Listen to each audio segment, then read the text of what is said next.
Good morning, everyone.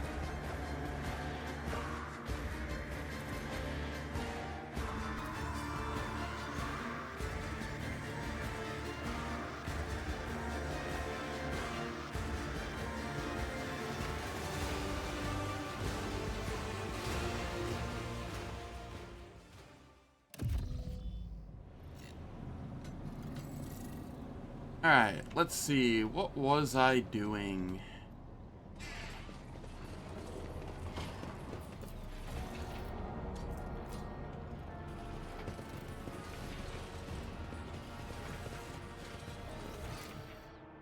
Okay, that heads back the way I came.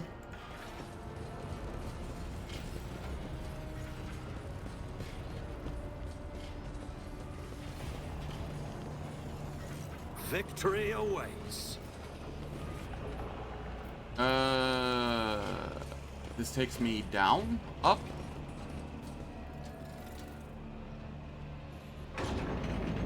Over. I see.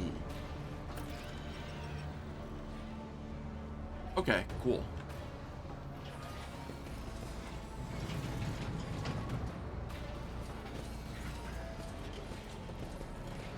Nuncius.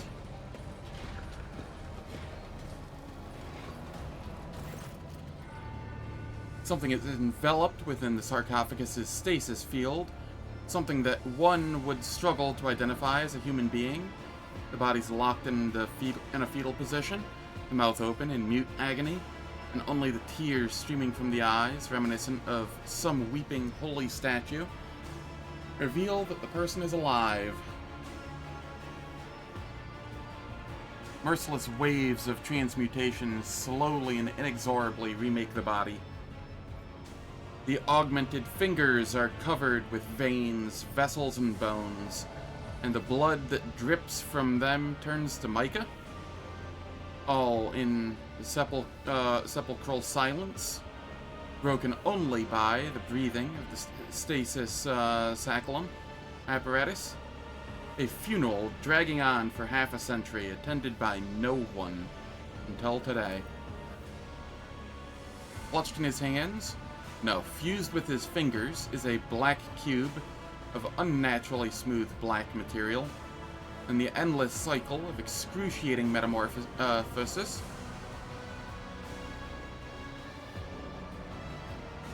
It is the only object that is unmoving and unchanging. Eogan touches the sacculum delicately with the tips of his fingers, as though fearing that the machine and its contents will crumble to dust. We meet again, dearest colleague.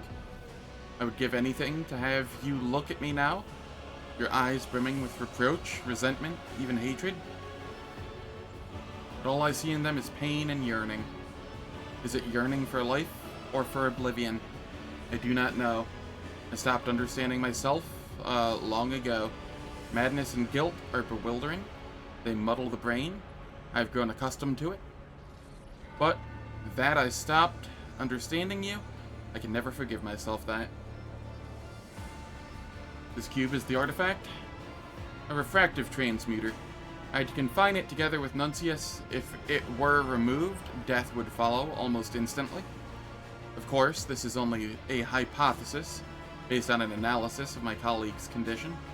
A hypothesis I have no desire to test. Why are the mutations continuing even while in stasis? I don't know. This device is older than humanity itself. Who knows what else it is capable of? Stasis can only slow its effects. Greetings, Nuncius. He cannot hear you, but I appreciate that you still see him as a human being. It's time to end the experiment, Eogan. What will you do? I will save Nuncius. 50 years of searching, calculating, and experimenting cannot have been for nothing. I've traveled too far to surrender at the very end. This is a debt I owe to my colleague? No, to humanity. If I master death here and now, then I will pave the way for a new age in the Imperium.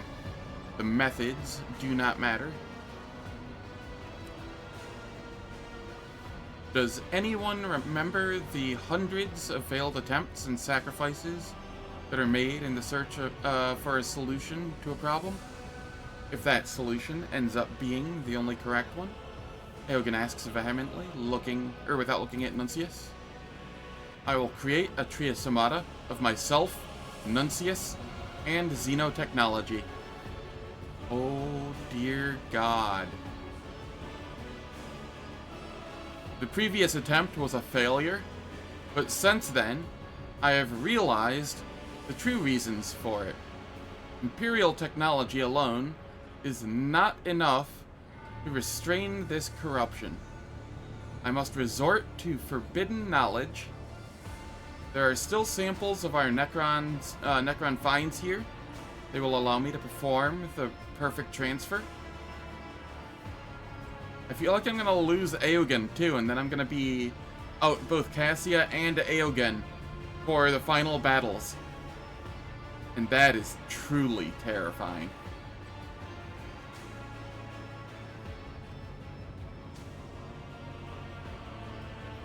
Then do not delay. Do what you must. It is long past time. Eogan takes a deep breath and then enters a chain of commands into the Stasis Sacralum's cogitator. The field flickers and goes dark, and then the silence is shattered by Nuncius's inhuman screams. Eogan's mechadendrite plunges into the back of into the black cube and wrenches it from his colleague's hands.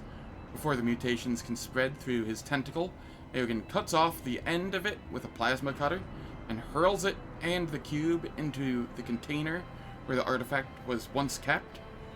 The remaining mechadendrites inject Nuncius with stimulants. The tech priest stops writhing, but it is clear that he has little time left. Nuncius struggles to say something, but Eogan does not give him the chance. The mechadendrites dig into his flesh, extracting and replacing organs one by one. Eogan rips something right out of his own body, quickly replacing it with implants or strange objects of apparent Xenos origin. One of the mechadendrites continuously emits the motive force, targeting organs and augments, compelling them to function against all odds. Eogan does not make a sound during the entire operation. Nuncius seizes the tech priest's hand with immense effort. Eogan, just let me go. I shall say nothing.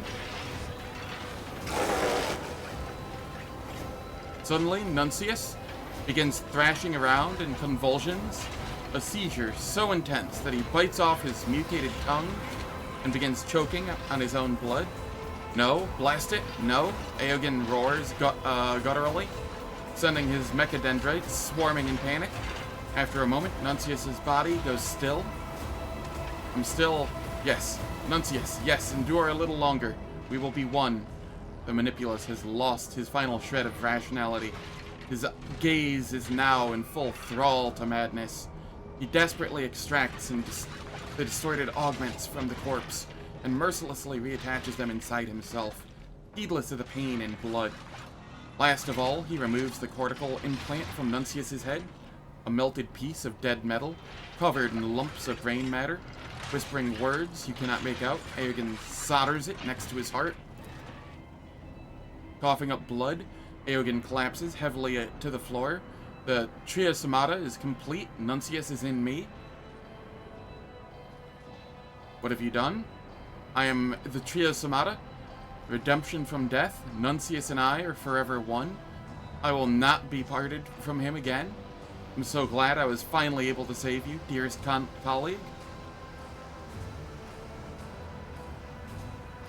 Are you alright? I'm ecstatic. Now that Nuncius is with me forever, together we can refine the triasomia procedure. How many triumphs await us? How much good we will deliver to humanity? And for what we have to thank. Then, isn't that right, Nuncius? The servo skull is grimly silent. His eye sockets are as empty as a desecrated grave. What will you do with the artifact? It is dangerous. The risk of a similar situation happening again is high. I suggest we bury it here. But if you decide otherwise, I believe I could study its properties and develop a weapon based on it. I will trust your decision. Deliver it to the ship and make a weapon. As you will. Let us be off, rogue trader. We have nothing more to seek in the realm of the dead. The deeds of the living await us.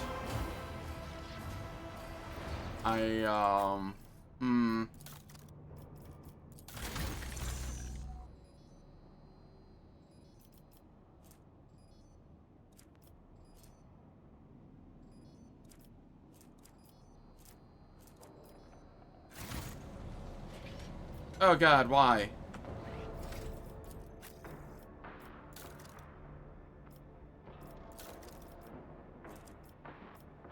Do we get any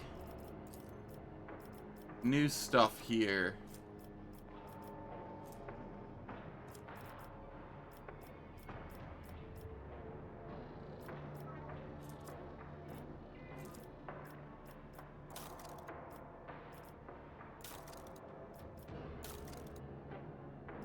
Surprised he didn't go more heretical or anything here.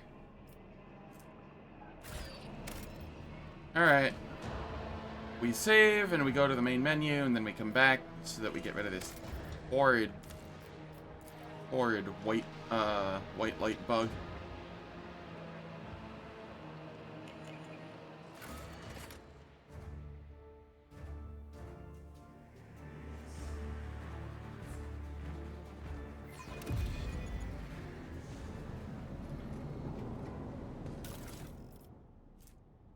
Modified transonic cannon.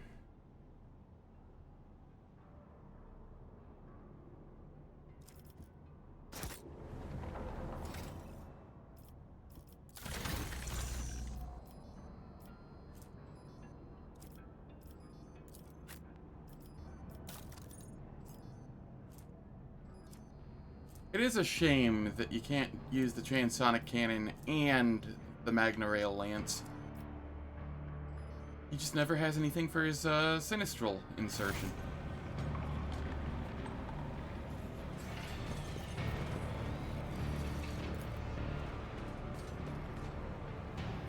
Great Machine has fallen silent as cables and conduits snake toward the stasis tackle him. Sarcophagus, as if mourning over Nuncius's solitary body and its final resting place. I'm just glad I didn't lose Eogan there.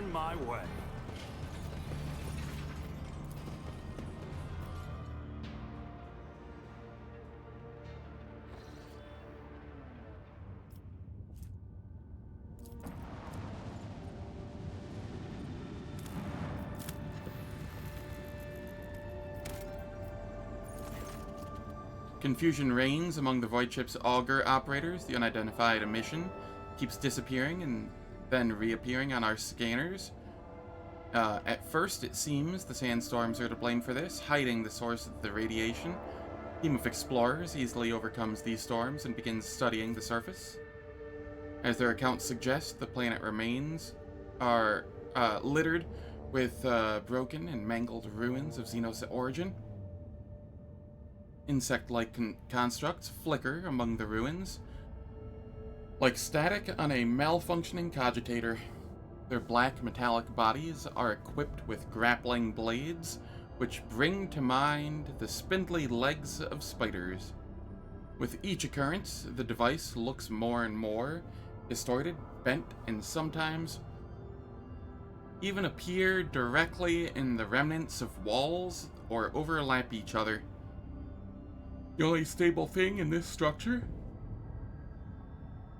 is a deep hole with a melted rock at its center. Whatever purpose this structure served for the Xenos, the meteorite destroyed it long before the arrival of the rogue trader. Linger to observe the object. Magos Anuiman volunteers to lead the observation team. His passion for the Xenos devices borders on heresy, and he takes a long time after his return to report to the Lord Captain. Later, Pascal admits that he is discouraged by the gap between the scientific accomplishments of the Xenos and the capabilities of modern tech priests.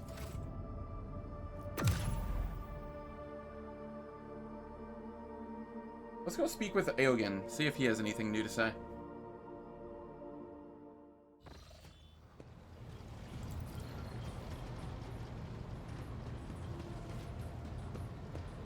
No, Nuncius. I am certain that we can expand the scale of the experiment, even without a reliable material basis of Xenos relics. Keep your cynicism to yourself. Triosomia is the future of our practice. Eogan is talking animatedly to himself, not even turning around to look at the dummy servo skull over his shoulder. Rogue Trader, as you can see, my unification with my colleague is already proving fruitful. There are nuances to triosomia that we have still to refine, but as you are aware, it is all the easier for me to experiment on myself. I cannot describe the exultation I feel at being reunited with my dearest colleague. He is alive thanks to you. The Manipulus gestures delightedly at the empty air. You must be wondering about my progress on the weapon I promised you. Given the opportunity to focus on studying the artifact, I was able to modify a plasma gun after discovering its true potential with the help of unconventional methods. I hope you find this creation to your liking. Grasp of Amsanct.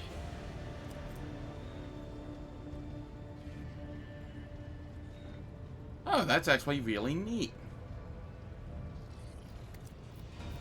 I find our conversations...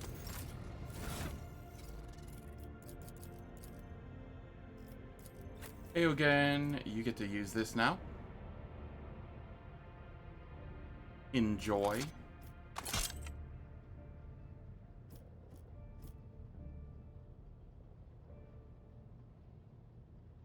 And on top of that, let us throw this on you. It's just the smallest upgrade, but it is an upgrade nonetheless.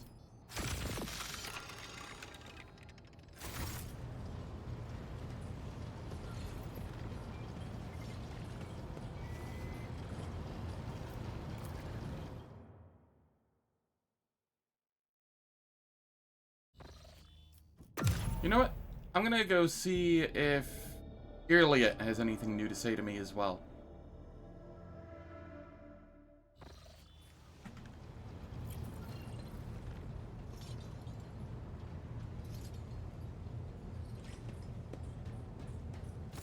Elantak, I trust your journeys were fruitful.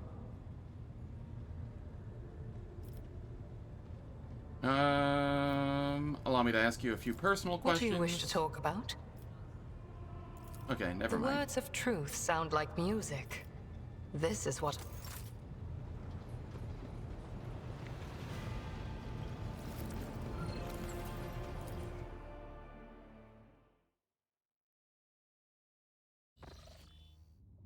Okay, let me see here.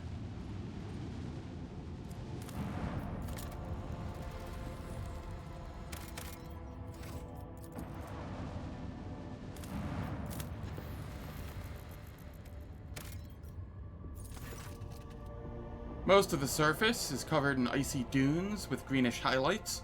At first, officers aboard the vessel decide that the unusual color of the ice is due to a quirk of the atmosphere. Later, it becomes evident that the surface of the highlights is a group of monstrous pyramidal structures wreathed in an emerald fire. Examining them in detail with magnoculars, it can be seen that one of the monoliths is damaged. A device on its wall emits an energy beam at a similar pyramid, not far from itself. Examine the structures. The Von Valencia scouts approach the monoliths with as much care as possible, fearing the appearance of an enemy.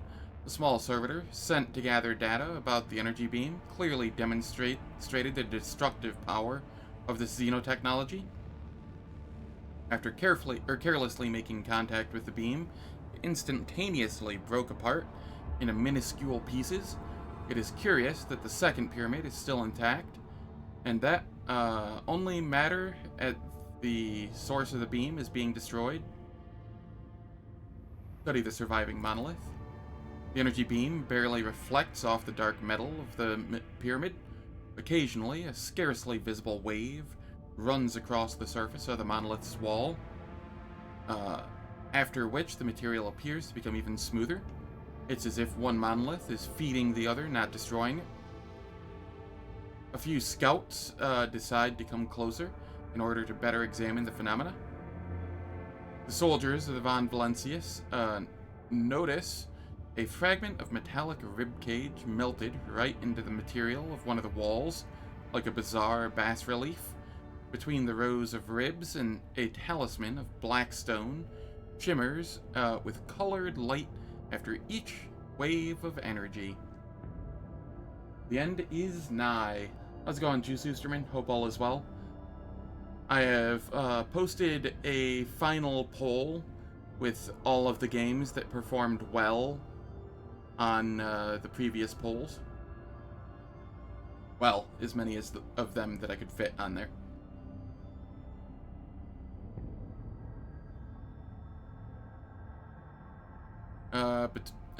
Let's see. The figure to which the talisman belonged shows no signs of life. After a quick debate, the officers decide to take the artifact on board. Strength, toughness, and agility are decreased by 15. You can use heroic acts at 125 momentum instead of 175. And,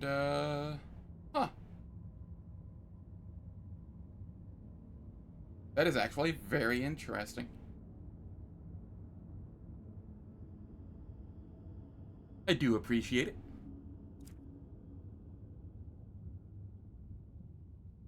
Fire plasma torpedoes at the Xenos monoliths. The phenomenon seems too dangerous to leave as it is. And the Von Valentius flagship bombards the monoliths until the last fragments are turned to dust by torpedoes and flashes from the pyramid's own deadly weaponry. In the next combat, your torpedoes will be unavailable during the first 2 rounds. During and after the 3rd round, their damage will be increased by 25%. Not fond of that.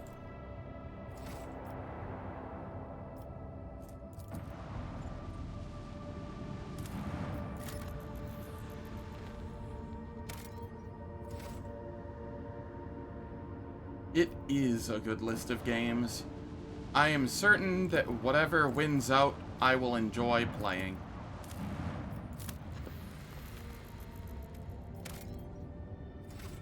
So long as people actually show up to watch.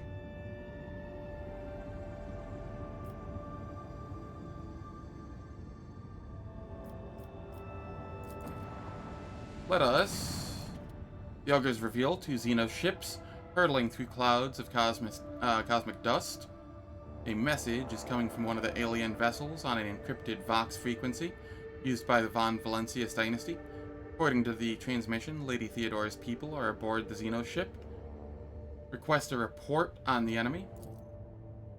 The Augurs are spotting more and more Xenos vessels, but most of them are in a strange state of dormancy. Are they asleep? Dead? Cautiousness dictates not to test this hypothesis. Thankfully, the nebulae in the system could allow the Dynasty's flagship to evade danger. Establish Vox contact. Same request for help keeps coming back. We are alive. We are fighting. We need support. Not a moment to lose. To battle.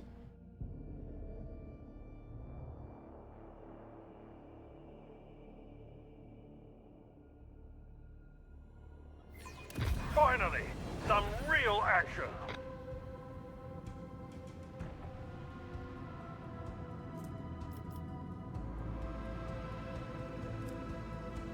Is this the friendly one, or sleeping?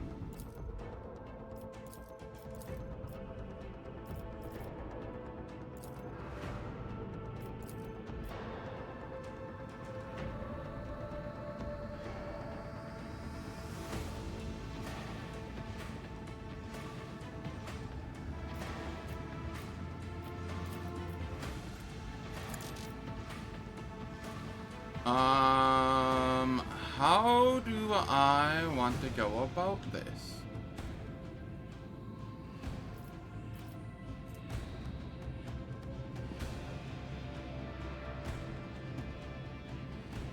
I'm going to go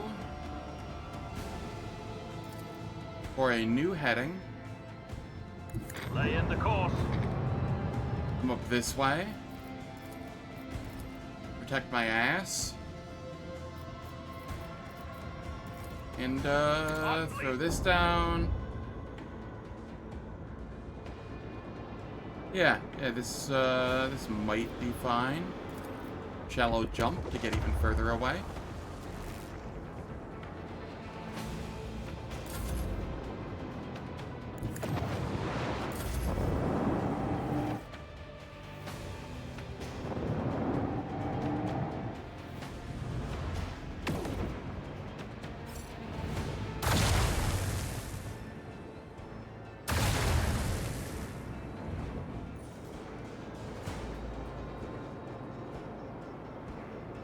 Yes.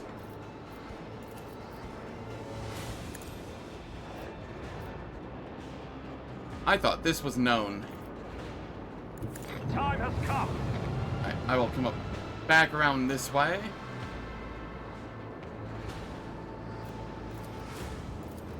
Protect my nose.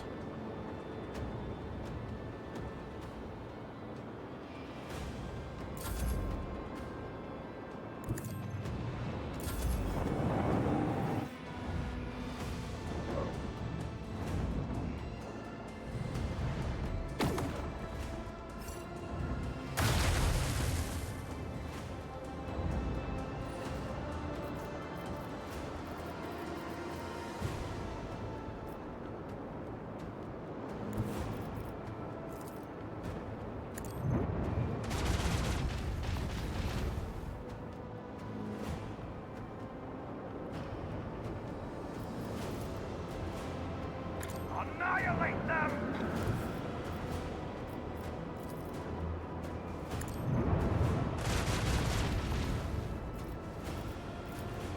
Torpedo!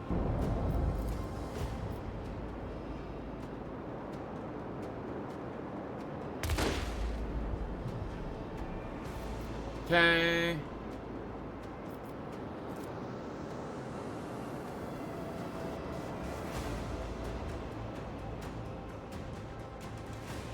Those are still a fair ways off.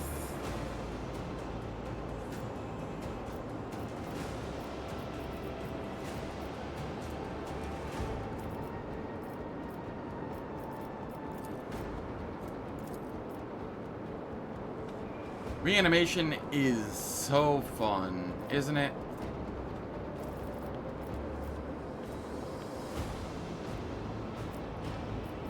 I'm gonna shallow jump into the fog so that I have more evasion.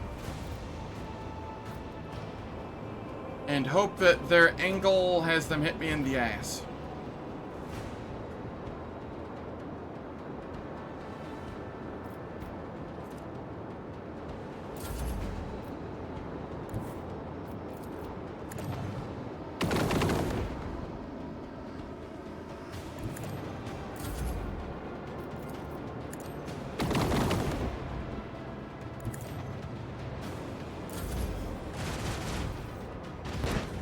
Oh, okay, that works.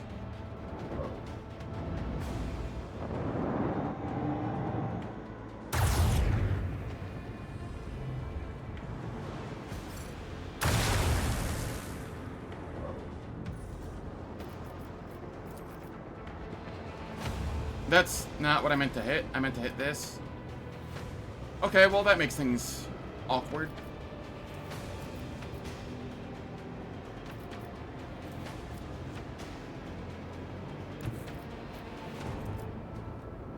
Set the course. Macro cannon, volley!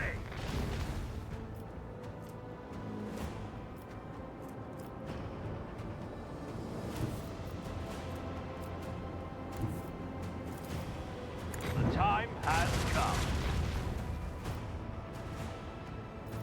You don't say, huh?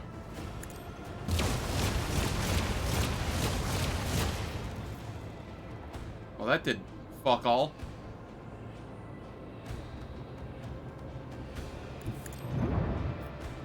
Alright, well, my ass is protected and facing them, so hopefully that'll be enough.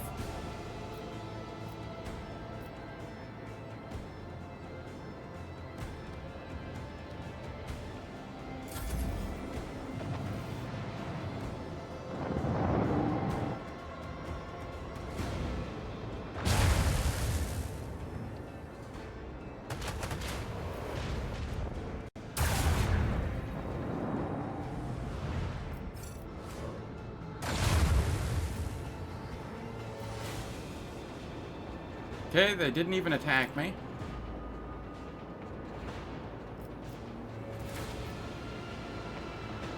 Unleash our vengeful salvo!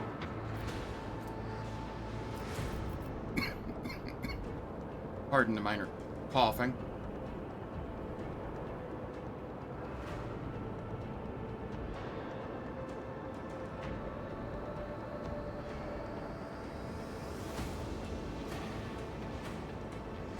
Alright, I'm going to swing around. Lay in the course. Onward. A night. And then warp wave. This one.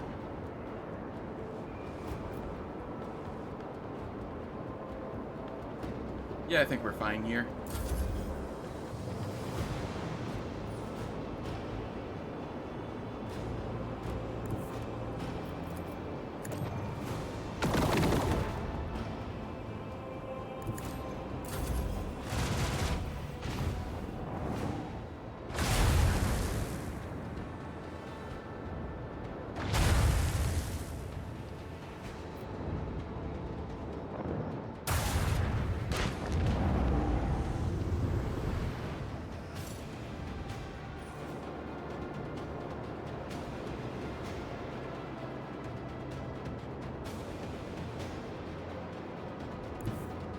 Okay, if we come here, we can blow up.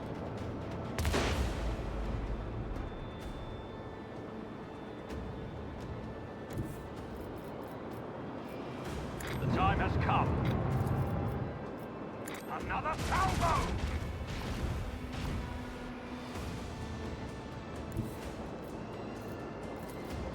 Lay in the course.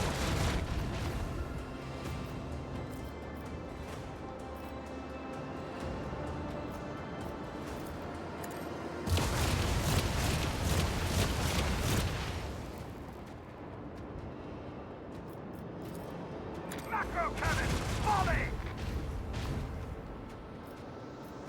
Okay, and then I will shallow jump.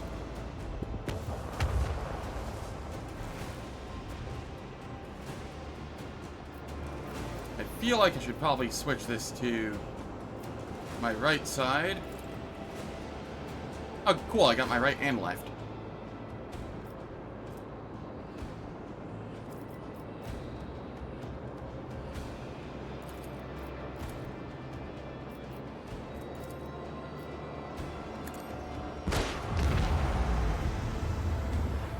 There we go.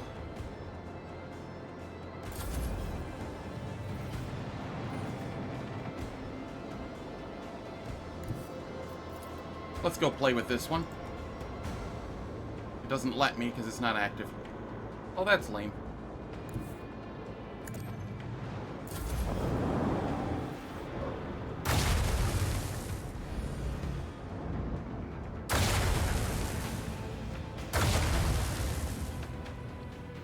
Alright, cool. It ignored me. I'm okay with that.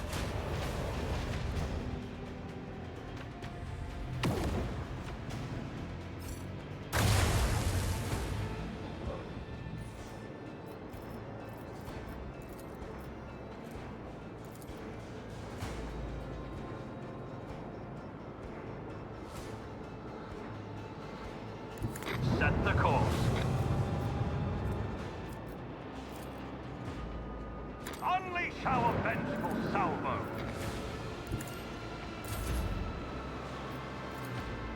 Annihilate. Okay. This'll be fine.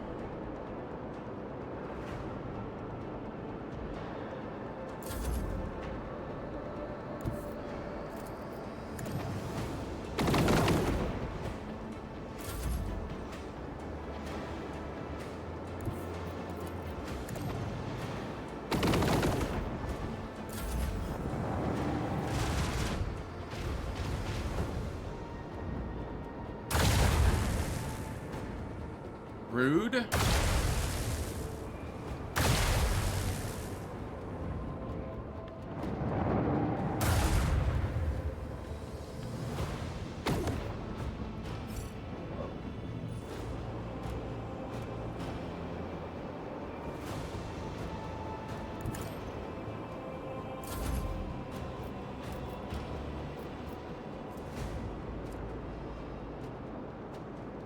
It didn't even do, like, any damage to me.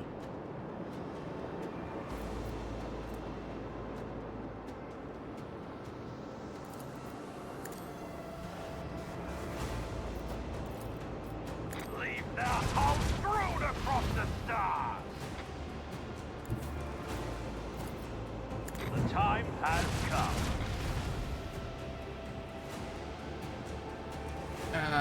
More AI viewer bullshit. Get out of here with that. Emotional damage? Kinda, I guess.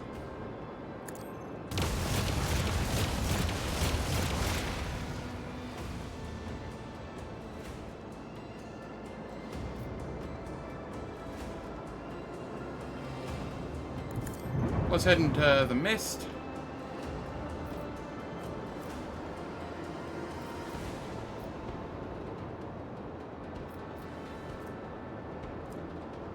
And, yeah, that'll be fine. I need to remember to use this more often. Doesn't really matter, though.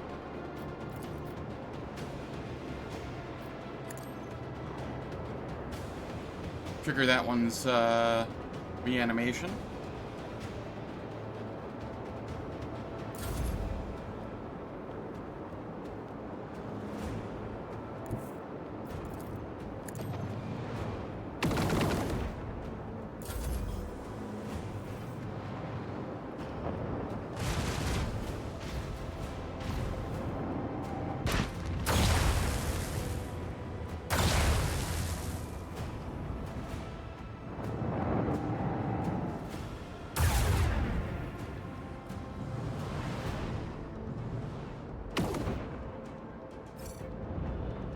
For these being the endgame ships, they're very flaccid.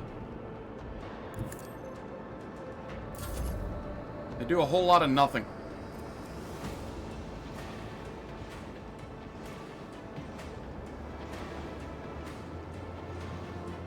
Set the course. The time has come. Unleash our vengeful salvo.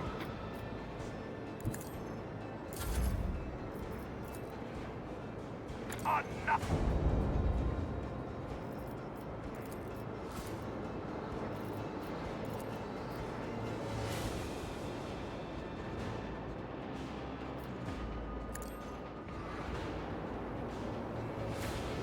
Okay.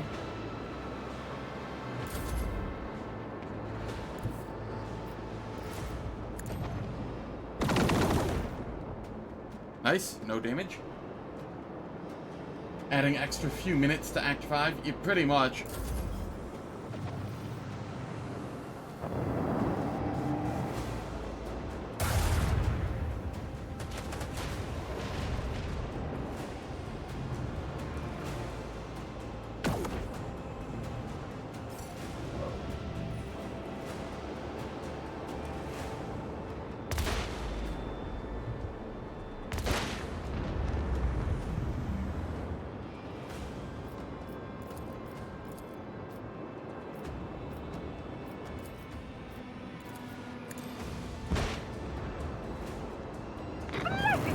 righteous fury of the Exalted One. A death sphere. Oh, yay.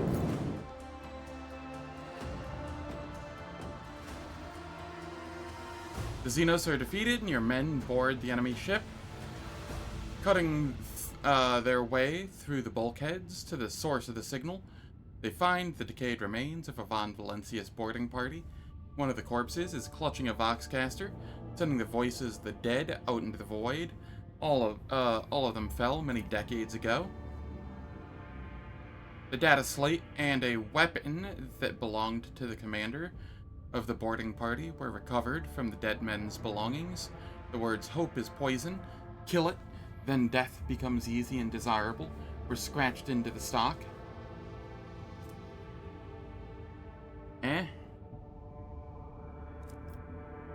Study the contents of the data slate. Find a single order given by Lady Theodora. The boarding party was commanded to infiltrate the Xenos vessel and hold off the enemy until the Dynasty flagship withdraws to a safe distance. Bring the remains of the flagship, up to the flagship, and give them a proper burial in the crypt.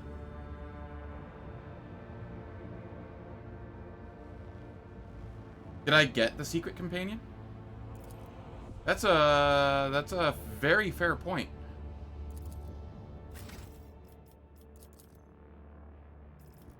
I don't think I got a secret companion, did I?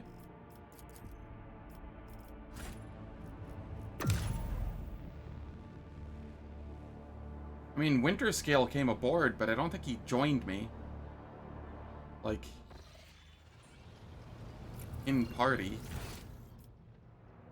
Is he here somewhere?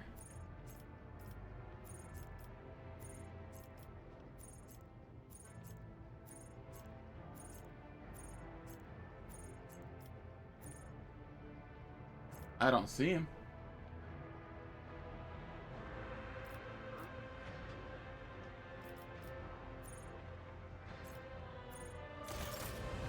I have no idea where he is.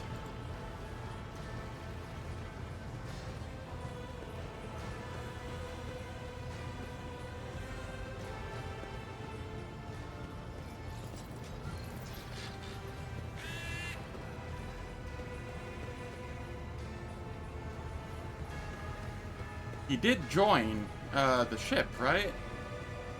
I'm not crazy?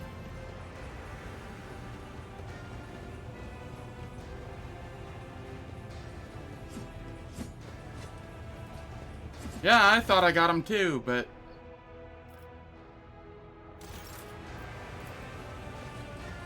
I have no idea where he went.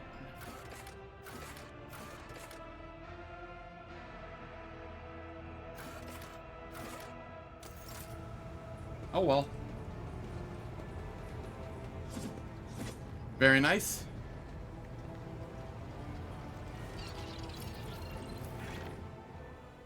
No secret companion for me. I'm okay with that, though.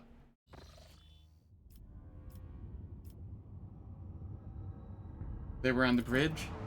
Yeah, that makes sense. The greenish glow of the gigantic ring, made from unknown materials, flows through the windows of the captain's bridge. The void ship's instruments measure a whole spectrum of various emissions.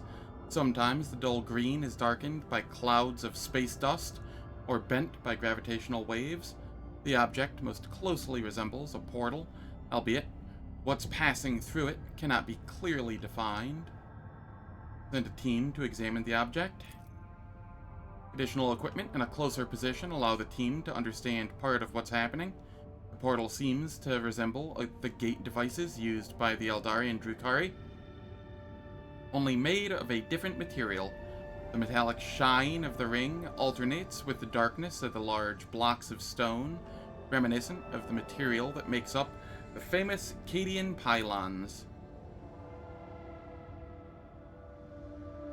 Analysis of the wave signatures indicates that the construct was once used parts of the webway, the Eldari system of pathways.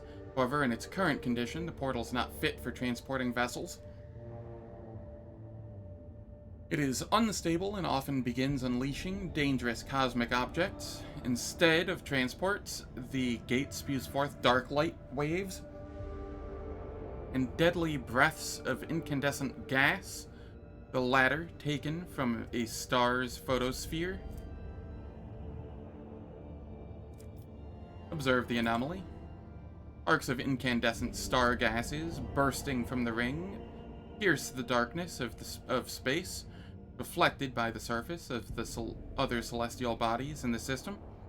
At times, dark light waves bend the edges of the portal, but they are quickly restored thanks to the enigmatic flowing metal. Then lashes of the purple clouds, dissected by threads of lightning, appear in the center of the ring. An unseen force prevents them from reaching the other side of the portal, as the blocks of blackstone become covered in purple-scarlet illumination.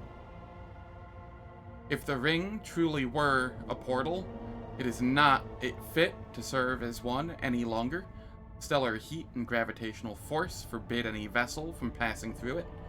According to the ship's astropaths, the purple clouds are an even more dangerous phenomenon, indicating that the powers of the warp are eager to flow out of the portal into real space, as if to highlight its deadliness. With the next wave of dark light, the portal throws out the shattered remains of an unidentified void ship.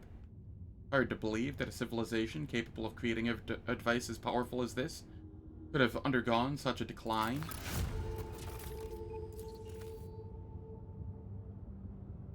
Okay. Serious question. You're not able to buy or sell anything from any of the vendors at this point in the game. Why did that give me cargo? Am I missing something? What?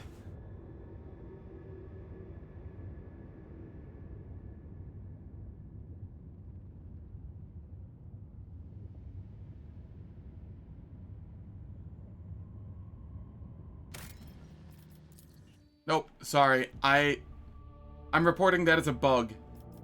I don't give a damn. That feels like a bug.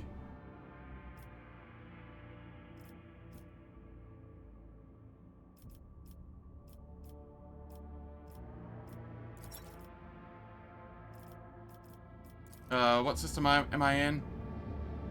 Never mind, I'm not reporting this as a bug. I don't care to try and type that out as the system. They win. They win this one.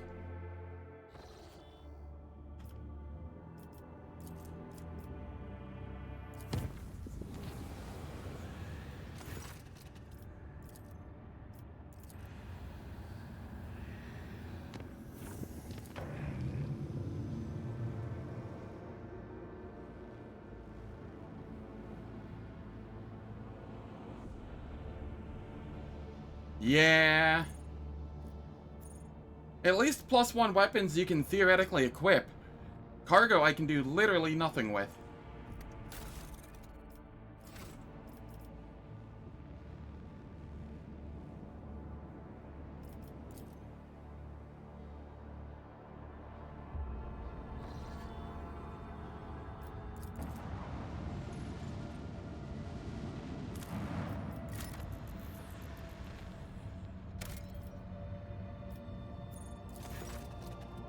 Under thin clouds, as if shredded by a careless blade, sway vast steppes carpeted by pale gold deadwood. The rogue trader's attentive eye distinguishes a region among the endless grasses that does not fit into the general landscapes. The scouts from the shuttle see signs of intelligent life. Judging by the trampled soil and tent frames, someone made camp here. Distant silhouettes form a tangle of paths and obstacles. A maze, the outer walls are supplemented by a multitude of spikes and blades and decorated with scraps of leather and withered crucified prisoners. It does not take an expert in xenoculture to reason that Drukhari have been here. Send out a squad of scouts to search the camp. As they comb over the tracks left around the Drukhari structures, the scouts find items of Imperium make, blood-soaked clothes, an Aquila patch, and a data slate cracked in half. Gothic letters and the symbol of the Inquisition are frozen in its bottom half. The sentence fragments make up part of an exploration report. Servants of Von Valencius find a rough illustration of the camp in the pocket of a filthy coat. On it are marked 2 locations. The first is shown with a sword and highlights the area where the items were found. The other is a skull and points to a patch of ground by the maze. Find out what is in the place marked by the skull. I failed. The scouts conduct a cursory exploration of the marked earth. A few men fall into camouflaged pit, studded with strong, thin needles. Their bodies swell from the punctures, being filled with an unknown toxin. Their comrades above freeze from the screams, then come to their senses and begin extracting the unfortunate explorers. In a niche sunk into the wall of the trap glitters a volumetric flask with an ugly creature that looks like several brains stuck together.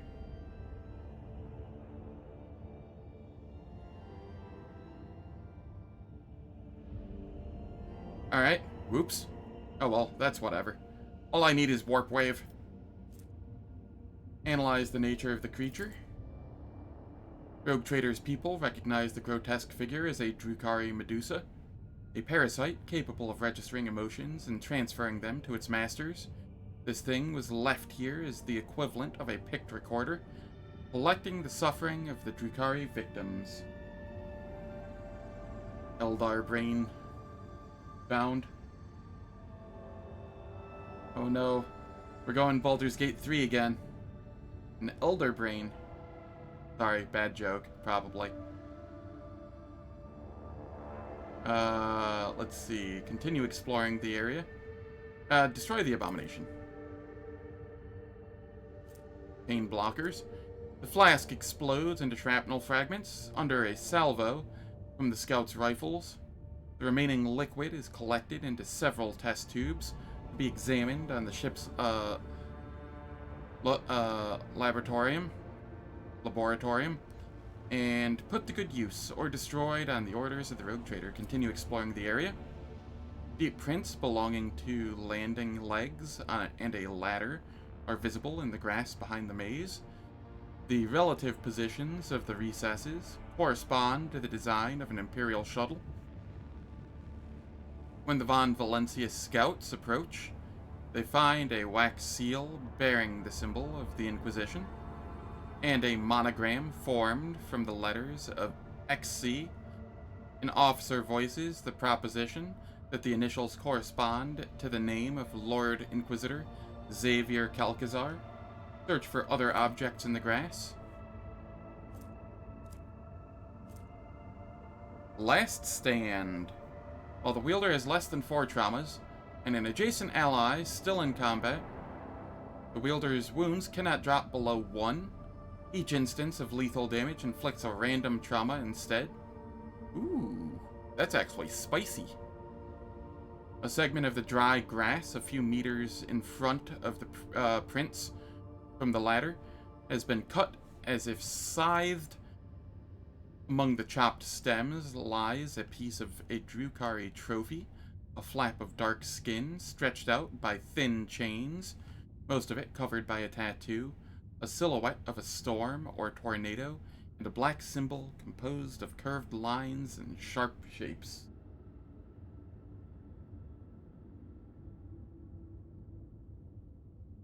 Yeah. Burn away all trace of Xenos presence. Yay, more cargo! The predatory structures do not burn easily, and it takes a long time for them to heat up.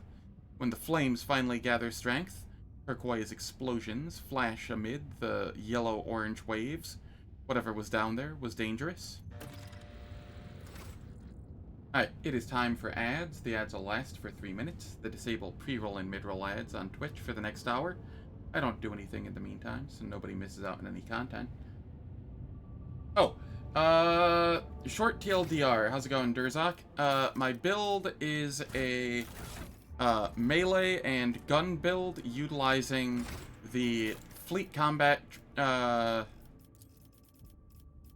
training from Navy officer, and I am using this augment here, make it so I only have to scale ballistic skill instead of weapons skill, and then I also have a focal emitter, so I'm scaling ballistic skill, perception, and agility, and I am a warrior Arch-Militant exemplar.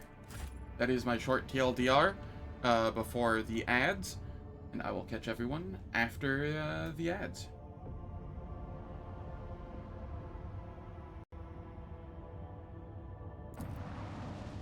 Of note, I will be restarting to get rid of this visual bug during the ads. Because that is abhorrent on the eyes.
Yeah, that was some weird placeholder imagery, I think, that was going on there.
Alright, the ads are finished.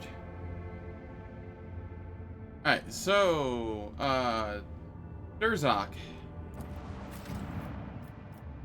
Now that I don't have to worry about the ads looming, here are some of my other augments. I have the focal emitter, so if I do a single target attack against a target in a 3-cell radius, I make a shot with this augment, immediately dealing perception scaling damage with a lot of armor penetration.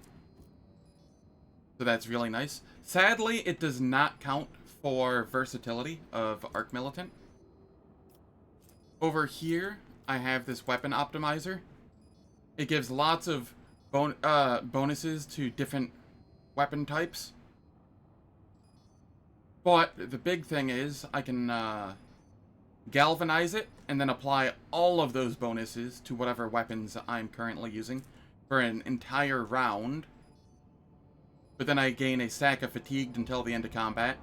So the idea is I galvanize, and then I just go ham and kill everything.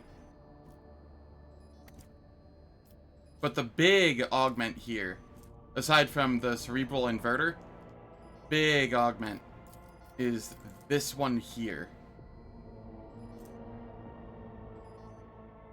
The user gains the Maiming Convergence ability, which deals 15 direct damage to an enemy within 1 plus Agi bonus divided by 2 cells. Then they're pulled to that enemy. If the user has a melee weapon equipped, they attack that enemy. And then, on kill, the cooldown of Maiming Convergence is reset. So I can use this for a lot of extra movement in a turn. I wish the game was harder. I feel like Acts 1 and early Act 2 are harder.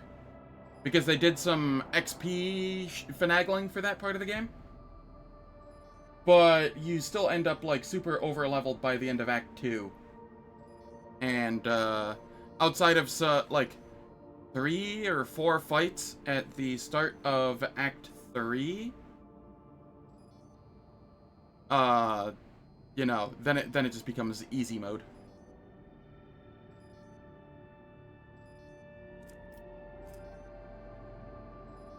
But yeah, this is a fun way to move around the battlefield and just get a bunch of extra damage in.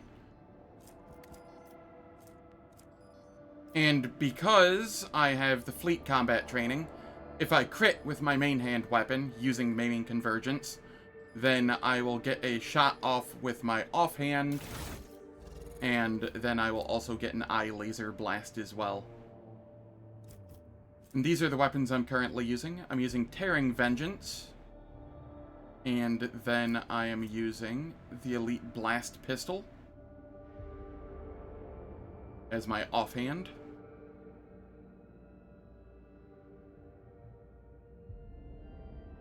Act 3 beginning is my favorite part of the combat, yes. I wish all combat in the game was on the level of early Act 3. Yeah. Blade Dancer Executioner is bugged right now, and Blade Dancer's, like, core abilities aren't counting as melee attacks for the so they aren't ending up applying, or they aren't applying damage over time.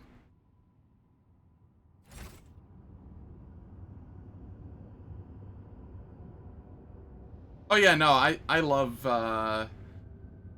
hard difficulty. Wrath of the Righteous is like the sweet spot of difficulty for me in like video games. Probably my favorite spot difficulty wise. Unfair is a little on the tedious side. It's not like too off the deep end or anything, but it's a little on the tedious side. And then this game's difficulty is non-existent.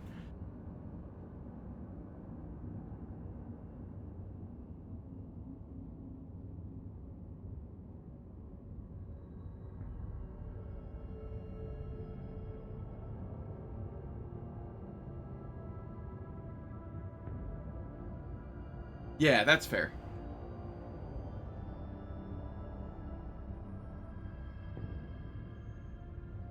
It just kind of sucks that unfair difficulty for Rogue Trader feels like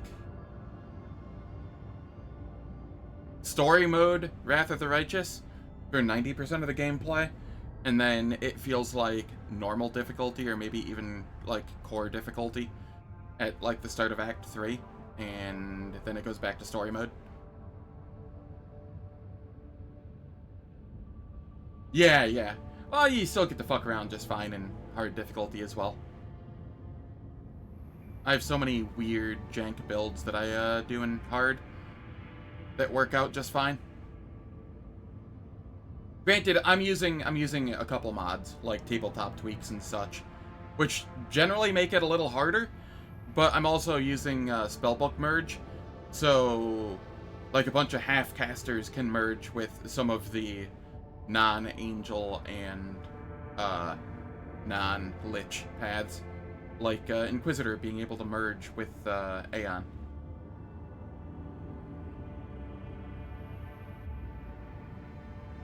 Yeah, the initiative in Rogue Trader is just kinda... yeah. Act 1 and Footfall. Footfall can be a little scary. Cinder's a beast. If you are not prepared and Cinder rolls high on initiative, there is a good chance you could die.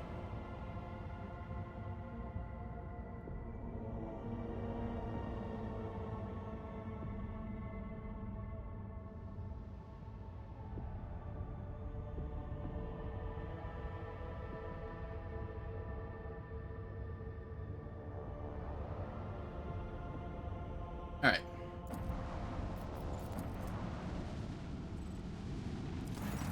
Oh yeah, I need to change my title to Act 5 on both YouTube and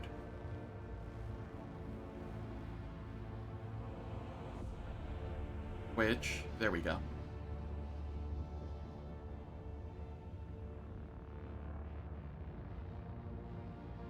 Okay, that is fair. Kiavagama gave me a rough time in 3 of the fights, even as, like, my 3rd planet. The boss of Kiavagama was a non-issue. The boss was, like, the easiest fight ever. But the Screamer, and Hanuman, at minimum, those 2 fights almost wiped me out. I had some real struggles there.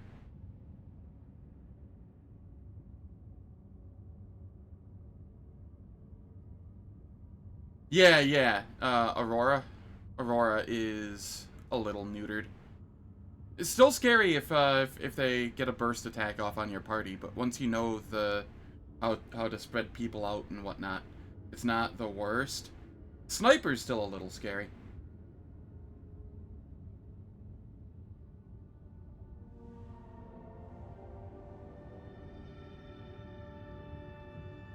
Yeah, for some reason the sniper walks forward now instead of just sniping.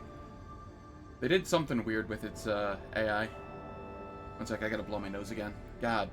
I sneezed and now I just have to keep blowing my nose.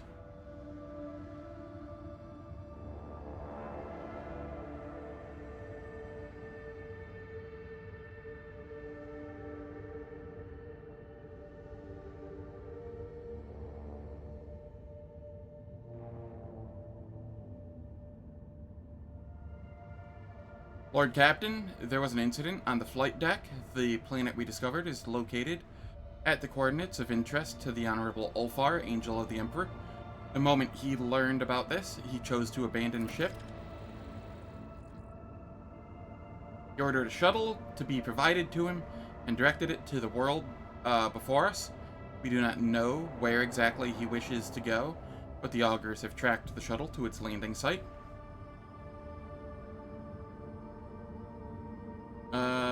Why have I not been notified of his actions right away? He forbade it, and the enforcers did not dare to defy an Angel of the Emperor. I'm very sorry. Execute the sentries who were guarding the shuttles. Your order will be carried out with the utmost diligence.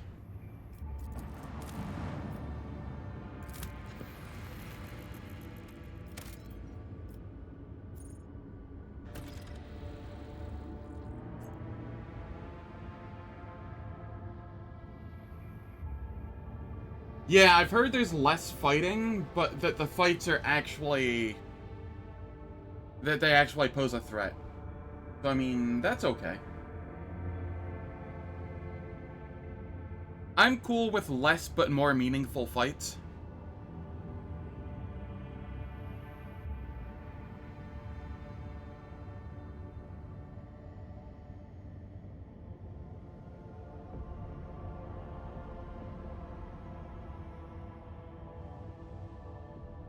That does sound preferable. Scouting party, led by the rogue trader himself, makes planetfall on the frozen world.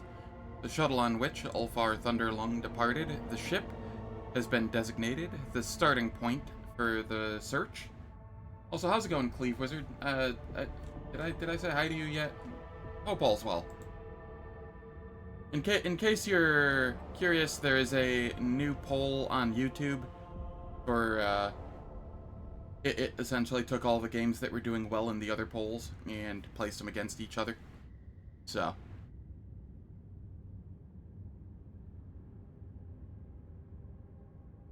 True, the Dark Heresy beta is only, like, Act 1 at the moment. And if there's going to be, like, 4 or 5 acts, you know, things could spiral out of control again.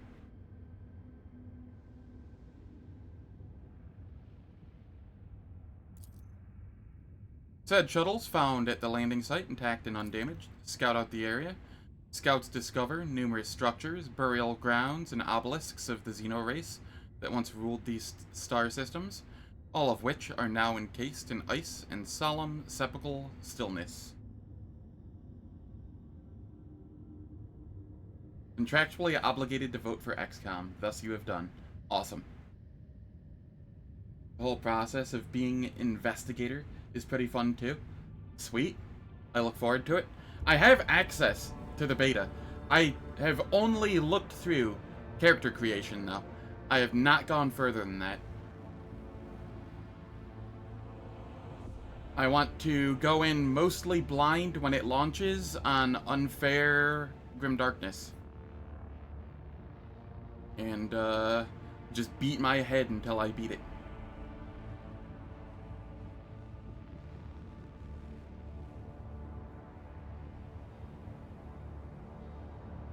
That's kinda neat.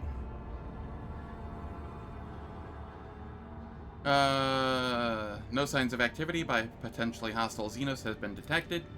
Examine the stolen shuttle.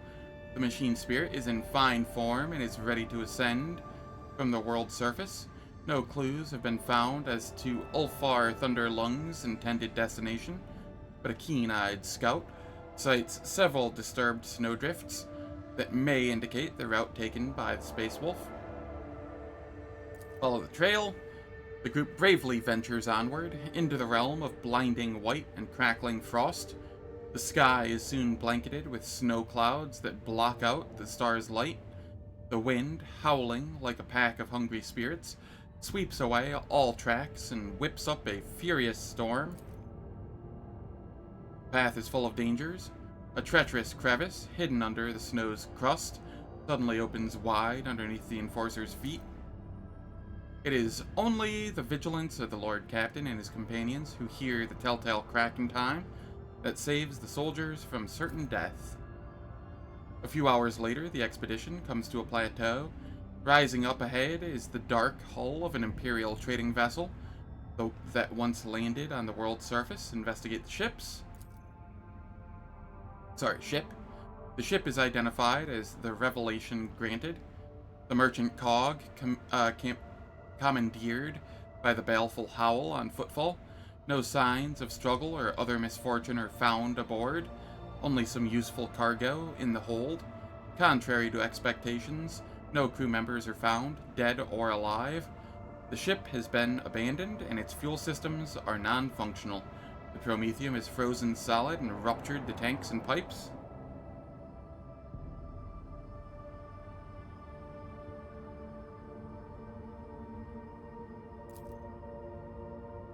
The escalating storm sweeps over the group as if trying to bury them in darkness, snow and obliterating whirlwinds.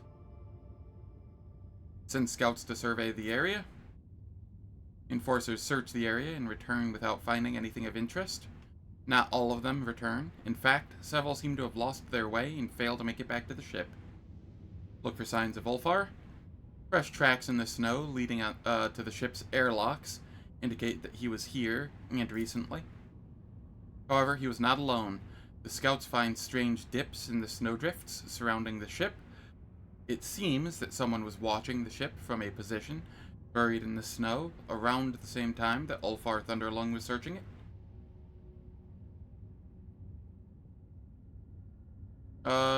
Decide which direction the search will go in next. In the raging blizzard, it is impossible to determine which way the Space Wolf might have gone. A pair of brave trackers strike out on a long-distance scouting run and still have not returned hours later. Take shelter in the ship and set up camp. The bone-weary soldiers welcome the chance to rest. Watchful sentries stand guard while their more fortunate comrades stuff themselves in the now frozen with the now frozen rations of the ship's vanished crew. The temperature inexorably plummets, but the brave enforcers following the Lord Captain's example staunchly endure the trial and do not lose heart. One of the sentries delivers an anxious report to the Lord Captain. He has seen a massive shadow in the darkness. It was definitely not Ulfar Thunderlung. Go on the offensive. Squad of the best fighters, led by the Lord Captain, ventures outside the ship and scours the area twice.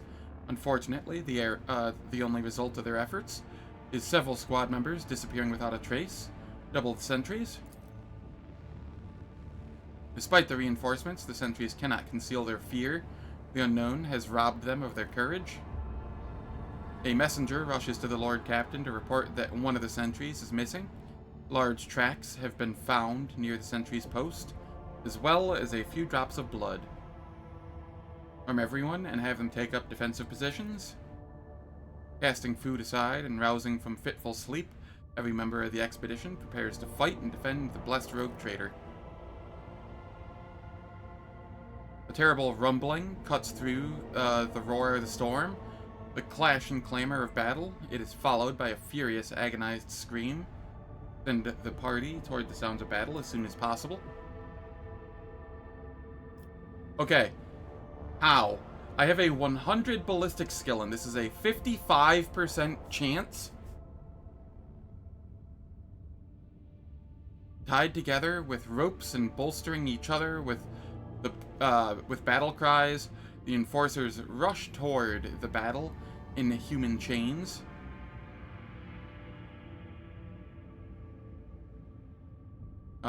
Unable to see anything ahead in the darkness and swirling snow, they blindly stride toward the source of the battle's monstrous thunder. Lord Captain will find a convenient firing position to strike the unknown enemy. Nice. Rogue Trader strides ahead to find a firing position from which he can view the battle. Suddenly, an eerie shadow leaps out of nowhere straight at the Lord Captain. It's cloaked by the snow and dark, which turn it into a barely discernible silhouette that emanates the promise of death. A bolt of lightning strikes the Rogue Trader before he can act to avoid it. The Lord Captain collapses, insensate to in the snow, and only the intervention of the enforcers who rush fearlessly to the defense of their lord force the malevolent foe to retreat. Ulfar has been found lying in the blood-soaked snow. There are signs of terrible battle all around, and the Space Wolf's body is covered in grievous wounds. The expedition healer doubts that even an angel of the Emperor will last long with such injuries. With great care, the insensate body of Ulfar Thunderlung is borne to the shuttles, and wasting no time, brought back to the ship for urgent treatment. Despite the healer's prognosis, the Space Wolf's spirit clings on, and he drags himself out of Mordecai's jaws.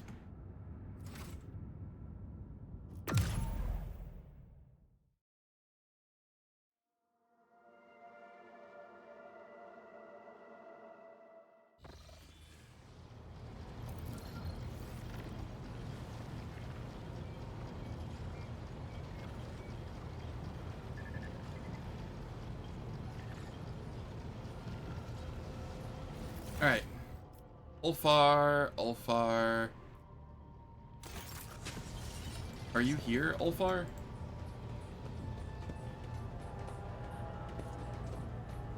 It said he was brought back, but where is he?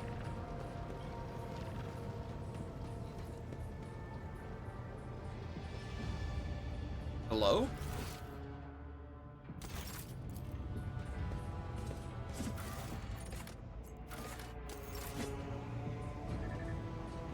Alright, well, I might have lost Ulfar. That's fine. Wasn't using him anyway. I tried.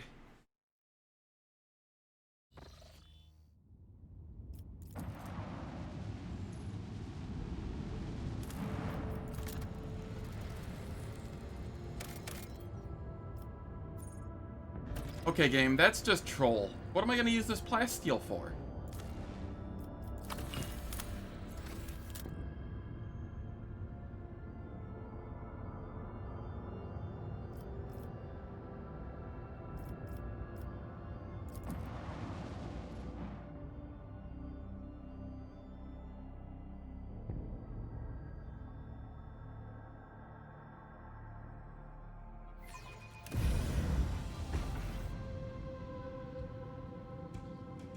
Ooh.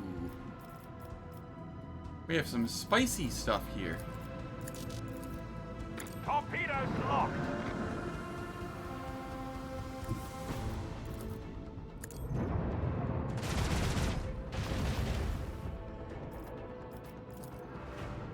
On up.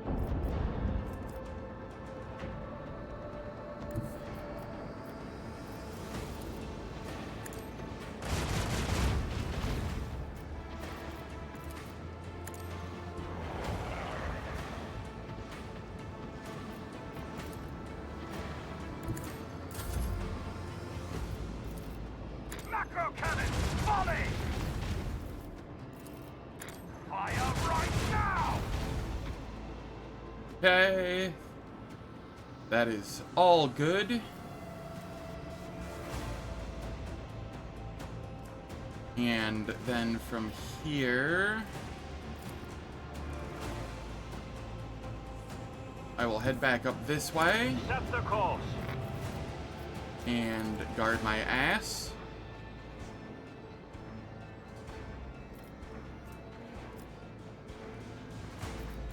And then reduce the cooldown on this so that I can use it next turn.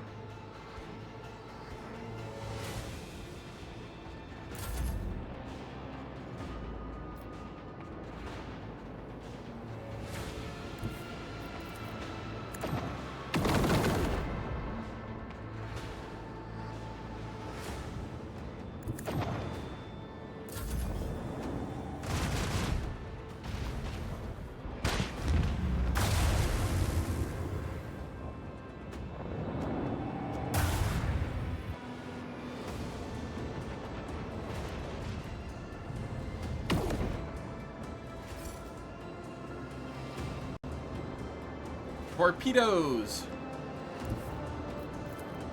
Come down here and blow up.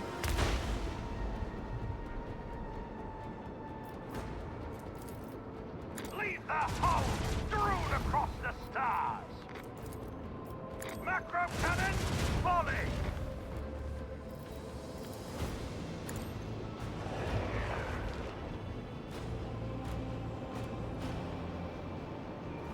Okay.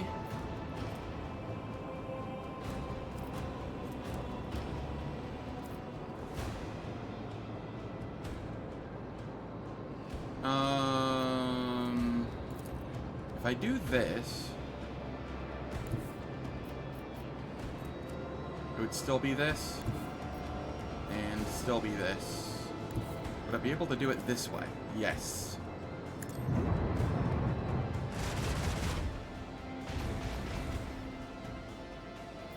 Okay, and then I'll guard my front.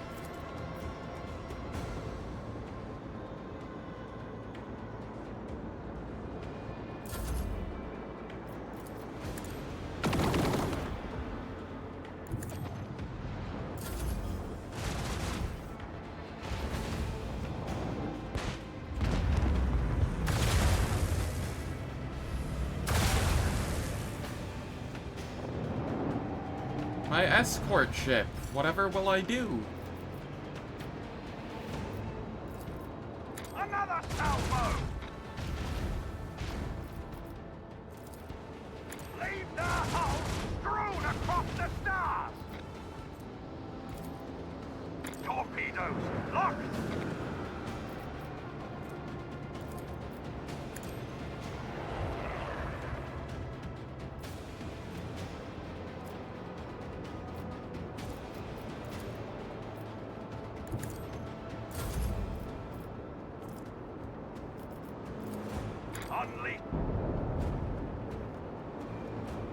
Alright, then I can do this. That won't be enough.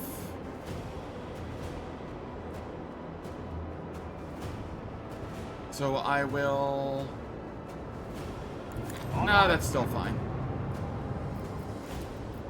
Let's protect our left.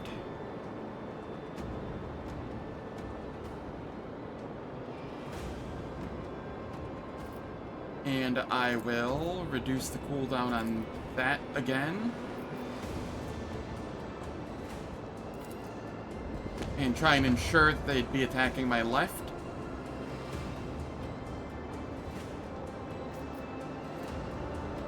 Oh, actually I can get the attack in here. Sick.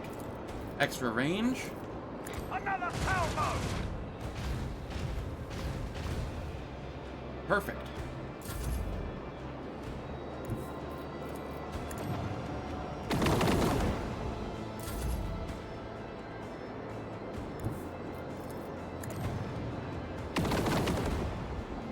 Nice misses. Or whatever those were.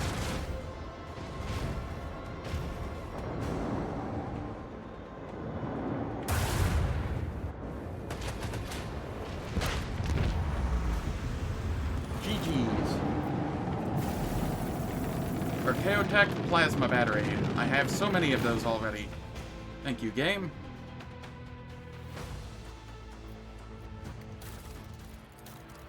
Oh, I apparently have this.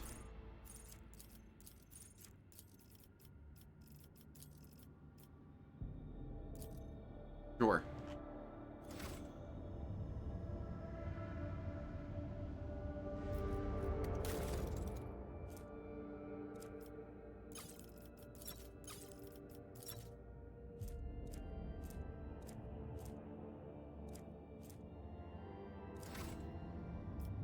Alright.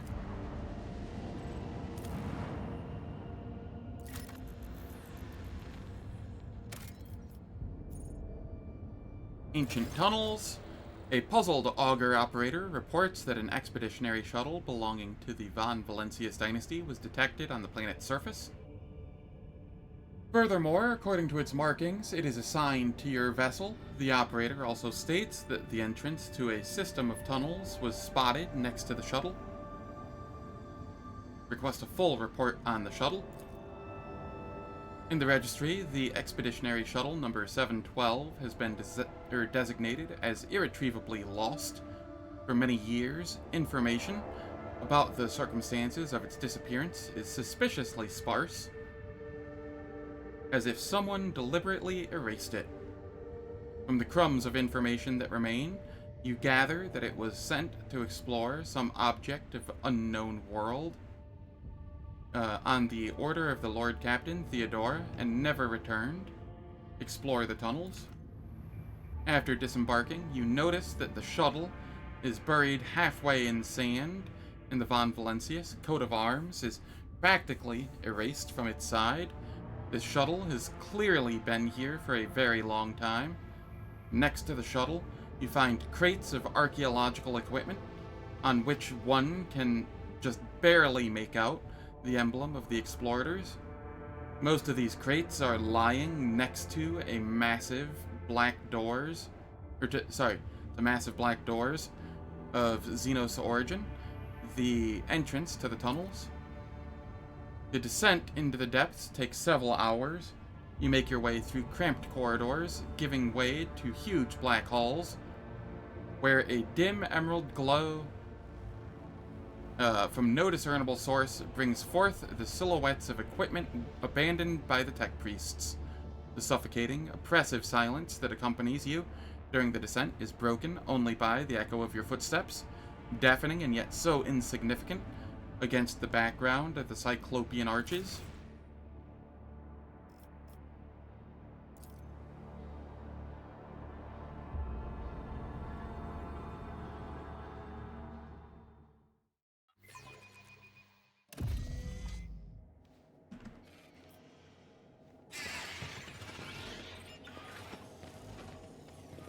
It's about time.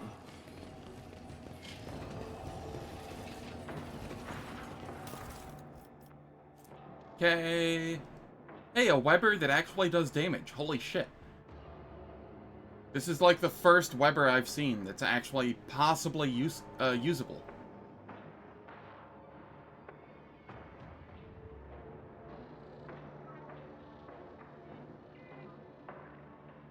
It also has a really nice effect on it. It's a shame that it comes in Act 5 when, you know, you're likely to not be spec'd into Webers because they all suck ass. Except for this one, apparently. Power Hammer.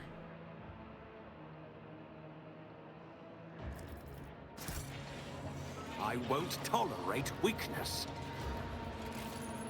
All but buried under a thick layer of dust, these crates contain equipment still in prime condition.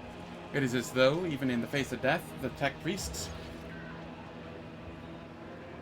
would not dare offend the machine spirits by handling the equipment with anything less than reverence.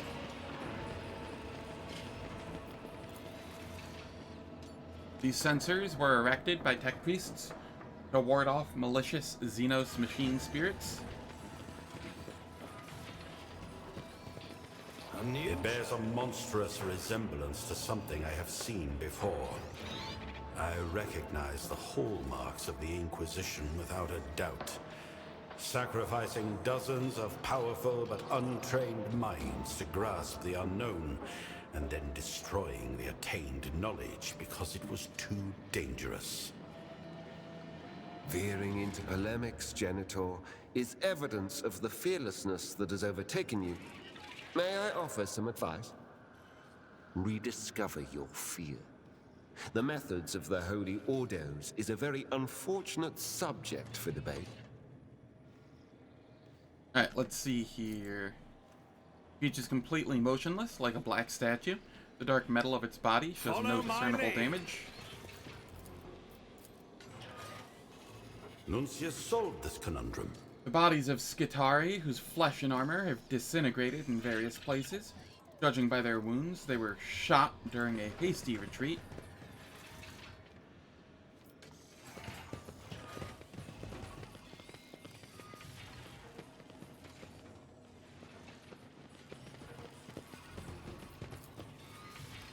The edges of the platform are twisted and melted.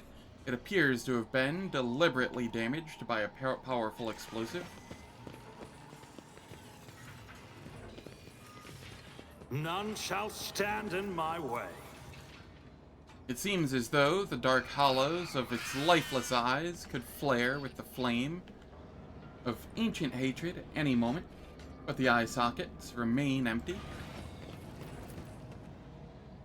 Judging by the debris, the passage was blocked on purpose. My success was inevitable. You're looking at part of a system of pylons used by small Xenos repair machines to move around the crypts. Victory awaits.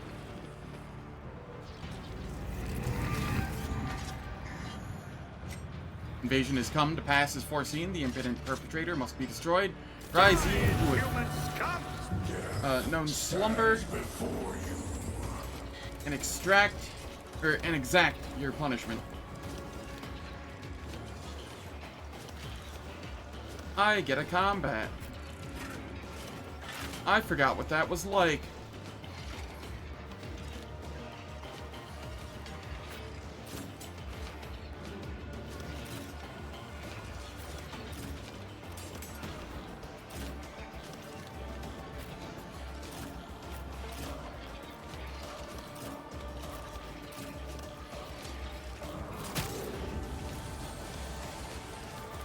Oh hey, turn order is working right now. Let's see to it.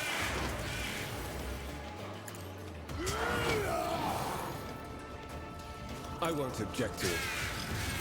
Go on, beast. But of course, Lord Captain. Naturally. I won't object to it.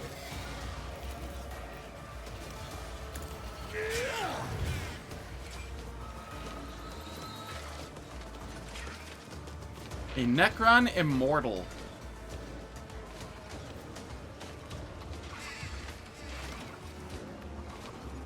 Okay. Nothing particularly interesting there. I feel like it's a misnomer.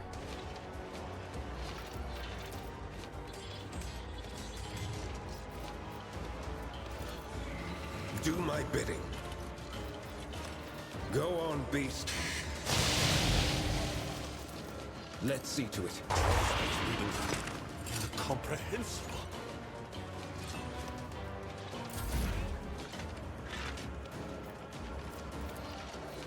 Tell me, and it is done. Am I getting paid for this? Don't get too cocky.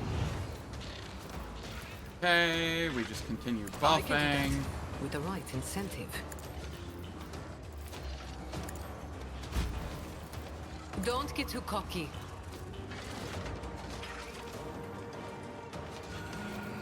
Tell me, and it is done. Fair warning, I am a cultural potato I can do and that with the will right not get incentive. references like that. Don't Generally. get too cocky.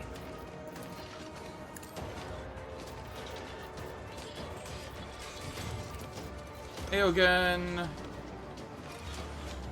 Before I do that, let's Never fight fair.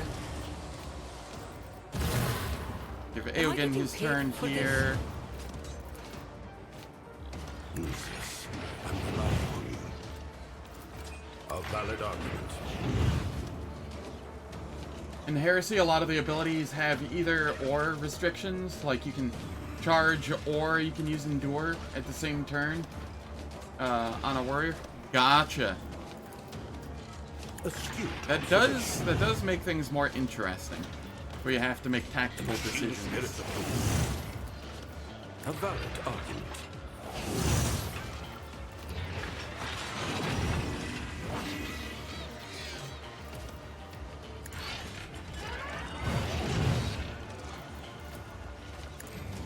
Lucius, I'm relying on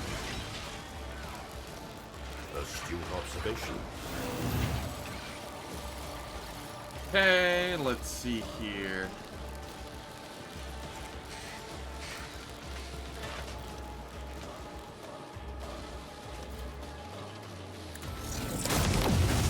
Open book to me. Okay, then we give me a turn. Removing restrictions on the galvanic cell. Nothing I can't do. Already done. Not a problem for me. We buff, Nothing I galvanize, reckless strike. can't do. All to it. Watch and learn. Holy terror. Goodbye, immortal. You truly were, you know, immortal.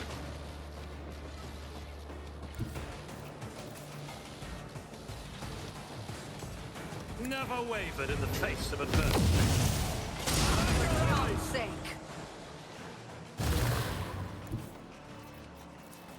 Nothing I can't do. Enough!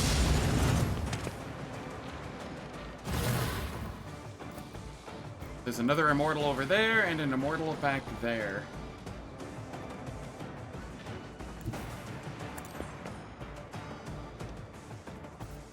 Alright, I will daring breach.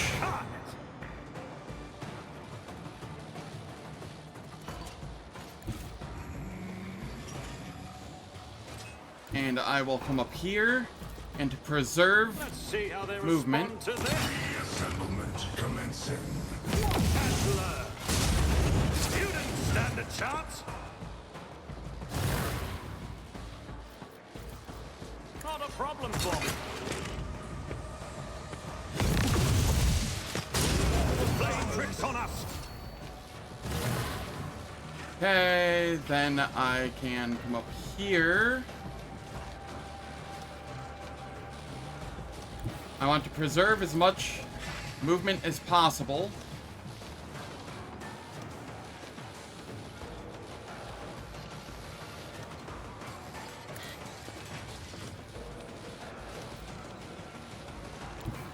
Then come over here.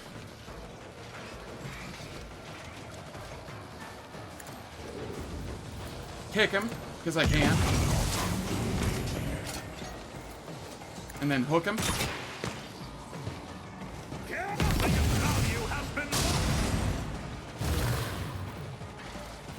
Absolutely not. I shall not concede. You didn't stand a chance. Okay, you are over there. Let us come here. Nothing I can't do. Nothing of value has been lost. Death is for the weak.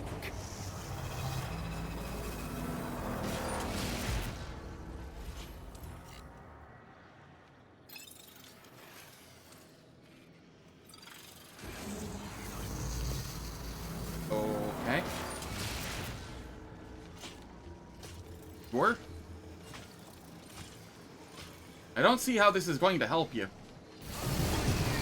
Face of the galaxy. Outside of possibly stripping me of some buffs.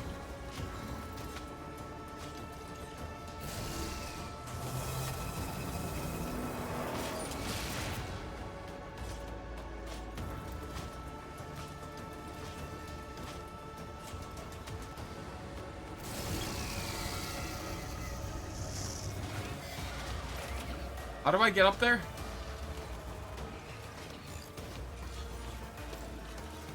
Activate stairway on right. Okay. Where is main character? I am nowhere near anybody. And I am without buffs. Well, ain't that a bitch?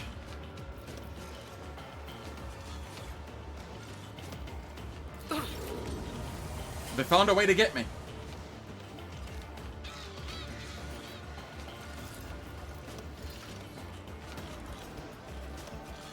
Hey again. Tell me, and it is done. You've got a problem, I've got a prize. Their strategy is working, kind of. I can do that with the right. It would work if I incentive. only had one DPS on the team.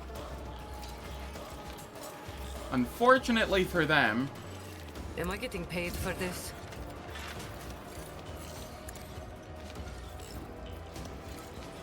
that does not happen to be the case. Don't get too cocky. Tell me, and it is done. You've got a problem. I've got a prize. Am I getting paid for this? Don't get too cocky.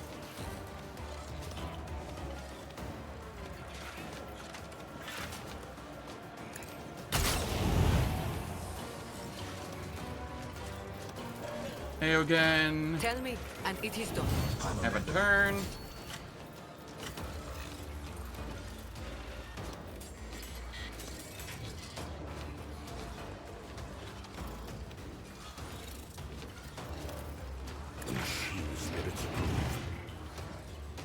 Oh, everybody is immune to voice of command right now? Okay.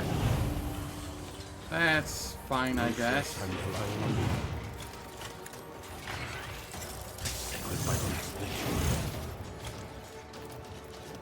Yeah. Go ahead and attack me. I don't care. My creation, your assistance is required. Executing command.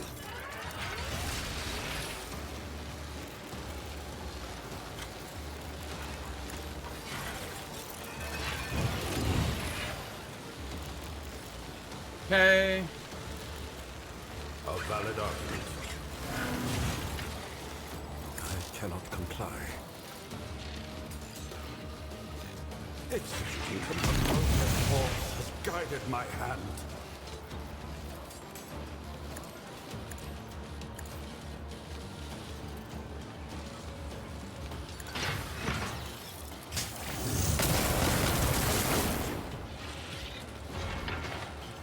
Took care of them. Let's give Heinrichs a turn here. That's an incontrovertible fact.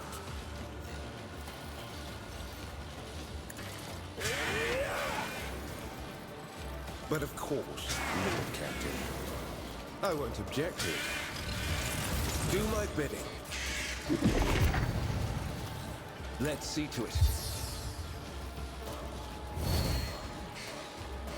I won't object to it. God, Emperor, But do of not course, leave me now. Lord Captain. And then warp Let's speed, see to it. everyone. The veil thins! Get me a target.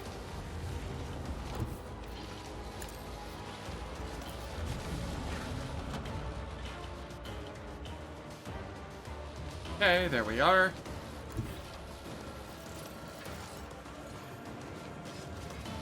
And that'll be I'll put fine. my psychic abilities to use.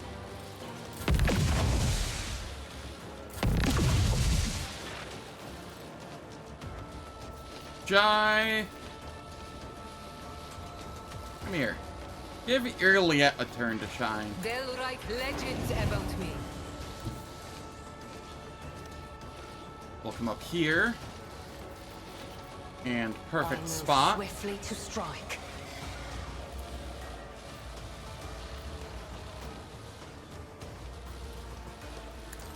Moving no more. To the Omnissiah.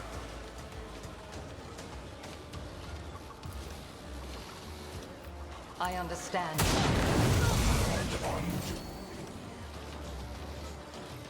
Okay. This tedium is I do death with my hands.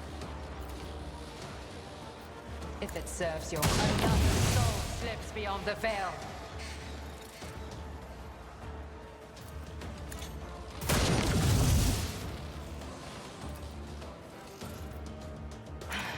Moving no more. Yeah. Slips beyond the veil. I understand. No more. Okay, and then I will This reload tedium is beneath me. here. If it serves your Here. cause.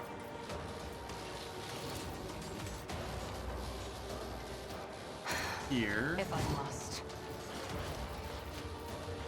We will go Wild Hunt. My heart sinks with the thrill of battle. No weakness is hidden from my sight. Just guide me.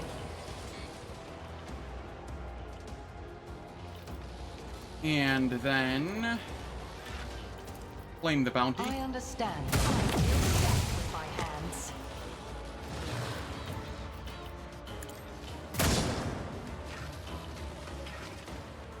That hit? No, we missed. This tedium is...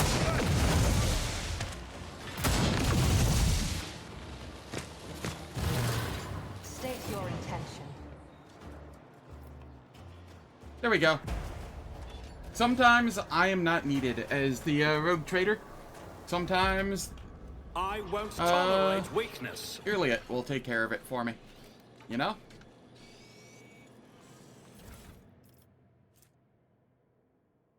Insatiable.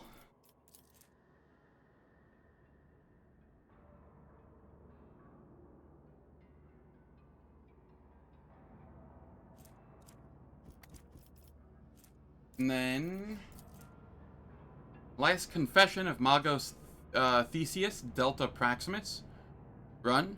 You will find no grace in the machine god, of the machine god in these faithless halls. Only an unholy hatred that is more ancient than the fading stars of these distant systems.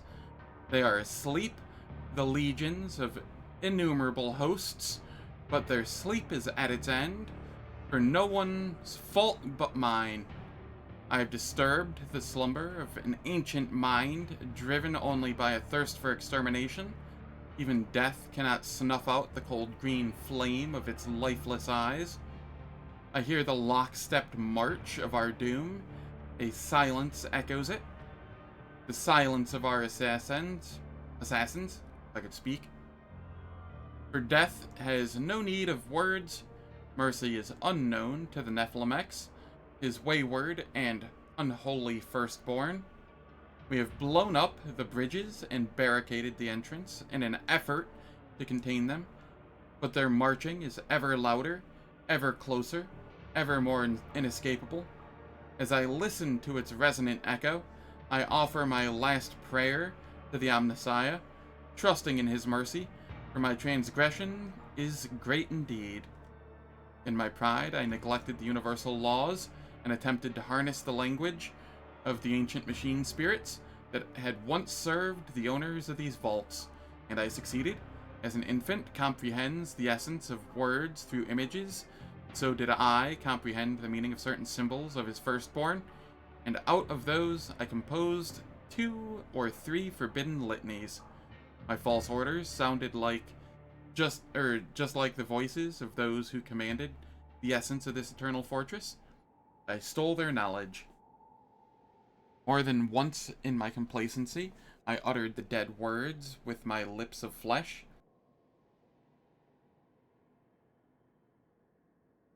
Tarnishing them with the breath of life.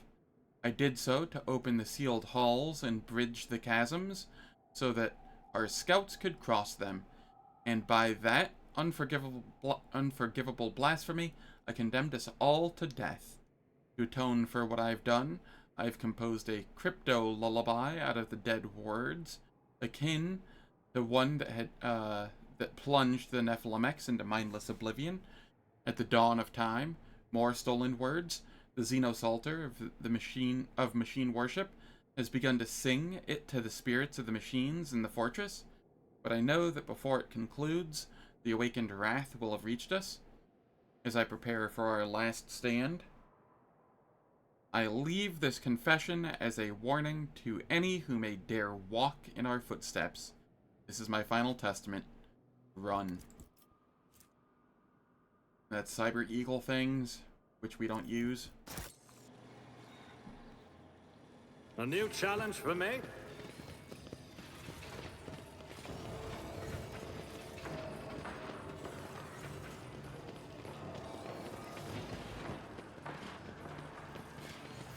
Ooh, what happens if we touch the pillar? As you approach, the black metal of the ancient slab begins to move. Geometric shapes appear on its surface. The 3 brightest ones are symbols for star transfiguration and imprisonment. Above them is another transcription. It's flickering, as feeble as a dead man's breath. My lord, I have spoken this testament to edify my spirit, so that after my reverie's vision comes to pass eternally, I may shed my oblivion of that which I lost when I gained all, and that which I gained when I lost all. I absorb the lifeless images, unheedful of the fleeting moments, for eternity is my worship. I lay my hand and hearken until my memory is an imperishable tomb, wherein the ashes of times past are laid to rest. Alright, it is time for ads. The ads will last for 3 minutes. Disable pre-roll and mid-roll ads for the next hour on Twitch. I don't do anything in the meantime, so nobody misses out on any content. And I will catch everyone after the ads.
Alright. The ad's finished. Let us continue. The tablets that speak through eternity, Eogan gazes greedily as if desperate to absorb every detail shimmering in the black metal. The secrets they conceal within themselves are sinister, yet they carry the truth across aeons. Do you realize, Rogue Trader, that only a select few among the living have experienced this? The knowledge entombed within this vessel is akin to a double-edged lancet. Place my palm on the star symbol.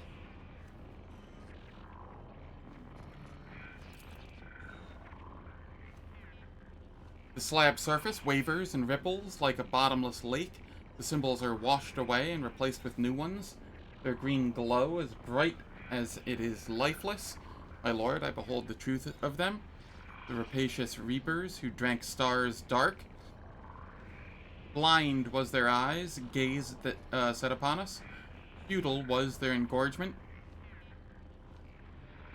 for they would never be sated. Bathed in the ferocious rays of a deadly star, prisoners of our own brittle bodies, our race was withering, doomed to hurtle toward imminent and inglorious obliteration. War devoured existence within and without, and unity was a specter of dreams unattainable. Such was the way of things, and we knew naught else till we heard the call of the reapers of deathly stars. They made the summons, and we heeded their call, and we crafted, at their behest, indestructible bodies of living metal, for in their voice we heard a hope of escape from the putrescible nature of existence. Place my palm on the transfiguration symbol. A wave of animated metal sweeps away the symbols, and the slab shows you a new set. Their glow cuts through the crypt's darkness, making your eyes sting. My lord, I behold the truth of the rite of the biotransference, the renouncement of our decay-bound bodies, and soul-splitting agony that doomed us to an eternity of triumph. Their messenger manifested among the overlords of overlords, bearing the gift of triumphant indestructibility. No fee had been promised, yet a fee was to be paid. There came no refusal, and the gifting was done. Our artisans harnessed their craft to erect biofurnaces, the gates of indestructible permanence, and we entered the crucibles of immutability, and the tyranny of the withering flesh was cast off, and an eternal existence in bodies of living metal commenced. While they gorged their maws with our souls like carrion-eating beasts, for that was their fee. Only select overlords preserved their selfhood tenaciously and fended off the oblivion of their minds and wills. So this is just the history of the Necrons, how they came to be. Place your palm on the imprisonment symbol. Your touch sends the symbol scurrying away like crypt beetles, only for new ones to take their place. My lord, I behold the truth of the fate that befell them, fashioned by our touches. Their imprisonment is our liberty. This is the enthroned truth that reigns supreme. Thus delivered from transient life's decay, we came forth as mighty unity. Guided by them who had now sated themselves, we turned our foes to naught.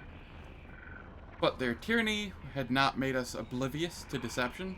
Preparations were made and armaments were fashioned, and they were shattered, and their fragments were engulfed in timeless tesseract prisons.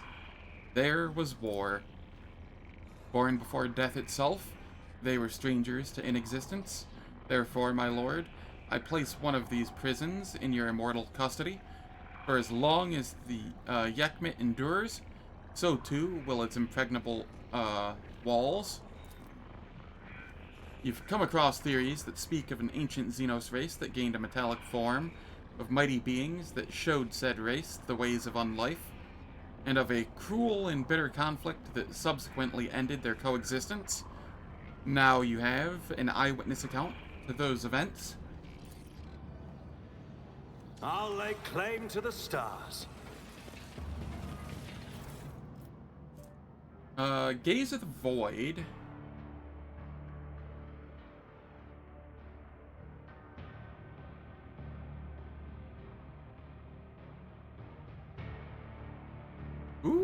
this one's kind of neat. This is a very neat weapon.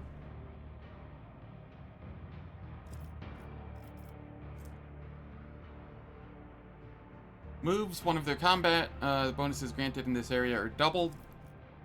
Okay, that's neat, but not needed. It won't get used. Over here.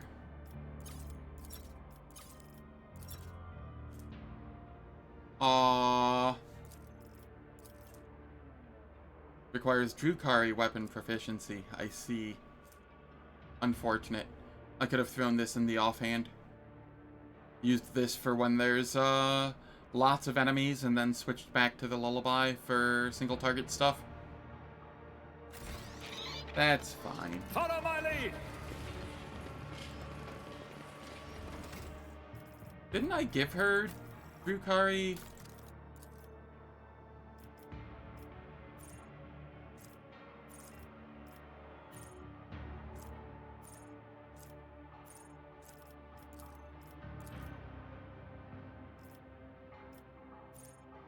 Path of the Outcast.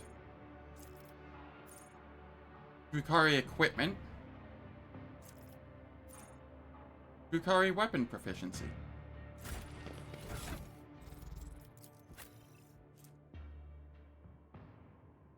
Ah, it's the strength requirement.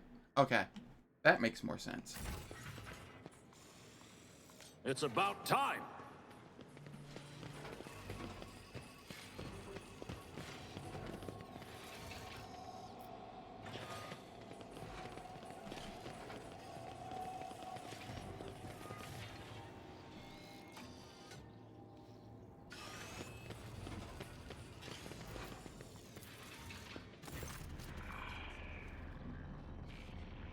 The obsidian smoothness of the enormous slab begins to ripple and roil. A set of mysterious symbols appears on it, as if impressed on its black surface by an invisible finger. The three brightest ones are the symbols for Malefice, Pestilence, and Unraveling. They shimmer forebodingly, like a martyr gasping for air, as if life drains from them. My lord, who hast known eternity, I heed mine guarding words that I spoke at the dawn to the wrathful stars. He who is condemned to torture by imprisonment must languish forever in the labyrinth of many dimensions, lest their plagues befall us. A minute breach in the impossible prison would suffice for the spiteful will, the destructive thought incarnate. In unperishing flesh, to obliterate existence, I lay my hand upon the vessel of the past, and I am relieved of the doom that awaits one who breaks the commandments.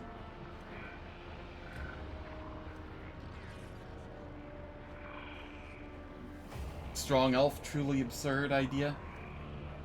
Yeah, I could have given her that one exemplar talent that gives you strength based off your wounds. Then she could have used it.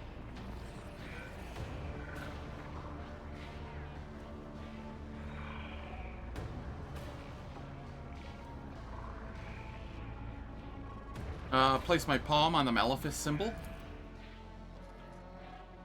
One after another, new inscriptions appear on the slab surface. They dash around maddeningly fast, overlapping each other. Amid this chaos, only one inscription latches onto your mind, causing it acute pain. My lord, in my measureless eternity, I remember their doom. I am revealed, the first plague, the Malefice, a wormhole that invades the very essence of thought. Your vision goes dark. Reality cuts through the darkness of eternal sleep like a cold blade. You sense wrongness and gain a clear understanding of the nature of that wrongness. Your engrams have been tampered with and damaged. You try to move, but in vain. You're buried alive in the metal crypt of your own body. Some of your fellows are faced with the same fate. Almost as soon as they emerge from their stasis sarcophagi, they freeze like mangled statues, tilt sideways and collapse, crashing to the floor. Maddened legions march mindlessly past them toward a gaping chasm and tumble obediently into its merciless maw. Forever frozen in a silent scream, you feel the haze of approaching madness cloud your mind as it is overrun by Rose. Wow, Heinrich's failed with a 105 willpower. Of distorted emerald green symbols. As soon as their glow becomes unbearable, they go out at once, and you find yourself standing beside the black slab again. Right under your hand, the symbol for Malefice vanishes from the smooth black surface. Lord Captain, are you uninjured? Sound of mind? Why am I even asking? The answer has been obvious for a while now. The Seneschal mutters the last sentence under his breath. Hey now, Abelard, what the hell? I've been stabbed in the back by my own Seneschal. And with no blade, but with words.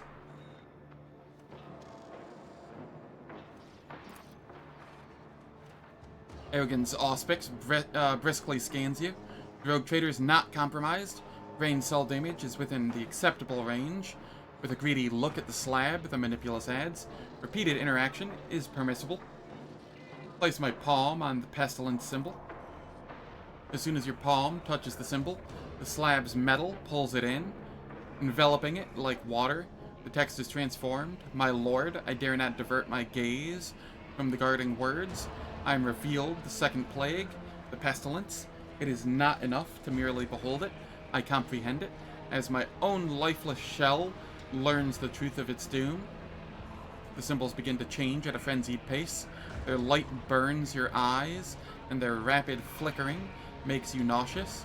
You are struck by a splitting headache, like an alien entity, squeezing their mind out of shape, as if they were as if it were soft clay, refashioning it after its own image. You see an image of a void ship, a black crescent shape. Its plating veined with green lights. Right before your eyes, its various parts start crumbling and flaking away, as though gnawed at by invisible termites. It is being consumed by tech blight. When only a lifeless carcass is left, you feel a searing pain in your hand, as if the pestilence has spread to your flesh and is now consuming it. We bear the pain. You clench your teeth and press your palm harder into the slab. The pain is but an illusion. You overcome it and let the second vision into your mind. The Cyclopean pyramid comes crashing down on the rocky ground. It seems intent on preserving its shape, but tech blight twists it and eats away at it. An enormous hand cuts short the fortress's death throes as it crumples the pyramid into a shapeless lump and tosses it away. The shining metal giant lifts its little finger and points it at a cohort of mechanical warriors. They are turned into puddles of black metal. The giant clenches its fist, and the soldiers' remains merge into an enormous tentacle that lashes and sweeps at everything around it. Rays of wrath radiate from the giant's face. The vision of the vengeful deity ends, the pain subsides at once, and the metal releases your hand unscathed. The flickering symbols freeze instantly and slowly begin to fade. The symbol for pestilence is the last to disappear from the slab surface forever. Place my palm on the unraveling symbol. The symbol you touched splits into three that are akin to it, similar and yet different from one another. A message materializes in front of you. My lord, their third plague, the unraveling, is beyond comprehension. Therefore I put before myself the question bearing clarity. This I ask myself, my lord, if my existence were to be reflected in myriad eternities, would they be the same? Your mind is now drowning in a flood of thoughts and memories. Ancient, alien, and indomitable. With a titanic effort of will, you hold on to one of the images, invest it in the sound of borrowed words, and utter it in a strained voice that is not yours.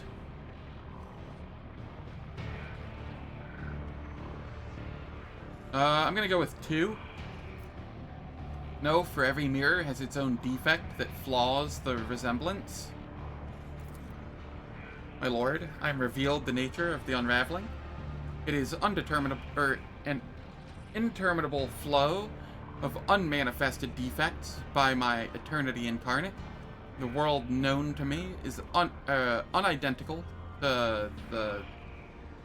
Wow, I haven't seen that in literal ages. I have not seen that since, like, 2015? Maybe? That is impressive.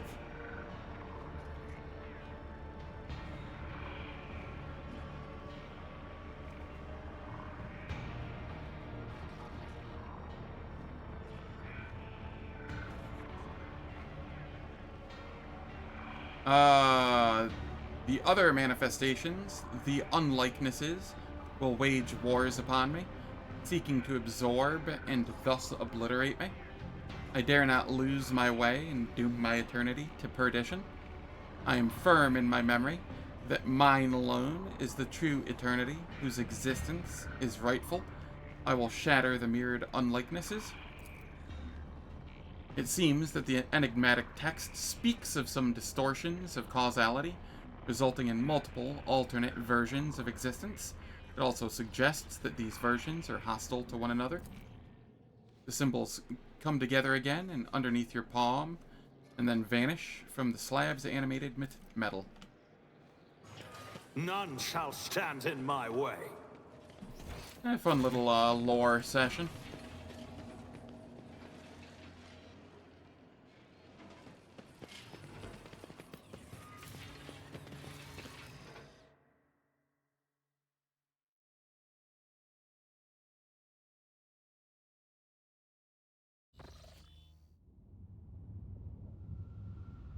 Alright. I think I just have the one system left, which I think has DLC 3 stuff. Oh no, I have 2 systems left. Okay.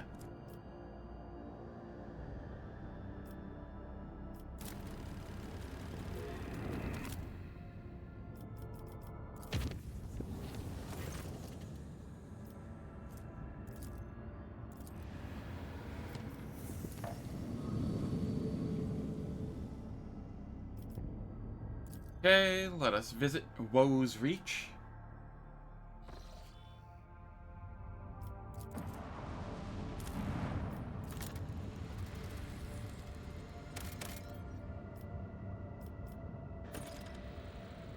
Search Expedition. The Auspex readings scanning certain areas of the planetary crust are extremely unusual. They indicate that the world is undoubtedly of natural origin, but that many millennia ago, something happened here that turned the upper layers of the tectonic plates into a smooth layer of glass. Only partially melted tracts remain of the mountains, and the less noteworthy elements of the natural topography have been erased without a trace. During the scan, the planet rotates by a few degrees, revealing the outline of something lying on its surface. Flickering with deathly fire, lines and circles, visible even from orbit, come together to make strange-looking symbols. 2 colossal chains spanning the planet in the shape of a cross. The symbols are not merely impressed into the planet's crust, but scorched deeply into it. Starlight refracted in the glass facets is what makes the glyphs sparkle. Right where the inscriptions intersect, the Auspexes identify some kind of massive structure. Send a research team to the surface. The group makes contact after quite some time. Their report states that the structure is a monolith of one solid block of black metal, erected by some powerful Xenos civilization. It is empty and abandoned. The only notable discovery was a huge human-sized, shimmering prison. Seriously? 2 of them?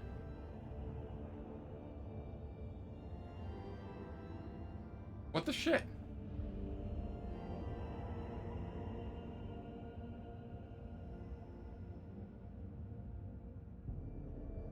Now I'm starting to get suspicious here. Where are these bots coming from? And why is someone making a ASCII dick bot on Twitch. What the fuck?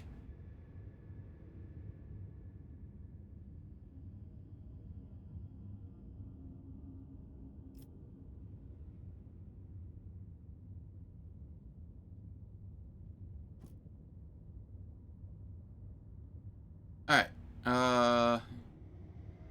The only notable discovery was a huge human-sized shimmering prism on a plinth of black stone with vague images flickering around it. Order the group to activate the prism. Following your orders, the team tries to activate the prism, after which the Vox connection is jammed and interrupted. A few hours later, they return aboard, bringing with them a detailed picked recording of what happened. The recording shows the prism projecting a holographic diorama of stunning clarity in front of it. It depicts the battle of two opposing armies, strange skeleton-like Xenos, outnumbered, fighting for possession of this planet.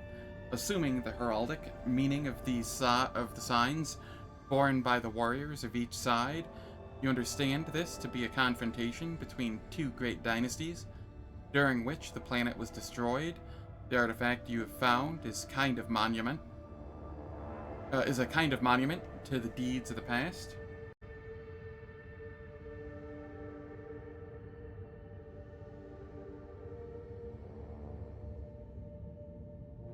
Use the elucidator to read the inscription. The elucidator resists your attempts to translate the glyphs for some time, but soon relents. The first inscription reads, "He who possesses the infinite possesses eternity." The second reads, "Thus shall every enemy of the Overlord fall." It is a clear warning to anyone who might lay claim to this star system, including you. Leave the planet's orbit. The mysterious planet continues its leisurely journey through the great void.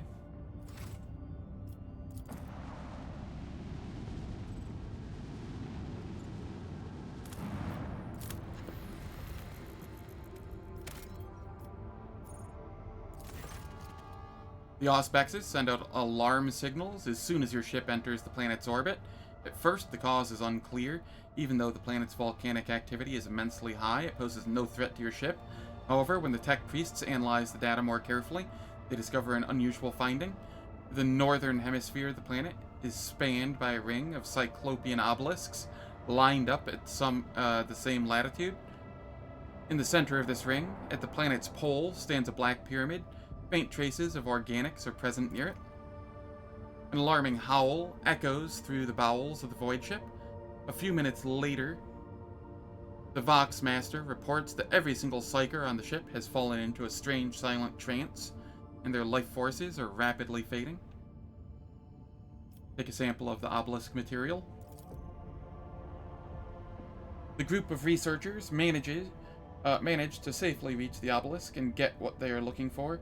Midway through the return trip, Vox communication with their shuttle is cut off, and the shuttle itself switches to autopilot. Guided by the machine spirit of the onboard cogitator, the shuttle docks with the ship shortly after. The interior of the shuttle is strewn with corpses of the crew, all of which have been bisected with perfect precision. The sample of obelisk material has vanished without a trace. Send a team to investigate the central structure. Rumors of the terrible fate of the researchers trying to investigate the Xenos creations spread through the ship very quickly, so the scouts descend to the pyramid with all possible caution. The mysterious structure is made of solid stone and lacks even a hint of doors or windows. Nearby, the scouts find evidence of an Imperial camp. After searching the camp, the team determines that it was set up by a group of pioneers sent to the planet by your predecessor, Theodora. None of them survived. Their bodies, covered in volcanic ash, have turned into mournful stone statues. Almost completely robbed of their human form, the scouts bring the expedition's few surviving supplies and records back to the flagship. Okay.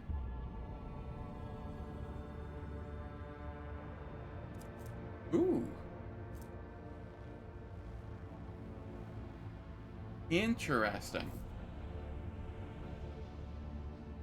While Aegon stands in a straight or diagonal line to an ally affected by line of support, and that ally is within line of sight, he gains plus perception bonus to all characteristics except perception.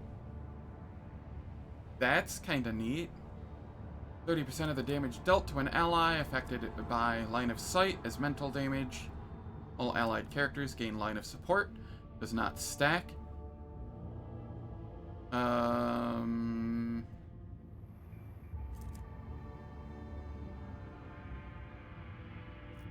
I like this. I like this a lot.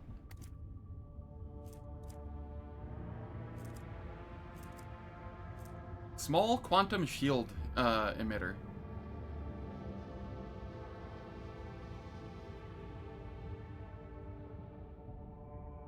Cool. Fire a torpedo at the pyramid. The torpedo salvo makes the flagship shudder, and the Xenos creation is blown to pieces by its crushing onslaught. The ship's engineers estimate that a direct hit should leave nothing but a melted wreck behind. Exclamations of surprise fill the bridge when you take a break from contemplating the aftermath of the salvo and glance at the auspexes. You see that the pyramid, which was split into pieces a few minutes ago, is becoming whole again. It does not appear that the direct hit from the melted torpedo did any harm at all. Leave it as quickly as possible. Lance Crimson Disk quickly diminishes in size, receding to the distance. Alright. I have things I need to do here. First things first here. Do I go with Last Stand? Yes, I will go with Last Stand here.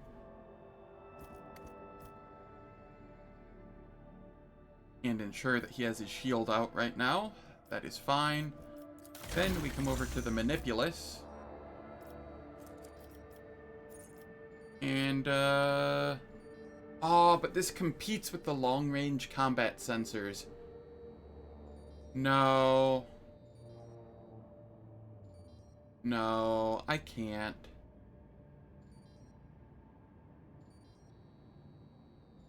The long-range combat sensors are too good. Especially for it to only be +8 to all characteristics. If it was like +10, that would be fine, but +8 is likely to not do much. I'd hit a new threshold for strength, toughness, intelligence, willpower, and fellowship, none of which I really care about.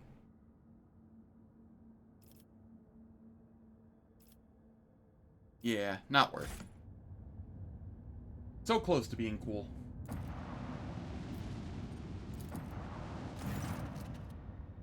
In the dead starlight, the planet looks like a bizarre artifact whose many sharp facets glimmer mysteriously.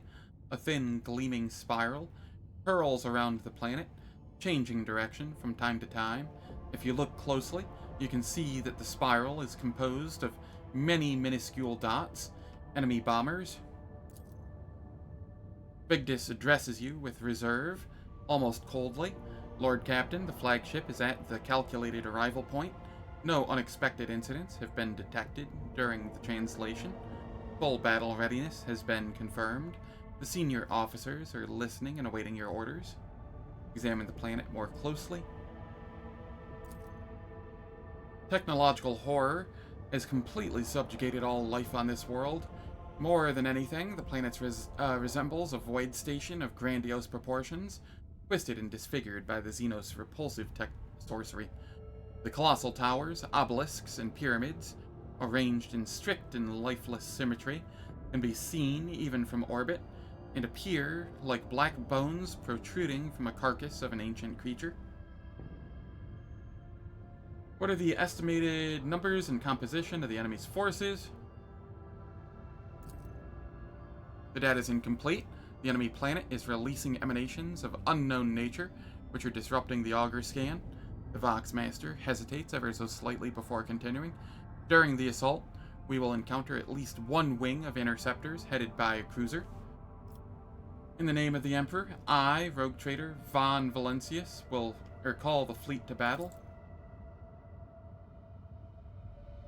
In the ship, as the ship passed through the warp, your officers developed several tactical plans that best fit the mission at hand. Now a choice lies before you: to concentrate fire on the enemy cruiser, or to eliminate its escort. Destroy the Xenos commander and seize the key to our glorious victory.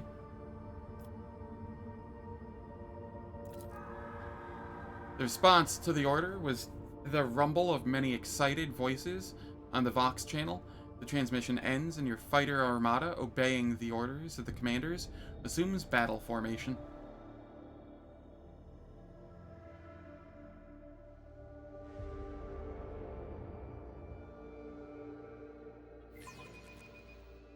Enemy contact!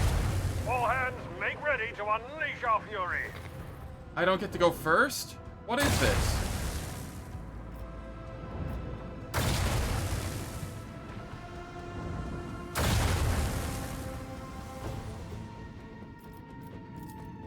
Torpedoes locked.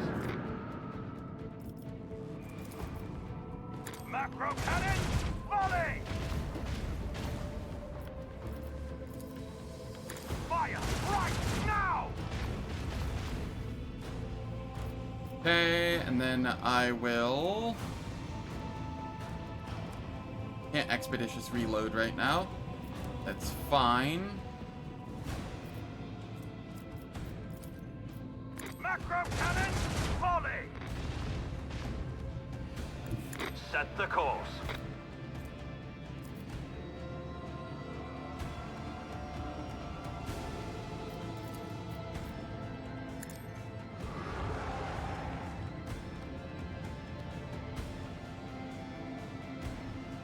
The time has come. Unleash! Okay.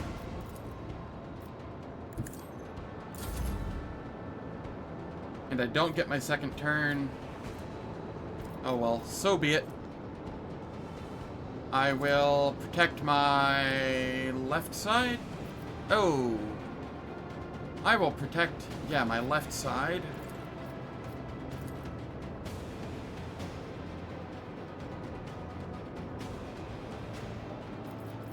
And I will reduce the cooldown over there.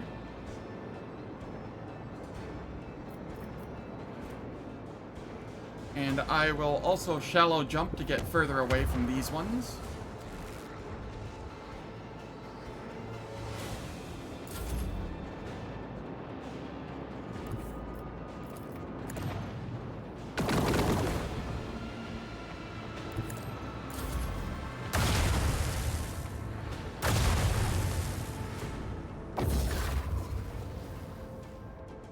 Hecking rude.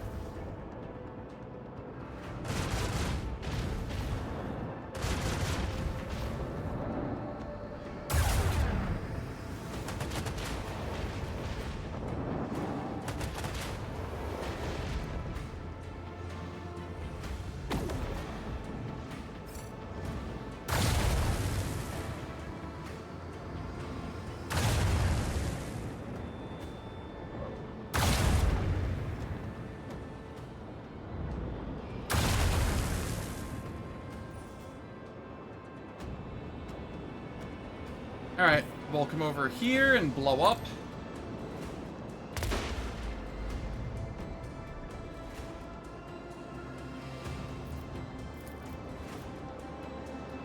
Fire right now!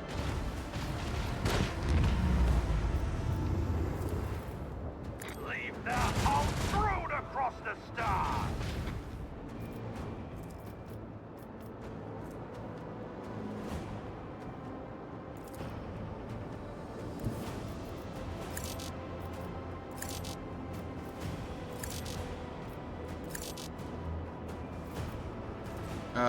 That is unavailable? Okay, what kind of debuffs do I have on me? Blocks a random post for 2 turns. Okay.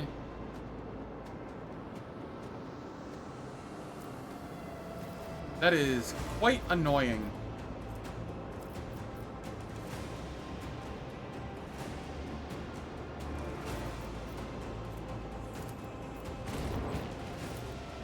Torpedoes locked! Annihilate them!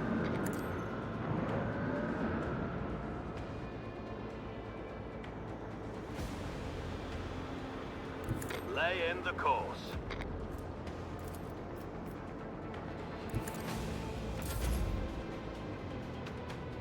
Okay.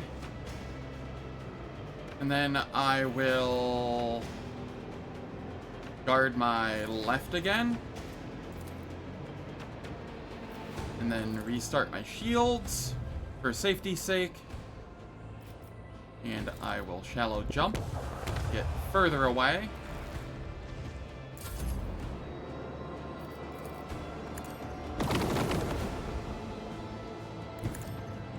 It would be real funny if this is where I die, right at the end, in a ship battle.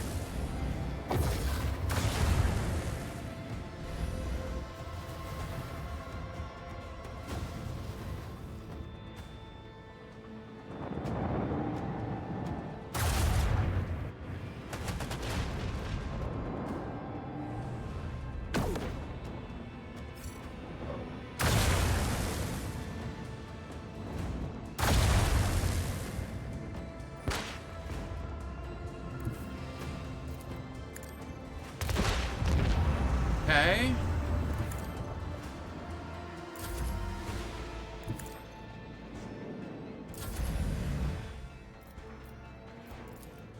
Unleash our vengeful salvo!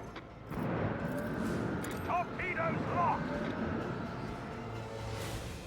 I will come up Time here. has come. Annihilate!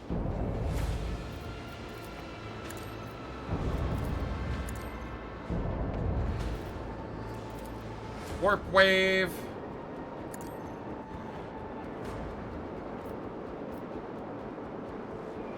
And I will protect my front.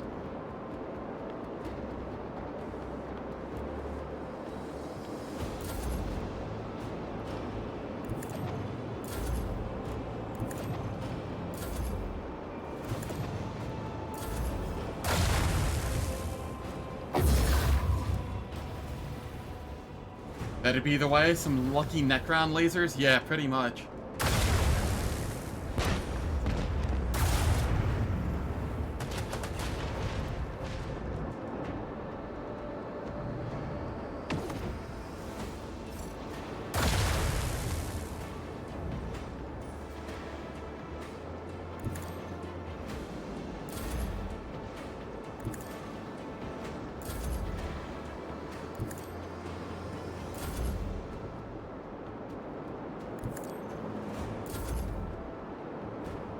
Okay, then we get to come over here and blow these up.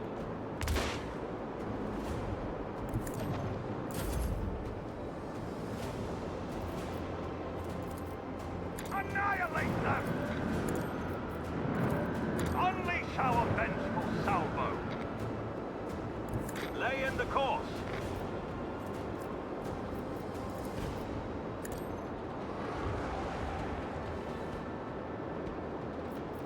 And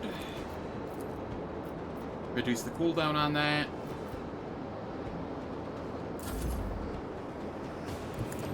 I have so many random things floating about in space right now.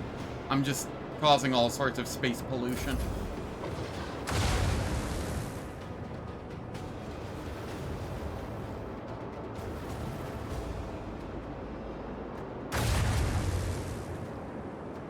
Hello, Gnome Toe. Hope all is well.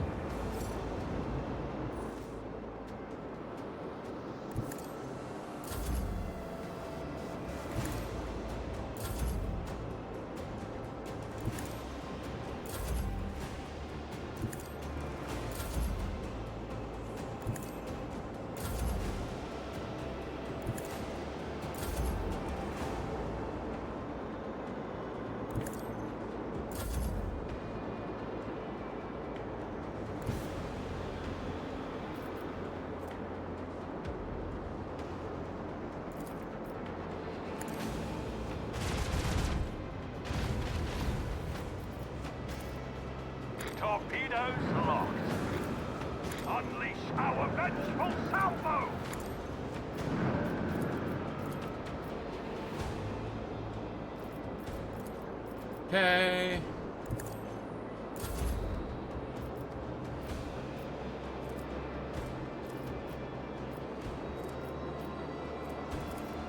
I will come down, or up this way.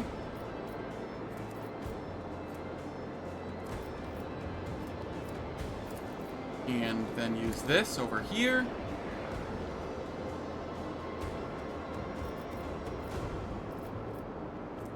And...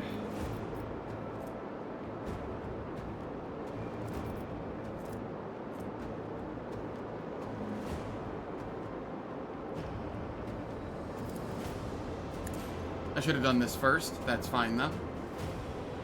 As weak point on that side.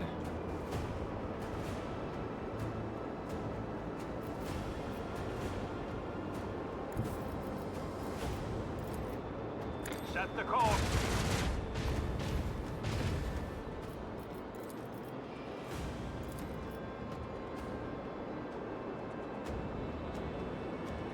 All is well here.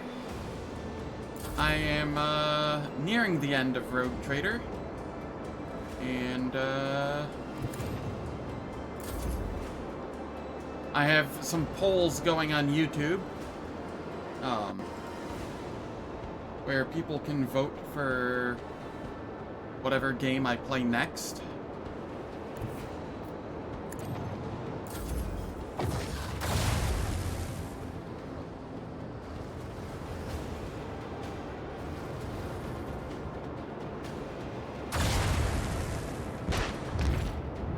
Oh no, the Heartless! What will I do?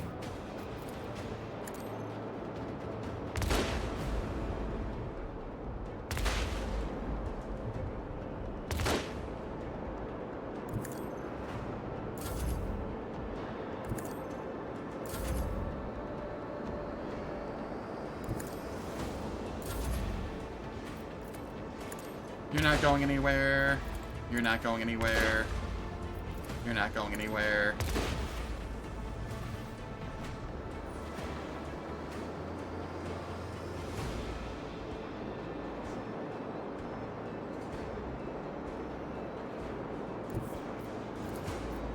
Lay in the course.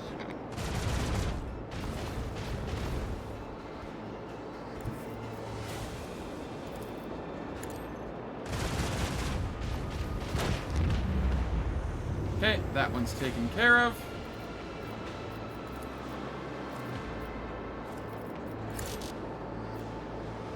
And I will just chill.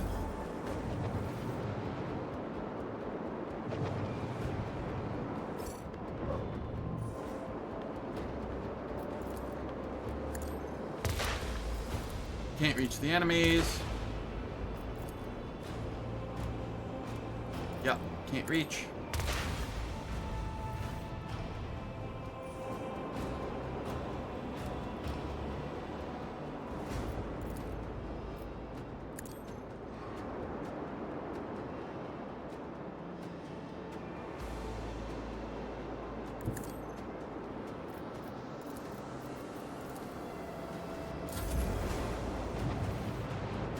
All is good here.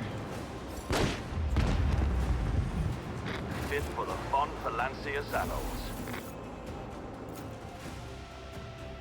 Easy fight.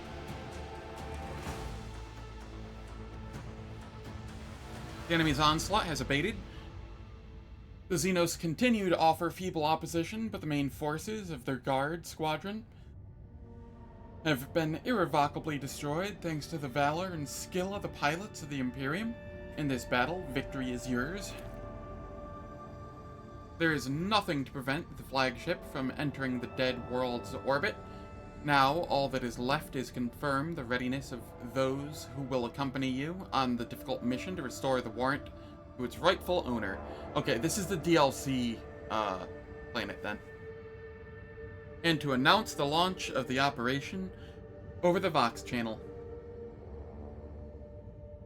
Arch-Militant, are you ready to proceed? Yes, Lord Captain. My soldiers are completing the final preparations before the assault.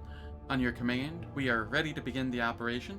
Siberian, will you come with me? to bring back the dynasty's stolen possessions. Your ancestor does not hesitate, for even a second. The thief who stole what was bestowed upon our line by the Emperor himself must suffer most terrible punishment, so that he will never again seek to cross our path. I am ready. Vigdis, requesting a status update on the Adeptus Mechanicus preparations.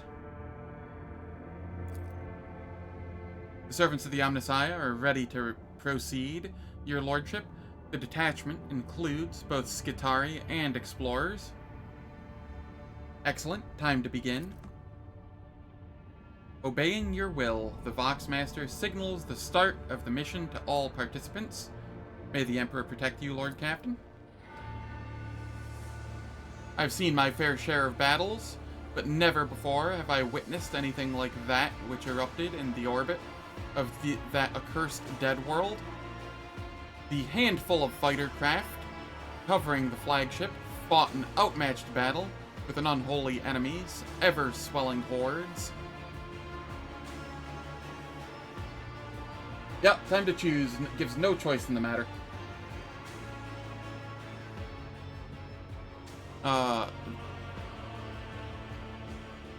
Yet sacrificing themselves, the servants of House von Valentius cleared the way for their master, just as they did in days of old. At the cost of many lives, the Xenos defense were breached. Once the artillery finished, several shuttles broke off from the flagship and headed toward the planet's cratered surface. The small maneuverable craft were perfectly suited to my heir's plan to stealthily penetrate the heart of the ancient tomb and take that which was his birthright. The shuttles landed on a tiny patch of clear ground that had miraculously escaped the shelling. Around them towered the colossal ruins of Xenos structures, pulverized by the flagship's relentless orbital cannons. Concealed somewhere beneath a thick layer of molten metal was Trazen's only abode in the Coronis Expanse, his Museion. At the Rogue Trader's command, the Adeptus Mechanicus servants, accompanying the squad, released a swarm of servo skulls into the air. Guided by binary hymns, their auspexes unerringly detected usable points of entry.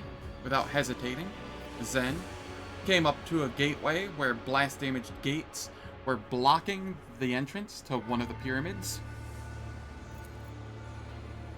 Imbued with the Xenos' unholy technology, the very metal of the triangular gates seemed to resist our intrusion. Every attempt to clear the way proved futile. The tech priests resorted to desperate measures. Sacrificing their stock of melta-charges, the servants of the Omnissiah managed to melt away a large enough opening for the squad to enter. Countless turns, crossings, climbs, and descents later, the squad finally reached its goal. The walls, once closing in relentlessly around us, suddenly opened into a wide, low-ceilinged corridor that disappeared into darkness.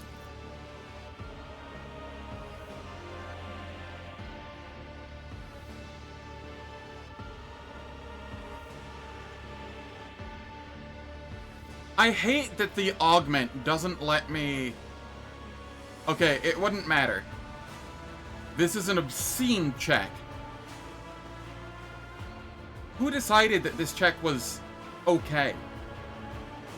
I don't think there's any possible way to get more than, like,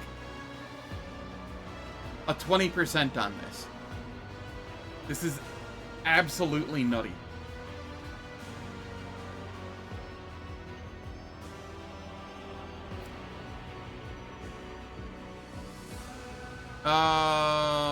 We made considerable progress when a harsh ringing sound echoed through the stale air. The Voxcasters erupted into a cacophonous screeching before falling permanently silent.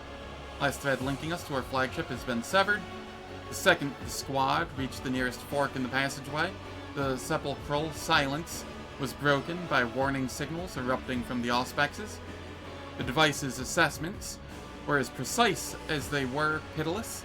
The right-hand branch held unknown gravitational anomalies that might kill the squad, while from the left hand, one enemy force were inexorably approaching.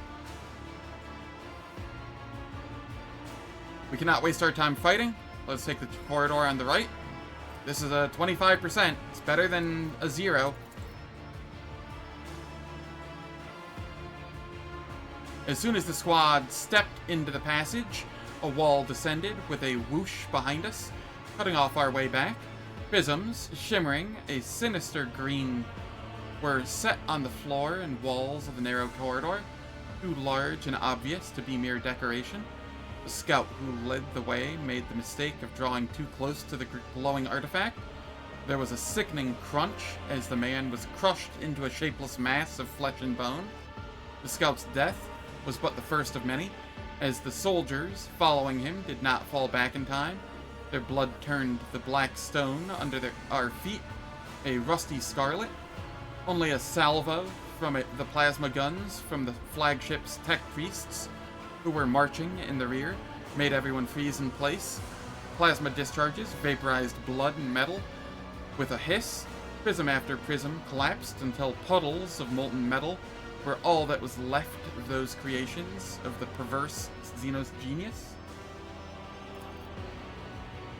The way seemed clear and free of perils. The squad advanced at a swift pace, moving ever deeper into the intricate web of passageways. It turned out the sense of security was an illusion. The Museion's masters were still intently monitoring our every step, and they struck at the exact moment we let our guard down and allowed ourselves a brief respite. The nightmares that ambushed us were an outrage against the very nature of reality. Giant segmented bodies wriggled silently through the air, disappearing and reappearing as lasgun shots passed through them. Their incorporeal appearance was deceptive. The long claws that pierced one man after another left no doubt that they were quite real. Nothing we had could match those technological monstrosities. The only option left was call the soldiers to arms. Soldiers of Zarkov, the time has come to serve the dynasty. The soldiers of Zarkov were not in the habit of faltering in the face of monsters. A sergeant charged forward. I did not know his name, but I shall always remember his face. Weary, yet utterly calm. The creature's claws ran him through, but the dying soldier managed to activate a melta charge that incinerated both himself and one of the abominations. Several other Zarkovians followed his example, and their surviving comrades finished off the damaged monsters. Everyone was looking about and bracing themselves for a fresh attack when the walls around them shimmered, their contours flowed and shifted, forming shining curves around us. Many of the squad recited prayers, hoping to banish the visceral terror that gripped their minds at the sight of the strange phantasmagoria of lifeless light. A low rumble came from somewhere below, monotonous and growing louder. It sounded like the operation of some monstrous machine awoken from centuries of slumber. The sound intensified, permeating everything, resonating painfully in our bones. The squad members fell to their knees, unable to withstand the power unleashed upon them. The rumble became a drone, a noise that seemed to penetrate the deepest recesses of the mind, reducing anyone who heard it into a panicked animal. A wave of dread in the face of certain and most horrifying death washed over every one of us. An eternity seemed to pass before I heard. Jesus. Some of these modifiers are just absolutely nonsensical for being characteristic modifiers.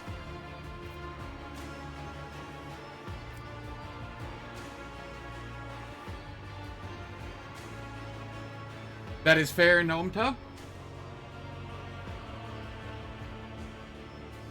I would not wish to spoil anyone.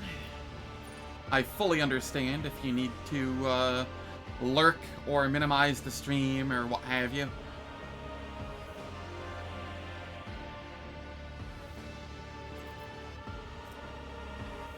Having a 185 willpower on a willpower character is average? Is it? I'm pretty sure it's not.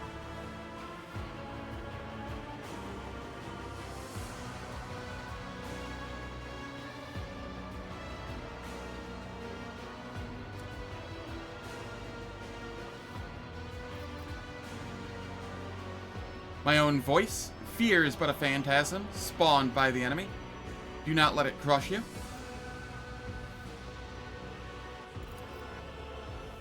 I said those words over and over until it dawned on me with horrifying clarity that the Museion's cursed air was preventing the humans from hearing a single word as it sapped their will to live.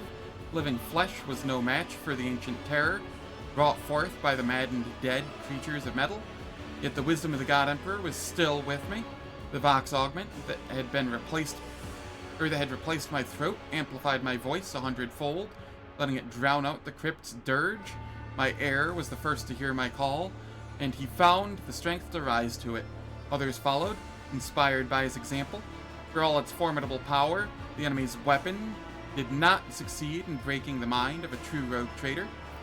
Every step took me enormous effort, and yet I walked on. Also, how's it going, Falcon? Hope all's going well. I have another poll up on YouTube, likely the last. It pits all of the games that were doing well in the previous polls against each other. It does appear it is time for ads. The ads will last for 3 minutes. They disable pre-roll and mid-roll ads for the next hour on Twitch. I don't do anything in the meantime, so nobody misses content. And I will catch everyone when we return.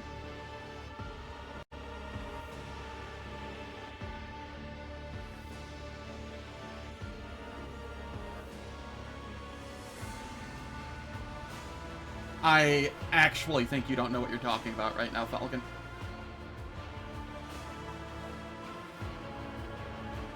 I don't usually say that about you, but I have a willpower-focused character in the group, and it's 105. I am ballistic skill-focused, and it's 100. Characteristics don't scale the same way as skills do.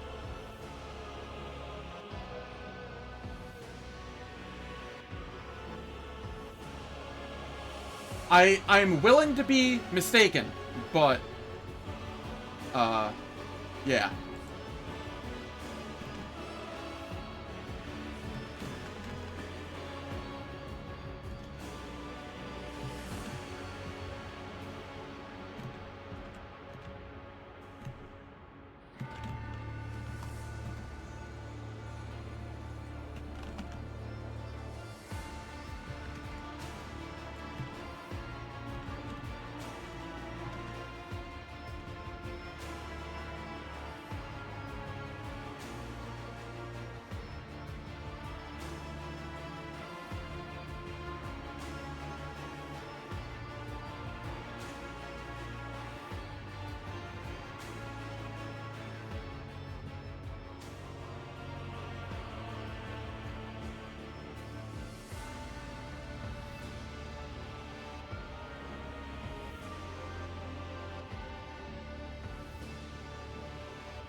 Alright.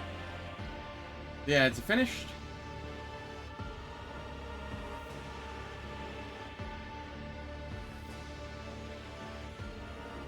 Alright then. I guess I'm just mistaken. I will retract my statement then.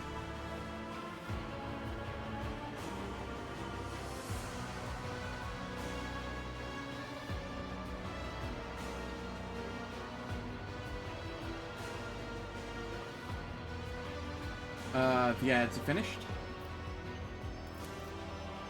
The rest of the journey has been expunged from my memory, and likely from the memories of all who made that nightmarish odyssey into the heart of the Necron world. When the squad finally reached the Museion's antechamber, the sight of it shocked me almost more than anything I'd ever experienced before. A gargantuan structure towered in the middle of a vast hall. The pyramid of black stone, perfectly smooth, with gleaming razor-sharp edges, seemed to consume the light around it. At the middle of each of the pyramid's faces, a circular platform covered in perfect symmetry with the others. Each platform bore a Necron, its casing painted blue and gold. There was no doubt that we were seeing the real guardians of Trazen's treasury. Hundreds of smaller platforms rose and dipped alternately as they orbited the central pyramid and glided up toward the ceiling, under which could be glimpsed the outlines of the first levels of the Museion's gallery.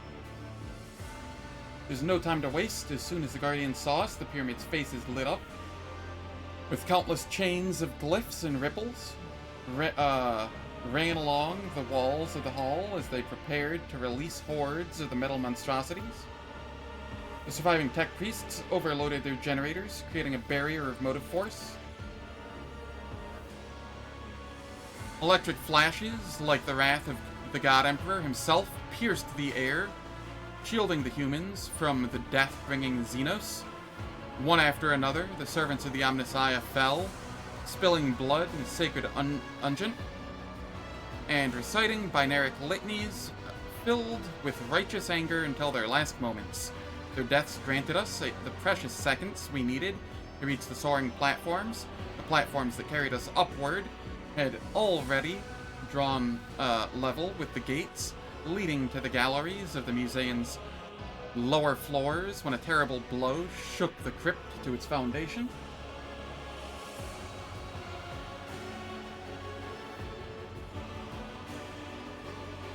It's level 37 for more context, so...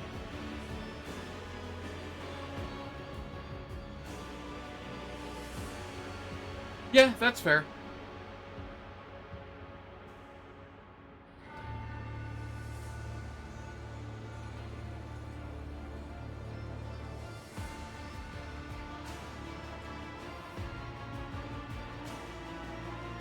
Platforms that carried us upward had, okay, when it shook the crypt to its foundation, another of the flagship's artillery strikes had hit the planet's surface not far from us, and the accursed pyramid proved insufficiently sturdy to withstand it. The last thing I saw was cracks running along its surface, filling with poisonous green glow. Then an unbearably bright light flooded everything, and I was temporarily blinded. When my vision returned, I found the place utterly transformed. There was no doubt we were in the Museion, and the sight of its solemn halls destroyed by orbital bombardment filled my heart with vengeful joy. We were but one step away from exacting revenge on the thief who had dared to steal the sacred warrant. The heir of House von Valancius had done the impossible, entering the lair of this most dangerous foe, with no harm to himself. The warrant was there, somewhere ahead, along with one who'd had the audacity to steal it, and we, the rogue traitors of House von Valancius, were prepared to do anything to reclaim what had been granted to us by the God Emperor himself.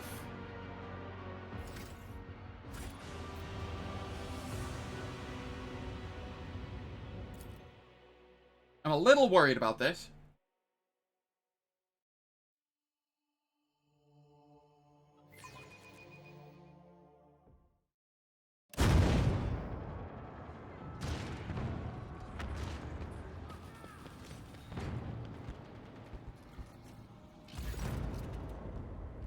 Covered in dust and blood, the Zarkovian soldiers crowd around. So, yeah, that's where my logic was, Cleave Wizard. But then after Falcon said stuff, I remembered that willpower does get, like, some obscene buffs from some of the Psyker staffs and stuff like that. So maybe willpower just scales way harder than some of the others do. Than, like, all of the others do.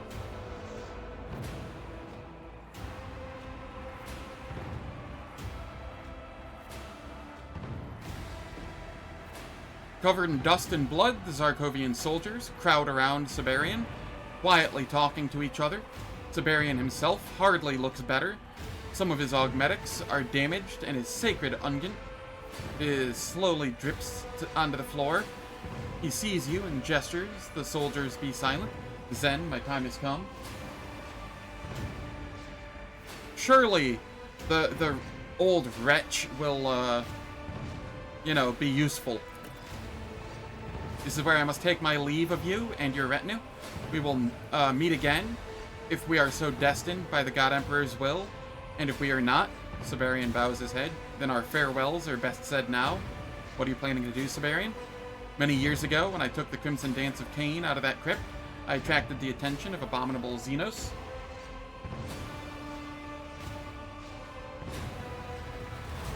90% Mechadendrites chap is gonna save the day. Yeah.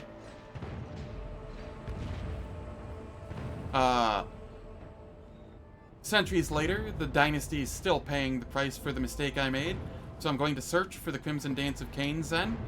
It's only fair that the sword that started this conflict should put a long overdue end to it as well. There's a pattern to it, don't you think? As though this was destined to happen. Farewells. What do you intend to die?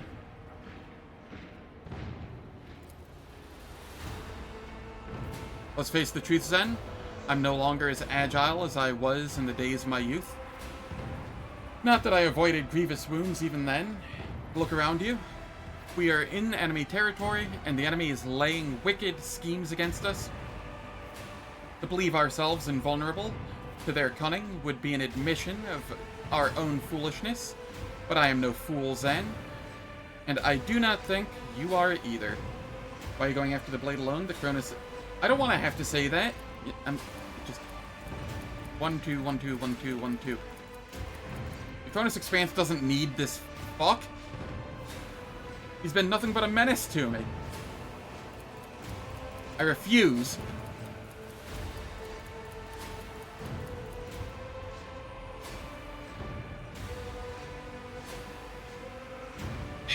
Fine. Why are you going after the blade alone? The Cronus Expanse needs you.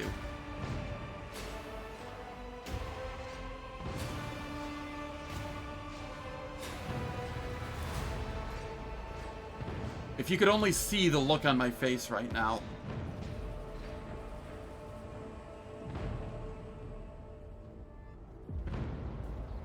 I wish. I frickin' wish.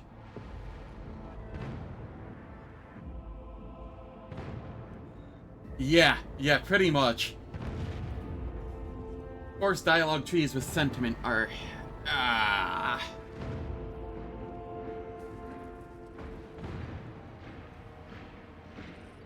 No, it does not. Siberian shakes his head sadly, yet you read something that looks like warmth in his eyes. But I'm grateful for your words. Do not think it has escaped my notice how the Cronus Expanse has changed. All that I knew and valued has been lost. I do not belong in this time. I'm a relic now. A vestige of the past, whom a freak turn of events landed in the present. A deep, sorrowful resonance fills your ancestors' mechanical voice. I'm no fool and I'm no madman. So I accept my lot. I want but one final thing, and that is to discontinue this accursed cycle. Ah! He follows Amernat.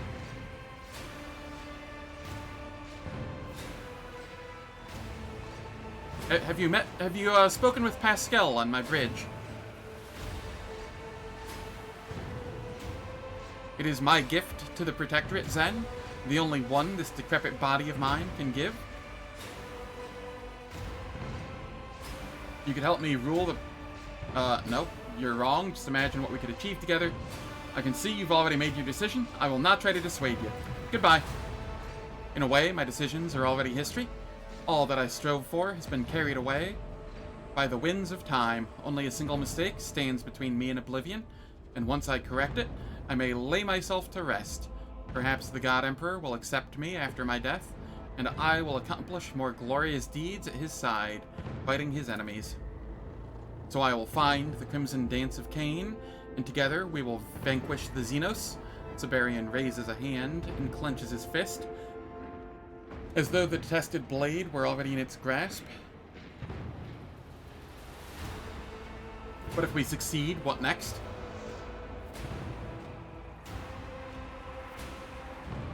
Wait, hold up.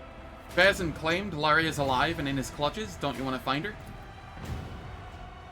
Siberian's expression darkens at your words. Not a single word of Trazyn's is to be believed.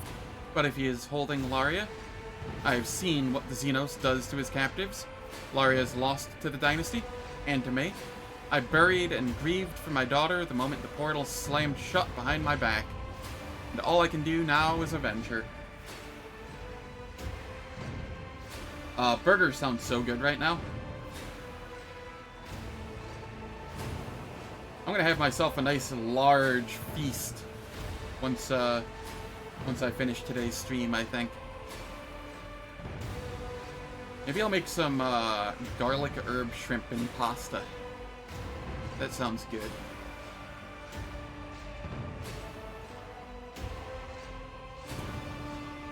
But if my daughter is alive, in whatever state the abominable Xenos' captivity may have left her, I will take her with me to the cold stars. The hope is a foolish sentiment, Zen. Tell me your plan. I will set out to search for the sword. In the meantime, you must find a way to get to Fazan. Once I have the blade, I will give battle to the Xenos and unleash the might of the Crimson Dance of Cain upon this his unholy head. The augurs have already scanned the chambers and will give you the coordinates where we will reunite. If I'm not back at the designated time, go on without me.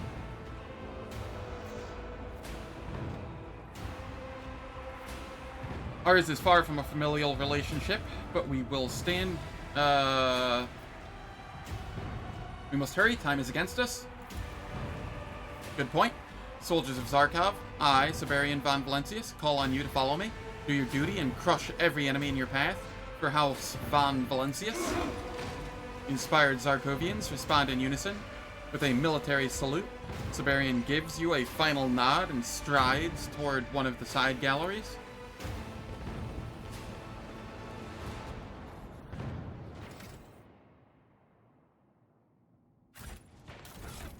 I am curious now.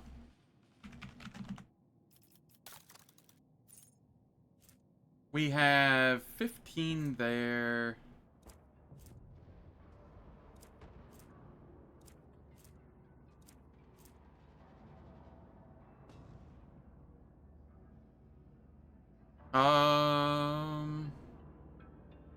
That's only while in cover. 10 willpower. Okay, that's something anybody could wear. I don't remember where it comes from.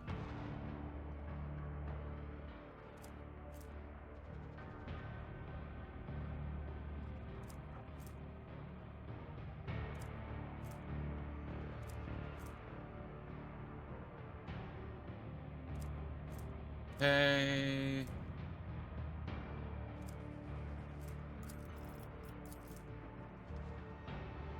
That's 10 willpower.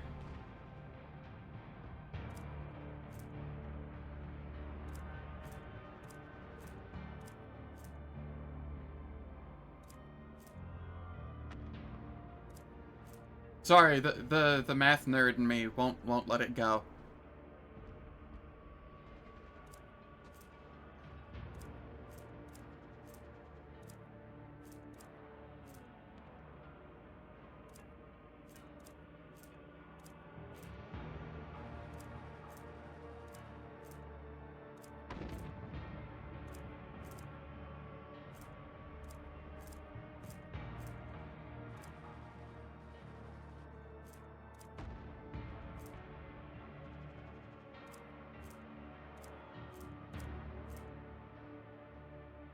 10 bonus to willpower, okay.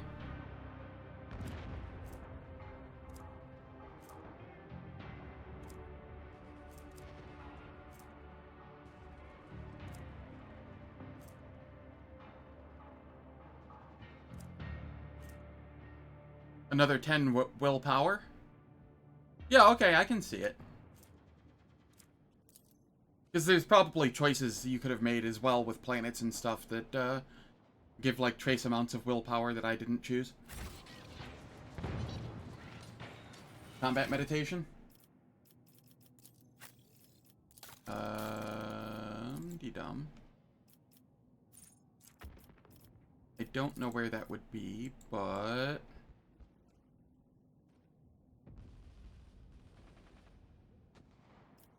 Combat Master, no.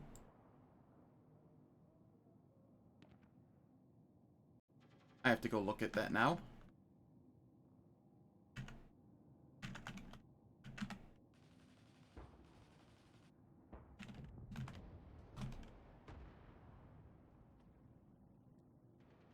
Character gains 15 willpower as long as they have no ranged weapons equipped. Oh, that one. Yes, yes. Yes, yes, yes.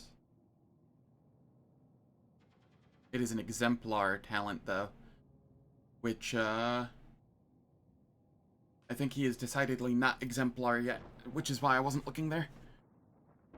But yes, that is also a good source of willpower that I could have had at this point.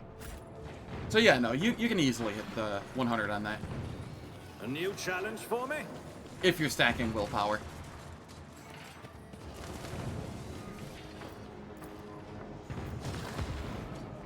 Even in its current state, the beast looks more like a predatory beast than a faithful steed.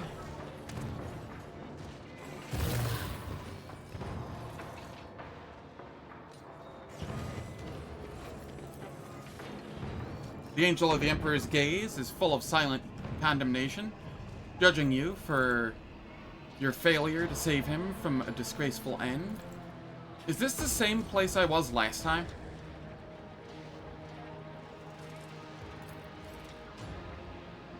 I'll lay claim to the stars. Just like at a different time or something? I figured this would be a different one of his museums.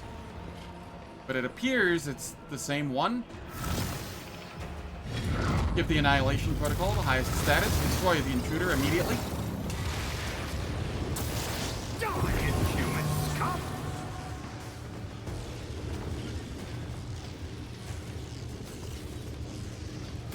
Alright.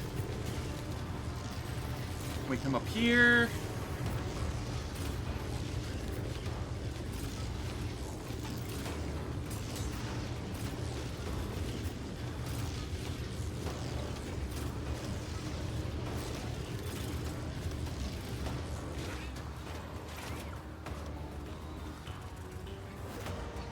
Necron Deathmark, Blighted Immortal, Necron Warrior, Necron Deathmark, Blighted Immortal, a Chronomancer.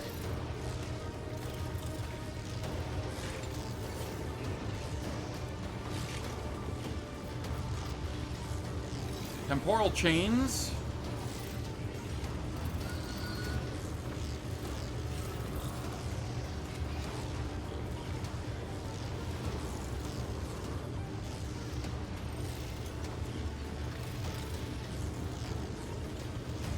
Yeah.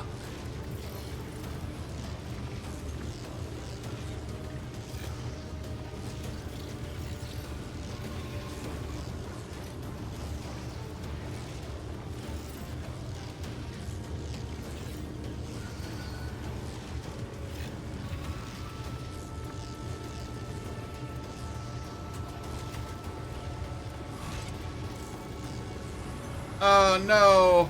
Okay.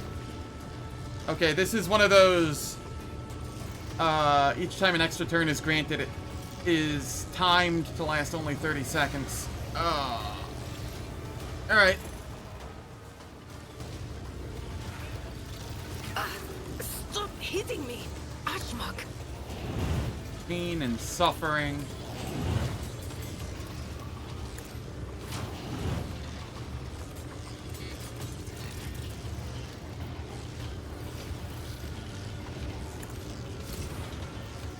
found a way to deal with the extra turns. I can do that with the right incentive.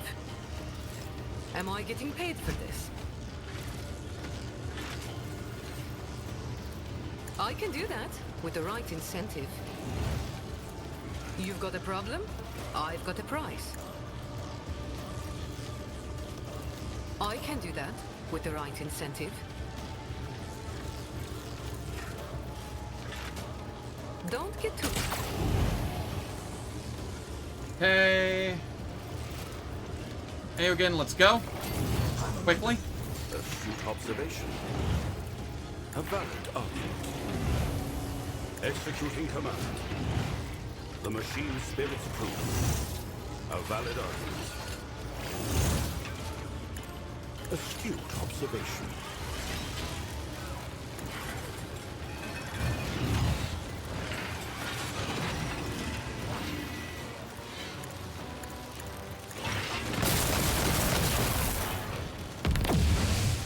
Okay. That worked decently.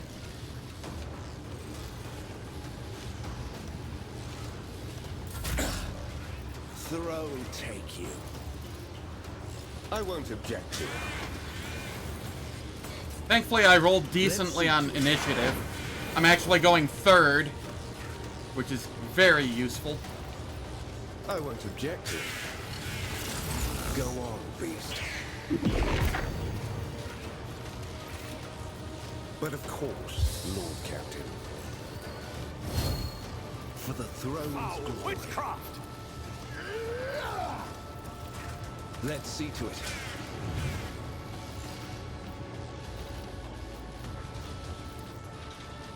Do my bidding. Go on, beast.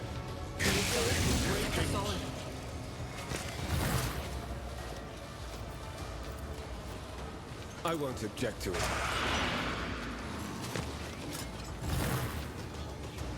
There we go.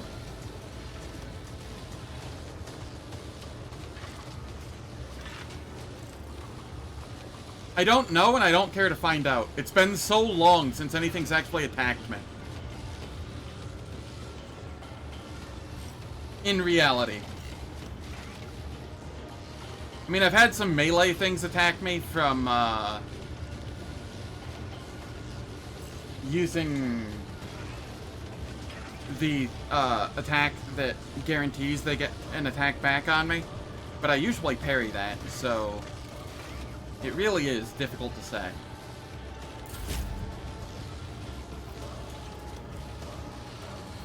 All too easy. Suits my purposes.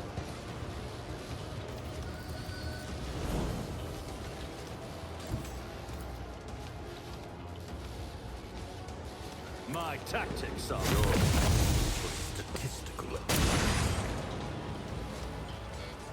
not my specialty. Oh, right. I don't have infinite attacks here.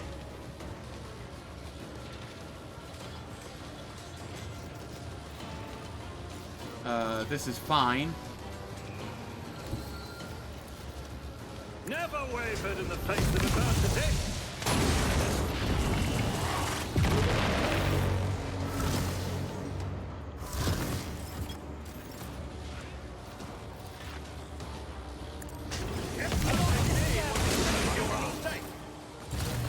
Well, that was a very convenient line that I had there.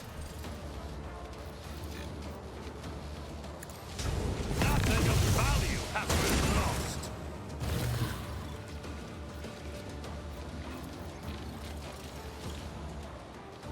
Let's see how they respond to this.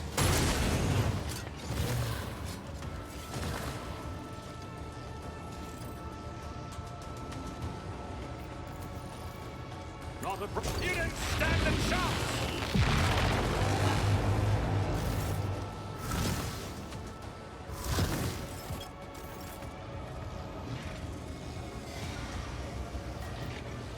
Alright, I will use this. Nothing of value has been lost.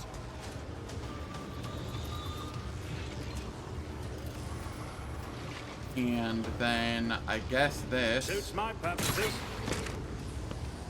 You didn't stand a chance.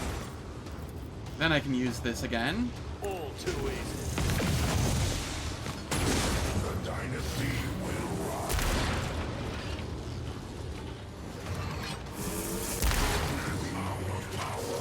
Yes, they can in fact hurt me. Can they hurt me much? No. But they can in fact hurt me. They end up killing themselves in the process as well. But, I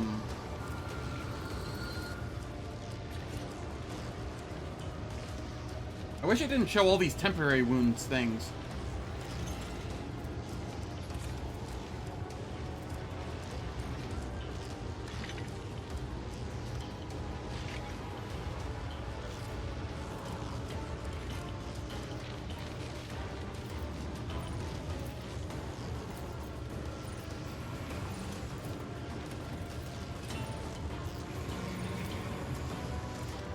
Okay, there we are. It doesn't show the retaliation damage in here. That's funny.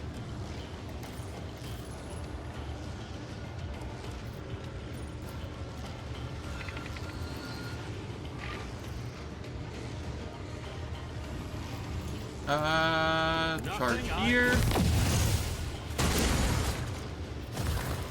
Charge here.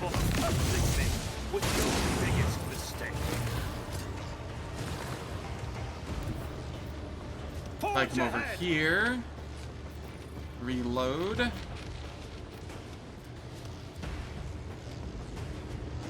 Alright. We come over here and then charge in. Suits my purpose. I see. I have to kill this one somehow.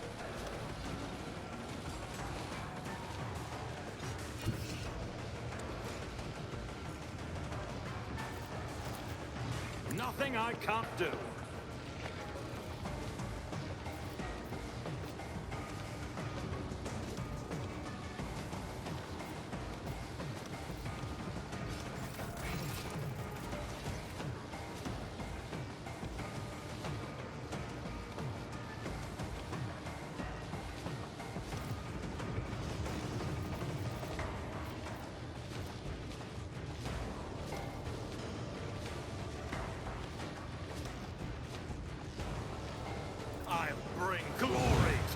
Bloodline.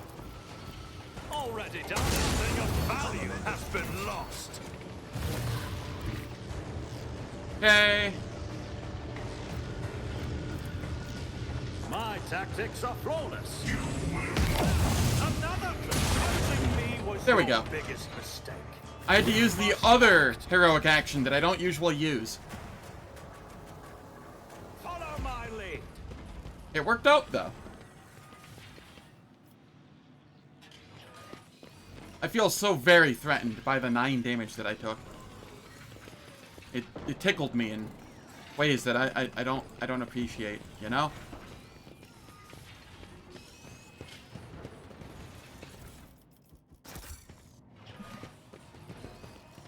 Where is that gonna take me? Do I want to go down there yet? Do I want to go up here? I won't tolerate weakness.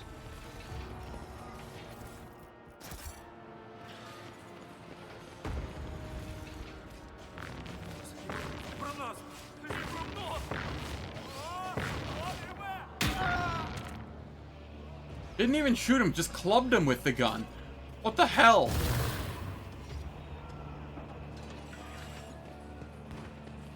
That's so terribly inefficient.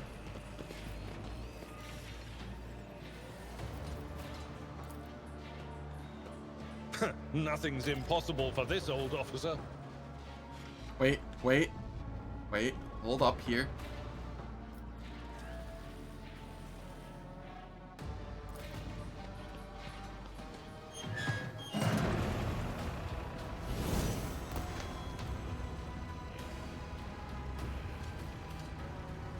I like how Aogen is not in the tank.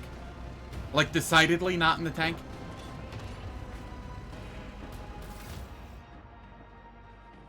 Also, it looked like it leveled up.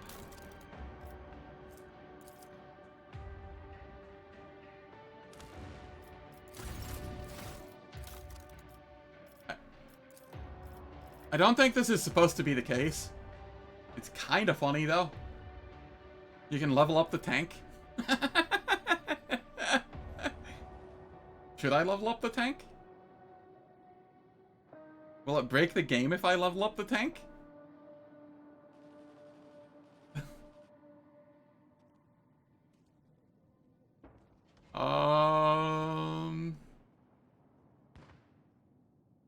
I feel very conflicted here.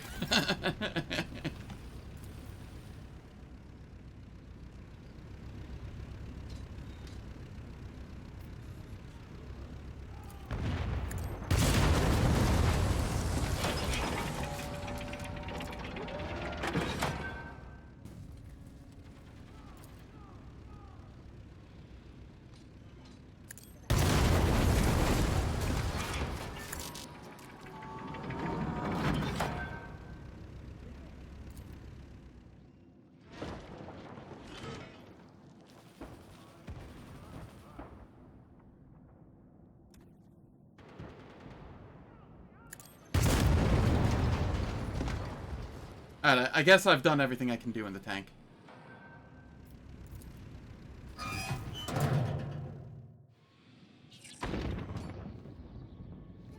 I could awaken psychic powers in the tank with exemplar levels. You're right.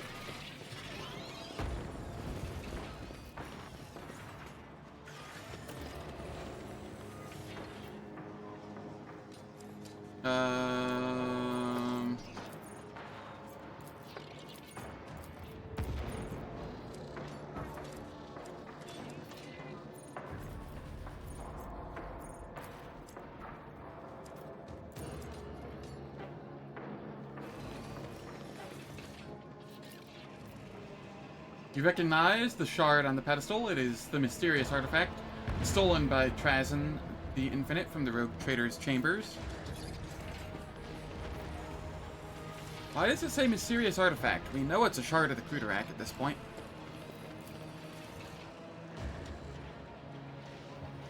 It's about time.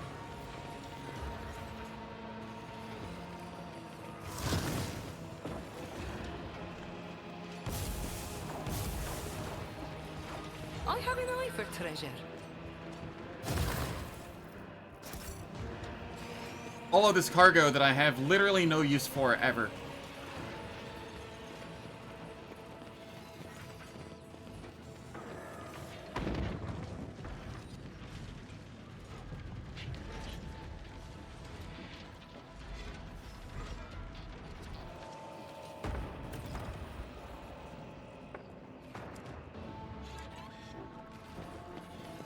None shall stand in my way. I still want to fight this thing. It looks fun.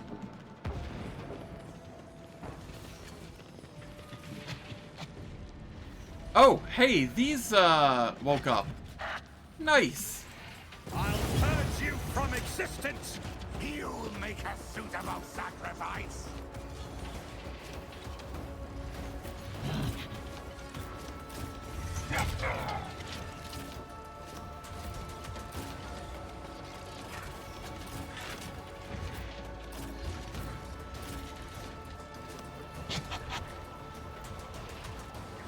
Oh, this is fun.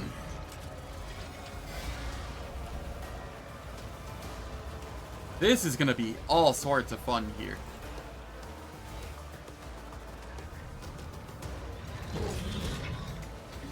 Could replace Abelard with a real tank?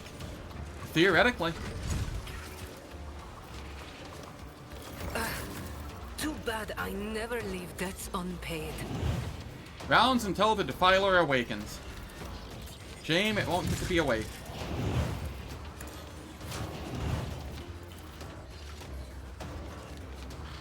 I can do that, with the right incentive. Am I getting paid for this? Don't get too cocky. Tell me, and it is done. Don't get too cocky.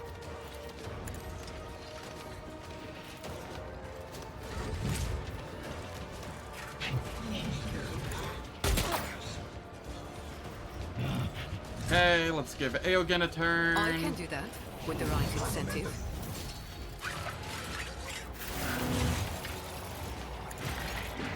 And then buff everyone. Executing command.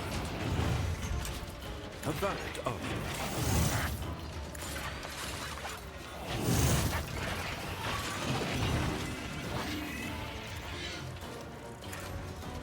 Executing command.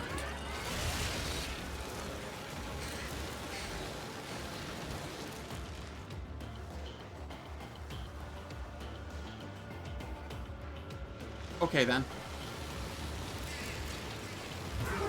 We'll just ignore that. Oh, okay, it fixed itself. The machine spirits approve.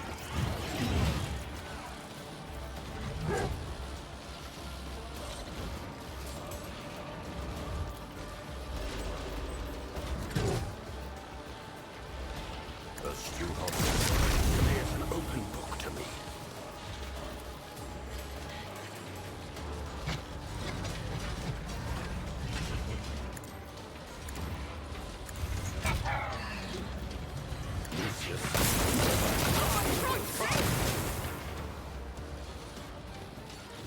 Okay. We give Heinrichs a turn. Removing restrictions on the galvanic cell. Let's see to it. Naturally.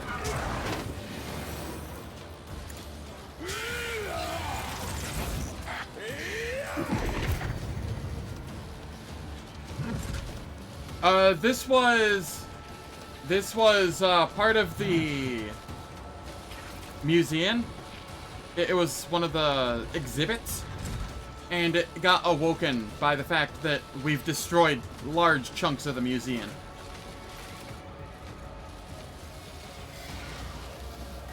Yeah, they were kind of held in stasis, and now they're not. What I really want to fight is this, though. I hope this awakens.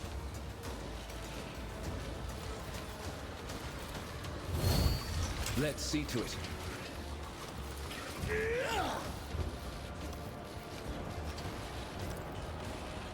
Your turn.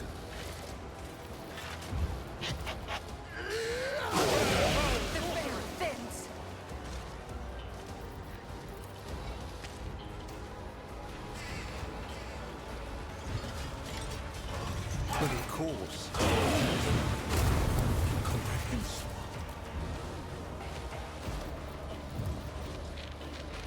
Let's see to it. Leave me now. Oh shit, I didn't give warp speed to everybody. I need to move this over.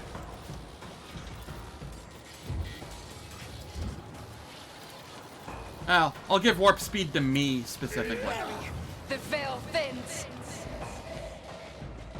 That's good enough.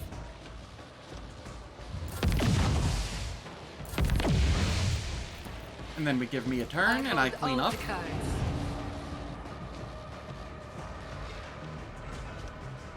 This is the Defiler. And it looks fun. Somehow only has 60% armor. Suits my purposes. All too easy. Not a problem for me. Never wavered in the face of adversity. Suits my purposes. Nothing of value has been lost.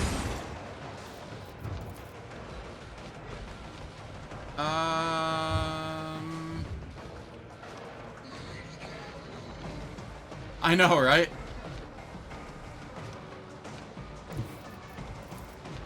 Let's see how they respond to this. Dodge. Pardon? Already done.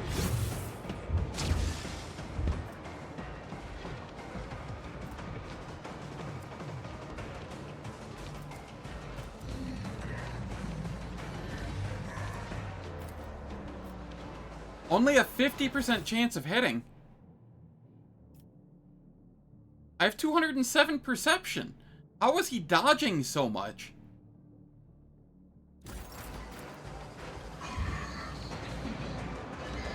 All too is left.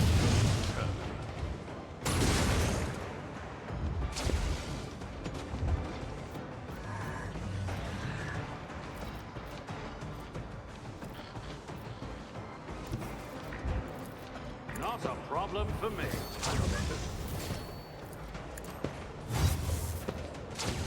That is way more than 50%, by the way.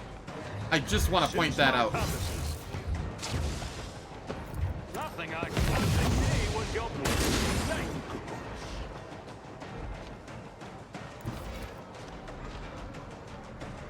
Am I blinded or something?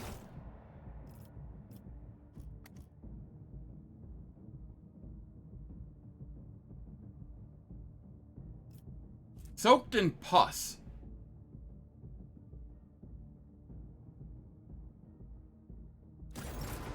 I see. I see the issue. How long does that last? 1 round. Boy, is that annoying.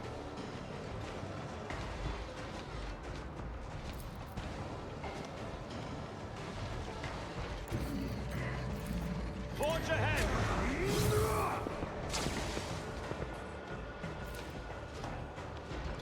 Already done.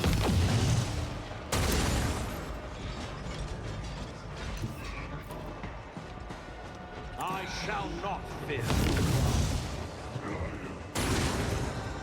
Without regret.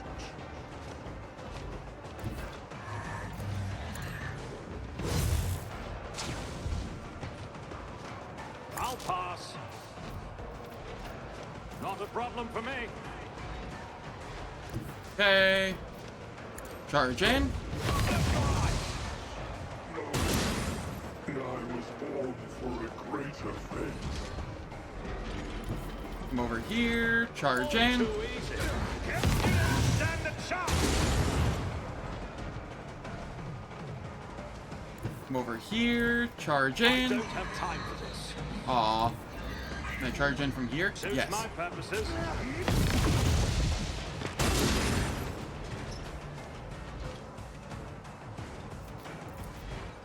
Nothing I can't do.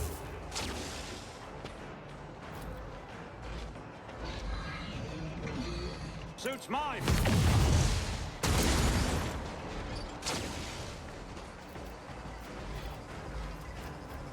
Okay, daring breach. My time is now.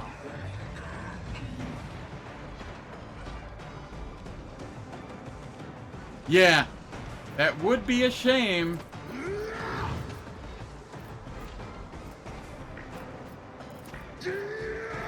All too easy. Not a problem for me. Already done.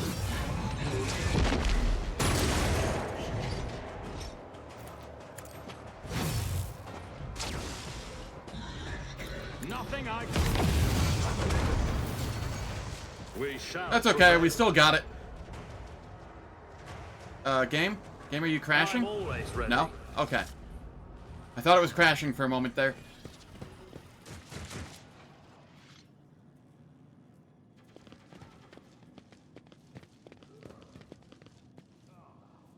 I got oozed.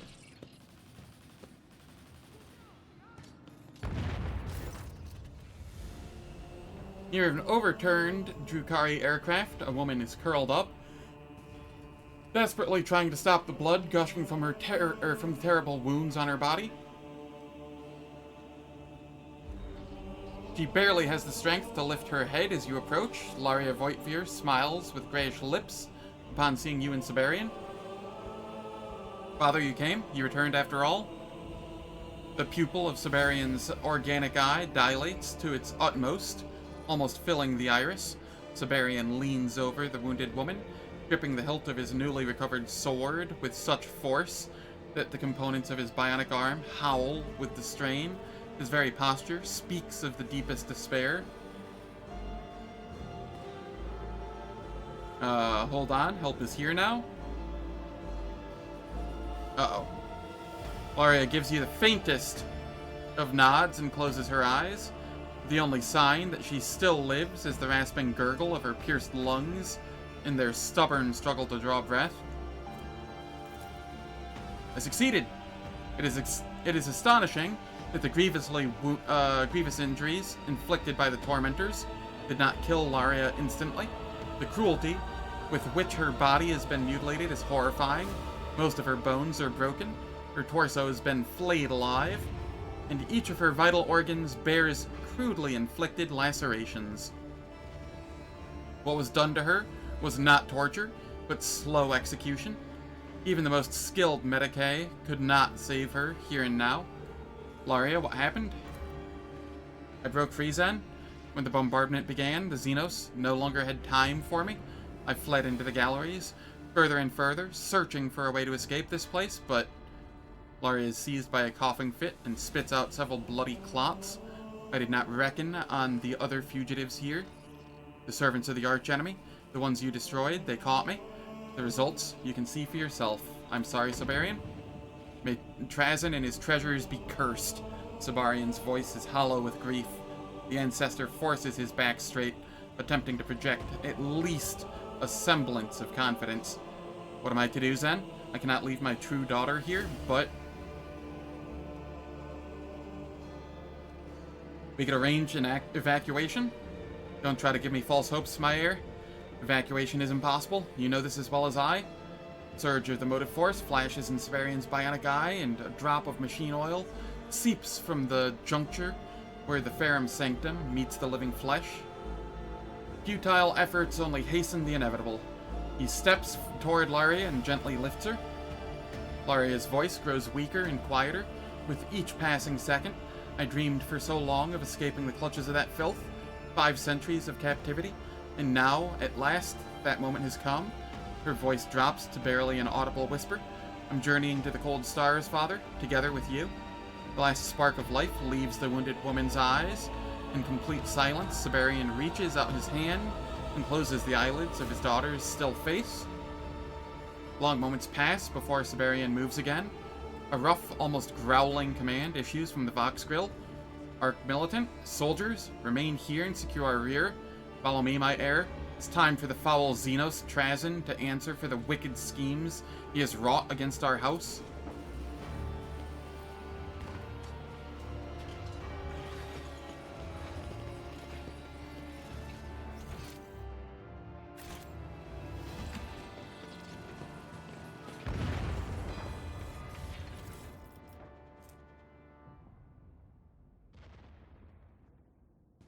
Ooh, Cold Embrace of the Immaterium. What does this do?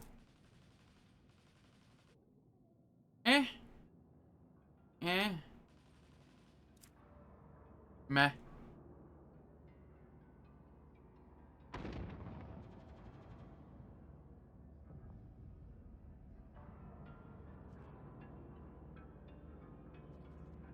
Each attack increases Veil degradation by +1. Features, prerequisites, heretical follower. This is Sinistral? So it's the same as this one? Why are there no good dextral insertions? They're both arms.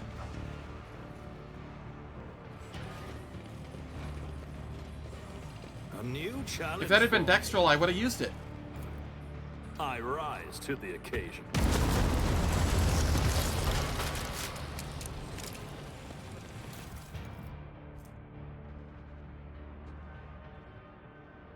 I mean, this is pretty nice, but eh.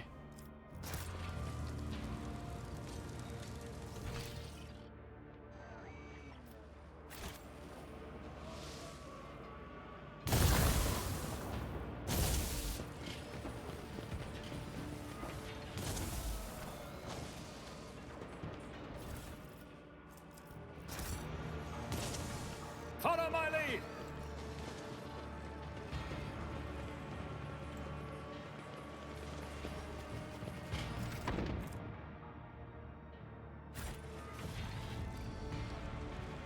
Alright, so I have a question for you guys. Do I play the ads, like, 3 minutes early?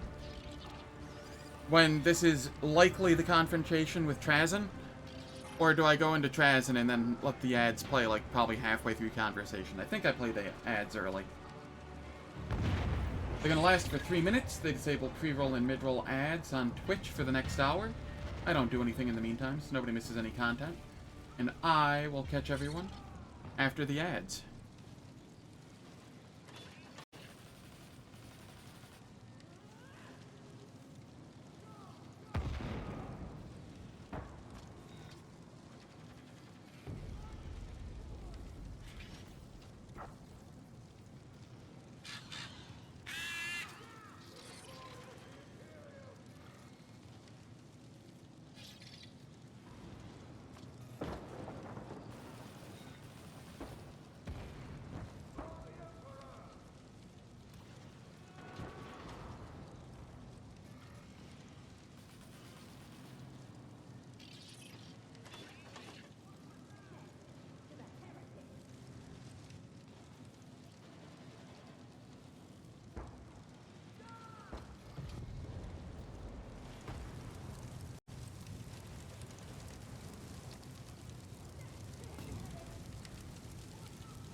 Alright, the ads are finished, and something has come up, or come to my knowledge.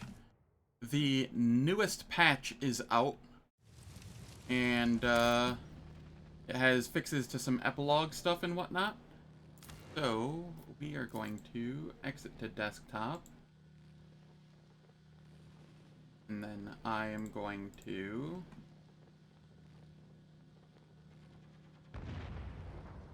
read out patch notes. Is it going to let me exit to desktop? Ah, I have that bug. Okay, I just have to close window. We will read patch notes as the game updates.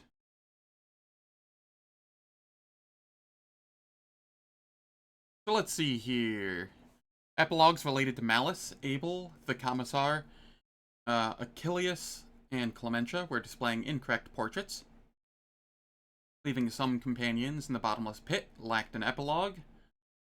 Fixed an issue causing multiple Zarkov-related epilogues to not be displayed.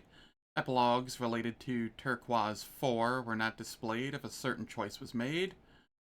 Epilogues related to Nuncius were not displayed if a certain choice was made. Added missing background images. Some DLC 3 companion banter had incorrect conditions and never popped up.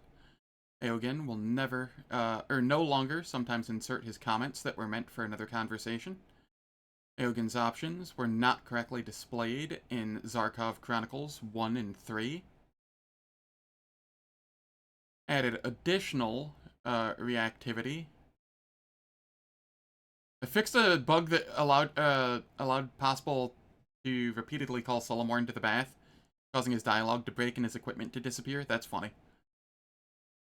Yeah, added additional reactivity for Eogan to several key places, including Pascal's second quest and Turquoise 4. Fixed Siberian, still appearing on the Void ship after being given away. Added subtitles on all languages. Improved the dialogue with the Death Watch captain. Fixed some missing character banter. Okay. Fixed a bug causing the bath cutscene with the Earliet to have a long, odd pause at the beginning. Mechanics, the Death from Above and Blade Dance ability didn't work with Scourging Strikes, talent, and Where It Hurts ability.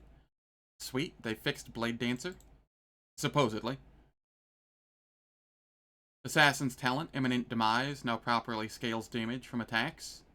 Clenched Teeth was sometimes not working. Fixed a bug causing enemy reinforcements that arrive during combat to become immune to single target damage until they make at least one turn. Thank God, that bug was annoying.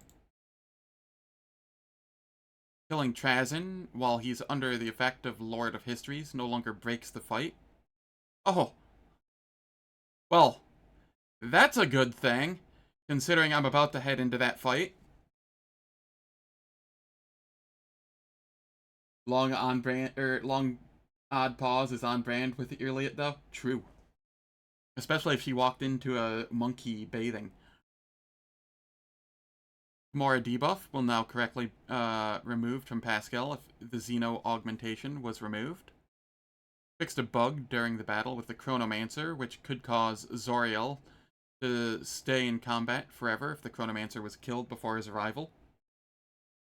The augmentation screen is no longer available during the Heartless Arbites scenario and Cabela's search on at the lower decks. Trazyn will no longer use Mind Shackle Scarabs on the Rogue Trader, Trazyn. Assassin's talent, Imminent Demise, now properly scales damage from attacks. It scales twice as much now, since it's in the patch notes twice, right? That's how that works? Captain Walls sometimes refuse to die, locking the combat. Malpian Shroud will no longer deal an additional instance of massive base damage when used with Kick or Slice. In some rare cases, consumables, grenades, medkits could not be equipped onto a companion. Fixed. Fix some UI issues. Eogan's body will no longer disappear after installing certain augments. Fixed level up window, missing some sounds.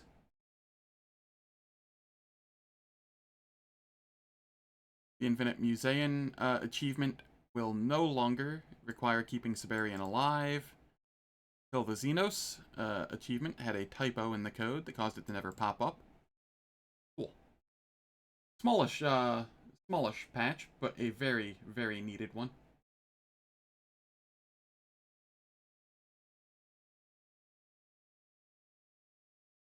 Let us get the game back up. Give it a second.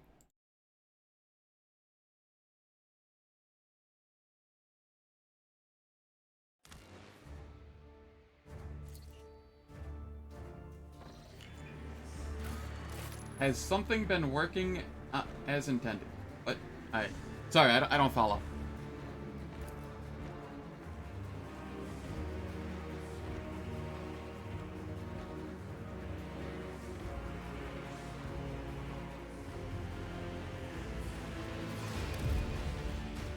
All right.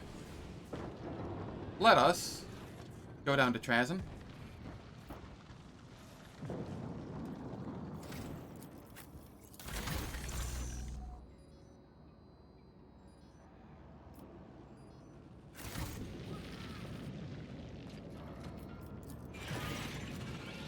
Spikes and blades adorning the outlandish Xenos aircraft glint menacingly in the gloom that suffuses the passage. This abomination of Drukhari engineering has miraculously escaped the destruction of the barrage. Has anything been working as intended? It's an Owlcat game? Probably not. Go up. Be careful, Elentok. This path leads straight into a trap set by the Ogier. The evil mind that rules this place is waiting for us at the top, and it will take all our strength to withstand him. Lovely. Not suspicious at all, is it, Shireen? I'd hate to step into an obvious trap so recklessly, but it seems we have no choice. Jai casts a sad look at the silent void and hunches her shoulders, shivering. As the last member of the retinue steps aboard, the ship shudders faintly. It separates from its pedestal, almost imperceptibly, floating gently upward.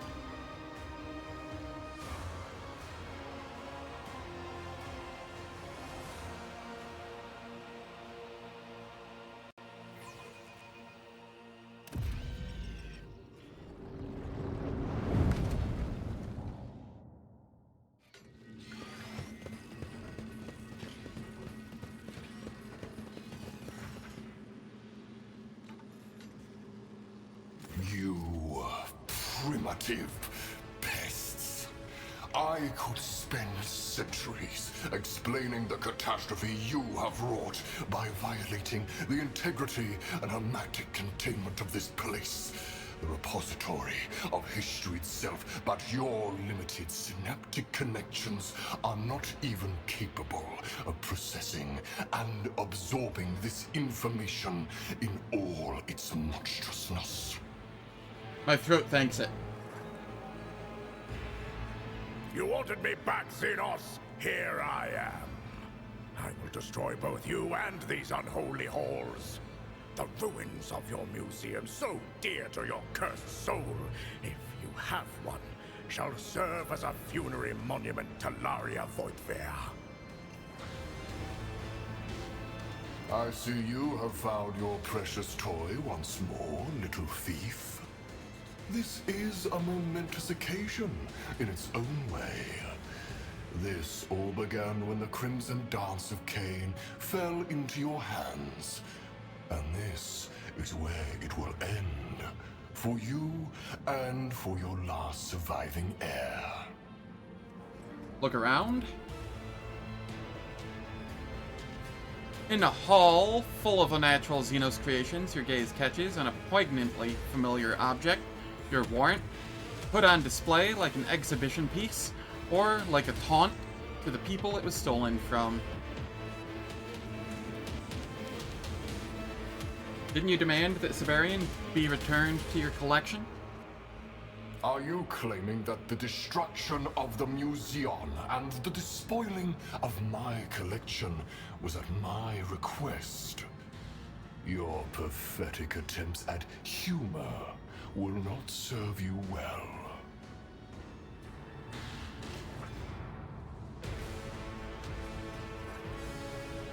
Your humiliation of my dynasty and my people is at an end? Do you think that after you die, I will leave your little fiefdom in peace? I will not. The time has come to clean up the remnants of the failed exhibit that is the Von Valancius breed. And I will see to it personally. Now.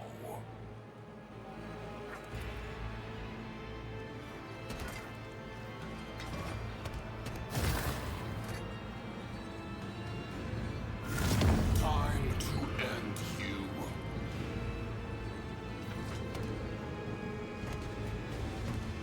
I am slightly concerned here.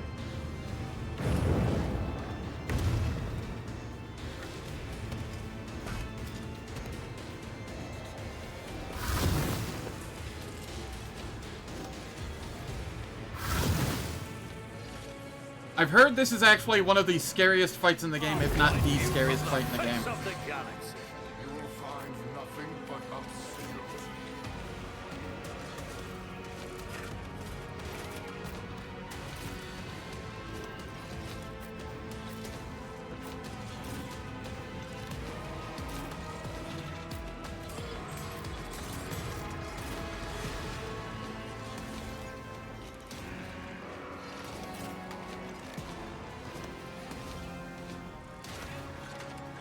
Alright, let's take a look at him. He is very thick. This fearsome weapon deals mental damage to all enemies around the main target, inflicting melting for 2 rounds on hit.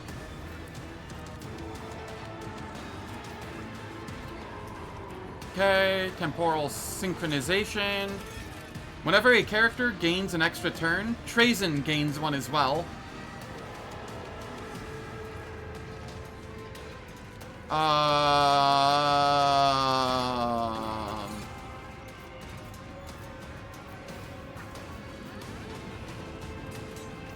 Okay, this might be okay.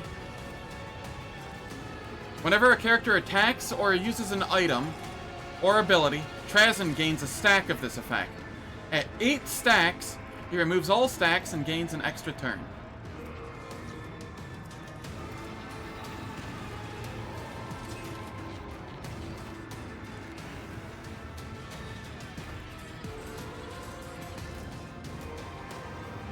Whenever Trazen possesses a new body, he gains a bonus to his characteristics until the end of combat. Okay.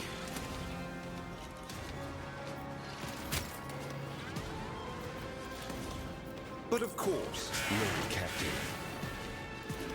I won't object. 2, Holy terror! 3, Let's see to it. 4, 5,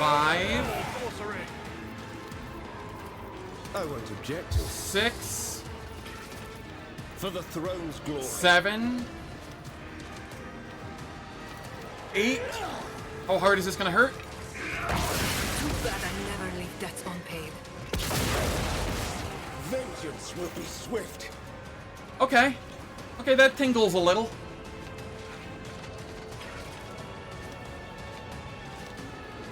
Alright, Heinrichs, your turn gets to end.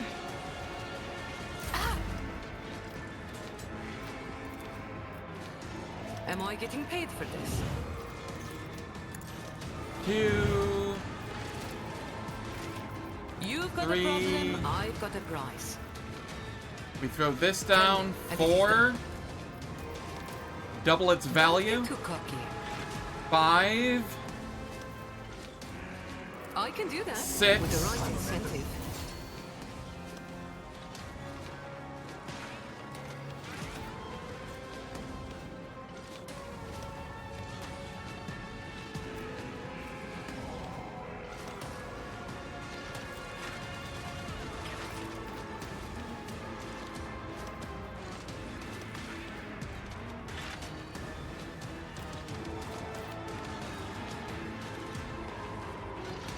Alright.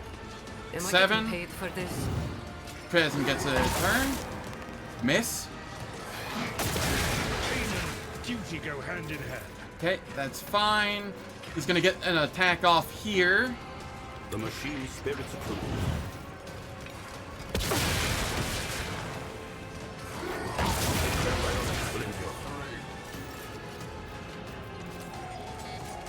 A valid argument. Okay, that's 1, Astute observation. 2, 3, Lucius, I'm relying on you. 4, Assess and act. 5. Yeah, I know. 2 of my characters actually have, like, a significant chunk of missing health underneath of the new temp health that I just gave him. Executing command.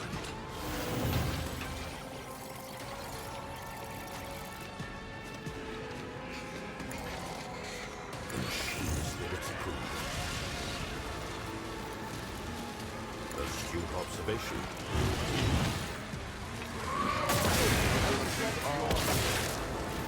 God, he actually does so much damage.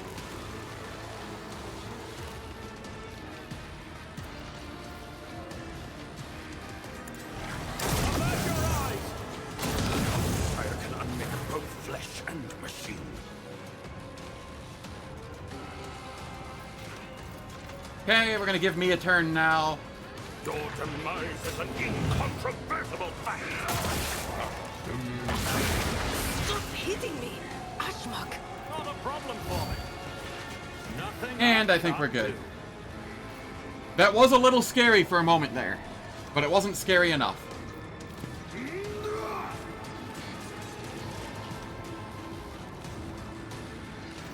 Already done.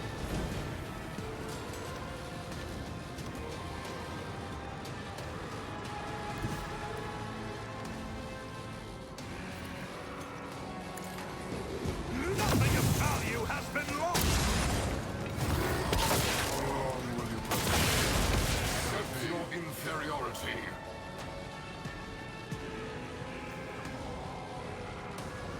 Yeah, little bit. He is thick, though. I will give him that. Suits my purposes. Nothing I can't do.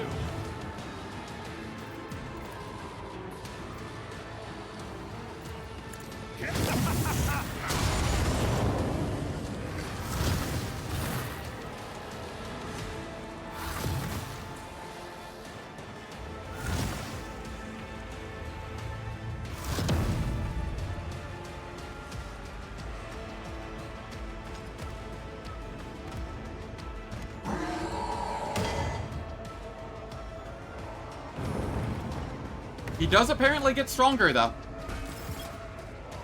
What kind of characteristic bonuses are we looking at? Oh. 50 each time he gets a new body, huh? How many more bodies does he have?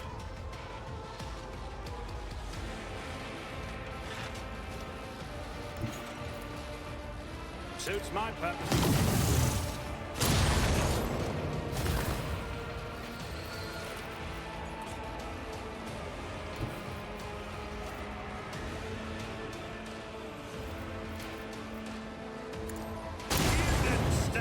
Chance.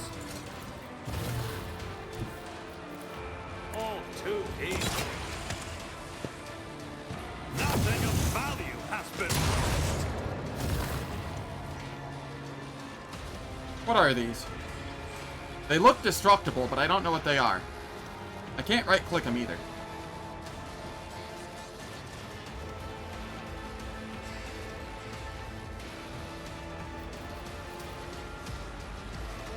Suits my purposes. Just trying to conserve some movement. Nothing I can't do.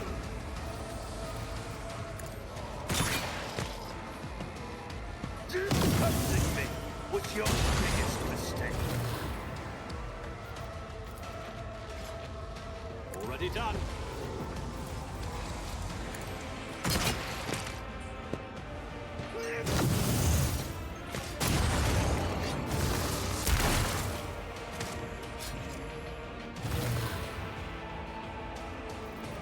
Okay. Suits my purpose. Your capabilities are truly Nowhere to hide. You are thick. Not a problem for me. Get some extra movement. Another clean strike. Nothing I can't do can learn. Another clean strike.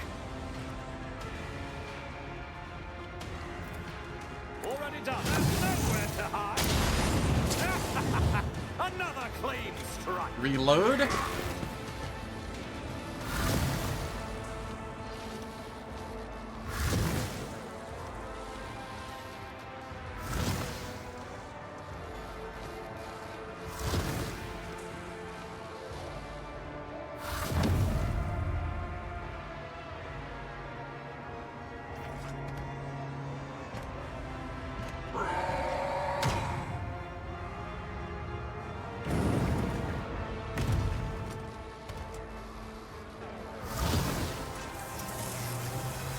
I must commend you, human. For one of your kind, you fight with remarkable determination, or amusing hopelessness. Perhaps you possess some quality, after all, that will, one day, earn you a place in my collection. You have distracted me so long with your pitiful attempts at resistance that I am now able to soberly consider the fate of this Museion, and even resign myself to its loss. After all, it is only a small portion of it. Classic an villain insignificant speech. collection in Yep. an insignificant corner of the galaxy. So, I will repeat my offer. Siberian von Valancius, in exchange for the warrant. I will even let you have the Crimson Dance of Cain. It will be somewhat ironic. The little thief will have gained a legendary weapon for his dynasty after all.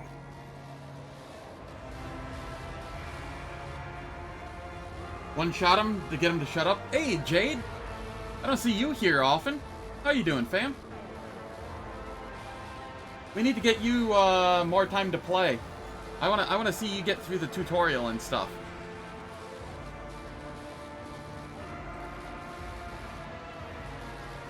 I know. I'm always streaming at like the ass end of hours in the strangest time zones and whatnot.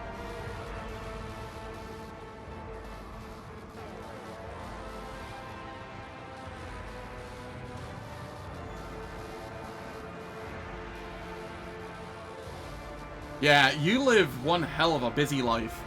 And the moment it calms down and you, like, drop one task, for some reason, you have this habit of picking up, like, 3 more.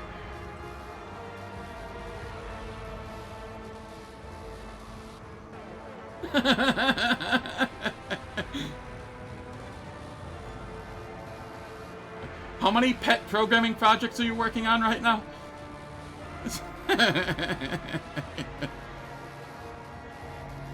26. Jesus Christ.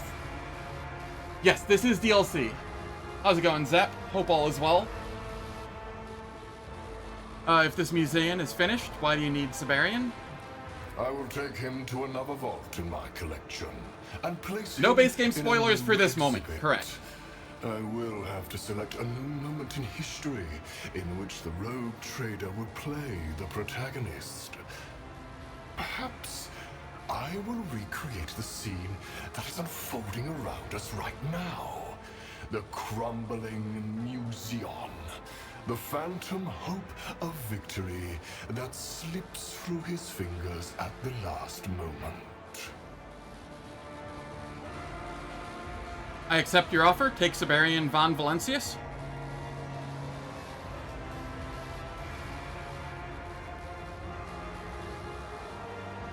I did just fight Trazen.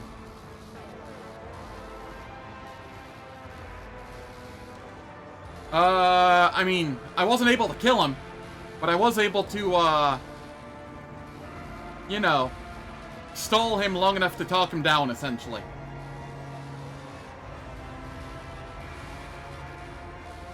He is essentially immortal.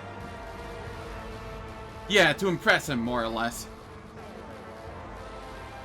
I accept your offer, take Siberian von Valencius. Your words hang in the air. Siberian turns and looks you straight in the eye without a single word, an unspoken question on his face.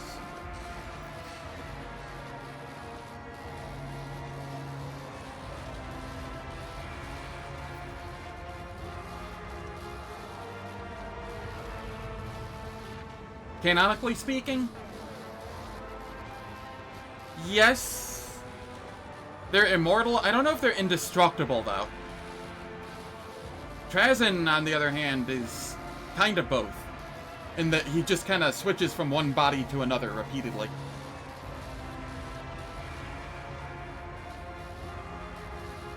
Smirk arrogantly. You've been teaching me how to be a rogue trader all this time, now at our parting. Are you not impressed by how well I've absorbed your lessons? They all switch manufactured bodies? Gotcha. Fair enough. Treacherous, spineless scum! You are unworthy of carrying the name von Valancius! You... Enough.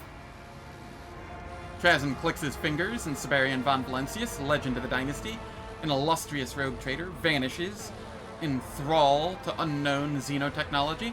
The Crimson Dance of Cain disappears along with its master, only to reappear in your hands a moment later. Your amenability has surprised me. Perhaps I will make you one more offer. Kalkazar, that kin of yours, whose footsteps led you to this region, he is hiding something on one of the tomb worlds. Something valuable, something for which the so-called yoke was created. The Lord Inquisitor's ambitions are ludicrous in their grandiosity, doomed to fail, which is why I am making you an offer. I will help you deal with this human and the consequences of his deeds, and you will give me what he so covets and fears. Okay, there might be some slight story spoilers here that I wasn't expecting. So I'm gonna give like 10 seconds for people to mute if they want, and you know.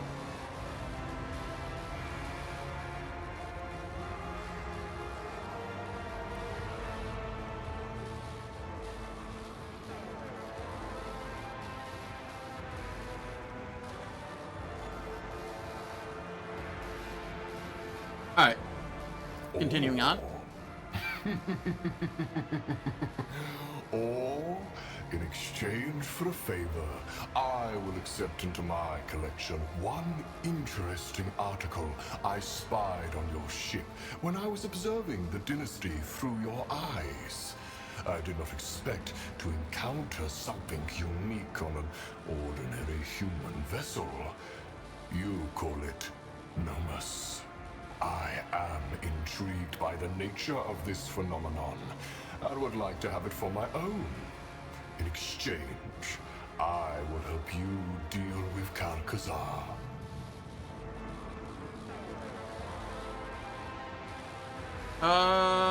Do you know what this Nomos thing is? I have several theories. No deal. I let you have Siberian, that's enough. In that case, this section of the Museion is doomed. There is no point wasting time trying to save it. The most valuable exhibits have already been removed. I will let you go, human. You have potential. You may yet leave your mark. Should our paths converge again, and you have become someone of note, I suppose then you will have a chance of joining my collection.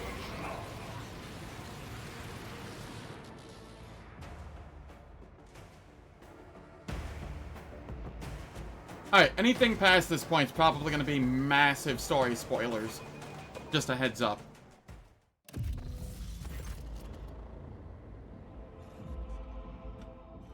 The icy cold shredding your body, the icy cold shredding your body into hundreds of frozen particles recedes, and the green glow of Necron technology is replaced by trembling firelight.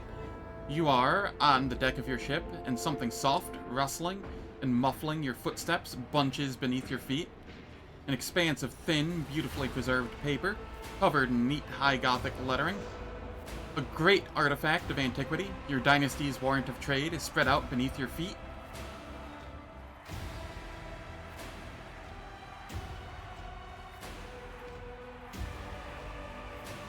Yeah, apparently. Attention all, remove yourselves from the sacred warrant of trade immediately. We are quite literally standing on the dynasty's pride and glory. Seneschal's face reveals genuine horror. Don't despair, Shireen. We'll clean it all up. Your warrant will be good as new. I know a couple restorers, scribes, archaeologists. Jai curses quietly as the edge of the sacred paper crunches under her boot. The sacred symbol of which the monkey are so proud is wrought with very primitive technology. It is as if the fragility and ephemerality of your species is reflected in your culture as well. Merely it takes a few feather-like steps, scarcely creasing the paper beneath her feet. It would be strange to suppose that being would release us without a final parting blow. This is the least of harms it could have inflicted. Carefully step off the warrant, trying not to damage it. Your efforts to inflict as little damage as possible on the Imperial Relic are paying off. Not that you have left no marks at all, but at the very least, you do not seem to have damaged the paper itself. As you step off the rustling parchment, the doors of the chamber begin to slowly open.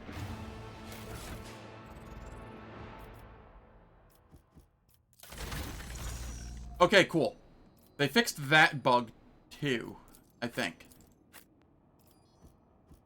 Maybe? Yes. Okay, they did. So, prior to the update that just happened, Trazyn would sometimes steal all of your gear upon placing you back on your ship, from what I'd read. I was ready to toy box it back in, but, Actually, it would have been funnier if I beat the game without the gear that he stole. It's about time.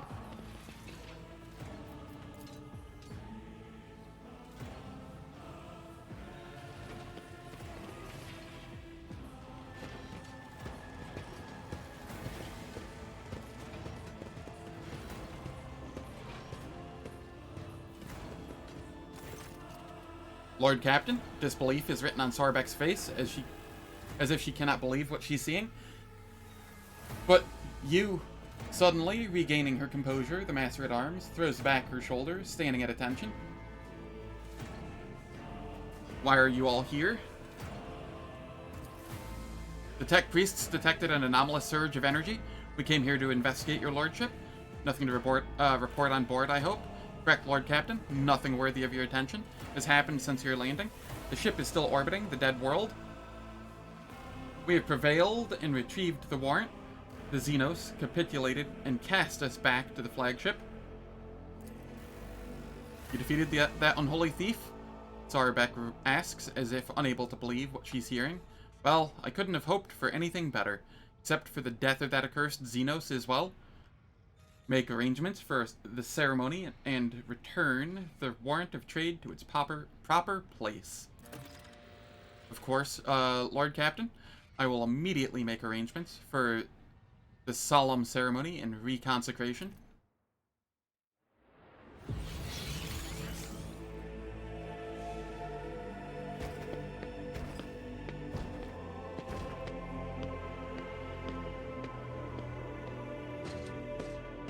By the true blood of Von Valancius, may the corruption be washed from the warrant that was signed by his right hand. Return to its place of safekeeping. May the relic restore the right bestowed upon the dynasty. Yeah, I think it's the same voice actor as Conrad, which is funny, but...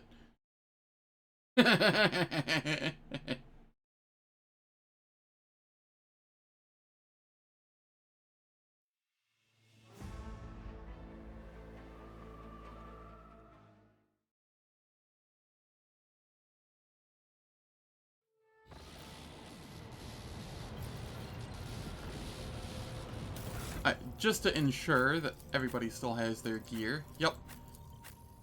Alright, I will probably be essentially heading into the final battle area now.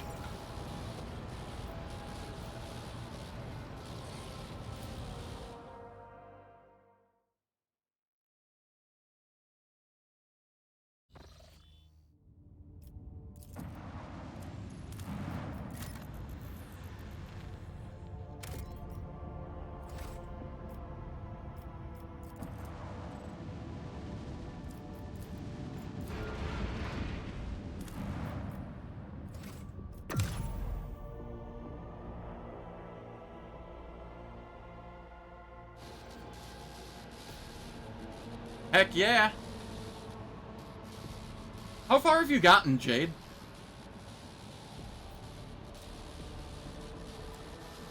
Last I saw was, I think you got past the very first tutorial fight, and then you got pulled away. Just that opening? Okay.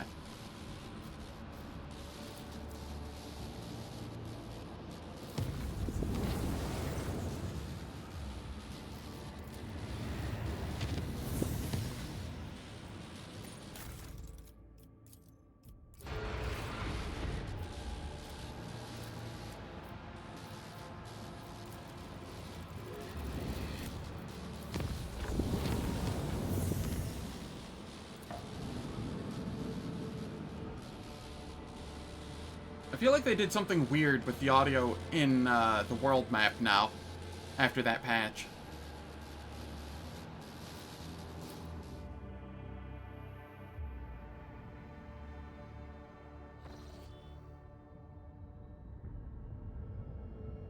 Yeah, that's fair. That's fair.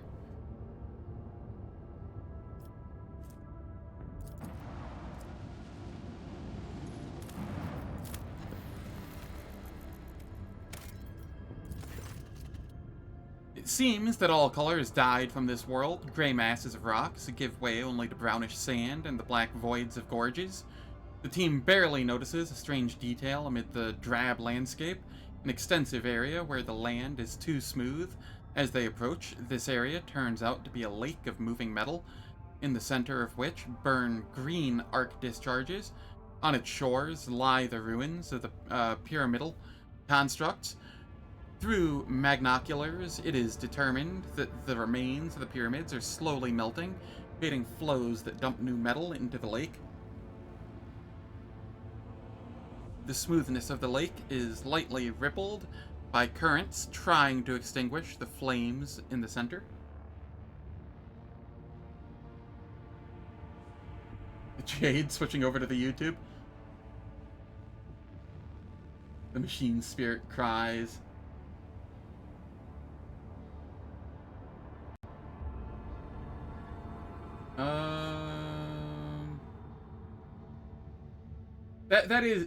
There's no shot that's not Jade. I'm just. There we go. Yeah. I just had like a moment of hesitation before hitting the add as moderator button. By the way, Jade, and anybody else that's watching, I have a poll up on my YouTube where you can vote for whatever game I play after this, and the current poll is essentially the winners of the previous polls going head to head. So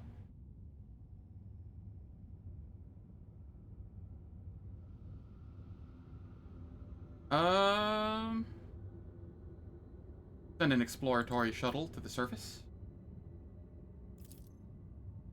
Specially equipped servitors are the first to disembark on the shores of the metallic lake. To the explorers' surprise, they return unharmed with samples of anomalous substance. The squad sets out to study the lake and the Xenos constructions. Acolytes of the Adeptus Mechanicus determined that the metal contains the same substance from which the pyramids are made. The behavior of the metal particles indicates that the constructs made from the metal are capable of regeneration just like living matter, albeit incomparably faster. However, the pyramids filling the lake by transmitting the metal through built-in portals cannot surmount the destructive force of the arc discharges in the lake center. Thank you, Jade.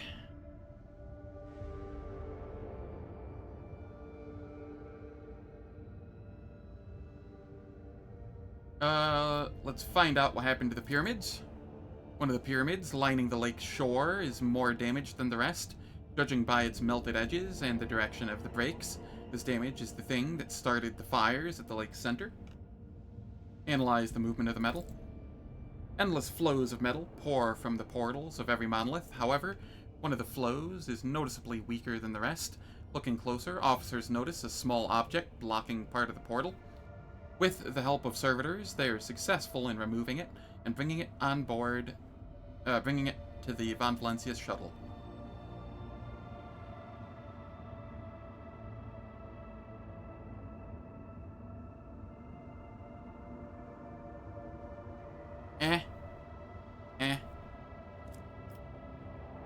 Try to extinguish the flame. The vessel's cannoneers find the idea of smothering the green flame with the ship's waste rather dubious, but do not dare question the will of the Lord Captain. The dropped cargo dissolves to no effect, barely touching the discharges. Attack the pyramids with the void ship's weaponry. The xenostructures do not give under the first salvos, and from the portals, flows of metal begin to fill the damaged parts. The lake slowly shrinks, but the rogue trader's team quickly understands that it will take several days of bombardment to fully destroy this place. Something wistful about the sight, an unhealing wound on the body of some mysterious technology.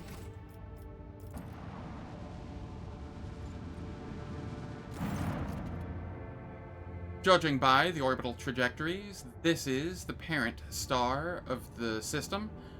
The Lumino reader is right. Back in the day, it used to be huge and angry with a bite to it.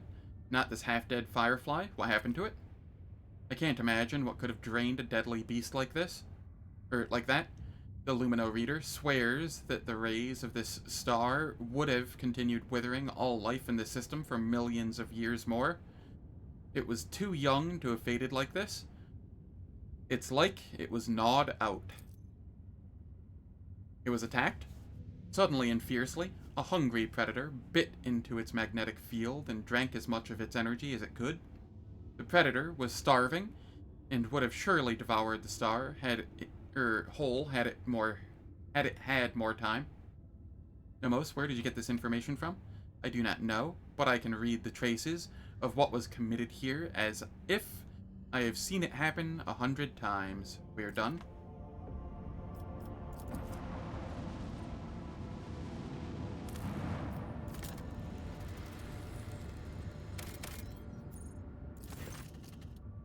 A shuttle of Imperial make is detected among the rocky gorges of the planet, alongside two nearby Xeno objects, monolithic structures embedded into the landscape.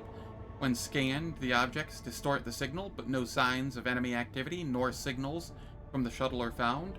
Send out servitors to scout. The servitor signal disappears as soon as they approach the cliffs between which the shuttle was found. Not one of them returns, and no data is received. Disembark and examine the shuttle and the xenostructures. Then Von Valencius wishes to personally explore the enigmatic monoliths. The Von Valencius shuttle overcomes the turbulent zone with an alarming rumble, after which the connection to the void ship becomes tenuous. Despite a rough landing on rocky terrain, the flight ends successfully.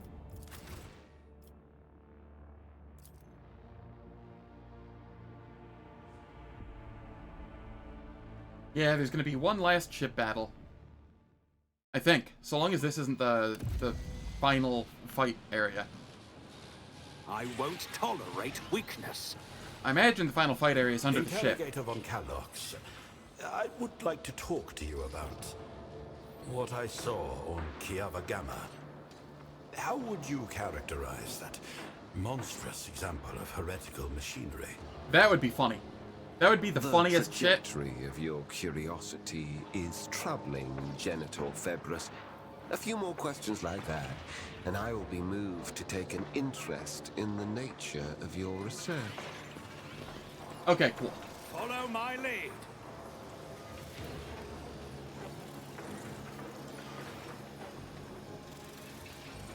You dare cross an agent of the throne?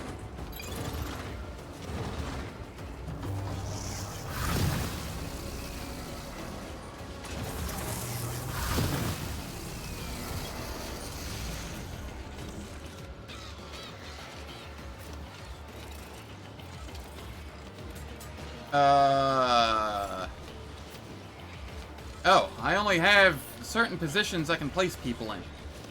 Okay. If that. No? Path is just blocked. Okay. I cannot move anybody. It acts like an ambush, even though it doesn't say it's an ambush. I'm okay with that. Take you.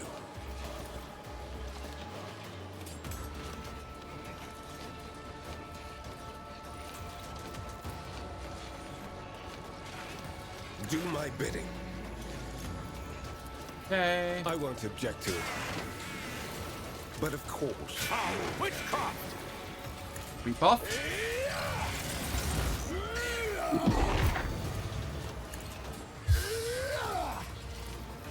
I won't object. Blasphemous powers! Oh, for Tron's sake! Okay, that one's fine.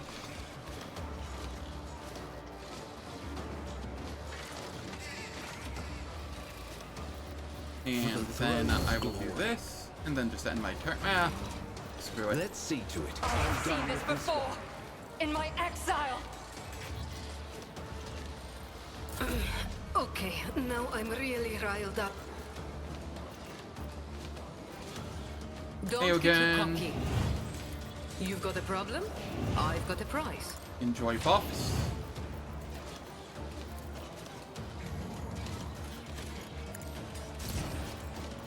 Don't get too cocky. Am I getting paid for this? I can do that with the right incentive. Just a couple of buffs. And then we give Aogen a turn. And he My creation, your assistance is required. moves that up there, and then buffs everyone. I'm relying on you. A valid argument. The machine spirits approve.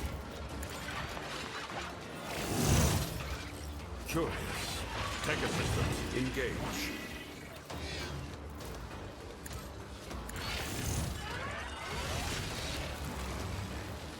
Astute observation. Okay, then we can Executing the open book to me. fire back there. Could have used that. Whatever. That's fine. Now it's my turn. Removing restrictions on the galvanic cell. Suits my purposes. All too easy.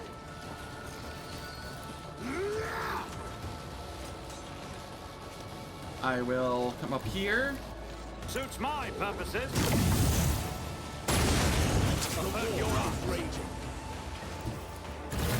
Watch and learn. Nothing of value has been lost.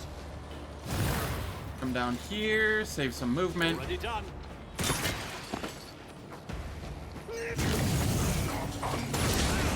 Opposing me was your biggest mistake.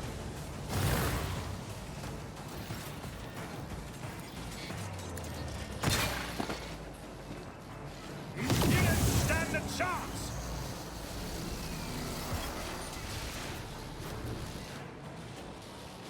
Ah, I see. There's another door here that I need to take care of. Alright, so be it. My tactics are flawless.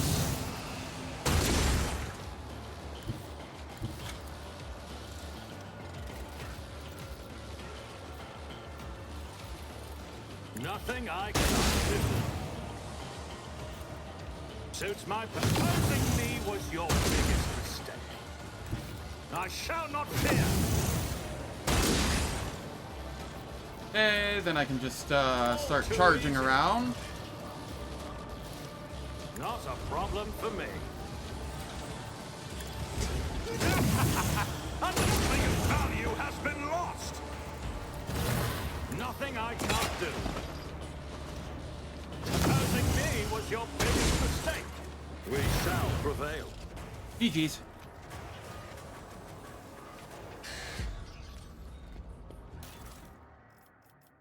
This is a bolter. Is it a heavy bolter? No, it's just a regular. An additional 100 rending damage. That's just ballistic score, right? 5 times ballistic score bonus. Oh, okay. Pretty similar. Isn't that a 10 times ballistic score bonus?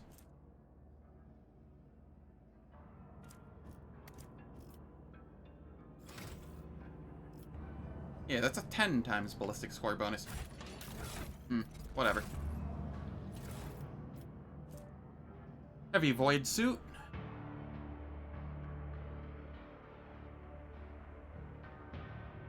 Yeah, it's just, okay, now it's showing 50. It was showing 100.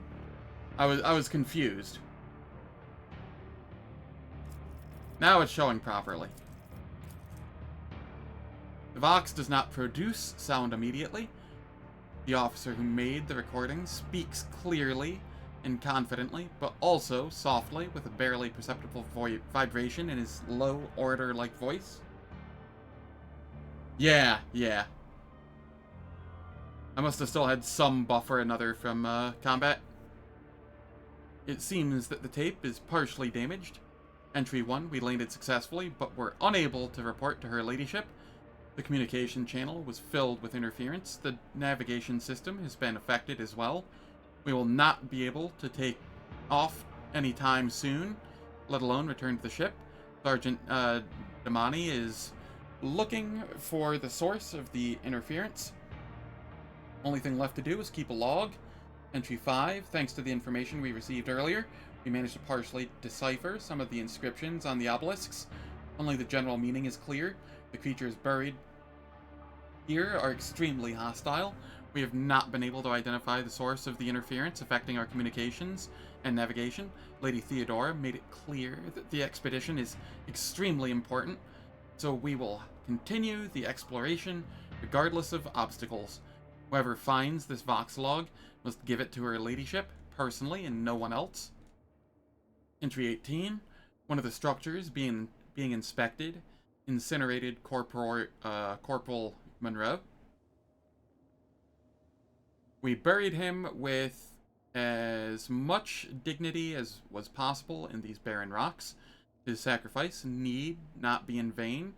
We will be more careful next time, and we will not embarrass her ladyship.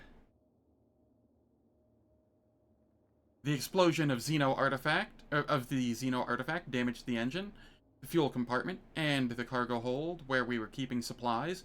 It is unlikely that we will return to Lady Theodora's flagship, but we have almost completed our task and are about to enter the buildings.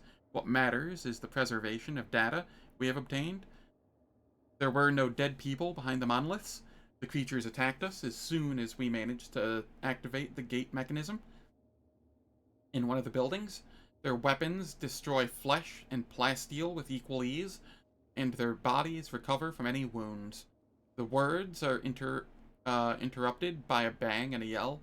I will keep recording until my final breath, and I hope it benefits the House of Von Valancius.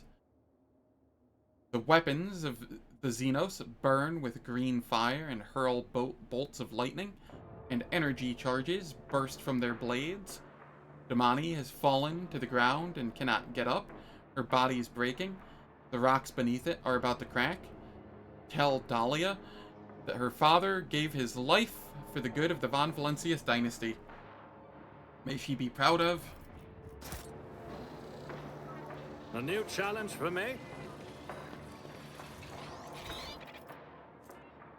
Advanced shield. Fury Incarnate.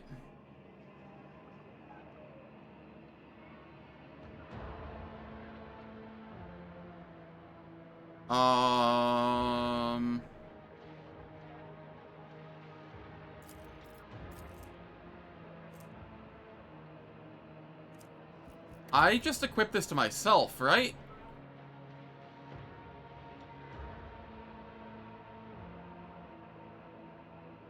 I don't need the crit hit chance, but 50% crit damage is kind of nice.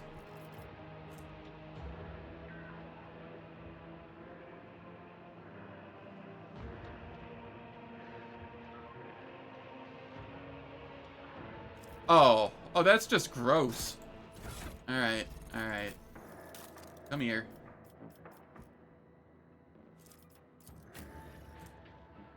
Extra turns?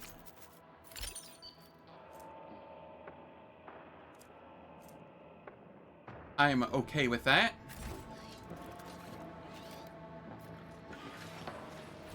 Oh yeah, I want this.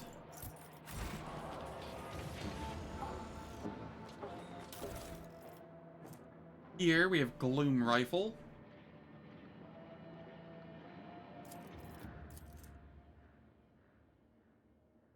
Solid projectile weapons have increased 50% over penetration. Deals an additional 3 times target's deflection damage. Cool. Here, Inevitable Demise doubles critical damage dealt by the wearer. I think I equip this instead of the Marksman's Bracers. Doubling that 50% is more than the 25% I'm getting from the Marksman's Bracers. Yes, I lose 10 ballistic skill, but the buffs I give out more than make up for that.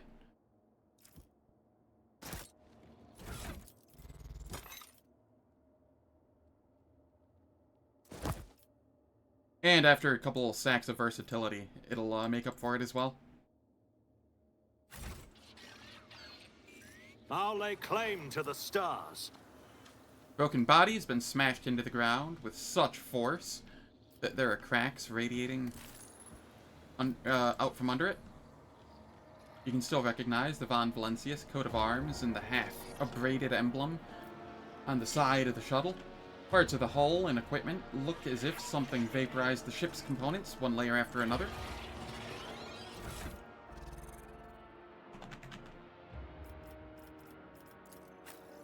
I do believe you are my Lord Xenos person, right?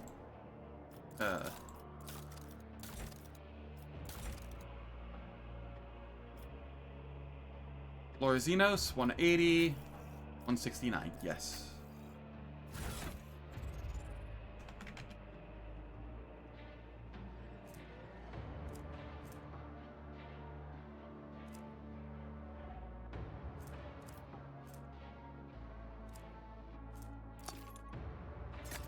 I'll give you that so you can re-roll. And then I will give you this.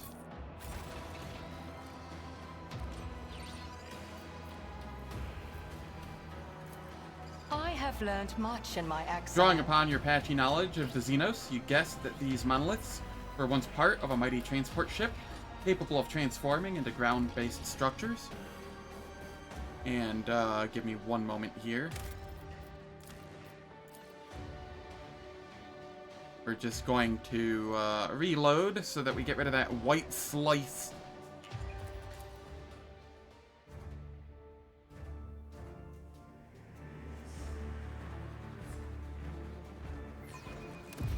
The Ice Age arrived. Something like that.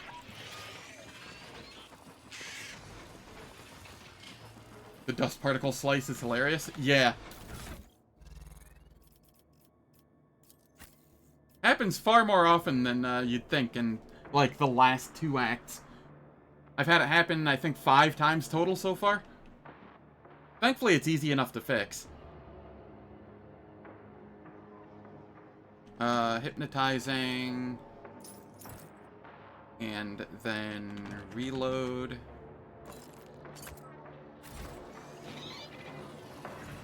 It's about time.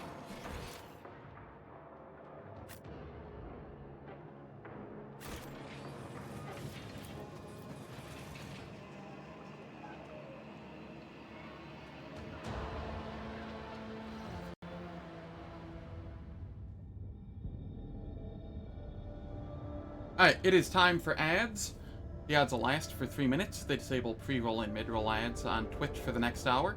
I don't do anything in the meantime, so nobody misses any content. And I will catch everyone after my bathroom break.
Alright, the ads are finished.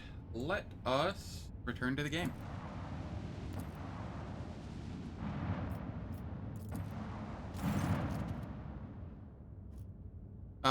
Those things, I've never seen anything like them before, but the panels of the panel of the ship's tech priests, Lumino readers, say that they are star corpses, not just corpses. They call them stellicide victims.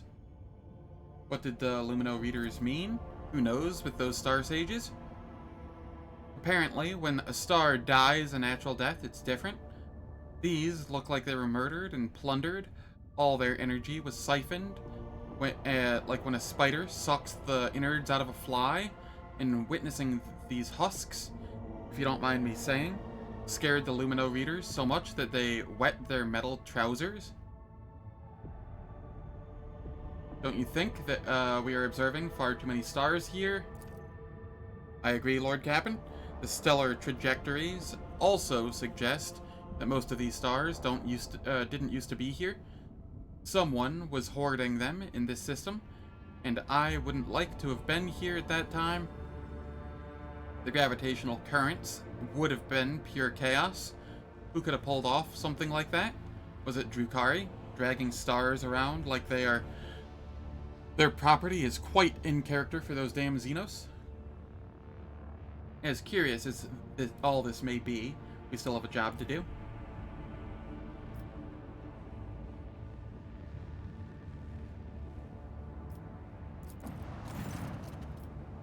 Lord Captain, a Xenos squadron is on an intercept course. It's the same abominations as before. What got them so riled up? I think they're guards. The ships took off from the surface of the planetoid as soon as we bathed it in the eye of our augurs. I'm not an expert on Xenos minds, but I know my void maneuvers, and I can tell you this: they are angry, and they are approaching on a direct and unambiguously aggressive trajectory. All decks, prepare for battle.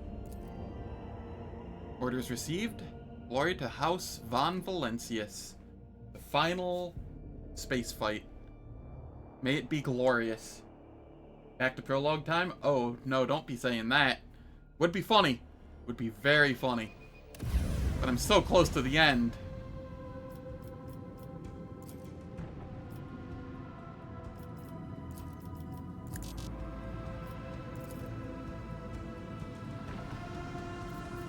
You know what? These don't actually do much. I'm just gonna do 2 sets of these, I think. If it'll let me.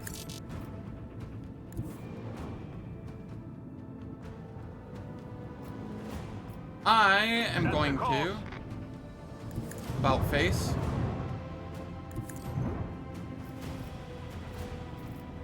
And protect my rear. And then send these forward. And then, retreat even further. Because I am a coward.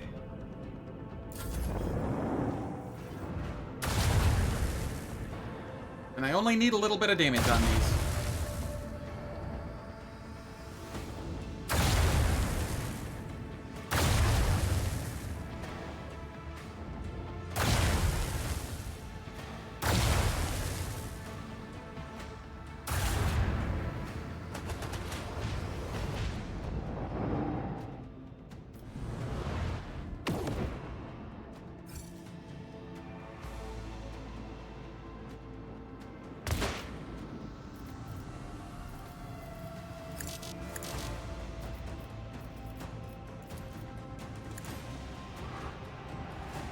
Deal more damage with that.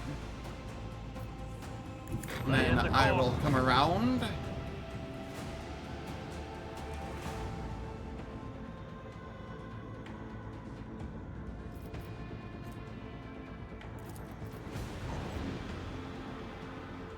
Where did it place it? I have no idea where it placed it.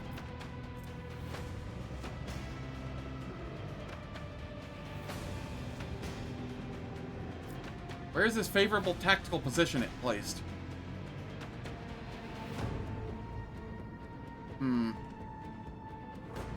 That seems to do nothing. Okay. Good to know.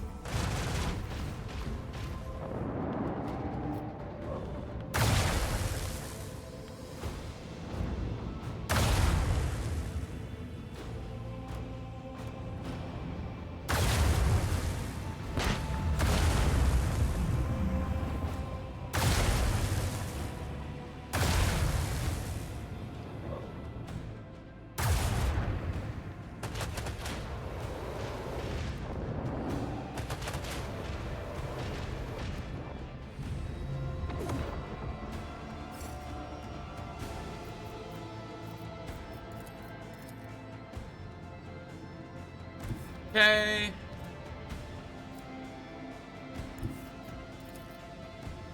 Onward.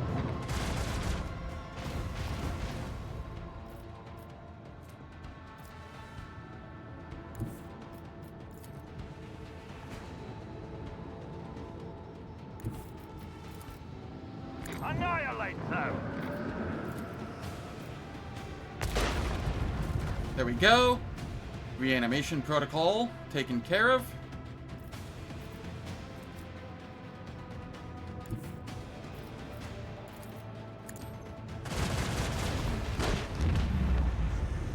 One down. The time has come. Protect my front.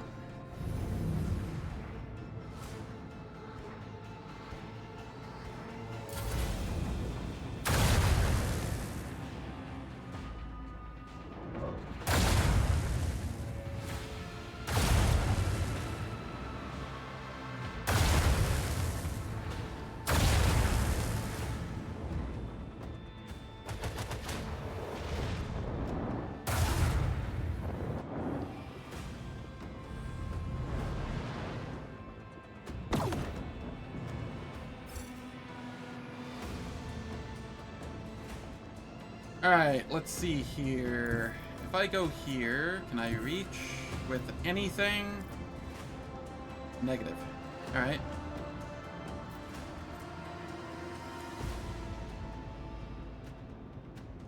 Let me deal some damage there. And then deal damage to them again. To activate their reanimation protocol. And then I will head up over this way. And just let them kind of do their thing over here.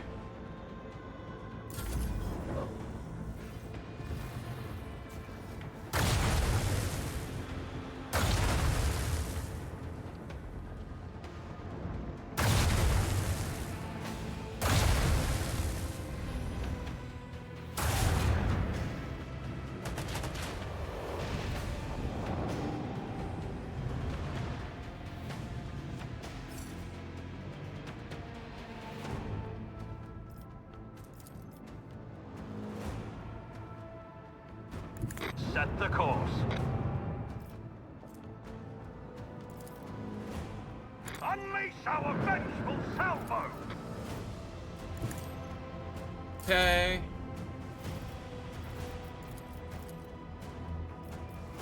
I can deal extra damage to this one.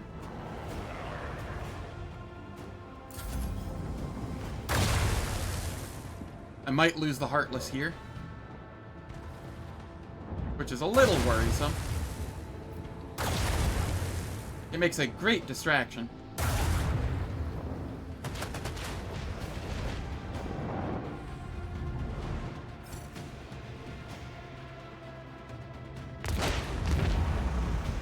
Okay, that one's down.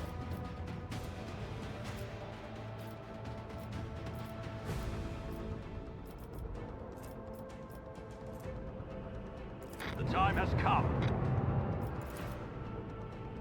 Really? Alright, fine. Have it your way. Leave the hole strewn across the stars.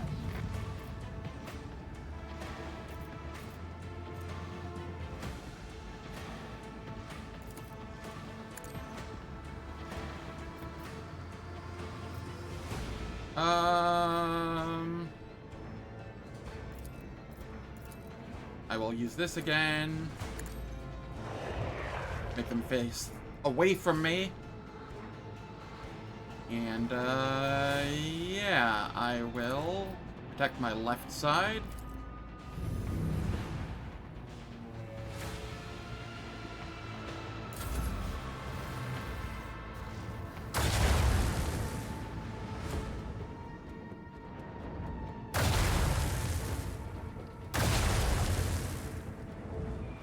The Heartless lives!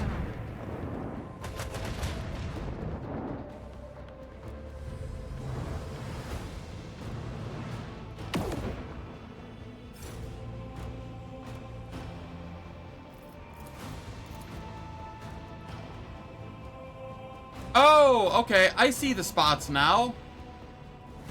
I see. That is so worthless. Lay in the course.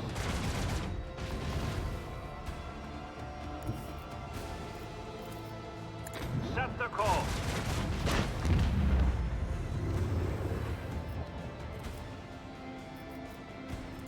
Okay. Torpedoes locked.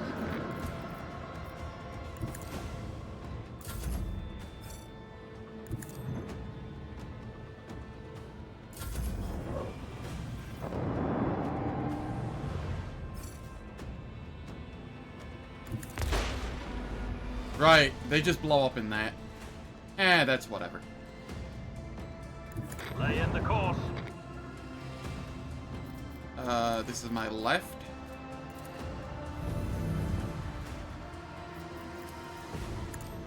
Deal some damage.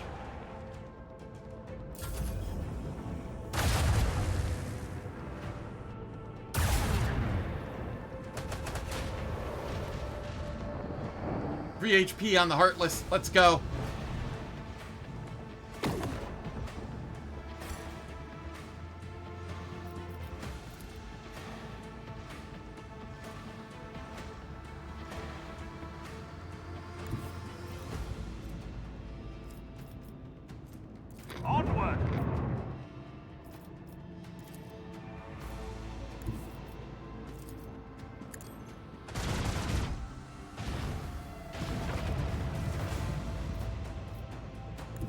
And then I can do this. 1 HP is plenty. There we go, GG. A barbaric display. I am surprised we survived.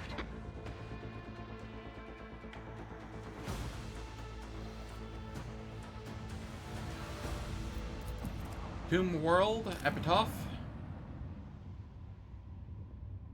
Absolutely barbaric.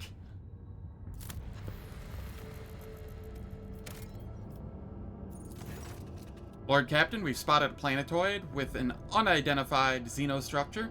Something tells me this is the place we've been looking for. Augur clerics detect a field of void mines on our trajectory toward the planet. Transmit the deactivation codes we found in the outpost of the Lord Inquisitor's men. Beginning transmission. Receiving return signal. 5% of mines report a transition to sleep mode. Receiving coordinates of an area designated as main landing site. We have a safe channel of approach toward Epitaph and coordinates for landing. Are there any traces of Calcazar? Plenty. We're picking up the remaining Vox echoes of conversations, standard signals belonging to Augur observation systems, the gas thermal trails of shuttles preparing to land. You know, Lord Captain, it seems to me that this place is about to fall apart.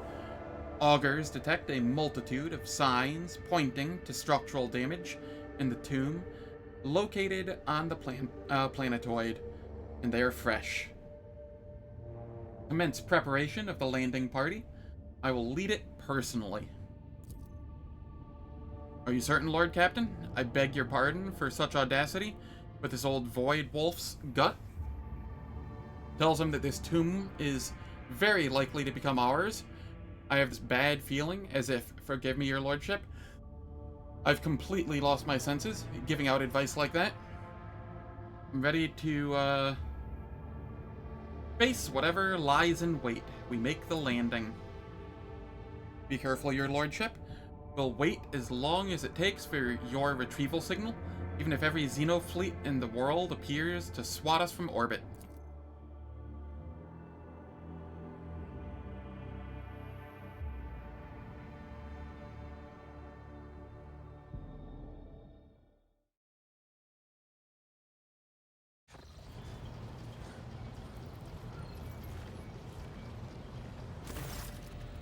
Every person on the bridge freezes in astonishment, watching the remarkable procession approach your throne. Officers and enforcers are glancing at you questioningly, but do not interfere until they are ordered. We have come to speak with you, Zen. You gave us food for consideration by revealing the mystery of our origin. From then to now, we observed, calculated, sensed, and we discovered that a great change is coming, a trial. We see the potential for a great disaster. It is already ripening.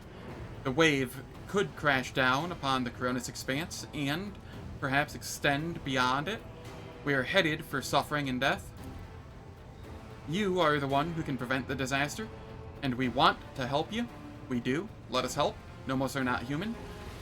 But we have learned to see people as more than shells. We want to save them, protect them. What is this coming threat? Nomos cannot say. Something changed after you helped us. Remember our birth on Epitaph? We now sense the liberation of something vast, which is actually a mere fraction of something limitless. It is seeping through a breach, its shoulders pushing against the walls of its prison that are about to give. But what is it? We do not know. We must say, it frightens us to think about this unknown something that is trying to break free. It is so vast, too vast to measure or explain. But we now know that living souls are the same. They are always larger than they seem, and no capacity can calculate their potential. This makes us believe that we, Nomos, and you, Zen, can step beyond the limit of calculations. There we will face the unleashing horror without faltering. What do you wish to do? Wait until the unknown threat appears before you, then face it. We do not know where or when it will happen. We do not know what we will face, but we know that we want to be there with you. There's something required to do it. Nomos are tethered to the shell of the ship. We can only follow you outside by using servitors as our shell, but they are lacking. Only a modicum of us can enter such a primitive vessel, and our power is likewise limited. We need a vessel, a body, but very few things can house us. That is why we have come to ask you. Magos Asclepius has offered his shell to us. It might do. Indeed I have. I cannot think of a prouder end to my pilgrimage than the liturgy of synchronization with the Great Spirit. I will become a vessel for the Omnissiah's favored child and step beyond the confines of wretched living existence and into the halls of the eternal machine song. I've heard you and made my decision. We await your word, master of the ship.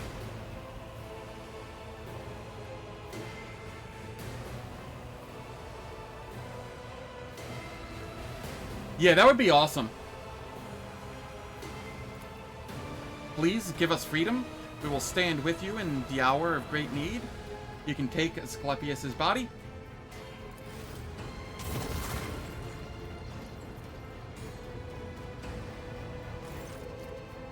Praise the Omnissiah.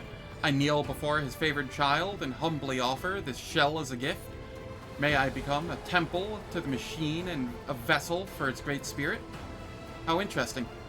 We feel restricted, but not as much as inside servitors.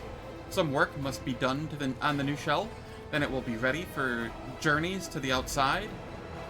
We will leave you for now, Zen, but in the hour when you stand before the great trial, we will return and stand with you, side by side. That could have been cool.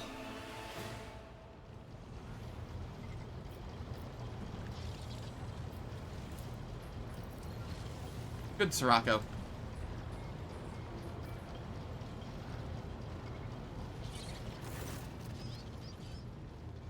Abelard looks at you with a tired smile. He cannot resist giving you his uncharacteristic appraising glance.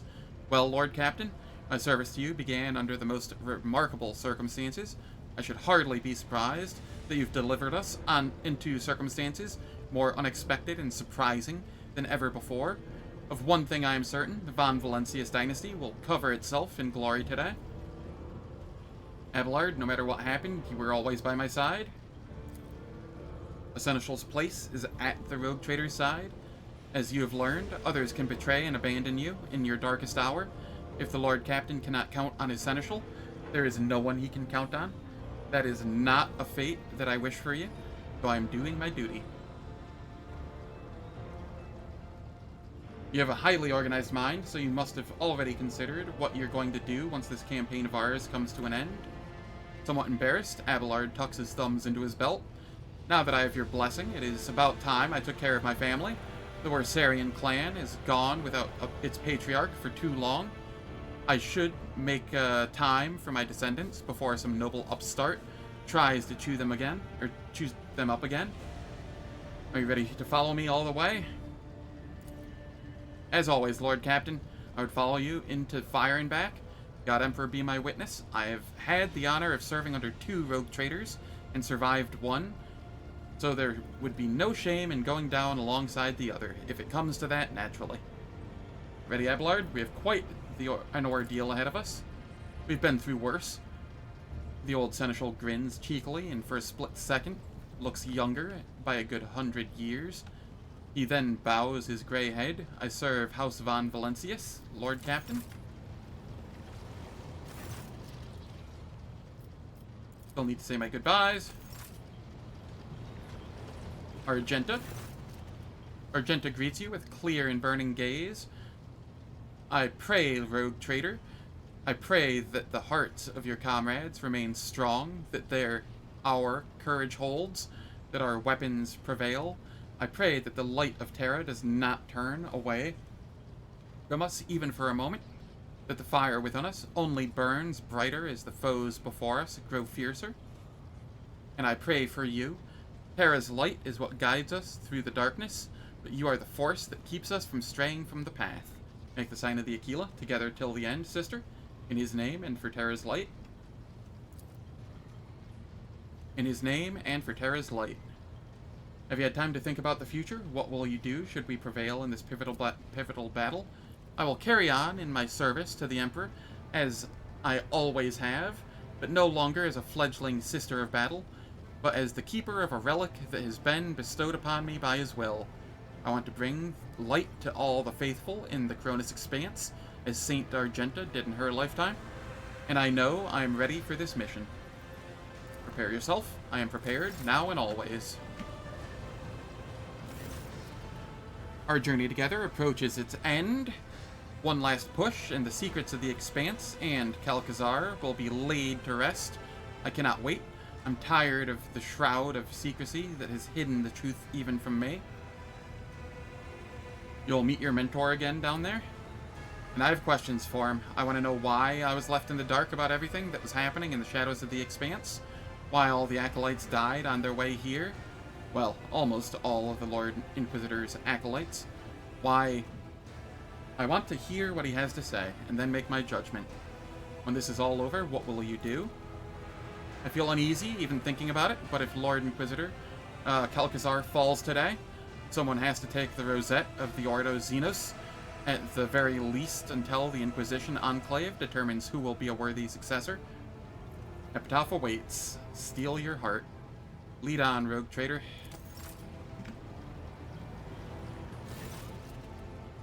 Solomorn is still deep in thought, looking more like a statue than a living person. Only when Glato lets out a low growl, drawing Solomorn's attention, does he break his stillness and raise his eyes. Come with some parting words, rogue trader. Now is the time. There may not be another opportunity. I'm glad our paths crossed. Solomorn presses his fist to his chest, looking you straight in the eye. The rote gesture looks expectedly heartfelt. It has been an honor to serve in your retinue, and it does not matter what lies ahead. Isn't that right, Glato? Without a direct command, the Cybermastiff barks his assent. What are you going to do if we survive? You have entrusted me with the leadership of the Adeptus Arbites in the Expanse. Whether I become the next Marshal or not, I will have to leave your retinue and devote myself entirely to my new post. Hey, Glato, I'll keep an eye on your arbitrator if you die, I promise. Suddenly, Solomorn throws back his head and laughs. His laughter, unusually sincere and gleeful, rolls across the bridge. Will you now? As if I'd let Glato die while I still live.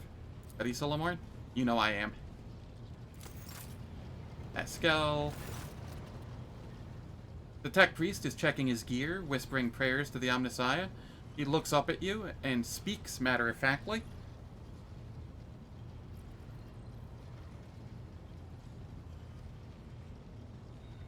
Whispering prayers to the Omnissiah, he looks up at you and, sorry.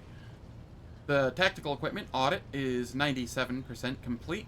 No critical failures detected. The Omnissiah shows favor. You do not seem worried about the coming landing. The Vox makes a rustling noise that sounds like a chuckle. A mission of reconnaissance is a blessed and desirable one for an explorator. The data soul of the one who explores, analyzes, and charts overflows with the joy of servitude. Pascal lowers his eyes. I would be honored to disembark with you. You took good care of my ship and equipment. The Dynasty will not forget it.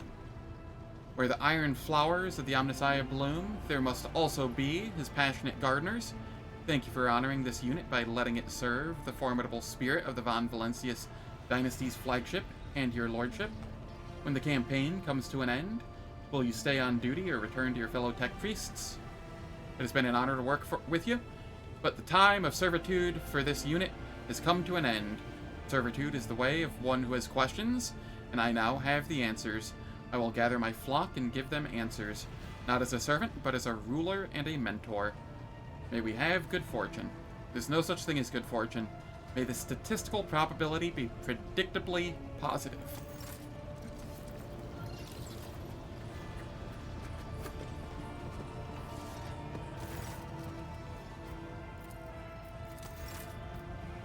Adira. Adira looks up at you with reddened eyes. Despite the tired look on her face, she smiles broadly. Either at you or something behind you. Well, Lord Captain, my little whisperers have grown quiet. It's like they know the long thread we've been following is finally at an end. It's now or never, isn't it? Thank you for everything, either way, Lord Captain. How about Adira? Grant me one last prediction for the road. You think the little whisperers are going to play nice? Ha! They weren't that useful even before, and now they're more likely to mess around than save our bacon?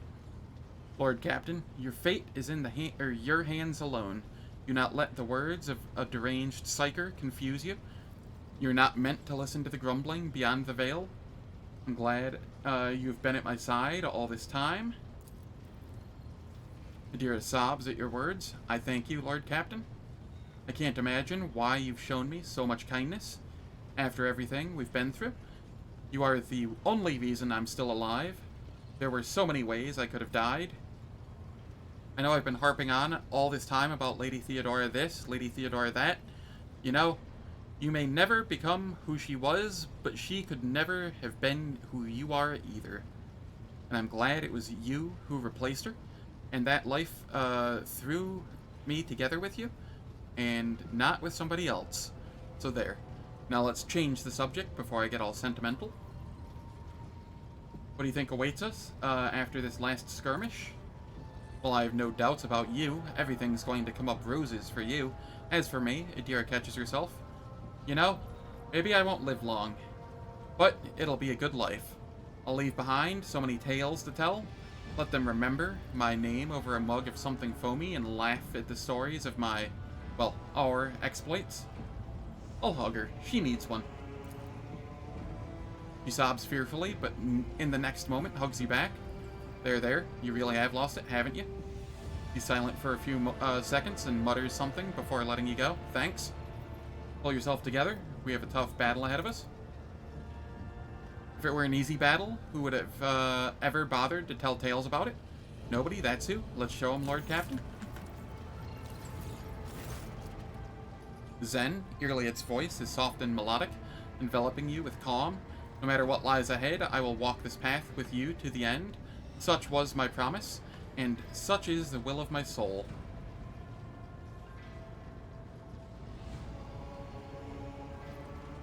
Our journey together has not been an easy one, but I'm glad both of us are here today. Standing united against a common threat, is that not what sentient creatures do? Nah, I'm gonna go 2. As we walk down the road of thorns, we acquire not only scars, but priceless treasures also. To know a stranger's soul, your own must shine just as brightly. I saw the light of your soul, Zen. It will drive away the darkness before us. Will our paths diverge if we survive? I promise to walk your short human path alongside you. Our fate will be decided in the coming battle. I'm ready to drive back the darkness, Elentok. Are you?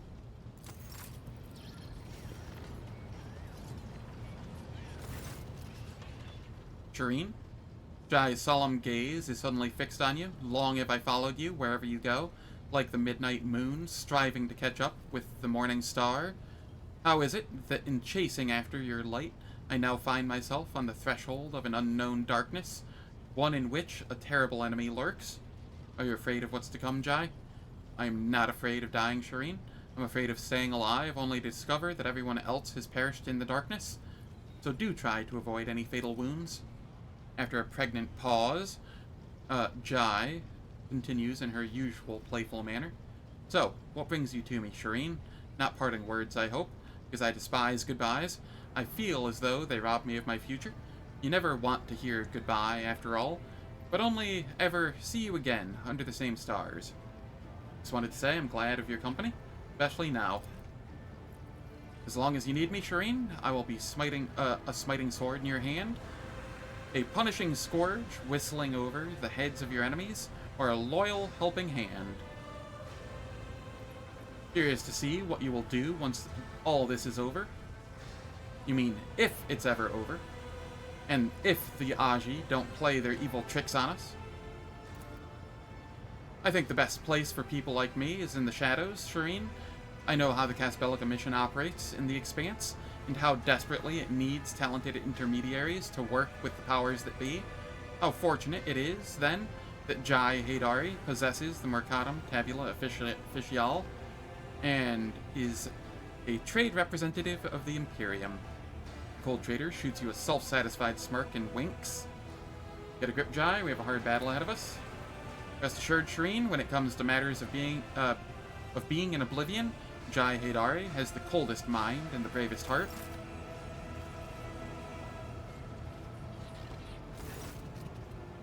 Aogun is levitating with his arms folded over his belly and his organic eye closed. Zen, on this occasion, I have no words of wisdom, no valedictions, or ready answers. I choose to forget the perfection of statistics, to throw off the shackles of probability, and to reject the cold flawlessness of mathematics, abandoning attempts to calculate the odds of victory.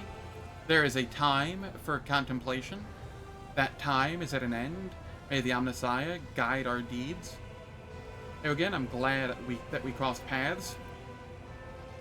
I was pleased to share my thoughts, deeds, and silence with you, Zen. There's no higher good than to know oneself and to be known by another. Your knowledge is the providence of the Omnissiah. Let me guess, the words of yet another wise man? You could say that. Nuncius spoke those words to me the first time we met. Now I say them to you in farewell. Nuncius, I will not forget you. The Servo Skull remains true to himself, staying silent until the last. Perhaps he simply hates goodbyes. If we survive, what will you do after? Nuncius and I will continue to refine the triosomia procedure. In order to do so, I will require a great deal of technologies that are not Imperial in origin. I will seek them out, continuing to experiment on myself, and I will achieve perfection. Even if the Imperium misunderstands me, I will defy death. It is my duty. Prepare yourself, Aogun. A difficult battle lies ahead, and this is an incontrovertible fact. The Manipulus smiles mischievously. Zen, let me tell you a secret. Not every fact declared to be incontrovertible is actually so. Let us test the robustness of your claim together, as befits two colleagues. Bella stands motionless, deep in a trance, but returns to reality the moment you approach. Your every breath and heartbeat has been in anticipation of this moment, Daman. Do not hesitate. Step into the darkness and allow your shield and shadow to walk with you. I thank the Emperor for having met you. Such was his design. In the pattern of the blood-spun web, my thread stretched out to yours, to shield you, to serve you. He touches a wound that has barely begun to heal, and every night I praise him for the honor of letting me twine around your path.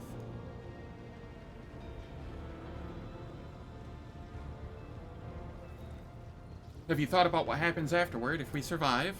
He frowns as if failing to understand the question. Shadow is inseparable from its master, Daman Zen. I will follow you as before and guard your thread. Now would be a good time to receive an inkling about our future. Have you consulted the Tarot? There's no need for a reading. The cards will ask if we are prepared to face the challenge with dignity, and that will be the answer to our own question. Whatever awaits us, it is time we set forth. Every thread ends in death, but only the Undying One knows the time and place.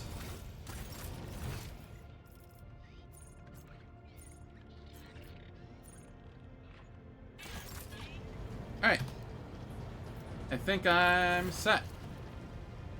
Permission to take off. We're heading to Epitaph. Acknowledged. Glory to the Von Valencius dynasty. Be safe, Lord Captain.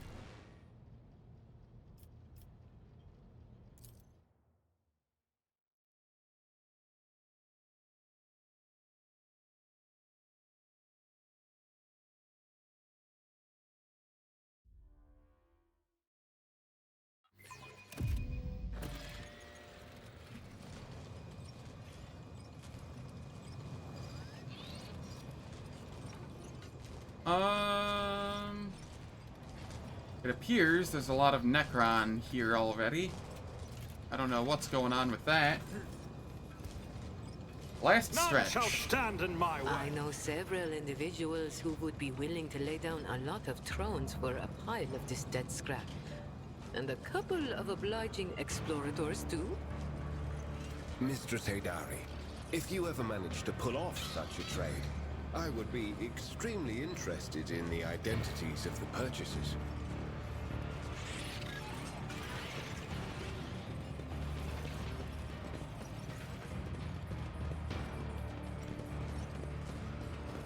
I won't tolerate weakness.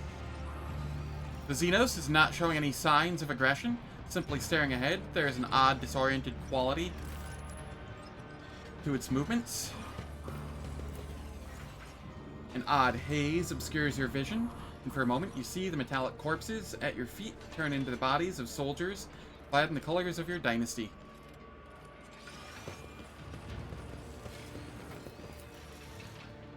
Out of the corner of your eye, inside the glowing green orb mounted on the contraption, you can see the reflections of people who are not here. They're looking at you curiously and fearfully. Follow my lead!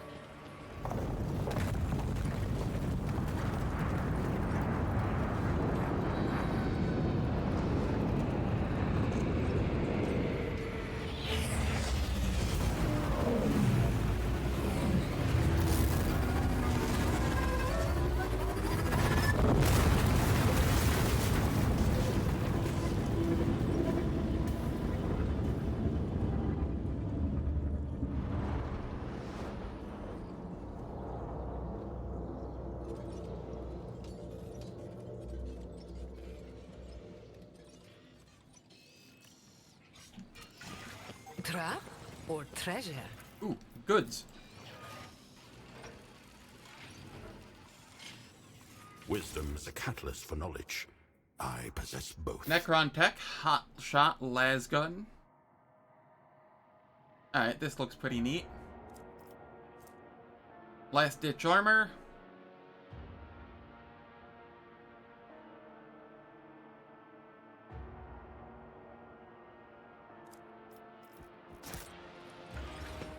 Victory awaits!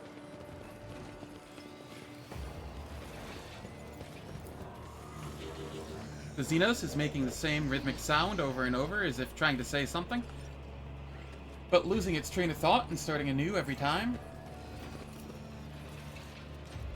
Every few moments, the metal particles lose their color and become translucent, and you can see something dark and formless behind the metal, yearning to be born, but unable to do so yet. A broken metallic finger sticks out from between the sarcophagus doors that are slightly ajar. It wriggles weakly. It's about time!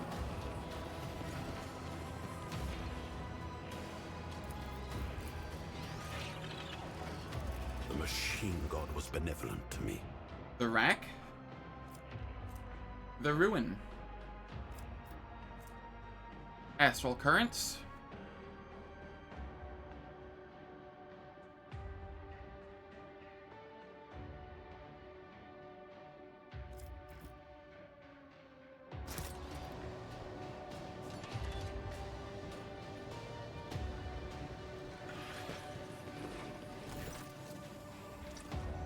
Elegy of Sorrow.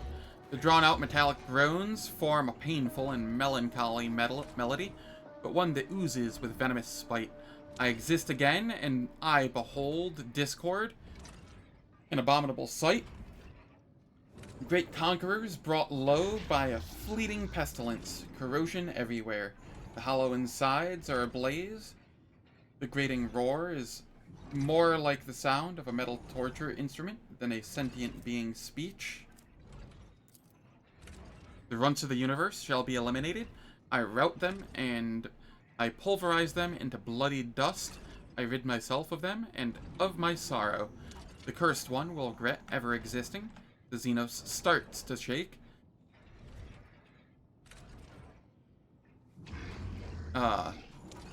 From the armored plates on its head down to the tail flaps of its grav pad. The tremor causes the rock below to crack and sink in.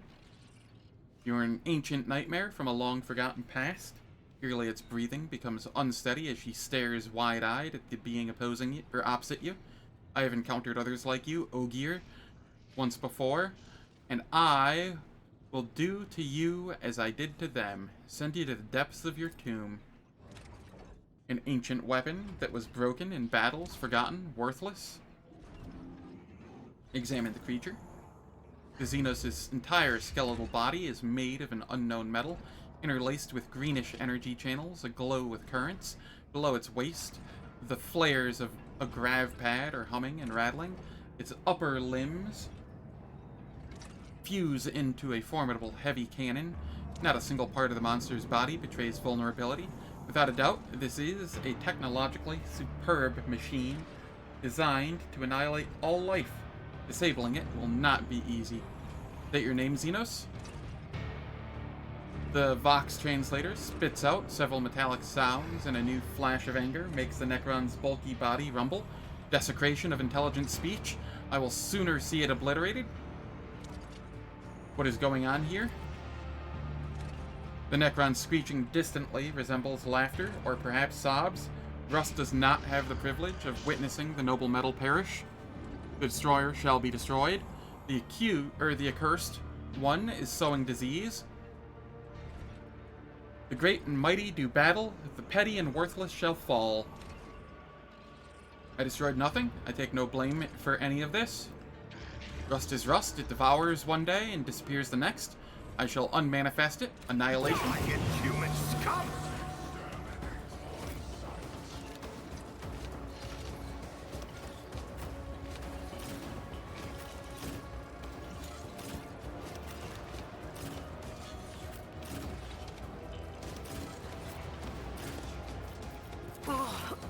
Is that my blood?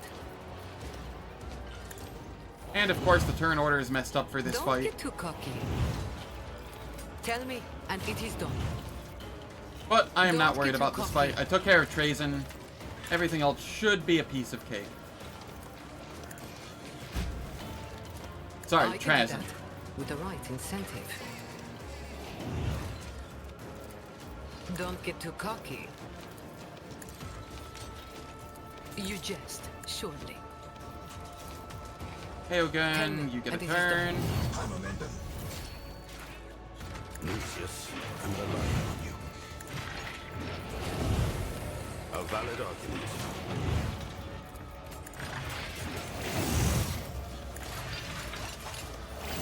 My creation, your assistance is required. Astute observation. And then... A valid argument. Would be funny if I died of something completely innocuous, though. That would be highly amusing. Ooh, these are thick, though. I will give them that.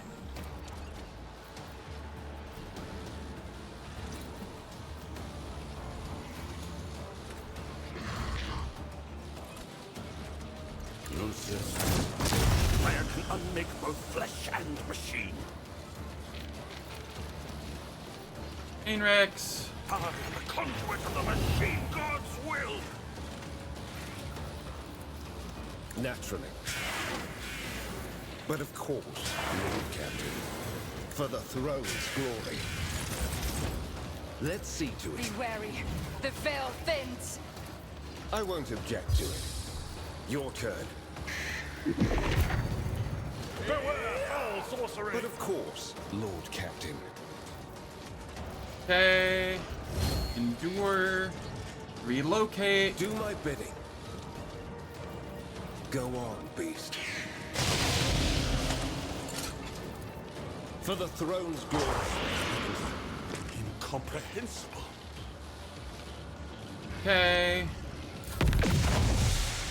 Aogun, you are fine as is. Then we give me a turn. They'll write legends about me.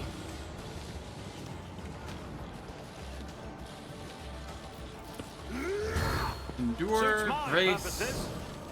Reckless Rush.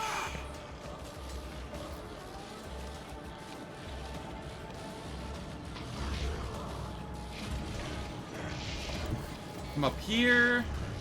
Nothing I Weapon can't Optimizer.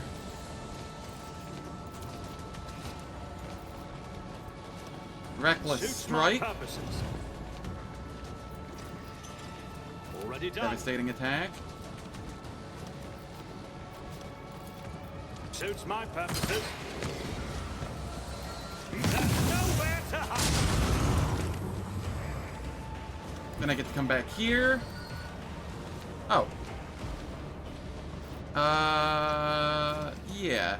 From the back, right? There we go. Nothing I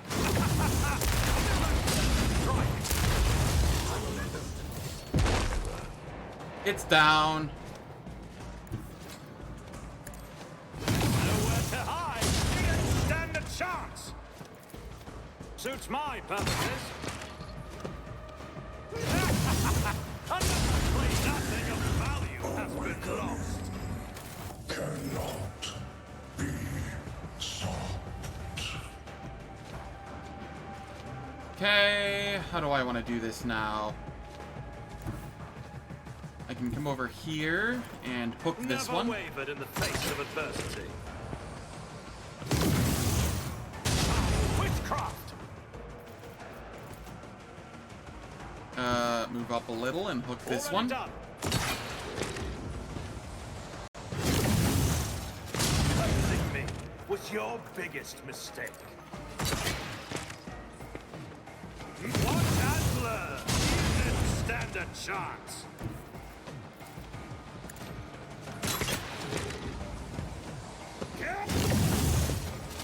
Nothing of value has been lost. Forge ahead. Okay. I will charge. Will I? No. I'm just going to Daring Breach. I am fear incarnate. Come over here. Use this to maneuver myself and get some free movement. Come up here. And then charge in. Oh, it's been so good. My tactics are flawless. Watch and learn. You didn't stand a chance? Not a problem for me. Significant. There's nowhere to hide. Metal has Nothing I can't do. Opposing me was your biggest mistake. They say a little bit of humility never hurts anyone. I help others. It fixes all of my mobility issues that I could potentially have. A new challenge for me.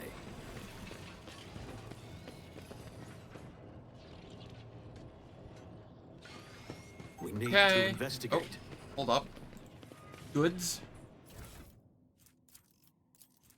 Tiny notebook is adorned with the coat of arms of the House von Valancius. The pages from the real paper carry a pleasant scent of perfume and are covered in ruler straight lines of text. Their meaning is locked behind an intricate cipher, but you do not need to know the contents of it to identify the author. You know this perfect calligraphic handwriting all too well. I'll lay claim to the stars.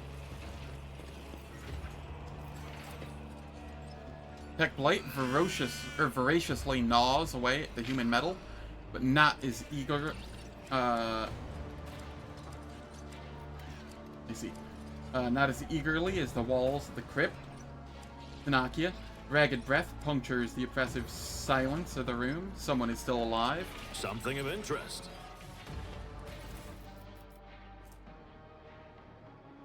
Targets of the first relayed psychic power in a turn automatically fail their resistance tests against that psychic power. If the relayed psychic power in a first affect 3 or more creatures, the Overseer gains...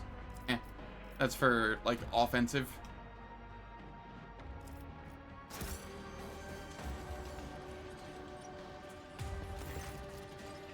Tanakia, the maimed creature at your feet, is still alive, as evidenced by its heavy breathing. Cargo supplies for me. Yep, they'll be so useful. It was a woman once, sporting clothes, cropped hair, and equipped for battle, and now her skin is shredded by the metal sticking out of her body in a dozen places. Examine the woman. Her body does not appear to have any external injuries. It has been maimed from the inside out. It is as if her flesh was transmuted into metallic shapes, and then burst out of her skin and turned her internal organs into a bloody sieve. Some of her exposed bones have a metallic gleam to them, while others still look natural. Eogan scans her, in shock. These deformations, they are akin to that which consumed Nuncius, but how? Can you hear me? With a heavy jerk, the woman raises her head, emerging from oblivion, and focuses her gaze on you. Even in such a wretched state, her eyes still gleam with self-confidence, zest, and subtle shrewdness. You, who are... Ah, that coat of arms rings a bell. Von Valancius, I'm not surprised to see you, as you may think. Not as surprised to see you as you may think. Who are you? Rowan tries to salute you, but the metal cutting through her tendons has cost her control of her fingers. Tanakia Calbergaria, Inquisition Acolyte, and by the grace of Lord Inquisitor Calcazar, the Warden of the Epitaph, 1 Covert Facility, or whatever is left of it. What happened to you? I've been having trouble sleeping lately. Oh, you mean the metal things in my body? I have no idea.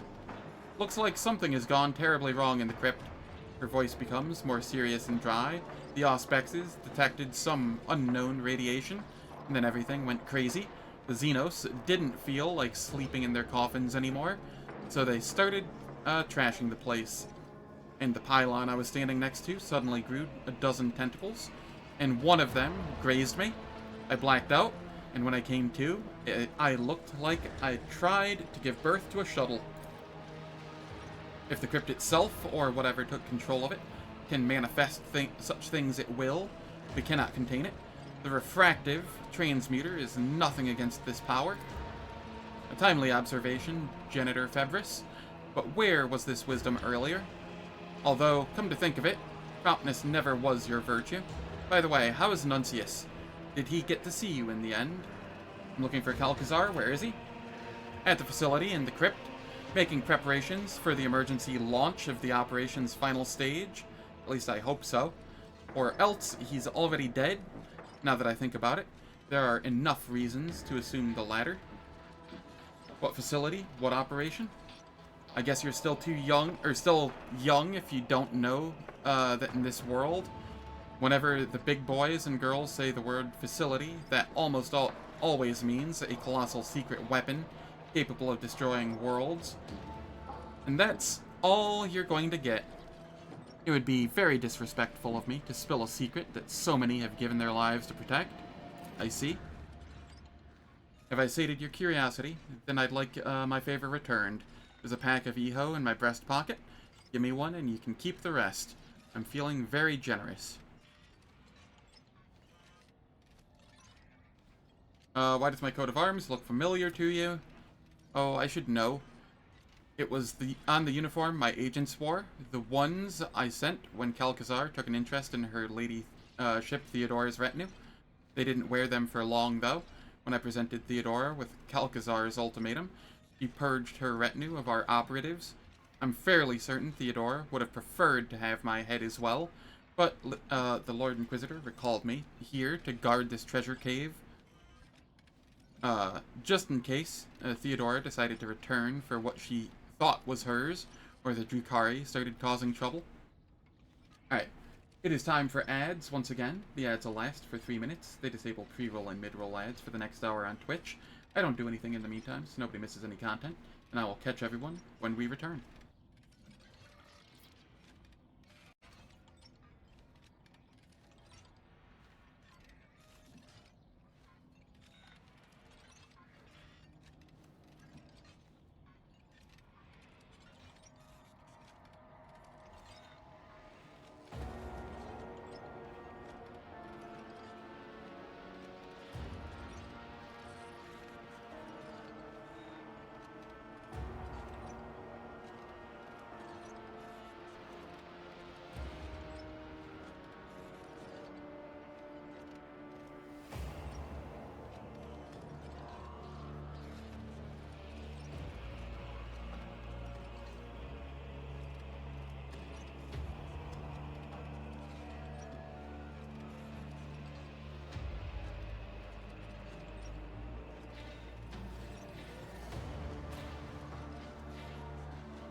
The ads are finished. Let us continue. How did your people infiltrate Theodora's retinue? A feint, a deception, a game of double and triple crosses. When they told her they intended to take revenge on Kelkasar, she believed them. She was just too eager to get back at the Lord Inquisitor for taking her clever Archmagos advisor. You know Conrad Voigtveer? Not sure if he's still alive, but back then he was Theodora's Master of Whispers. In theory, he should have been the one to out my operatives as spies, but instead he thought they were his chance to pull off a brilliant plot and prove to his mummy how great an heir he would become. It's true what they say about blondes. Every other one is as thick as mince.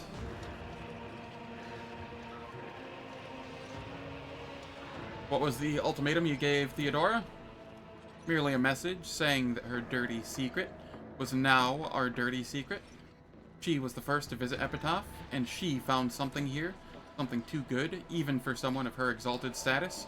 Rogue traders are not allowed to have such toys, and I relayed the most exact coordinates down to the last digit after the decimal point to Lord Inquisitor. The Drukhari have come to this world. Why?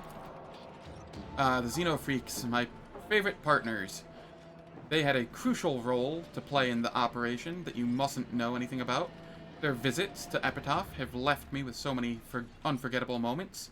We were ordered not to fire on them first, but to split them into atoms if their skinny asses deviated so much as a single degree from their approved flight paths. I swear it was as if those fools were trying to get shot at with their half-witted provocations. They even had a nickname for me. The Almost Witch. A compliment, I guess. I am Zen von Valencius, Theodora's heir. You'll have to excuse me for not looking surprised. My facial nerves seem to be partially paralyzed, but I gathered as much. I'd hardly mistake you for our spectacular void she-wolf, after all. And if she were alive, she definitely would have come here in person. So you're the heir. Well, at least it's not Conrad. Agreed on that. Why does no one from Theodora's retinue remember her visiting this system? I can give you two versions of the truth, the sugar-coated one and the honest one. Sugar-coated version is that once Theodora realized just what she had in her hands, she deemed it a matter of the utmost secrecy and mind-locked the memories of all members of her crew. The honest version is that she mind-locked the important people and disposed of the rest. Theodora depressurized compartments by entire blocks, casting any unwanted witnesses out into the void. She needed to free up space in her holds for the spoils anyway. You've never heard of such technology? But it would not be a stretch to assume that the Inquisition does have something of the sort at their disposal.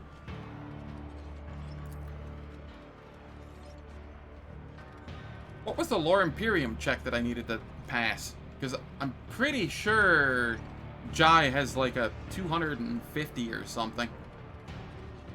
This is unexpected. Did her ladyship not trust even me? Disheartening news, to be sure. You have it all backwards? You could have been dumped out the airlock like so many others. You were already a decrepit old curmudgeon back then, after all. Now I know enough. Sure you do. What should we do with her? A profound sorrow and sympathy fills Eogin's eyes. These transmutations are irreversible and agonizing. Do not make the same mistakes I did. Grant an end to her suffering. I suggest granting the Acolyte the Emperor's peace in honor of our years of working together. You've always been so sentimental, so attached to your colleagues, your hair, your eyes. Oh, I'm sorry. Is that still a sore point? Raise my weapon. This is where it all ends for you. Her blood-smeared lips twist into a smile. Is that an act of mercy or revenge?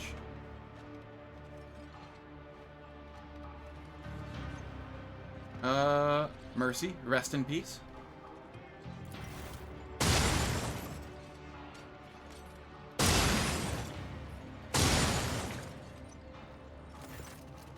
It takes you more than a few strikes to end her life of the already half-dead woman. The metal skull screeches under the pressure, but does not break, and her heart keeps pumping blood through her shredded veins.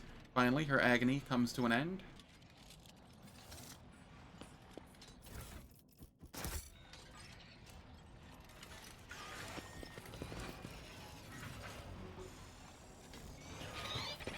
Oh, too hard for a simple monkey. Judging by the imposing designs of these obelisks, the passage leads to a tomb intended for Xenos of higher status. What is her lore Imperium? 246. Yeah, I was close with 250, and we still failed it. That's impressive.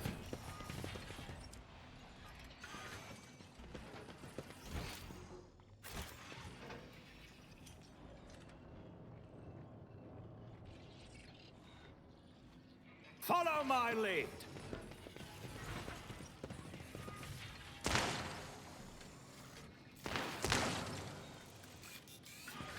Halt. I noticed something. Full auto shotgun. That's neat. A shotgun with a rate of fire.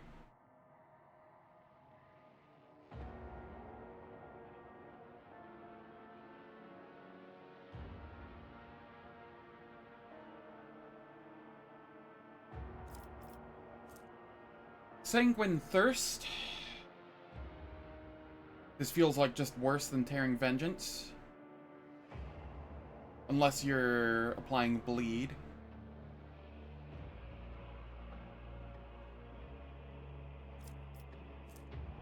Blood Fury Cloak. When the wearer kills an enemy with a melee attack, their attack limit is removed until the end of their turn.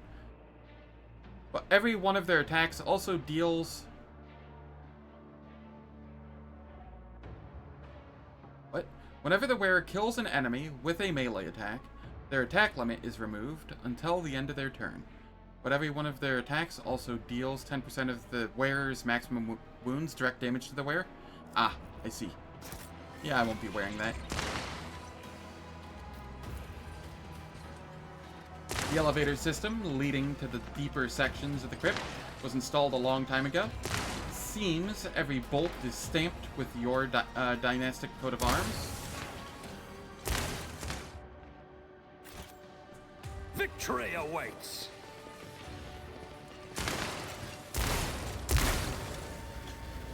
Barriers barely holding, prepare for defense. In the name of the Golden Throne, hold the line.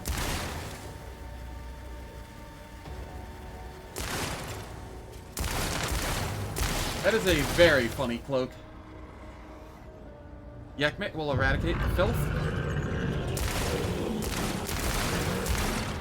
Smite the Xenos!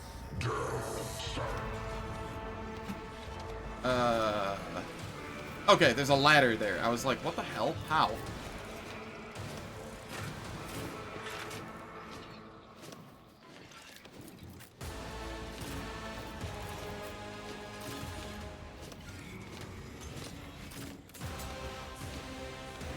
Aeogun.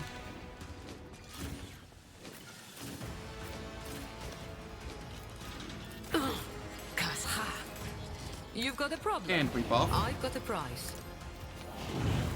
As I is can standard do that here. with the right incentive. Don't get too cocky.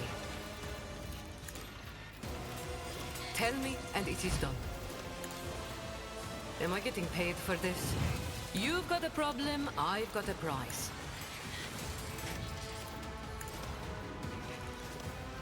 Okay. Aeogun, get a turn. High momentum.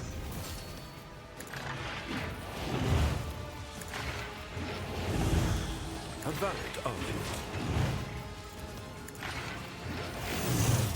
Astute observation.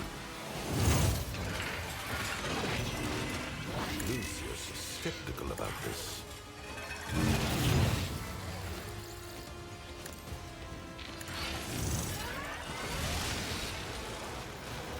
A valid argument.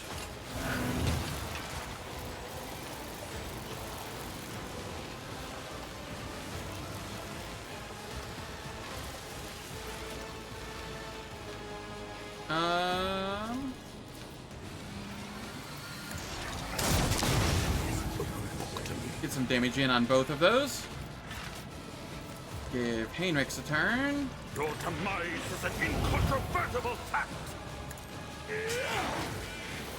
I won't object to it. Naturally. I have seen this before. In my exile. Let's see to it. Avert your eyes! But of course, Lord Captain. For the throne's glory. Do not disturb the great enemy. Naturally. Let's see to it. Holy terror! Okay. That is fine. And then we give me a turn. Wanna see a trick? All too easy. Already done. Nothing I can't do. I throw on my buffs. I come over here. Come over here. You're gonna be a thick one, aren't you? I shall not fear. Not a problem for me. All too easy. Suits my purposes.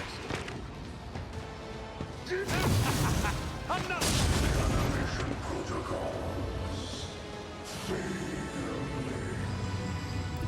Okay, I will come here.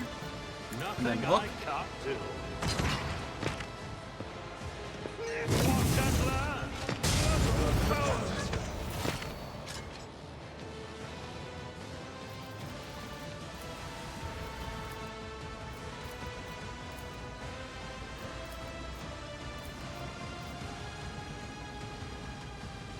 I will move here. And Let's hook. see how they respond to this.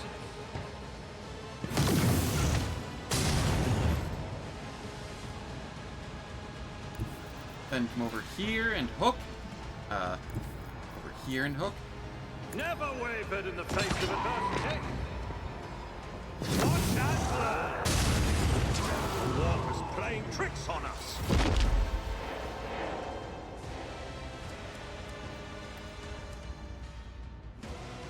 Okay. Suits Similarly, my purposes. we're just hooking around. Another thing of value has been lost. Already done.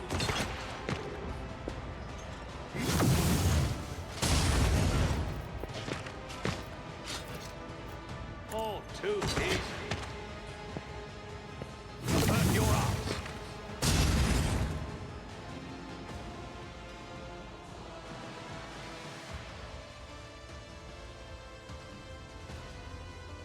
I will cast you in a pit of infinite torture. Yes. I'll pass.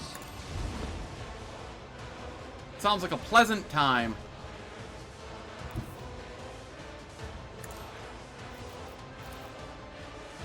Nothing I can't do.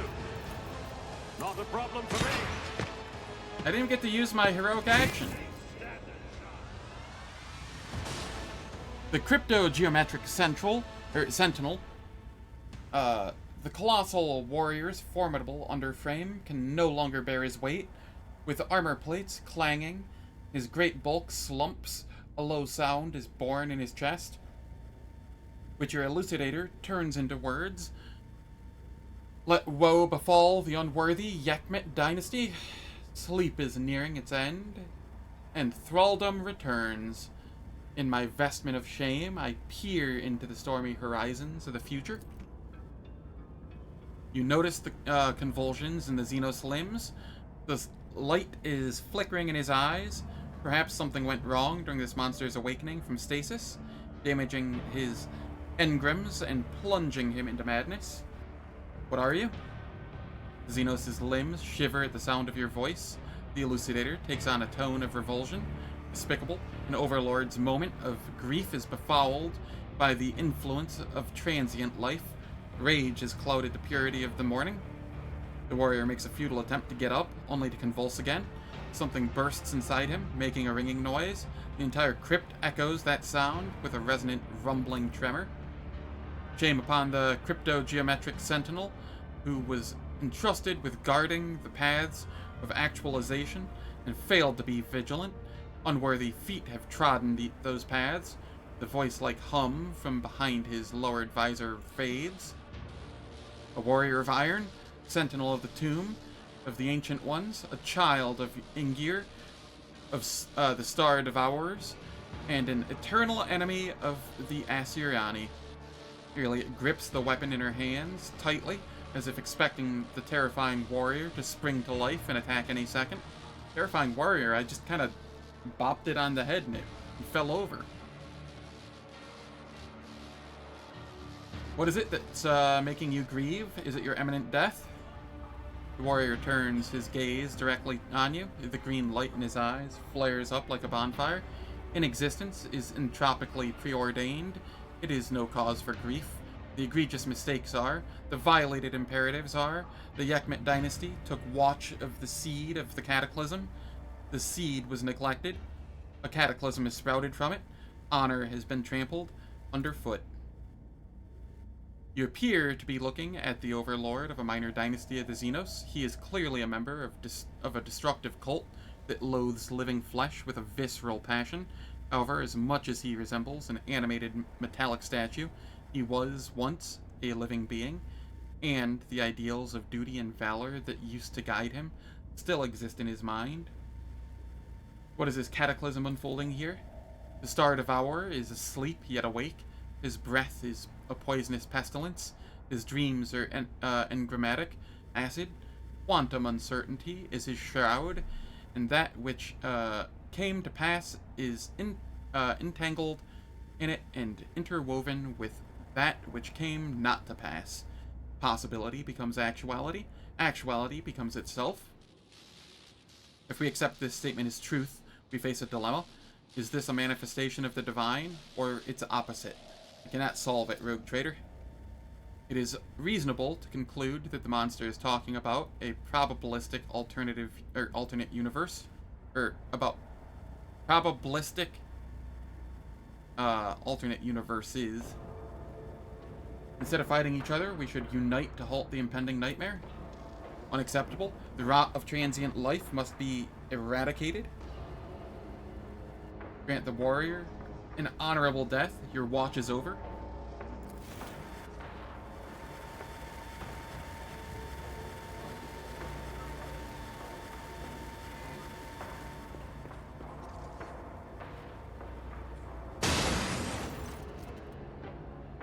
May tachyonic wind carry my words. May the oceans of subatomic resonance reflect it. And may it resound until the world grows old. Convulsions begin to affect the metallic body, and the entire crypt is quivering along. The walls seem more fragile with each passing second.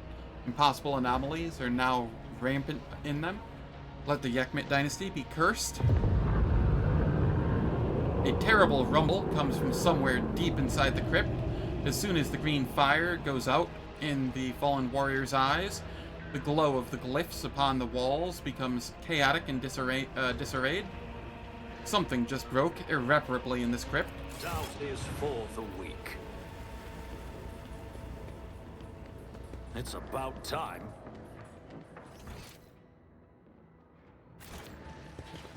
There isn't any loot to be had, is there? I doubt it. But you know, have to check.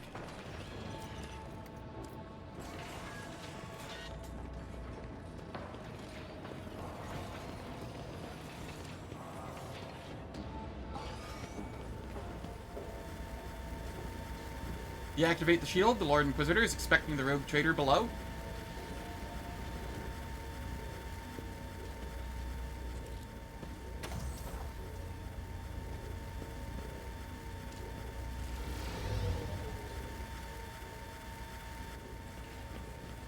Dogmatic.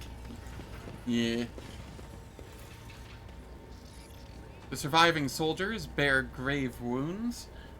Inflicted by Gauss weapons, even the most skilled chirurgeon would likely be powerless to heal them. For me? I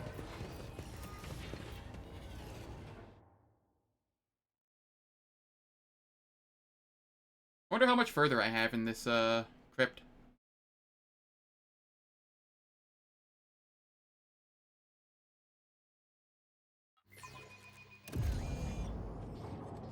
Ooh.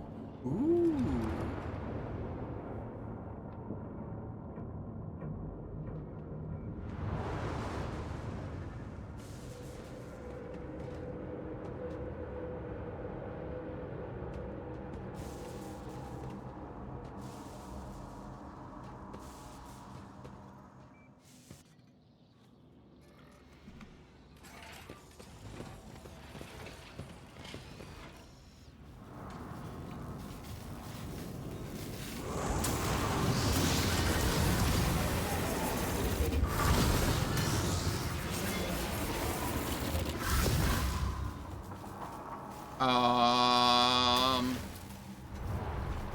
I don't like this any. I don't like this at all. Reality bubbles before you and bursts with an agonizing shriek. A few silhouettes now stand in your way. 3 of them seem to have your face, and yet the differences are striking. Each has been marked by other accomplishments and different experiences, making you feel like the protagonist of a tale about a pair of twins separated at birth. Emperor, bestow strength upon me to smite yet another obstacle as I carry out your will. My master, changer of ways, is this of your making? No, I can feel it is not. You are not playing tricks on me. You are sending me prey for a great sacrifice. Is there some ironic lesson in what is going on? Should I be looking in the mirror a little less? Or perhaps try to look at myself from the outside? Or is this a hint that I am my own worst enemy? I shall ponder this in my memoir.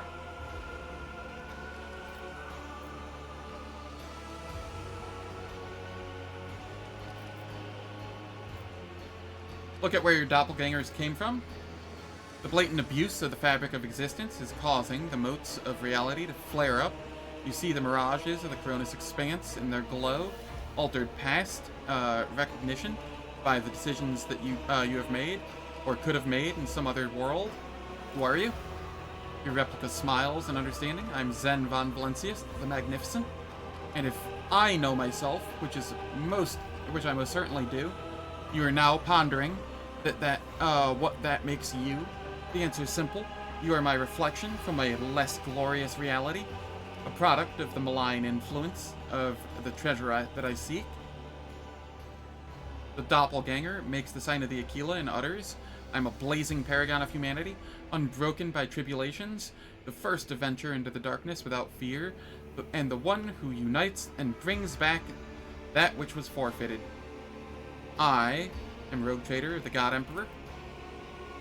Speaking of me, I am the only version of ourselves who chose the path to true power.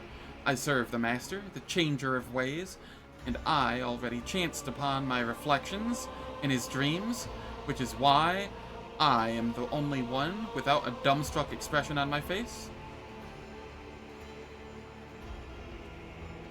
Welcome to my reality, esteemed guests. Your reality? Funny that. Reality is malleable, like clay. I feed it with the energies of the warp and shape it to match my whims. I am the master of realities, and you are a jumped-up interloper. Address the arrogant copy. You seem to think you're better than the rest of us, don't you? And yet, I was the only one clever enough to become the master of my own fate and not reduced to someone else's plaything or slave to dogma. Why do you seek to enter the crypt? I came to claim the treasure, whatever it is. Theodora found it, which makes it mine. Xavier will regret trying to steal from my dynasty. Your doppelganger's slightly accelerated speech, jerky movements, and the sweet twinkle in his eyes suggests that his blood is teeming with euphoric stimulants. And I become very principled and vengeful where my treasure hoard is concerned. Wonder how you acquired such an ego? The lack of pointless advice, I presume. On the day Kunrad killed Theodora, all her officers died with her, including Mort, Abelard, Idira, Raver, Vigdis. When I came into my inheritance, there was no one to teach me how to be a rogue trader. I handled everything myself and found out who Theodora von Valencius really was. A narcissistic, unscrupulous, self-serving bitch who lied to everyone. I admit, I regretted not getting the chance to know her better. I embraced her principles and realized that literally everyone in the Cronus Expanse was out to take advantage of me. The Drusians, and the Pirates, the Adeptus Mechanicus and the Caspellica, Helcazar and Erlon, and so the puppet pulled at the strings and made its masters dance. I dare say things turned out well for me. I would ask your lordship to watch your language as you speak of her ladyship Theodora. I do not know how it is in your reality, but in ours, it is customary to mind one's manners. Shut up, servant. In our reality, it is customary for lackeys not to interfere in the affairs of their betters. I have to admit, this version of you is not without a certain charm, the kind where I don't quite know if I want to throw myself at you or empty a full clip right into your face. My sweet smuggler, you are also in my world, you know? I gave you a little planet with a pretty palace and a tiny garden after you took offense to a couple of innocent jokes about your humble origins. Throw myself at you or empty a full clip into your face? It's a tough one.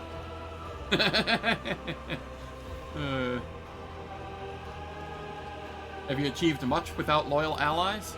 Indeed I have. I'm the most influential figure in the entire Expanse. Caligos was slain by the Xenos, and his successor, Yvain, became my puppet. Incendia chases pirates, not realizing it is me who is raiding her colonies. I was able to make a pact with the Cabal of the Reaving Tempest against Calcazar, forcing him to flee. I undertook a dozen expeditions into the unknown, moved the dynasty capital to Footfall, named Vladium my governor, and made Hieronymus my cardinal. Not too bad for a novice, wouldn't you say? You're a parody of what a rogue trader's supposed to be, quite the epitome of hubris, greed, and brazenness. That is what being a rogue trader is all about. You simply lack the imagination to grasp it. Emperor, what an insufferably smug, arrogant, and childishly insolent creature. How can a single rogue trader embody everything they are loathed for? Address my cursed copy. So, one of the versions chose to serve the archenemy. I do not serve, I reign. You grovel, but I dominate and rise ever higher. You notice that your replica is sporting elaborate makeup. Under a layer of powder, the doppelganger's face looks strange, its skin covered in wrinkles. Somehow they remind you of closed eyes. Adira opens her mouth, and you see the blackness between her teeth in place of her tongue. 100 otherworldly warp voices speak instead of her voice.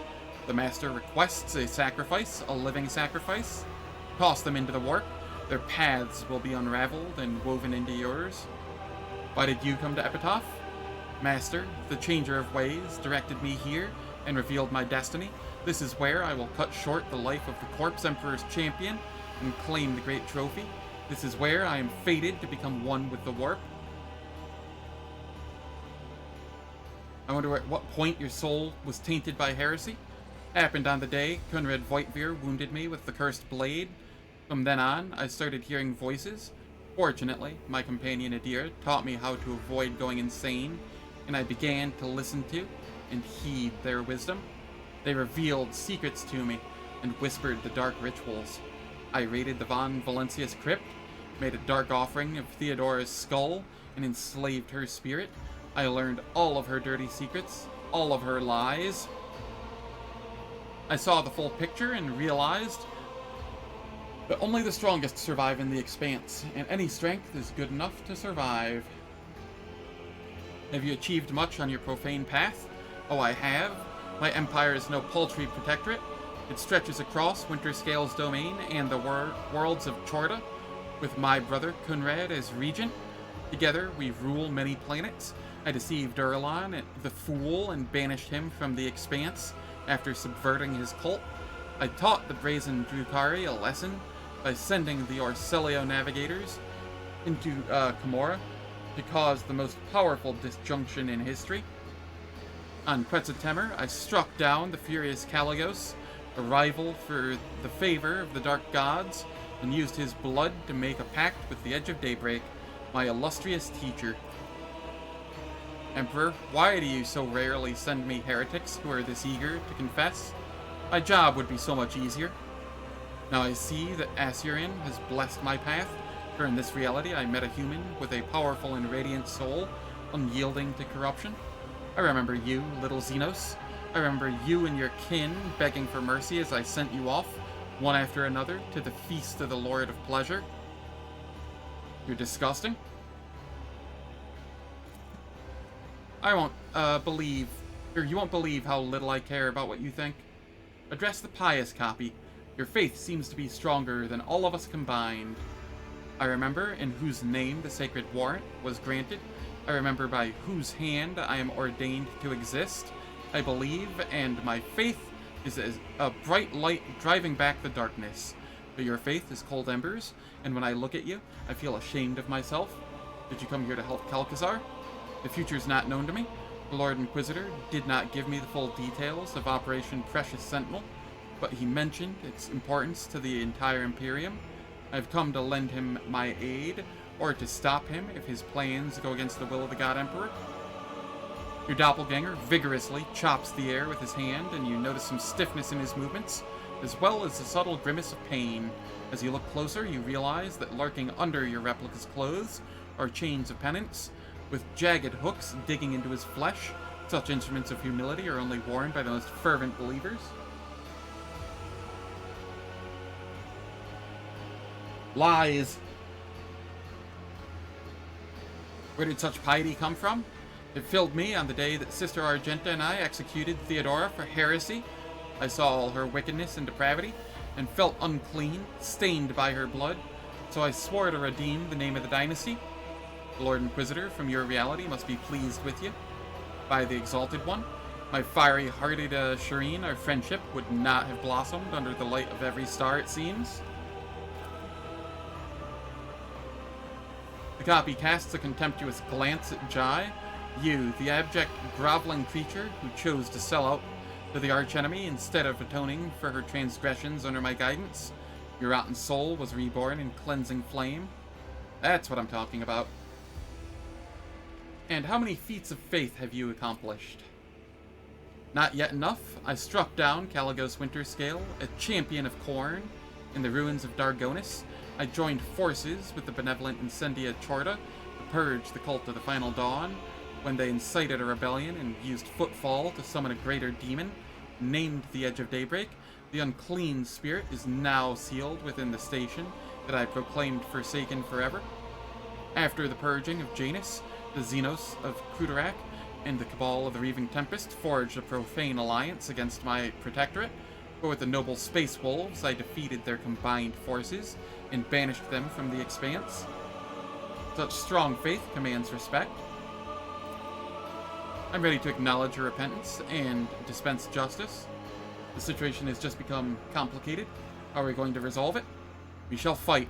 I sense your soul's greedy interest in what is hidden in this crypt, and I will not allow you to take possession of this blasphemous thing. But I see we are outnumbered compared to you, Doppelganger. I think it would be wise to join forces, topple you first, and then resolve the conflict between those who survived.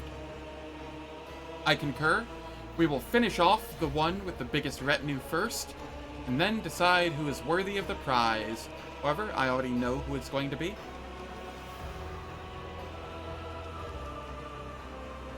I'm giving you a chance to settle this affair peacefully and avoid self-destruction in every sense of that word.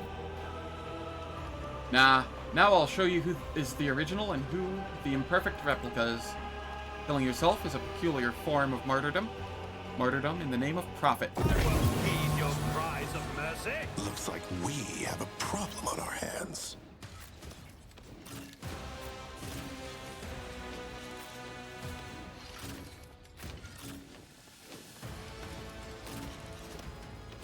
Okay, where is Abelard? You're over there. Okay. Juliet, you can come there. There we go. Focus, Van Kelks. And we will buff. Focus. The Exalted One, protect us all. I won't object to it.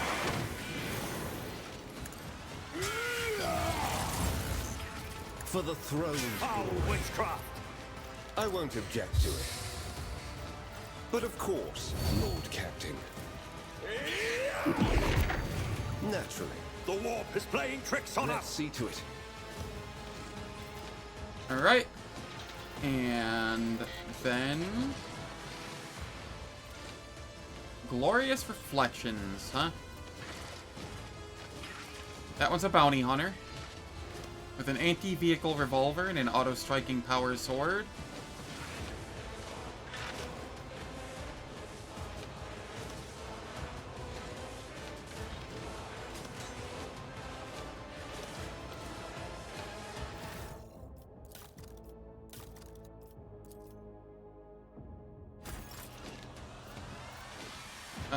This one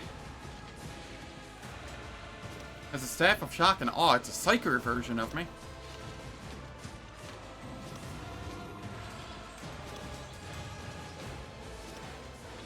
Very interesting. And this one is also a bounty hunter. Alright.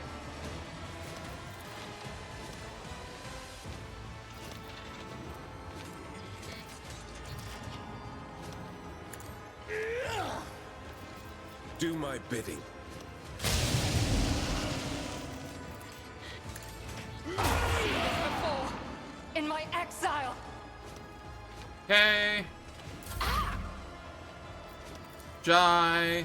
I Buff can do that Eogan. with the right incentive. Oh. Oh, that's an Idira. Wait. First Reflection, Glorious Reflection, Argenta the Scourge. Ah, I see, I see, I see.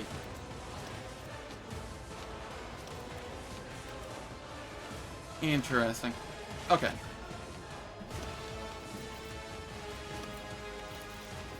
Don't get too cocky.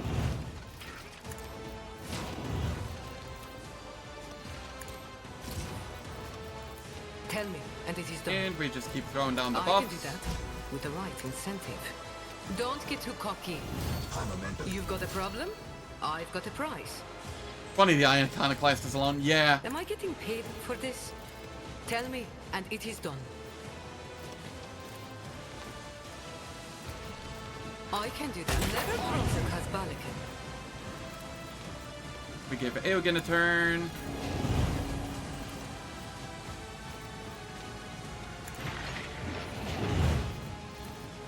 Executing command. A valid argument.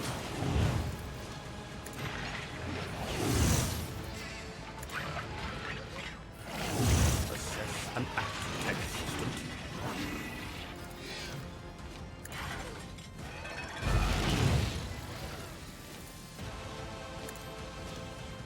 The machine spirits approved. Galvanize. All of the buffs.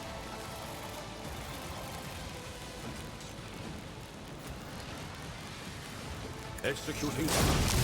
Fire can unmake both flesh and machine. A valid argument. And then we give me a turn. Removing restrictions on the galvanic cell suits my purposes. Not my specialty. Nothing I can't do. All too easy. Just hook on over to him. Nowhere to hide. Blasphemous powers. And then we come on over here Suits and my hook purposes. on over. Another nothing I can't do. My prescience has failed. Nothing of value has been lost. And My tactics then are flawless. Reckless Strike, Suits my purposes. Devastating Attack, Sworn Enemy, Not a problem for me. Charge, Nothing I can't do. Forge Watch ahead! The veil thins! I tire of idleness. Let's move. Sucks to suck.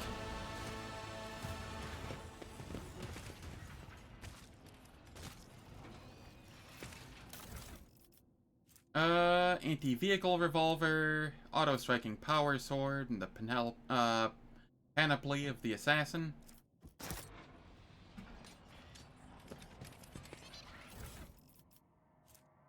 Eruption. Staff of Shock and Awe. Malleus Body Glove, and Chaos Enforcer Carapace.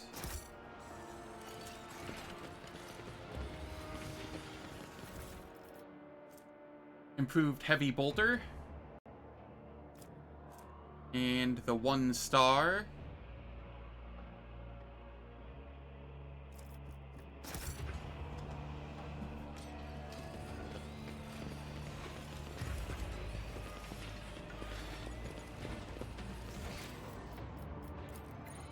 Okay, there is some loot back here that I almost missed.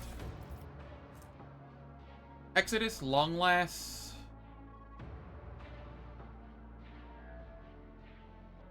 Oh, that's kind of neat. Relic Silencer, momentum scaling damage if you're Iconoclast Zealot. Ah, the real Argent is still on my ship. The wearer does not lose the elusive effect if they attack from cover. Alright, decent I'll stuff. lay claim to the stars.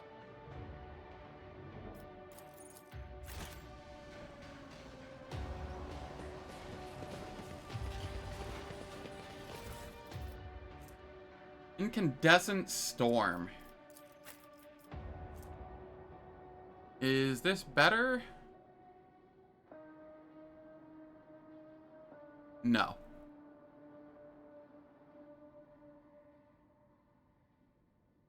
It's neat, but it's not better than the Grasp of the Amsanct. Or Grasp of Amsanct. Just because of the special ability that one has. Each of the wearer's single attacks gains 10% damage for each negative effect on the target. Gotta catch them all. Follow my lead.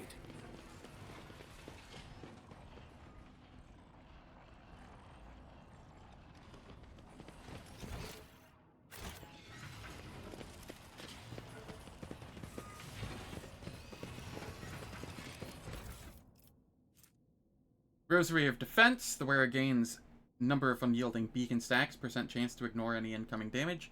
That could be cool for Abelard, but it's not needed.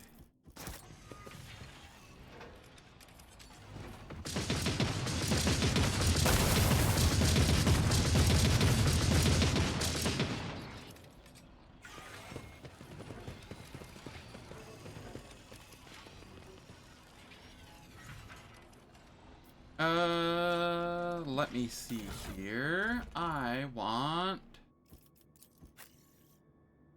Xenos.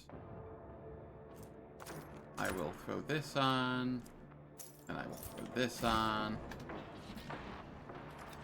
80% with 2 tries. A trivial task.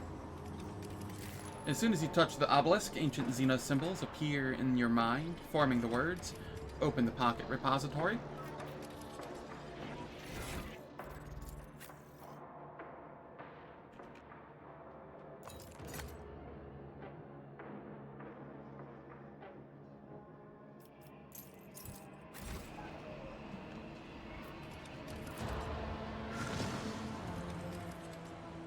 Ooh. Goods. Adeptus Astartes equipment. Okay. Rallying Boots. Whenever the wearer's ally uses following, that ally deals plus 33% more damage with their next attack for each ally within a 2-cell radius. That's neat. Whenever the wearer uses psychic power, they can trigger one of the following. 50% chance to reduce the AP cost and decrease veil degradation by 2. 25% chance to perform the psychic power as usual, 25% chance to increase the veil degradation by +3 and reset the cooldown of their attack. If veil degradation is increased to 15 or beyond, this effect triggers Perils of the Warp, even when using minor psychic powers. Neat.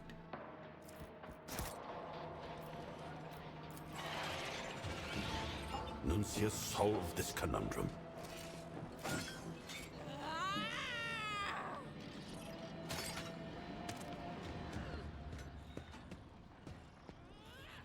Lord Inquisitor, we are progressing according to plan. Our troops have already reached the target.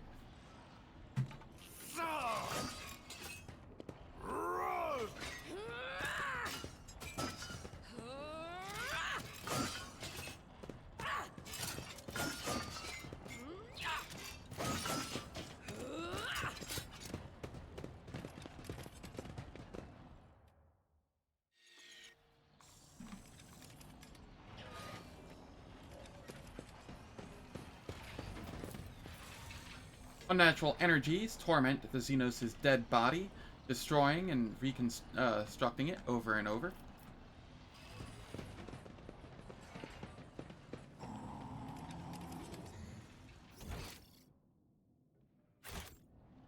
This has loot, so I will head this way.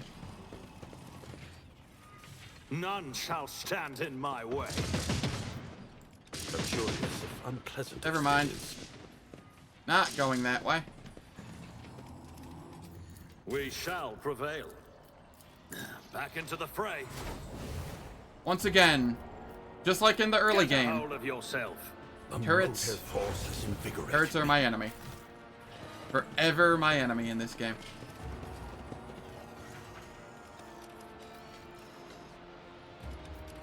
I see. Victory. So I'm supposed to just walk at it and blow it up. Okay. I rise to the occasion. There we go. I just wasn't swift enough the first time. Pretty much.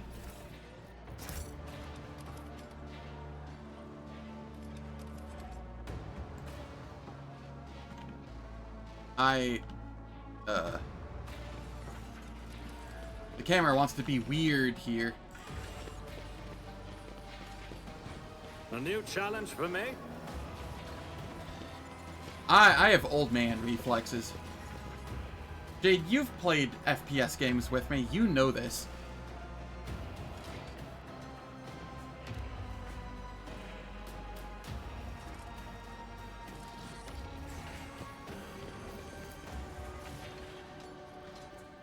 I have the reflexes of a dead frog.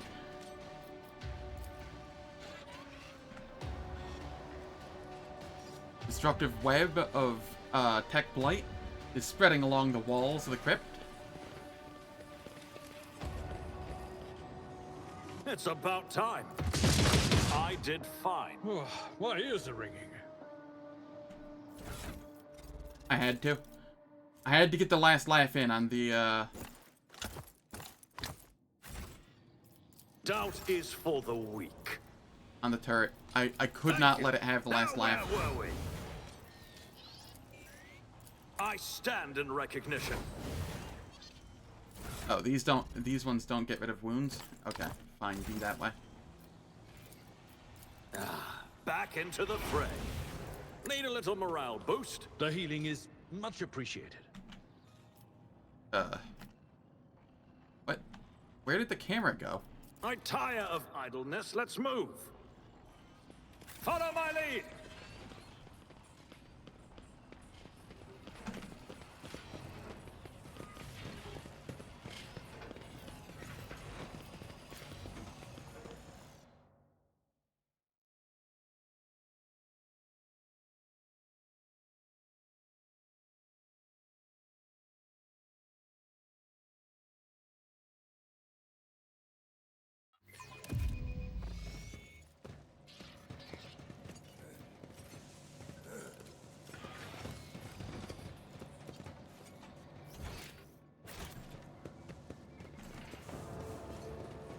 Xavier Calcazar.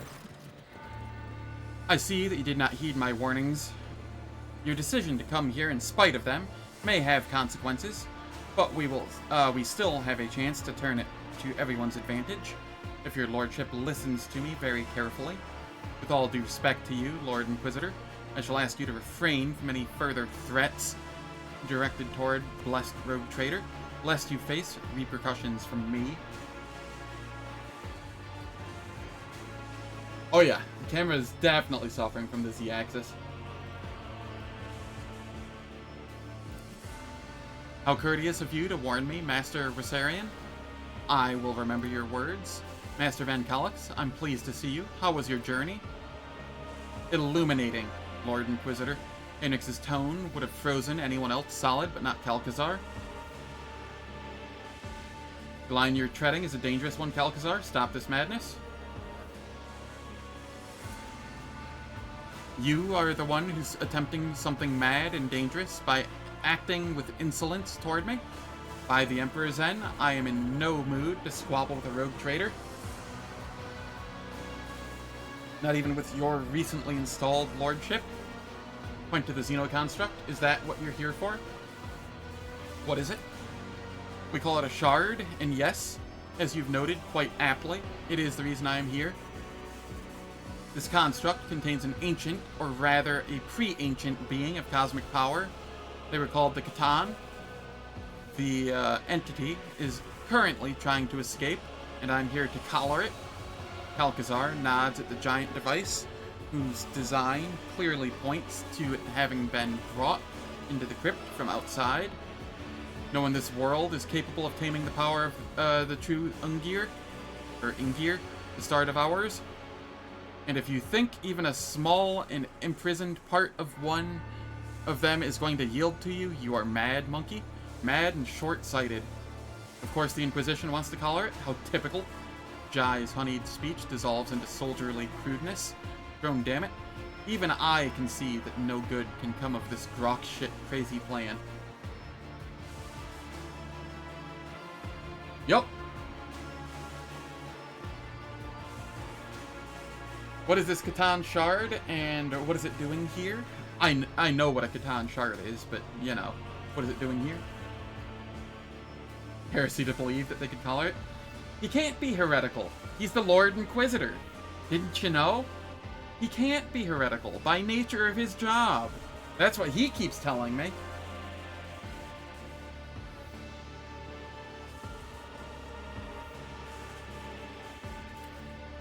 A specimen of an ancient predator race, devourers of pulsars, who feasted on star systems, reality itself bent to their power.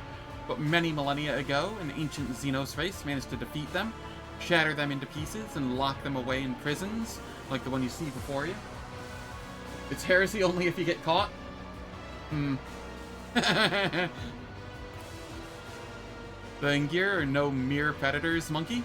They're not just another sentient race. The ancient tales speak of the great war between the Ingir and the Old Ones, and in that war, the Ingir found allies to whom they promised unbound gifts.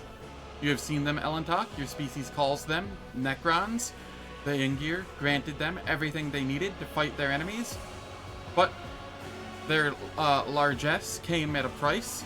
Tricked into a state that was neither life nor death, the Metal Warriors served the Star Devourers for aeons, until they finally rebelled and confined their masters to prisons such as this one. Do you wish to be tricked by their power too? Jade? Your unsanctioned Xenos has a point, rogue trader, which isn't the same as saying she's right. The Imperium will harness this creature's power and turn it against our enemies. And you think you stand a chance against such power? Do you mean to say that a human is not capable of such a feat? But I am not just a human. I'm an instrument of the Emperor's will, one of many, and the Imperium is omnipotent. If I were to fail, another would follow in my footsteps. That is how humanity makes the impossible possible. With the hands of particular people, in particular circumstances, your skepticism is unwarranted. How will taming this creature help save the Imperium? Over my years of service, I have come to realize that the main problem that humanity faces in this war is the imbalance in power. Our opponents are not races or nations, but incomprehensible monsters, and it is high time we acquired one of our own. My yoke will bind this creature and make it a chained guard serving the Emperor.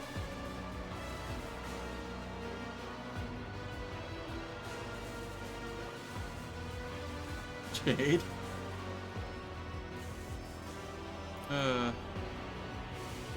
That is not the full extent of my vision. There are other shards similar to this one scattered across the galaxy. I plan on seeking them out and confining them all inside the yoke. Each conquered monstrosity will bolster our defenses. Alright, it is time for ads once again. They will last for 3 minutes. They disable pre-roll and mid-roll ads for the next hour on Twitch. I don't do anything in the meantime, so nobody misses out on any content. And I will catch everyone when I return.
Wouldn't the police be the Adeptus Arbites?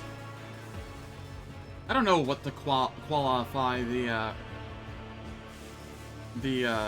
Inquisition as.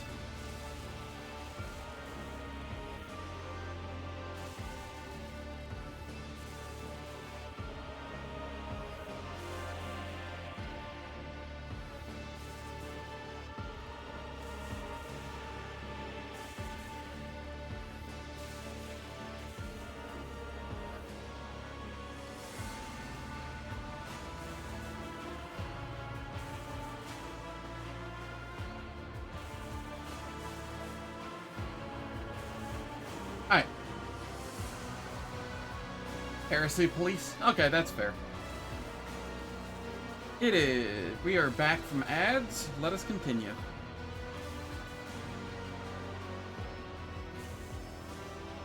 I still have many questions for you. Given the circumstances of our meeting, I do not see why I should hide anything. I seriously doubt you will share this information with anyone else, for one reason or another.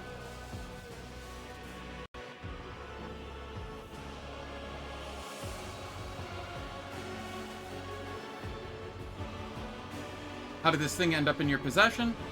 Thanks to your predecessor, I arrived in the Expanse at the call of the Explorer fleet to deal with Amsanct heresy. But I quickly came to the realization that the Cronus Expanse's problems ran much deeper than tech heresy, unprecedented piracy running wild, blatant smuggling of Xeno artifacts, willful and impetuous rogue traders, and growing threat of the ruinous powers. All this in a region that the Drukhari consider their domain. Frankly, I considered purging the entire Expanse. It would have been much easier to burn down this whole tangle of threats and corruption, but the web of spies that I had woven presented me with much more interesting and radical solutions. While investigating Amsanct's connections, I turned my eyes to Theodora von Valancius, who ultimately gave me the shard. How was Theodora involved in this?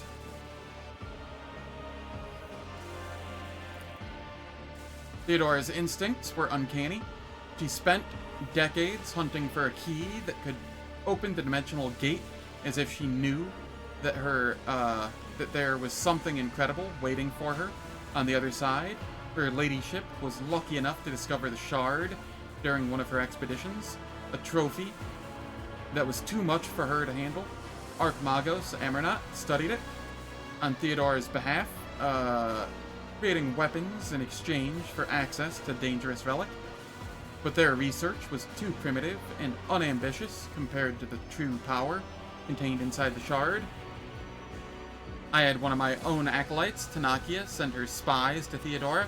They infiltrated the rogue trader's retinue, earned their trust, and reported to me about this magnificent object. The rest was trivial. I seized Epitaph and laid down the conditions of our further coexistence. He was wise enough to concede defeat with dignity. I commenced Operation Precious Sentinel. I left a garrison on Epitaph, took the key to the dimensional gate from Theodora, sealed the gate, and started the creation of the yoke. I kept Theodora and her heirs in my sights just in case. Not long before her death, I assigned Heinrichs to her and ordered her to rendezvous with him on Rikid Minoris, but your lordship inherited him instead. I admit I wasn't aware of you. Theodora managed to keep her secret heir up her sleeve. Heinrichs' lip curls. It is unfortunate that I was not privy to all the details of this plan. Gritting his teeth, Abelard says quietly, in the old days, House von Valancius would have declared war over something like this, and fought until the offender was dead. What is the yoke? A containment device similar to this one, except better. The yoke was devised by the brightest minds of two races using ancient wisdom of a long-gone Xenos civilization, a prison capable not only of holding the Catan shard, but also of controlling it while releasing fractions of its being. An instrument of obedience and destruction, a masterpiece whose creation required immense effort. It was made on Euphrates II. I captured Amsanct's student, Axiomantha, and she passed all of her mentor's drafts to me. And the one overseeing the process was none other than your acquaintance, the tech priest, Cubus Delphim. His fall was regrettable. It seems that the unorthodox, daring things he did at my behest drove him to break his vows and sink into heresy. But the human mind could never have comprehended the shard alone. And thus I appealed to the inhuman mind. I struck a deal with the Drukhari. The tech clergy of Styges 8 do not shy away from studying and using Xenos technology for the good of the Imperium. But even we would never cooperate with the Xenos directly, much less admit them to the mysteries of production. The Inquisition has suspected us of heresy multiple times, but what you are doing, Lord Inquisitor, lies far beyond the brink of heresy. You collaborated with the Drukhari? Alas, the operation demanded it. Through the agents of one of my acolytes, Emelina, I contacted Archon Eurymerus and made a pact. I gave her access to the technologies contained within this relic and destroyed her rivals in the Cabal. She would relay information on their raids to my spies, and I would solve the problem. In exchange, her homunculus, Tervantius, forged the yoke for me. Of course, I did not let him near the shard itself. but rather set up a laboratory for him on Quetzaltemur. It was safer that way.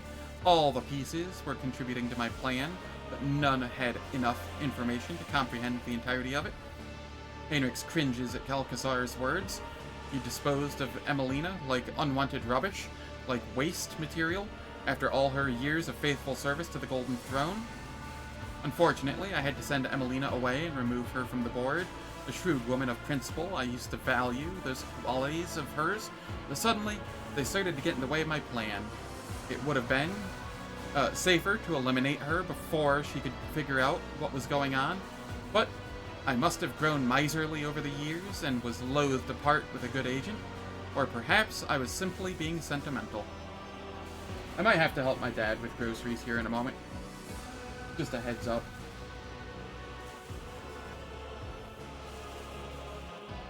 Why do the Drukhari want the shard? It is one of the most complicated and perfect creations of a race much older than the Drukhari. It is no mere object, but a treasure trove of technology. A wise master could uncover many secrets simply by observing it. Nothing can excuse consorting with inhumans. I can't say that while Irliot's in my party. A sound strategy. Trust me, your lordship, the threat of the alien pales in comparison to that posed by the ruinous powers. Euremeris could plunder 1,000 worlds, but she is no Erlon the Cruel. She was as great a danger to her own kin as she was to the Imperium. The disruption she caused among the Drukhari was only to our benefit.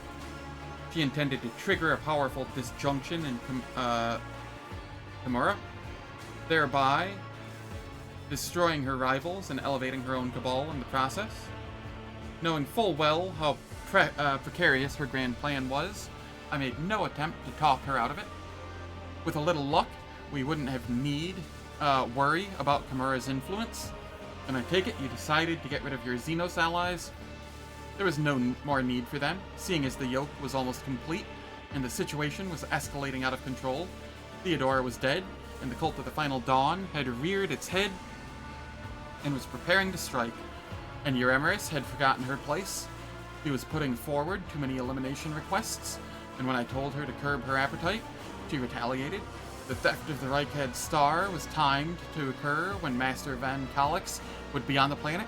The Archon wanted to rob me of one of my agents and send a message. What? Reichhead's son vanished because of me? I still fail to see how the connection between the disappearing star and the Cult of the Final Dawn. How could the Xenos catalyze the fulfillment of the archenemy's prophecies?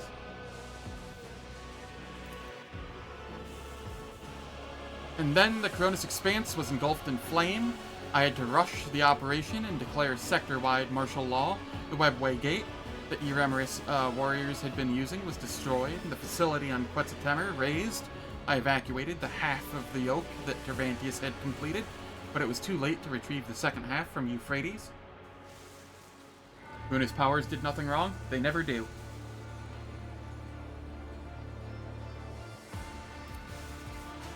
Cubus Delphim revealed to Erlon the Cruel where he should strike, and that almost spelt the end of the operation. Precious Sentinel, I appreciate your efforts in resolving this problem. In fact, you turned out to be much more useful than Theodora ever was. Why did you call for the Astartes to come to your aid? I needed a remarkably strong force to keep my Xenos allies in check. The Emperor's Angels were just the weapon I was looking for, except, considering the sensitive nature of my operation, I couldn't very well risk requesting aid from my allies in the Death Watch, could I? And then I remembered an old debt owed to me by a Space Wolves great company, so I decided to call in a favor.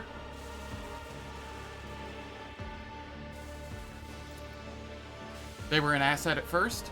The Wolves helped me close the dimensional gate by overwhelming its security systems. I tasked them with hunting the Xenos condemned by Euremeris, but eventually they started prying, and that was unacceptable.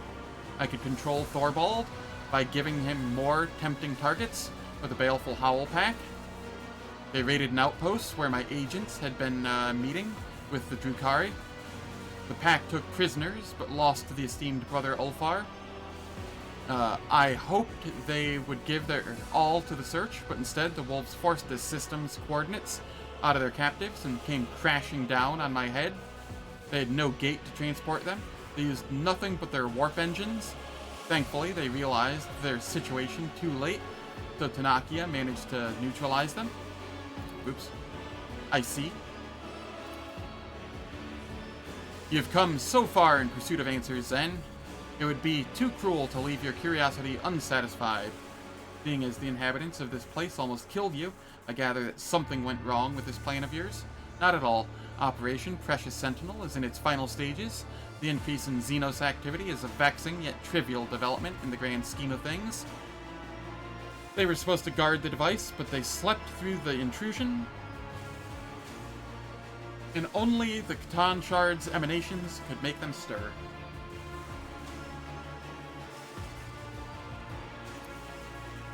Theodora's research destabilized the Shard's prison, and my project only made it worse.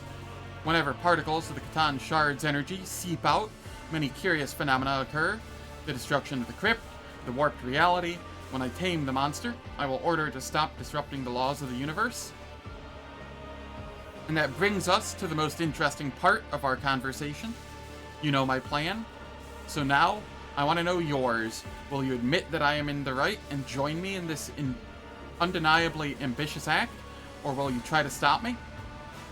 I will be upfront with you. If it is the latter, I will be forced to remove you. But I am sure you realize that already. That's the second time you've threatened the Lord Captain. Listen to yourself. What you're planning is heresy. Enough, Zen. It will only be heresy if I lose. If I prevail, it will be a triumphant feat in the name of saving humanity from the horrors of this universe, and I will not lose. I will not let you bring this insane plan to fruition. Heinrichs, eliminate the rogue traitor. Kalkazar gazes at the unmoving interrogator. Heinrichs, he's gone mad. You don't have to listen to him. After a brief pause, Heinrichs nods and responds gravely. I no longer recognize your authority, Lord Inquisitor. My apologies. In that case, Heinrichs Van Calix, in the name of the Emperor, I hereby revoke your inquisitorial privileges and declare you excommunicate, traitors. The punishment for your heresy is death. I bid you farewell. The Inquisitor nods calmly. There's not a shred of hatred or disappointment on his face. Farewell, then. I'm glad to have made your acquaintance, Zen.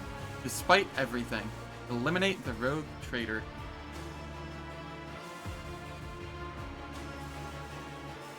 One moment here.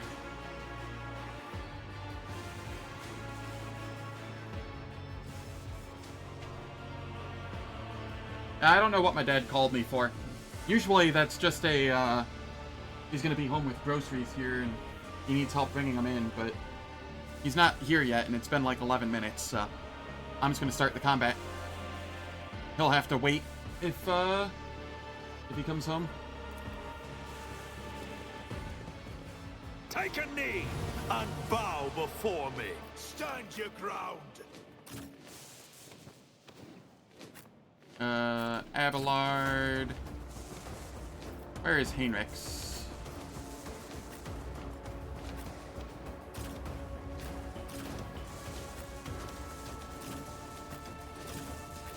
Aeogun.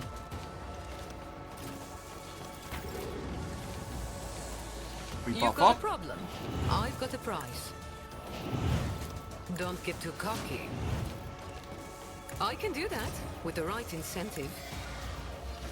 Am I getting paid for this? I'd like to, but I can't. I believe this is probably the second to last fight. Don't get too cocky. I can do that with the right incentive. Okay. I'm relying on you. A valid argument. Oh, now my dad shows up. Alright, I'll be right back. Sorry about this.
Alright, I'm back. Sorry about that.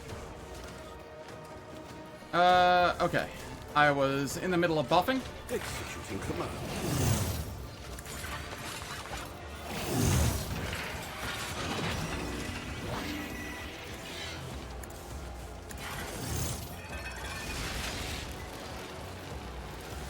Astute observation. Xavier Kalkazar.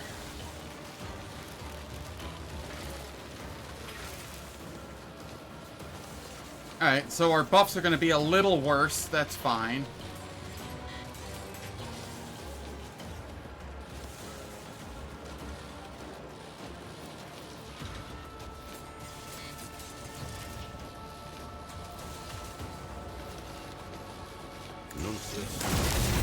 Force has guided my hand. Okay, let's give Heinrichs a turn. Your demise is an incontrovertible fact. And then I we won't buff. object to it.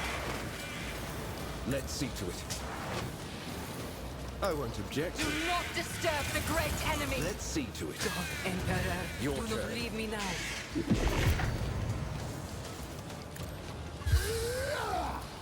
Ah, for Tron's sake. Go on, beast. Do my bidding.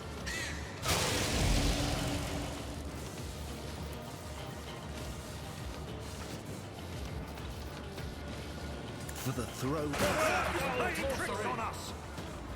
Okay.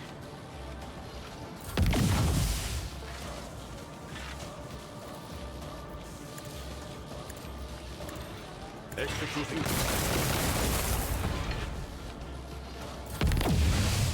And then I get a turn. Write legends about All too easy.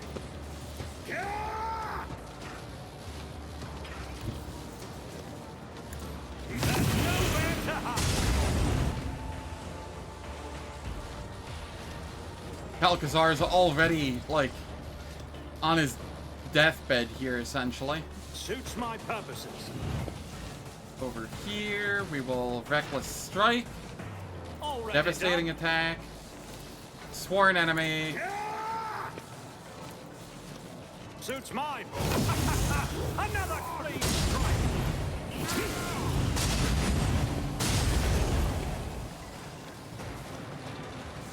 Get bodied. All too easy. Nowhere to hide. Watch and learn. Nothing. I didn't stand a chance. Nothing of value has been lost.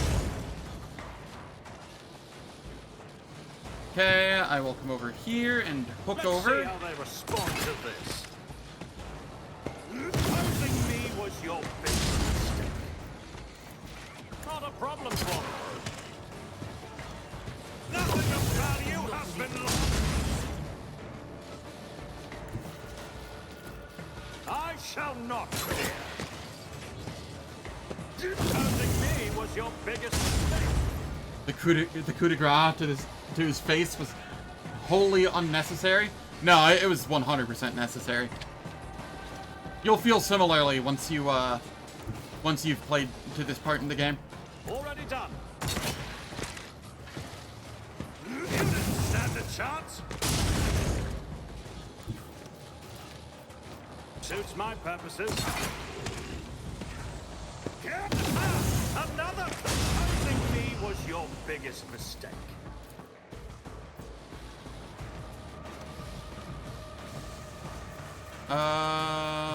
Okay, so there's two there, and one over here.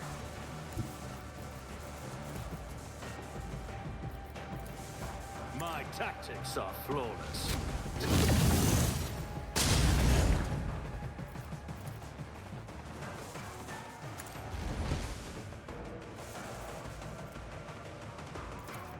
All too easy.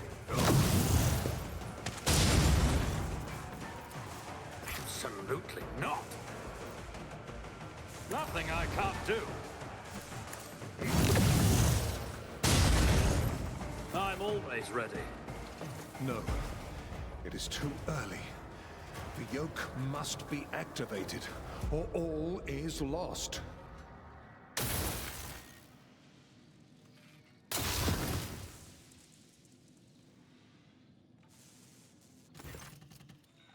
Nomos, an invisible yet clearly tangible aura of power, envelops the figure clad in the robes of the tech priest. It is all the more baffling to hear a youthfully excited voice from under the hood. This is it, the place of our origin. Nomos' gaze is trained upon the Catan shard. It was your strike and your wish to escape your prison that begot us. The mysterious creature that has been your ship's soul for so long turns to face you. But it is you, Zen, who truly ushered us into this world, so let us meet our abominable precursor together, for it is ready to break free. Greetings, Nomos. This is my first opportunity to view this entity separate from your ship's systems. What a remarkable, no, unique creature you have managed to bridle, human. It would certainly have a place in my collection. We're out of time. Now it escapes now.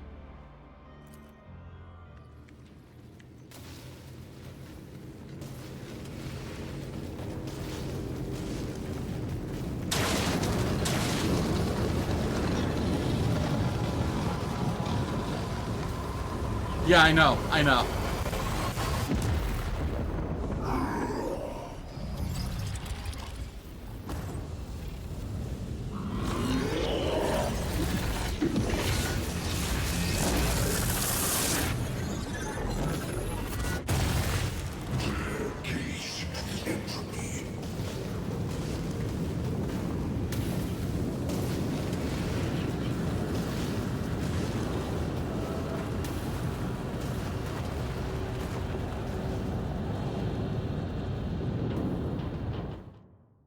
If nothing else, he looks intimidating. Don't you dare to cross us!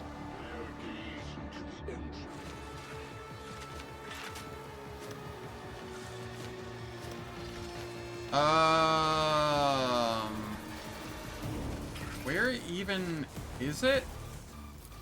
Catan shard.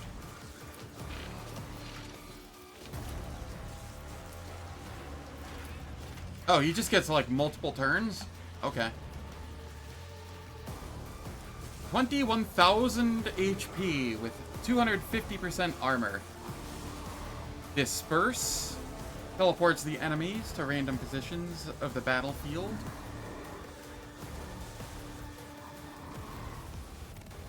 How is he going before Jai? That's my question. That's very concerning.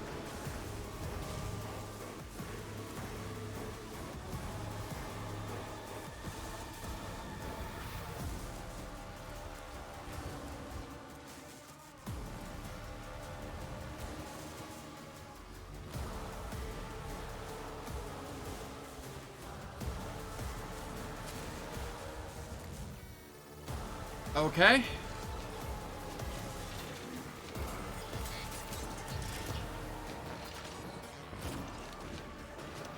Abelard, Heinrich, Jai. Nomos, you're in the way. Fine.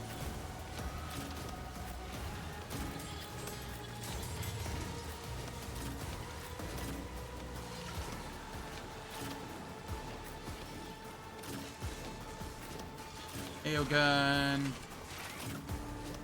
and Irliet.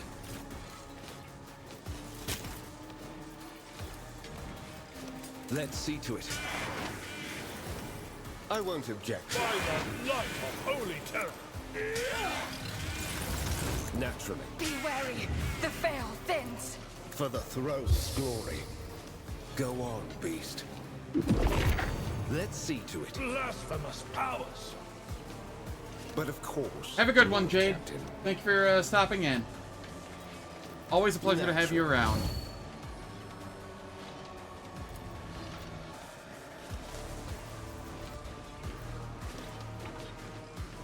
Hear me out here.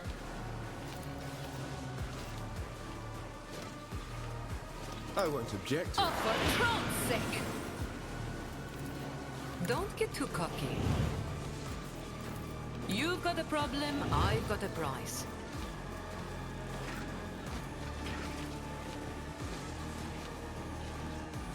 Oh, okay, gotcha. That's fair. Don't get too cocky. I can do that with the right incentive. Stop hitting me, Ashmag! We just keep buffing. Don't get too cocky. Okay, now I'm really riled up. You've got a problem? I've got a price. Kasha. I give Eogan a turn. A valid argument. Astute observation. Useless and reliable. Executing command.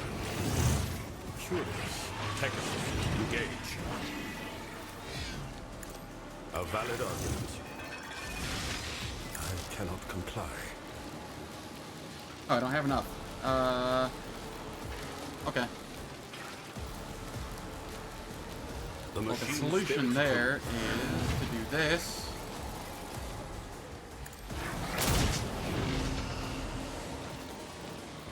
Now I have enough. Lucius and Reliant. And then we can fire again. Open book to me. The occupier cannot make both flesh and machine. Damaged. Most damage is star.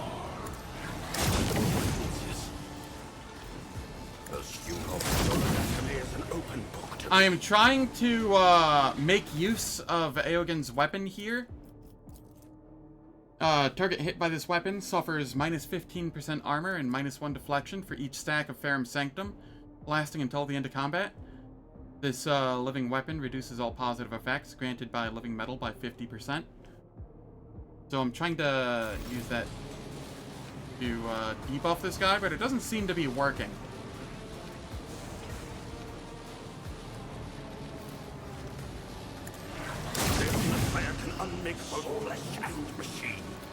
That's fine.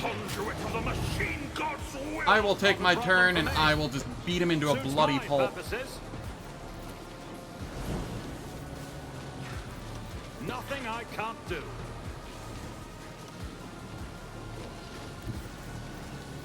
Suits my purposes. Nothing I can't do. Suits my purposes.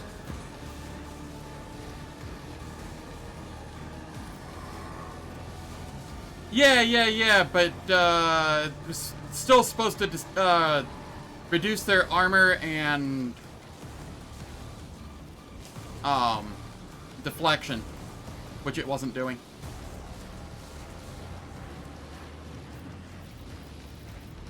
That's the part that I was wanting. All too easy. Watch and learn. Kick. Suits my purpose. There's nowhere to hide. Not a problem. Watch and learn. Another clean strike. You know, that's fair. Nothing I can. All too easy. Nowhere to hide. Watch and learn. Already done. There's nowhere to hide. Watch and learn. 0.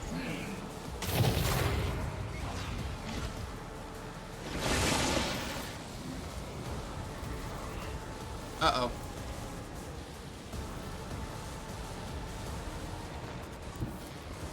Never wavered in the face of adversity.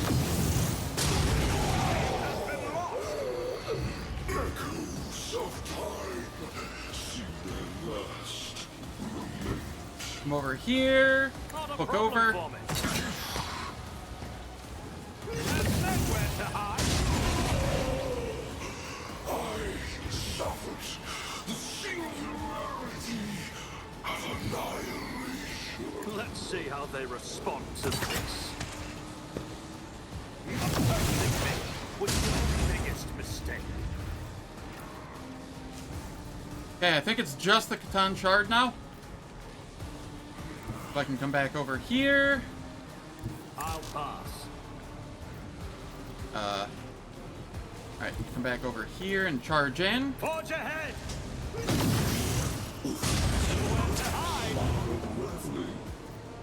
And then I Suits my will purposes. wildfire. Watch and learn!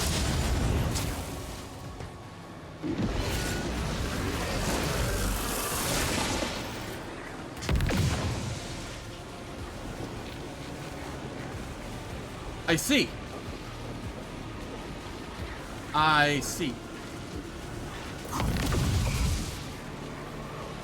Jai, get up here. Watch my back.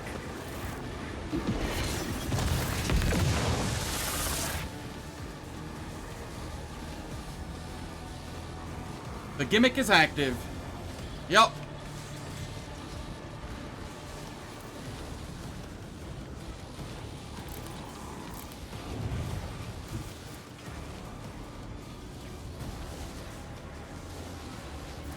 For the throne's glory. Holy terror, smite your enemies. Do my Over bidding. here. Your turn. Zippy zap it. I'll see our foes obliterated. Sends their regards. I need a foothold. Nothing stands against me. Holy terror, smite your enemies. Nothing stands against me. Gosh, should I do this? Holy terror, smite your enemies. I won't do that. I'll put my psychic abilities to use. Let's see to it. Naturally. Nothing stands against me.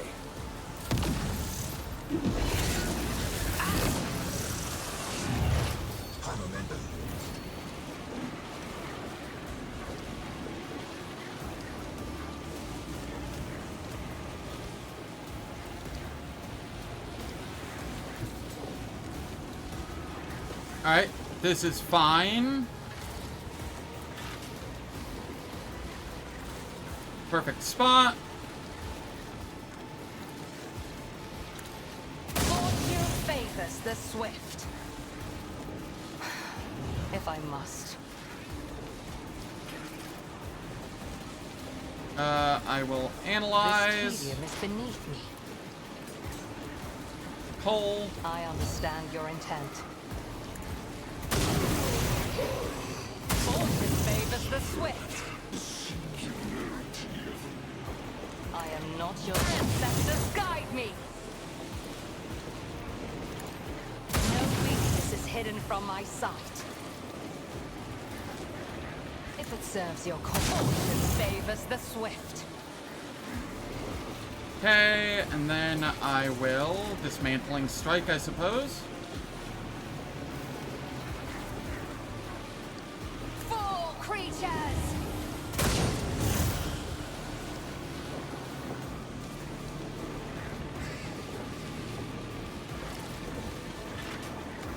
Enjoy your luck while you still draw breath!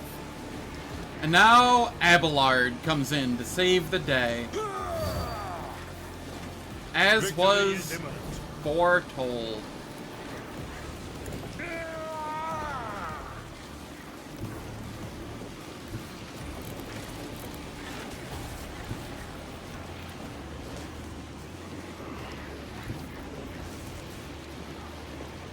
You know, just 25,655 damage on the charge My here. place is at the fort.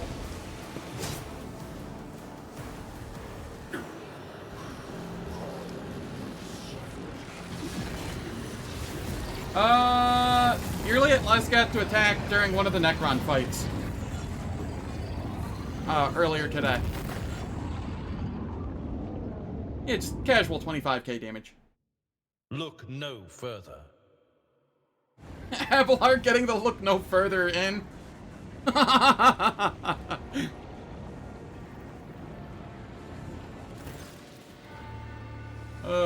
God.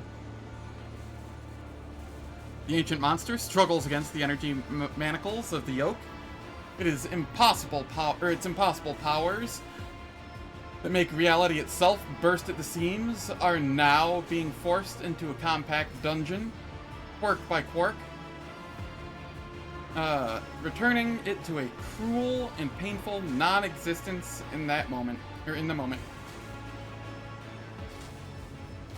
It could struggle harder, but something is hindering it. You are the cause of these hindrances. Only now does the Catan Shard turn its focus to you, for the battle was nothing more than the reflexive resistance of an alien mind, absorbed in a completely different range of thoughts and responses. But now, it is thinking about you, and its thoughts are so corporeal that you can sense them and know them. It seeks an end to the confrontation. It is capable of resolving in a way that would benefit all. More and more tears appear all over the shard's form. Tears. As the yoke absorbs its power, it becomes increasingly harder for the shard to maintain its physical structure. Each imperfection you inflict brings the star predator closer to imprisonment. Do not bow your head before our abominable precursor. It was begotten by the dark abysses of the past. It is a fragment of that which devoured stars and erased civilizations. It knows no benefit other than its own. Allow us to stand against it. This is our time, our impossible chance.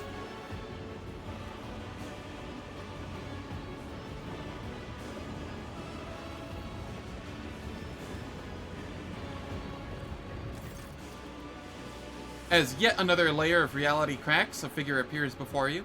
Her. After giving you a probing and appraising look, Theodora permits herself a slight smile.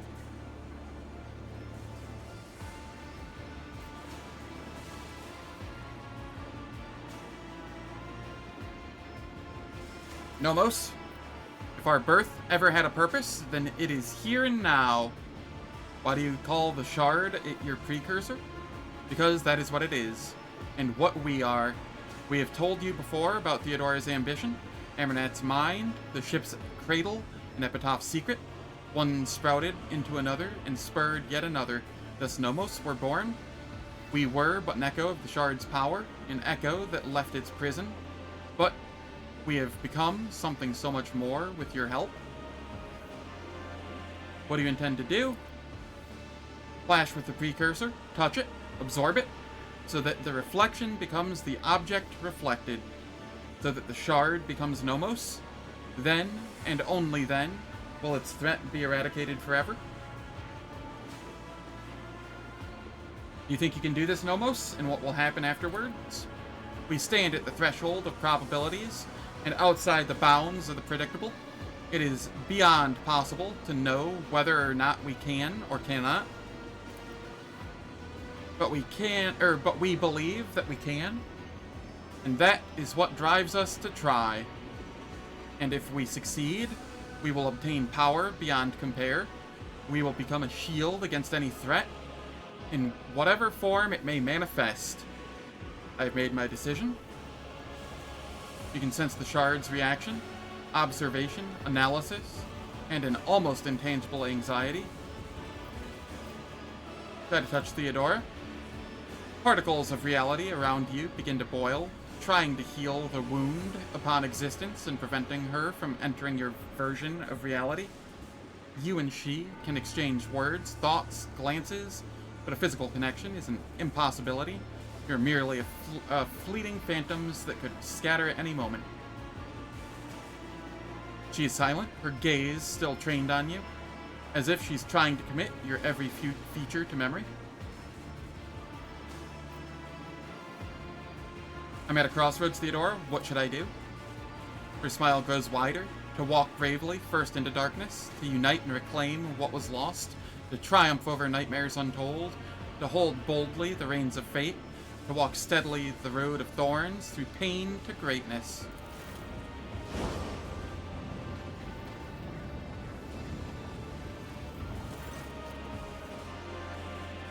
Whatever fate you choose, one can only hope it will be better than mine. Think about the Catan. Mental contact is effortless. There is not communication. Such a powerful being cannot comprehend communicating with anyone but its equals. It simply bears the gift of making the other hear and understand it. So grand is the potential of its thoughts. Try to comprehend what the Catan is. Catan is the pinnacle of reality. It is eternity, dominance, omnipotence, or omnipotence, fuck it. Words aren't working with me today. Individuality. The Catan is the original purpose behind all existence. The rest was born in order to contain, nourish, and be appropriated by the Catan. To the Catan, space is an illusory variable. To the Catan, time is a young and trivial phenomenon, for it existed for an eternity in the gaseous energy font of the universe, before time was eventually born. To the Catan, fact and probability are mere abstractions, between which it can soar on its electromagnetic wings. Currently, the Catan is not whole. It was shattered into lesser pieces, and so were its thoughts and powers. The feeling of emptiness is oppressive, and it yearns to become one again. Try to sense the motives behind the Catan's actions. The Catan wishes to be. All Catan exists to spread and conquer, not to stay manacled within untime. Where it was entombed by the contemptible, sentient tools away from all that is, the Catan wishes to ascend, sate its hunger, and embrace once more the pure exhilaration of claiming and taming reality. Try to understand what benefits the Catan promises. Power, eternity, comprehension. The Catan once chose to reign over the short-lived races and forged a new and glorious fate for them. It has learned from its mistakes. Now it will only bestow its gifts upon the chosen few. The Catan can grant. Your thoughts falter, for it is difficult for your mind to fathom the full scope of this word. The Catan can grant everything. Do not listen. Reject promises. Do not allow your mind to be clouded at Elentok.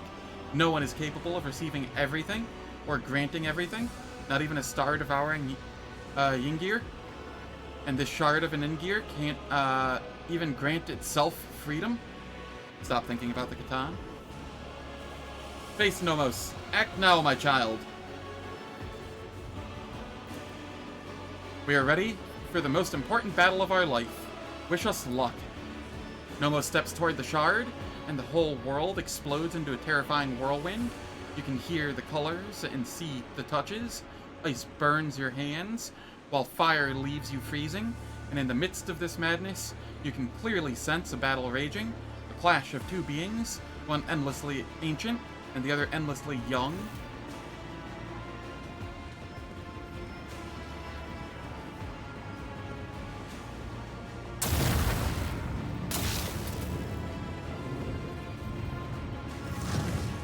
The power of the Catan Shard is such that it redefines the very notion of power, but it has a weakness, one that you can see only now, with the Shard and its rival standing face to face.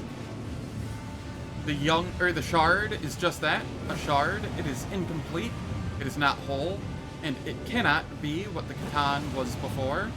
What opposes the Shard is something entirely different, an undivided, sentient being with a clear purpose in mind akin to a well-aimed arrow. And the one who fletched and loosed this arrow was you.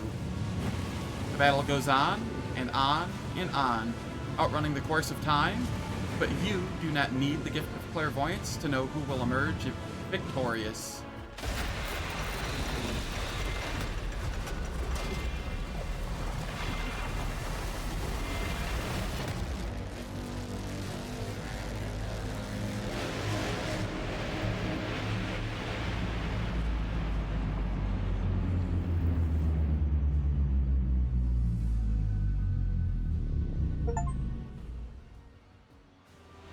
I completed the game in Grim Darkness mode. I completed the game on Daring mode or higher. What other cool things did I get just now?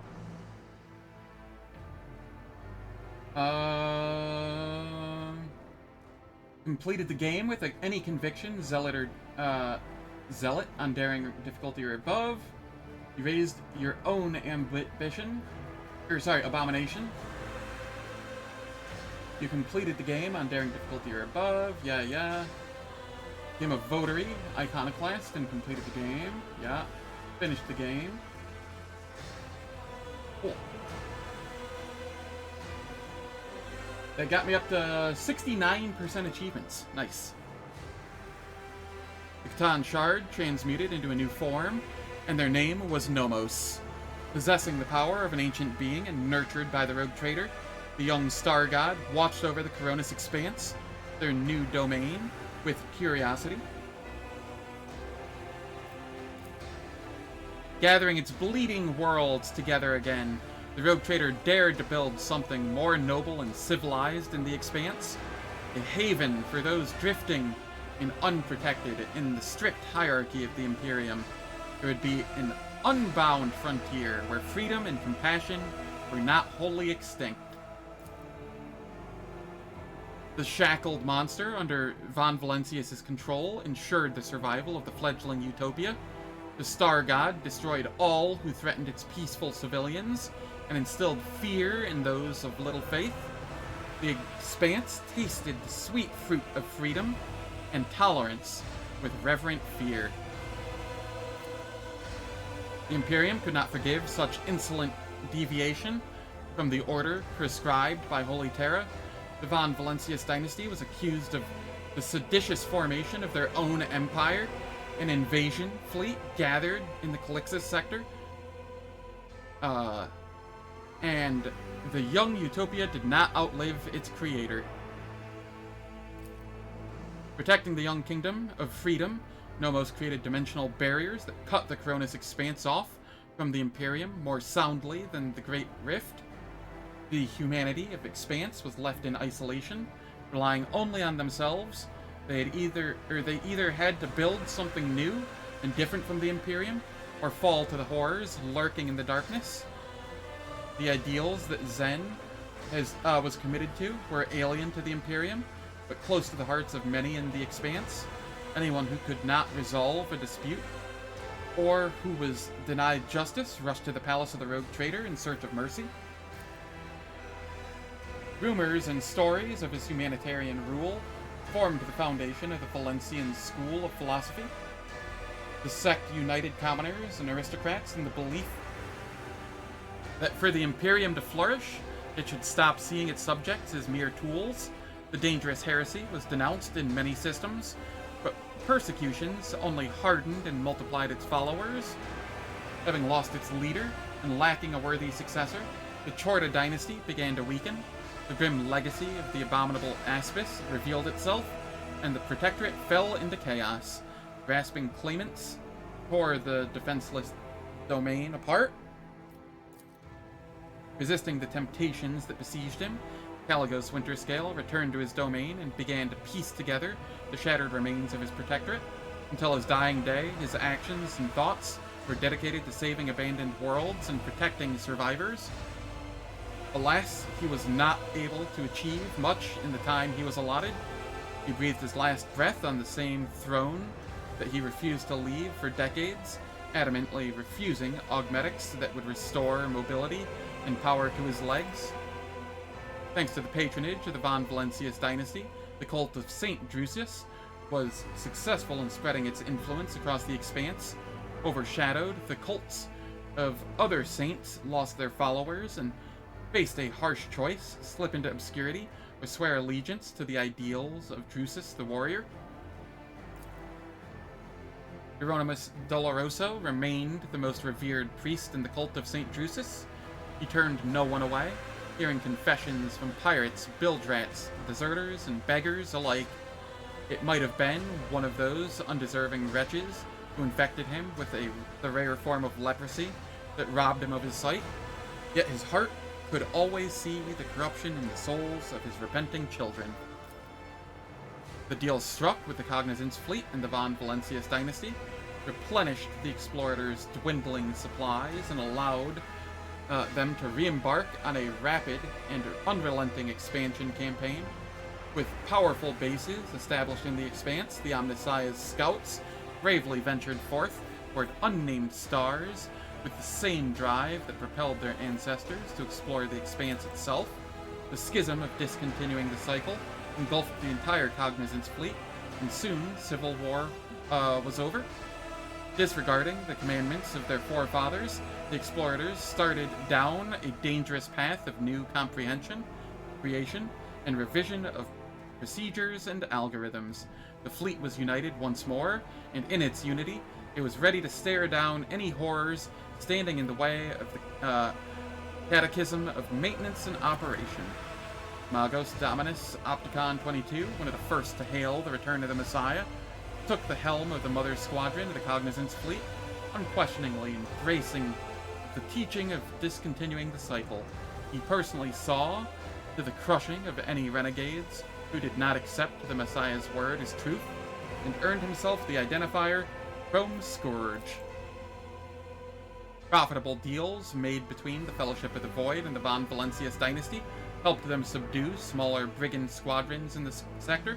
Many worlds and stations saw the opening of the Fellowship dens, in which grotesquely sincere pirate representatives took kickbacks from traders in exchange for safe passage. Naturally, the servants of the Von Valancius dynasty and people under the rogue traders' protection were safe from the Fellowship of the Void's attacks, mostly. The first command that Ryza issued after her miraculous rescue on Footfall was the complete extermination of all worshippers of the Dark Gods among the Fellowship of the Void. The old pirate wanted to find another way for her people to survive. The former renegades hoped to live by the law, working as mercenaries and traders. When it seemed they were finally on the path to a peaceful life, the Imperial Navy conducted a flash raid and destroyed all their ships. Those who survived the bloodbath were publicly hanged. The Cas Bellica mission thrived on the riches it acquired in its deals with the rogue trader. The organization expanded to new markets, built up mercenary army and fleet, and was ready to defend the legitimacy of its business from the authorities. Those foolish enough to deny that right died quick, brutal, and unexplained deaths. Ladaim Tokara, the Liege of Footfall, survived 14 assassination attempts and thwarted no less than 2,000 schemers before a shot finally took his life. The esteemed Liege's funeral was held in great secrecy, with only his closest entourage being permitted to view his corpse, which spawned some peculiar rumors. A multitude of agreements bound the Imperial Navy to the Von Valancius dynasty. Captains were eager to patrol the Protectorate, knowing they would be richly rewarded. Competing ships were lost to pirate attacks and subjected to harsh inspections. Many officers quietly entered the dynasty's service, receiving a salary and title in exchange for their excellent skills. Next playthrough, you can do Dancer Executioner. Yep. That it did. But I won't be doing that. I might have Cabela along with me, but I personally won't be doing it. My next playthrough is already set as a...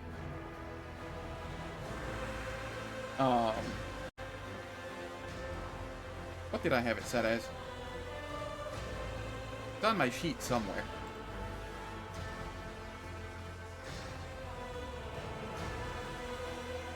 Another warrior Arch-Militant, but it will be a Psyker one that does Psyker things.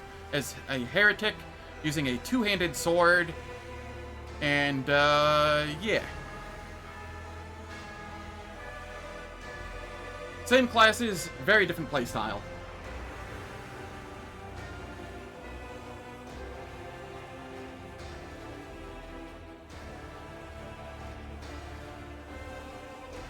Alright.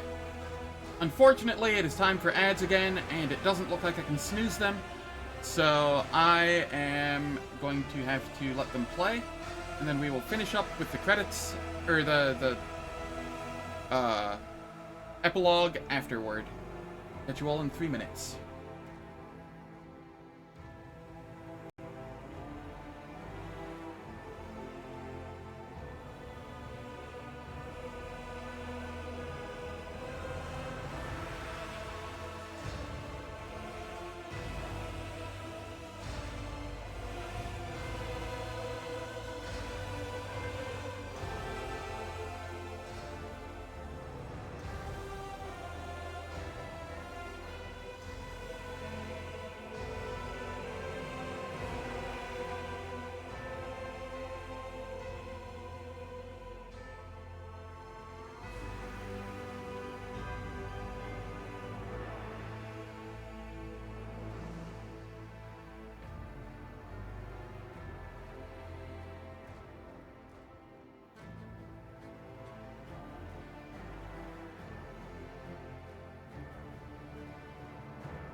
That's not true. If that was the case, this game would have balance that was actually, you know, not Abelard doing 25k in the final hit.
Yeah, that's fair.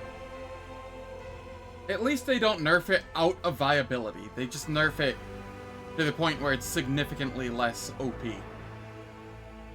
Like, I'll still be using Psyker's Breastplate that playthrough, probably. I'll just have to risk some demons to get the fun out of it.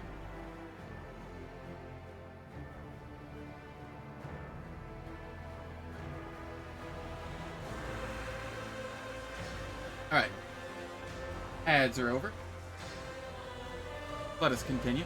Where the admirals valued their new friends and enjoyed more gold on their uniforms, Chartist Captain Asterius Thorfast founded the Thorfast and Companions Merchant Company, excelling in trade and acquiring a substantial escort fleet. After 3 decades, he traveled to the Maw to return to the Imperium in hopes of obtaining the fabled Warrant of Trade. It is not known how this venture ended.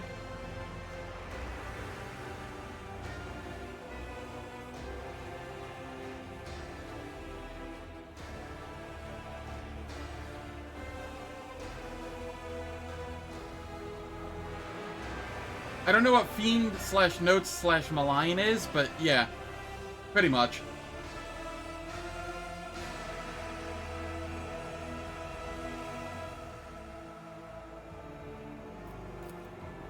When the rogue trader's apostasy became apparent, the Imperial Navy fulfilled its duty and fought the Von Valencius dynasty. The Battle of Dargonis ended in a resounding defeat, and the surviving ships fled to distant systems. Disheartened but not broken, the captains vowed to rebuild their forces and planned raids into the apostate territory. The crucial reason for the defeat was the extraordinarily high percentage of captains who betrayed their oaths and defected to the rogue trader's side. Overnight, he acquired a battle-ready fleet of his own.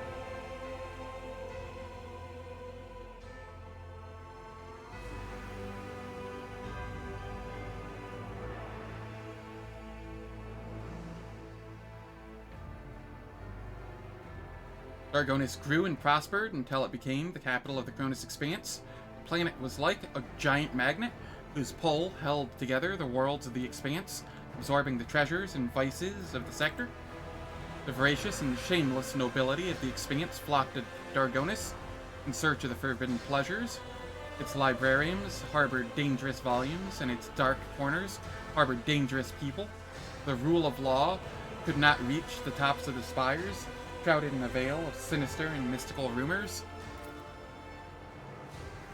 Yavagama washed off the stain of its former defilement, but not the dark memory of it.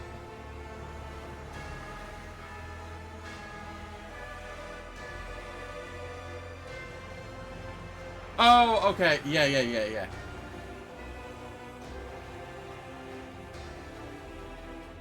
Yup. I know what you're talking about now. Yeah.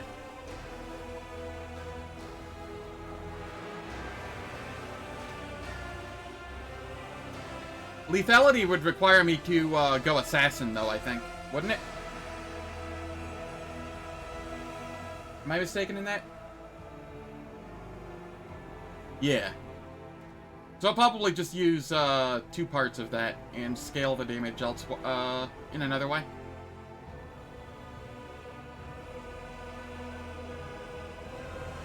Sacred halls were never silent, and production rates became the supreme law. The glory of the Imperium was forged in the blood and sweat of its toilers, and the millstones, the manufactorums, ground the workers down by the thousand. Even in death, the souls of its servants dared not step away from the machines. The enthroned Null Caliph drew millions of pilgrims and granted the planet hallowed status. Its sacred calculation continued for centuries, and the foremost sages of the Adeptus Mechanicus traveled through the world so they could attempt to divine its meaning. Janus was conquered, the Xenos spirits were exorcised, and the wilderness was subdued. The fields grew until they covered the entire planet, and billions of tons of provisions were harvested there. Janus had become the breadbasket of the Expanse, and to threaten it would be to condemn millions to starvation. The dark rule of the Seekers of the Forbidden was established on Janus, while terrified serfs toiled in the field.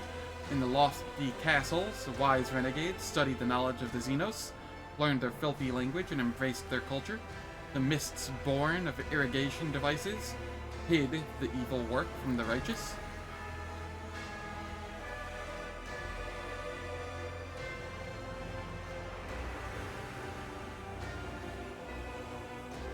You have to have proximity builds in Owlcat games. Still more tolerable than Persuasion Trickster, though? Yeah. The mines of Viabos 6 grew deeper and deeper, and soon the planet became the darkest and most frightening colony of the Expanse. The final stop for the exiled and the damned. The brutal, hardened inhabitants of the Death World feared neither humans nor Xeno horrors, knew no mercy, and were known as the most fearsome fighters in the sector, who had traded their lives for the right to leave the eternal darkness of the mines. Over time, Viabos 6 became the largest pirate den in the Expanse. From here, the Void Skulkers set out on their raids, and this was where they stored their loot and licked their wounds, knowing that not even the Imperial Navy would risk setting foot on the formidable Viabos. No longer secluded and forlorn, Foulstone turned into a spiritual center of the Expanse. Clad in gold and power, rulers went there to be anointed for greatness, criminals for penance, and the righteous for encouragement, and there was no end to them in sight. The Order of the Hammer grew in power and prominence thanks to the rogue trader's patronage. So widespread was the reverence for Cognatius that he supplanted Drusus, the warrior, on his pedestal as the most honored saint in the Expanse. The Drusian cult did not forgive this, and feuds broke out between the clergies, but the warlike servants of the Hammer were not afraid of bloodshed. The fate of the pure-voiced prophet, guardian of the hallowed crucible, was a sad one. After visiting 7 worlds and bestowing the blessing of the transformation upon them, he perished at the hands of the bloodthirsty Drukhari pirates, along with his retinue and the priceless relic. Zargov's elite gift-bearers were renowned for their incredible resilience and terrifying fanaticism. The dynasty's augmented warriors were known as fearless killing machines, increasing the might of any battalion to which they were assigned. They were said never to retreat in battle, knowing that even in death they would find atonement, and that their implants would then pass to the next brave Zarkovian and give rise to a new gift-bearer. With the fall of their unholy patron, the Edge of Daybreak, the cult of the Final Dawn perished as well. Every cell of the cult was hunted down and eliminated.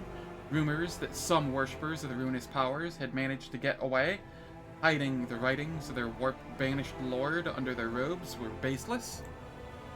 Left without a mission or a leader, the Word-Bearers retreated to the depths of the Immaterium. Their last act of vengeance was a bloody assault on Footfall. The populace of several asteroids was exterminated or enslaved, and the statue of the God Emperor was badly damaged. After recovering from Chorda's regime, Footfall reclaimed its status as the trading hub of the Expanse. Having learned a bitter lesson, Vladimir Tokara created the Footfall Partisans Militia, a well-equipped mercenary army that answered only to him. A modicum of order returned to the station. The changes that Von Valancius dynasty brought to Footfall endured the station long after. Poor houses, opened by the order of the rogue trader, saved many hungry and homeless from death. Unfortunately, this disrupted the station's delicate ecosystem, no longer freezing to death in empty compartments or tormented by epidemics. Those who lived in poverty on Footfall began to choke the station, leading to a sharp rise in crime, organ traders, illegal augmetic specialists, and savage gangs of Anvers proliferated. Left without a sun, the Rykad system ceased to exist. Its now frigid planets spun away into the darkness, no longer held by the gravitational pull of their star. A century later, a fragment of Rykad Minoris entered the Furibundus system and was snared by void miners. A piece of its rock was delivered to Footfall with reverence and used in the restoration of the God Emperor's statue as a final memorial to the world devoured by corruption. Footfall deserves it.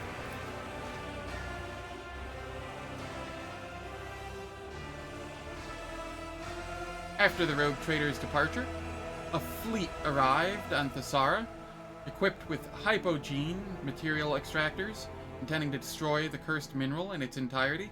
But with every block of Thessardium the fleet obliterated, the planet's denizens wasted away as well. Small animals were the first to die. Then the world reeled from a series of epidemics, and soon afterward, the people lost the ability to procreate. Few made it off the doomed world, only to wither away under strange stars. Rumors of the rotting remains of an Eldari craft world spread around the Expanse. Explorators, privateers, Gas Bellica agents, and anyone hungry for easy money all rushed to frontier systems to vie for a piece of the prize. Some were swallowed by the warp, while others perished in skirmishes with their rivals. The most skilled and fortunate returned empty-handed after decades of searching. The colossal ship, as big as an imperial world, simply vanished as if it had never existed, but the legend of the forbidden treasure lived on and continued to bring daring souls to ruin. Eldari from the fallen craft world of Kudrak, who once traveled through the darkness of the Expanse, in a desperate attempt to gather the remains of their kind, were becoming a rarer sight. Even the most skillful Gas Bellica agents and audacious bounty hunters with knowledge of Xenos settlements on the edges of the Expanse could no longer find their trail.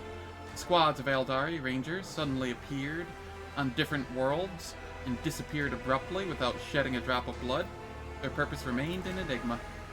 Somewhere on the underside of reality lay Chimera, woven from manifold other dimensions and illuminated as always with the light of stolen suns, its streets ever filled with screams and agony. Any misfortune experienced by the Dark City became another scar on its appalling face, lost among thousands of vile blemishes. As long as pain pulsed in its blood-soaked spires, the insatiable and unshakable Chimera continued to fight continued its flight through the webway, along with its unchanging ruler, the leader of the Cabal of the Black Heart, and the most dangerous of all Drukhari, Astrobale Vect. The fall of the Cabal of the Reaving Tempest united Chimera for a brief and bloody moment. The elites of the Dark City set their squabbles aside and found a new game in tearing apart the domain of Archon Eurymeris. The fate of the Reaving Tempest reminded the other Cabals that nothing lasts forever in the Dark City, save the city itself. As they were leaving the Necron systems, Nomos destroyed every tomb world of the ancient Xenos. Some eternal strife had awakened within the young deity, demanding that the planets of the undead be obliterated. Following the destruction of Lethus, rogue trader Von Valancius directed part of its tithe toward restoring Cronus Expanse worlds that had suffered from Xenos heretics and the horrors of the Void. Many of them only survived thanks to that aid, although the broad gesture was met with scant understanding by aristocrats. Some years later, the worlds to which the tithe had been distributed were struck by a ghastly disease that came to be known as the Lethus Curse. whether it truly was related to the tithe or merely an attempt to slander the Expanse's protector forever remained a mystery. Platform Turquoise 4 sank to the ocean floor, taking with it resource extraction technologies unknown to humanity. The Prometheum crisis severely affected Alter Templum Calixis X-17, interrupting sacred meditation and the lives of more than a third of the tech priests in the station. Rumors of the Rogue Trader's love of physical augmentations spread far and wide across the Cronus Expanse. The sacred healing machines installed on the ship allowed many of the Lord Captain's entourage to continue their service to the Protectorate, either willingly or unwillingly.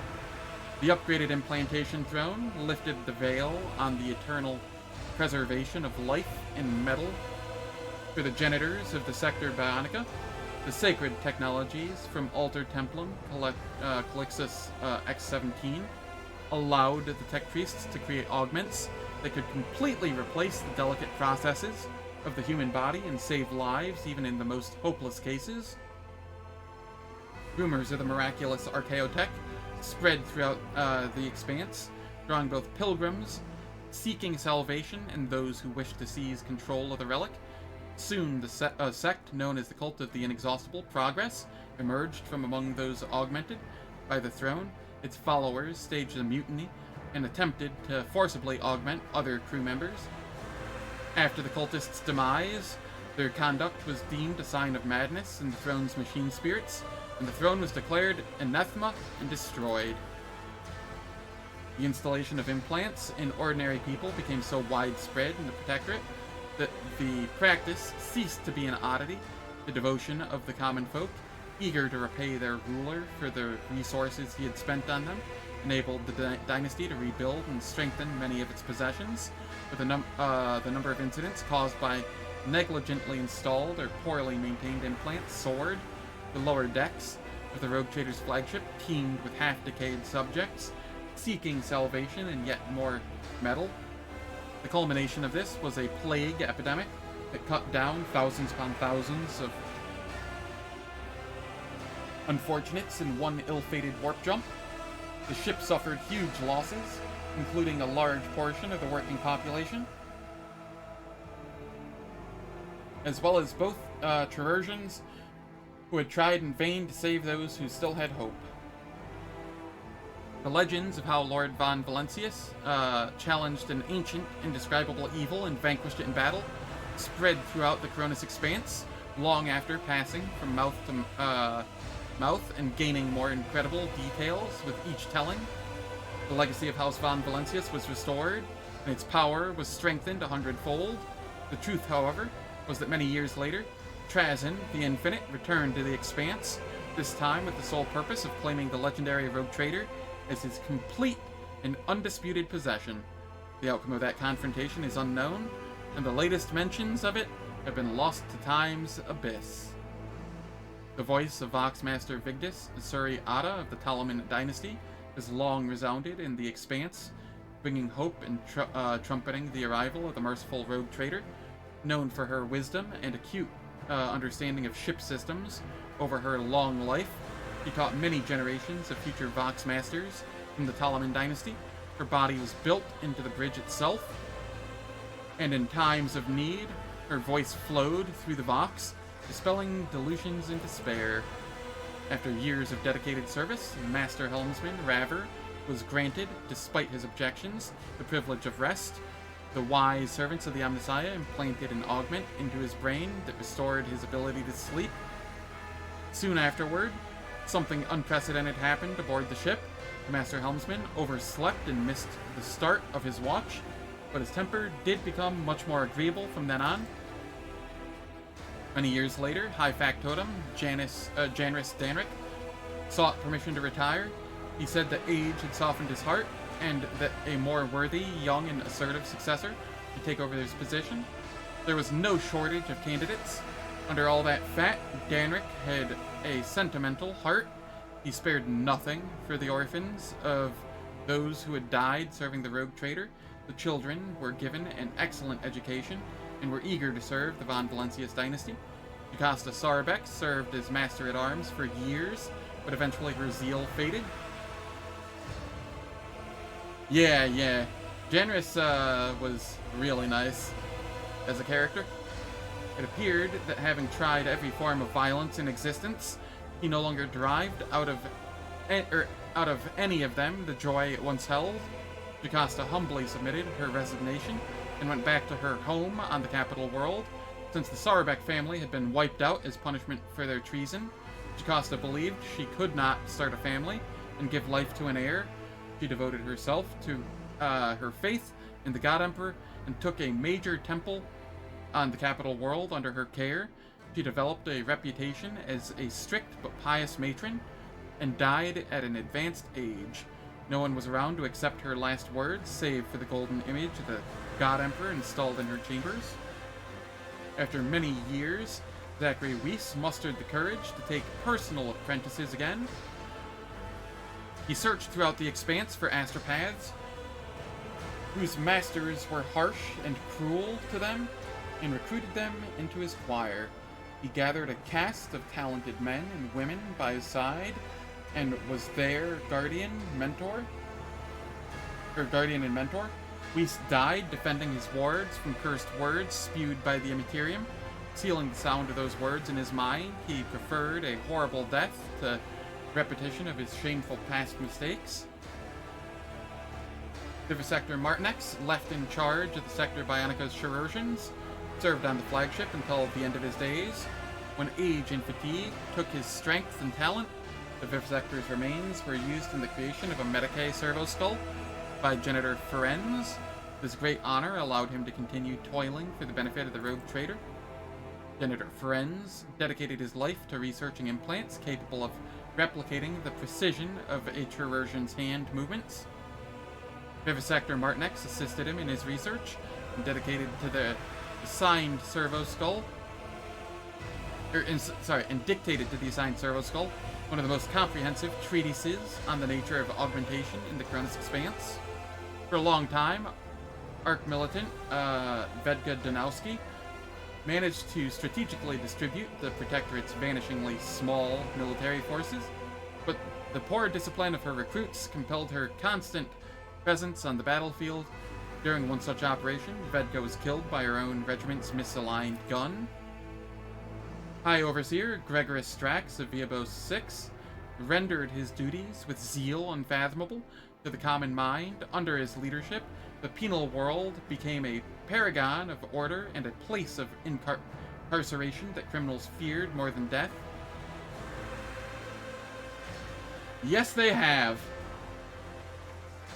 Strax spent his final years in a small, damp room, disturbingly reminiscent of a jail cell. He declined every award and honor for his assiduous service, and preferred solitude to any kind of company. The only exception was Solomorn Anther, who visited his former superior whenever he had the chance. The contents of their long conversations are unknown, but their outcomes was the same every time. A gloomy and unmistakable mark of regret on each of the two dour man's faces. Urban Drivestem cared more about preserving the influence of his line than the well-being of the Protectorate. His blind ambition lost him the governor's seat and the respect of his family. Within a few generations, one of the largest houses of Dargonis turned into an obscure family of petty aristocrats. Oriana, I think. Gaprak missed the moment when her family, which had previously functioned like a well-oiled machine, started to fall apart, racked by infighting. Among her distant relatives, many blamed Toriana for the Kiavagama disaster. Soon the Gaprak family splintered into warring factions and spent centuries locked in a violent struggle, only occasionally punctuated by futile attempts to reunite the house. Members of House Wersarian served the dynasty faithfully and loyally, amassing more and more power. A century later, they had finally gained the respect enjoyed by other noble houses, yet power and luxury can dull any blade. The now pampered and idle aristocrats were scarcely recognizable as the descendants of the formidable seneschal Wersarian. Clementia Wersarian, granddaughter of Abelard and Chancellor of Dargonis, executed her duties irreproachably, and even found time to school the younger generations of her family. He was an equally skilled mentor, chancellor, and political operative. After a century of immaculate service, he surprised everyone by leaving her position and becoming the first mate on a trade ship. He would later admit, like a true Wersarian, that she had always had a passion for ships and voidfaring. Branches of House Gaprak and Wersarian became intertwined for a time after the marriage of Astardia and Vicent. To the great sadness of the couple and the great amusement of the spiteful Dargonis nobility, their marriage produced no children. Just like her ancestors, Astardia Wersarian Gaprak dedicated her life to service. Crushed by the events that shook the stability of his house and his inability to provide an heir, Vicent lived in his wife's shadow. When his time came, he passed away without notice. The Harlequin, known as Nocturne of Oblivion, visited the Expanse once again. Sneaking onto Dargonis, he came to the rogue trader's palace and left him a special gift, a case of Eldari crafting, unmistakably ancient and precious, adorned with the rune of an eye inside a triangle. Only the Lord Captain knew what it contained. The Harlequin candidly warned him that he was drawing the Von Valancius dynasty into a deadly dance, a shaking doom that all will freeze within the threads of terror's loom. Then he promptly departed, and not without reason. A few hours later, assassins from the Dark City appeared, following his trail, and were mercilessly killed. Their armor bore the sign of the Cabal of the Black Heart. After months of searching, Dargonis wardens found the remains of Achilles Scalander on the lowest levels of his hive, or of the hive. Bukhari artifacts and records discovered beside him indicated that the agent of the Inquisition had been compromised and was working for the Xenos. Maeve settled into life aboard the flagship surprisingly quickly, and her kindness and gentle nature touched the hearts of the crew. One dashing officer made his romantic interest known, but Maeve spurned his advances, hiding behind high collars and shawls, the disfiguring marks of the dark ritual that had taken place on Thessara. When Maeve's suitor at last secured her consent to marry, little did he know that he was walking into a blood-soaked nightmare. Just before the ceremony, his bride-to-be transformed into a chaos spawn. To the cries of horror and despair, the creature gorged itself on shattered hopes until it was slain by the arriving enforcers. It is said that, as the creature lay bleeding, it tried to sing a surprisingly tender tune and called out to someone named Dane. The Commissar did not return to the Dark City. Wandering the Expanse, he impersonated an esteemed officer, a representative of the Administratum, and a merchant of indulgences from the Ecclesiarchy. His life came to an end in the bar of the Adeptus Amescus over a game of cards. He bluffed his way out of the worst hand imaginable, hit the jackpot, and was gunned down by his opponent. The savage deeds that Gorde Skadov witnessed on Footfall traumatized him forever. His architectural genius was shattered. Only the rare collections of true connoisseurs held his work, written in a shaky hand. Footfall, the ultimate void station, and mortuary. Adelia Bellardo, the granddaughter of the pirate Jerrycan Dens Bellardo, grew up to be a quick-witted and energetic captain, since her guardian, who went simply by the name of Chaplain, knew only faith, slaughter, and voidfaring. He advised her to invest her inheritance in a void ship. Her trade clipper, the Snake, traveled to all the settled worlds of the Expanse, and to many uncharted ones as well. In all the time that Adelia Ballardo was captain, her ship never once fired on a civilian vessel. The secret of the Gene Stealer cult infestation in the Cronus Expanse was laid bare. A wave of purges rolled across many worlds, with enraged rabble and planetary guards massacring thousands of those whose appearance diverged from true human form. Most of them were, of course, ordinary abject genetic misfits and luckless rejects, but their lives were a small price for the sector's purity.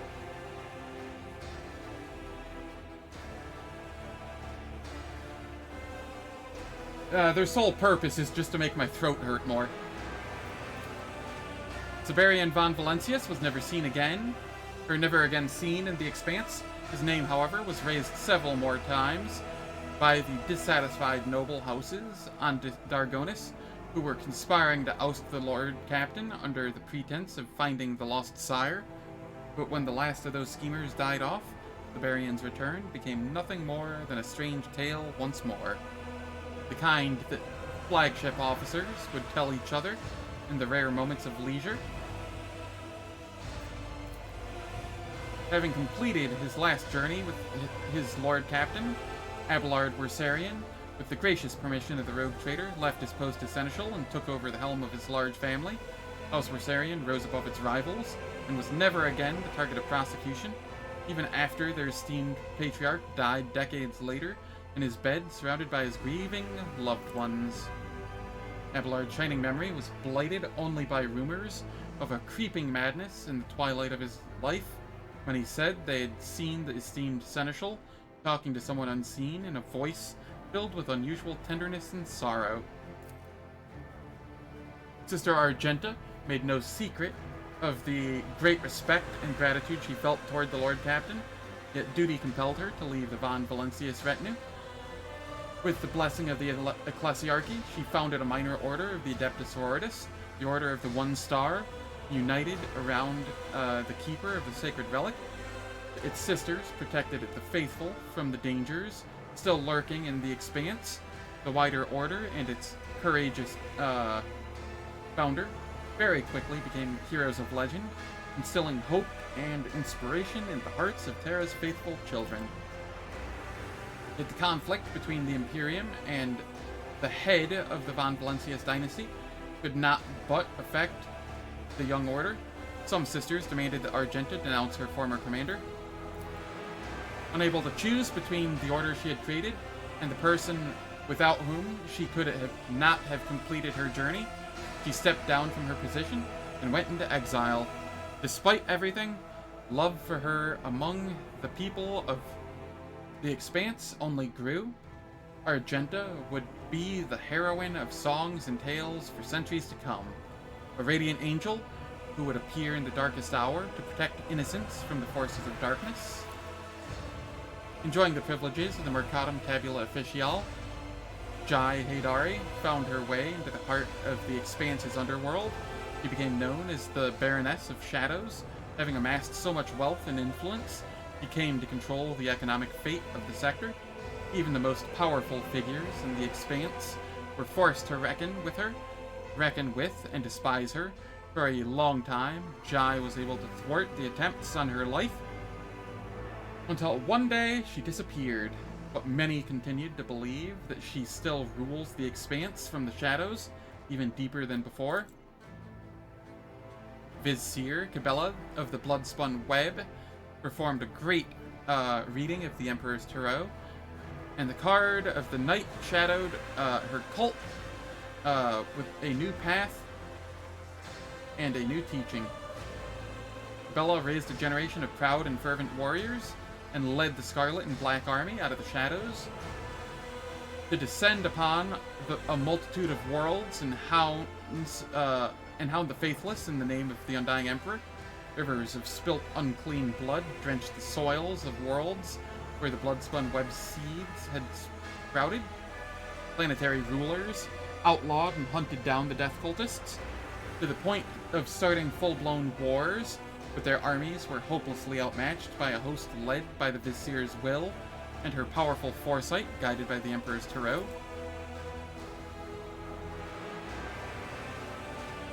With her newly acquired power and resources, Jai Haydari expended a great deal of effort to put an end to the cult of the Bloodspun Web. The ease with which she sent assassins after spinners and spread damning propaganda betrayed her strong vested interest. Many thought her actions reckless and expected a retaliatory strike to be delivered before long, but it never came. With the cards of the Emperor's Tarot spread before her in the darkness, Vizier Cabela performed one beating after another, but as much as it troubled her, she could never find a command to end the life of her brazen adversary. Thus the blade remained sheathed. Heinrich Van Calix, the former interrogator of the Ordo Xenos, took the mantle of the Lord Inquisitor after his mentor's death, receiving both the Inquisitor's rosette and the duty of defending the sector from the enemies of humanity. Van Calix became the new warden of the Cronus Expanse. Van Calix declared a relentless war against the enemies of humanity, be they Xenos, servants or of chaos, or heretics in the Imperium's own ranks. The Inquisitor fearlessly eliminated numerous nests of corruption in the Expanse. A few decades later, there was an attempt on his life by a criminal cartel. Some say he survived only thanks to an old acquaintance from within the Cas Bellica mission, who warned the Inquisitor of the coming attack. Although the Bloodspun Web provided the Inquisition with many deadly agents, the contradictions between the Undying Emperor's whispers and the will of the Lord Inquisitor slowly grew as the years went by. Eventually, the Death Cult splintered apart, and rivers of blood were spilt. A number of the Undying One's servants renounced their Vizier and founded a new cult, bound by absolute loyalty to the Inquisition, which they named Shadows of the Throne. Contrary to expectations, Vizier Cabela was not angered by the schism. Instead, she saw the new teaching as another thread of service to the Undying Emperor. Until the end of his days, Lord Inquisitor Van Calix wondered just how much sincerity there was in the hearts of the renegades who had agreed to serve under his command. Adira Tlass lived several more years after the Rogue Trader's grand campaign on Epitaph. Despite her short life, she left behind many legends and tales of her adventures in the Lord Captain's service, and of the terrible warp phenomena that she manifested. Shortly before her death, Adira vanished from her post. Jai disappeared with her. When Jai returned many cycles later, she declared that Adira's last days had been full of joy and adventure, and that her greatest pleasure had been watching the Void Whales play. Having revealed himself as the renowned Messiah of Discontinuing, Pascal Hanuiman caused great turmoil. Free from his vows of service, he did not burden himself with leadership over the fleet. He took just one combat squadron and retreated with his flock to remote sectors for contemplation. Decades later, his ships were spotted among the heretics by the Cauldron, a sector touched by corruption. Their tech crews revered the Omnissiah, but his image was haunting. No one had dared depict the Deus Mechanicus in this manner before, adorned with sinister flesh-embedded lumens and golden mech armor, and crowned with clawed wings.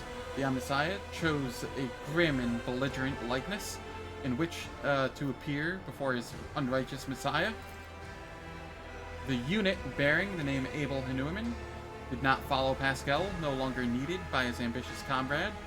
He was discarded and left behind. While en route to station Alter Templum Calixtus X-17, Abel was captured by pirates and forced to toil as a technomat. The day the Imperial Navy destroyed his pirate ship, prison marked the end of his silent torment. For many years, Irliet traveled at the Rogue Trader's side, helping him decipher the secrets of lost Xenos races, and lending him the wisdom of her kind. Half a century later, she sensed that it was time to say goodbye. The path of the outcast had come to an end. But though her heart ached for home, she could not leave her Elentok. Rejected by her kin and deprived of a spirit stone and protection from the filthy claws of Slaanesh, the Eldari withered away like a bird in a cage. Irliet was to be found more often in meditation, trying to escape her suffocating reality. Each time her search for strength in the depths of her soul took longer and longer. The Elentok himself put an end to this torment. Not willing to see Irliet wither away in an alien world, he persuaded the Eldari to leave the Expanse. It seems that some things are just not meant to be. The happy union between the monkey and the Eldari warrior was one of them. Irliet followed a new path, the path of the warrior. She only hoped that she would never be forced to raise her weapon against the mortals who had become her true brothers and sisters in arms.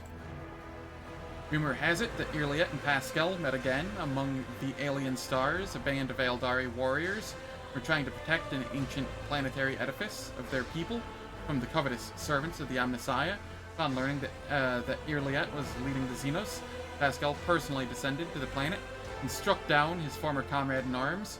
Her death did not stir any feelings within in his metallic heart.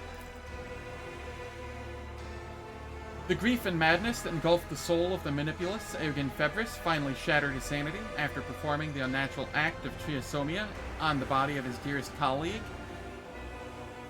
The Genitor descended into an abyss of heresy, embarking on a series of repulsive experiments conceived by his fevered mind. Straying further and further past all acceptable limits, Eogan lost his human form and became one of the most malevolent heretics the Expanse had ever known.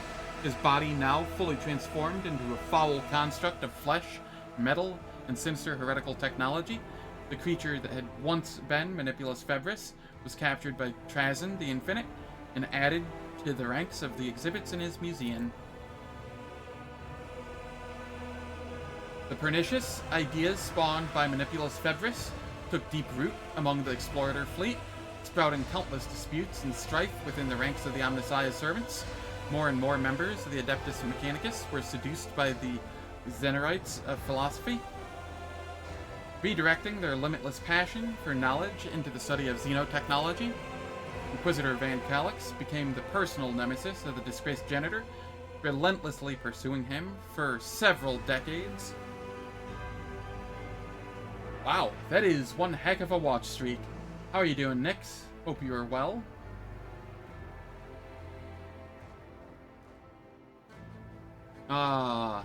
The Xenorite movement was declared heretical throughout the entire Expanse, and the Inquisition spared neither servants nor Prometheum in its efforts to eradicate it. When the punitive squad, led by the Inquisitor himself, finally penetrated the planet where the former Manipulus had been, conducting his unholy research, all they found was a vast, perfectly round crater on the site of his laboratory. Eogan himself and all the foul mechanisms he had produced had vanished without a trace. After becoming Marshal several years later, Solomor and Anther began to reform the laws of the Expanse, seeking to imbue them with a spirit of justice. His approach led to several-fold increase in workload for the Adeptus Arbites. Solomor's solution to this was to assemble a so-called Lex Imperialis militia, which recruited only the most honorable subjects of the Imperium. This in turn resulted in conflict between the original Arbites and Marshal Anther, which escalated into a war that went on for decades and claimed hundreds of lives. Abelard Wasarian and Solomor Anther spent most of their infrequent meetings playing Regicide, to which the Seneschal had introduced the Proctor, meticulously recorded by Abelard's adjutant. Their games soon found their way into collections, the best ones ever played in the Expanse, and were later referenced by many noble Regicide aficionados. When First Officer Wasarian passed away before he could finish the last match in a long series of draws, Solomorn attended his funeral in full dress and regalia, and placed a Regicide piece on his grave. Duty demanded that Magos Hanuamin and Marshal Anther part ways.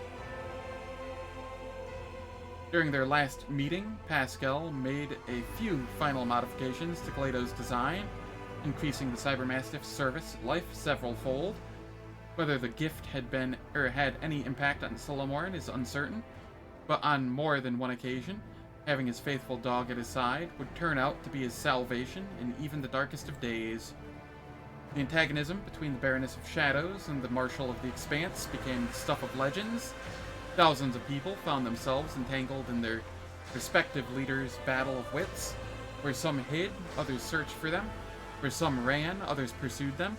It is known for a fact that there were two things the adversaries never did even once: meet in person or threaten one another's nearest and dearest.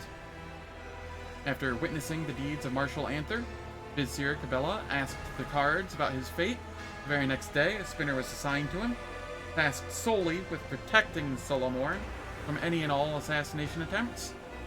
These were not long in coming, and the spinner's blade soon tasted the blood of heretics. For his part, the Marshal, after accidentally discovering that he had an invisible protector, had the spinner arrested and executed for multiple counts of murder. Solomorn, worthless as always.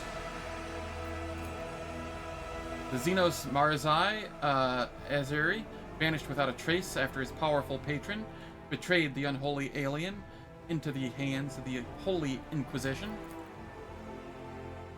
Such was the echo of the deeds of the rogue traitor of House von Valancius, deeds that transformed the Coronis Expanse and prepared it for events even darker and more violent, but those are the events of a different story.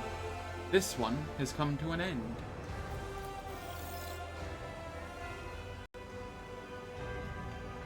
For anyone watching, on my YouTube, I have a poll for what game to play next. The current poll is an amalgamation of the winners of previous polls, essentially. And, tomorrow I will start whatever game is winning, and then I will, be taking wait, what is today? Tuesday? Yeah, tomorrow I will be starting that. Then Thursday and Friday I will be taking off. I found that I need days off, otherwise my mental starts slipping, and also my throat just starts giving out.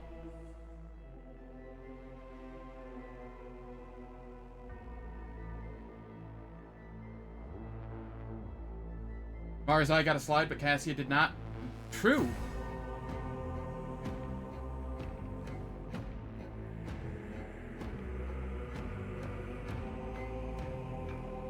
Honestly, I'd be pretty happy with any of those games. I like them all. In different ways.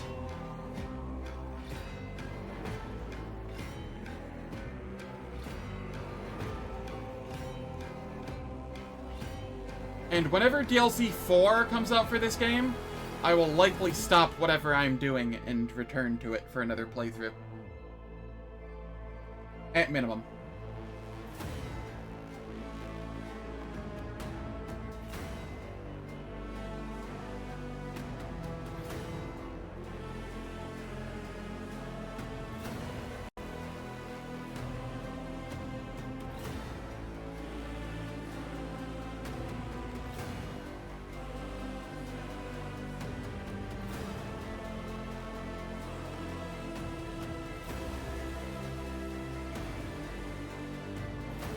Thanks everyone for watching and sticking around with me on this journey, though. First time actually beating the game, and it's a fun game. I still wish that combat in Acts 4 and 5 were at least even remotely difficult, but the story's good, and the gameplay is pretty good, Acts 1 through 3.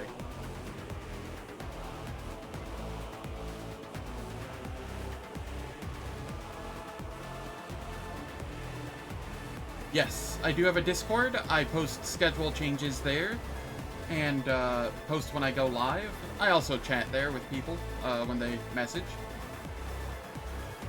Thank you for posting that, Nix.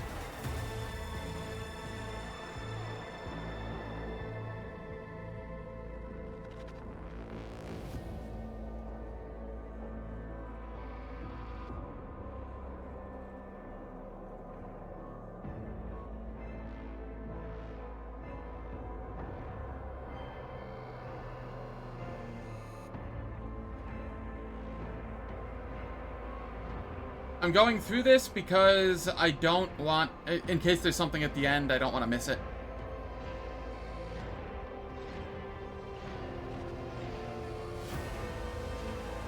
Holy special thanks.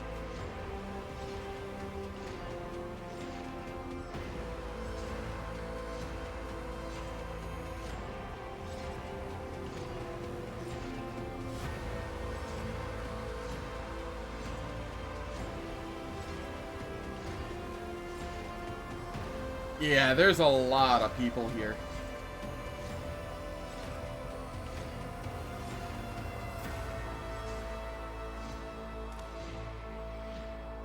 Oh, I can just skip them. Yes.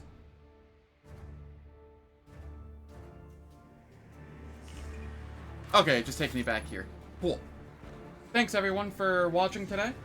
Very much appreciate it. If you enjoyed what you saw, please hit the follow button or the subscribe button on YouTube. And I will be back tomorrow with another game. Take care and have a wonderful day.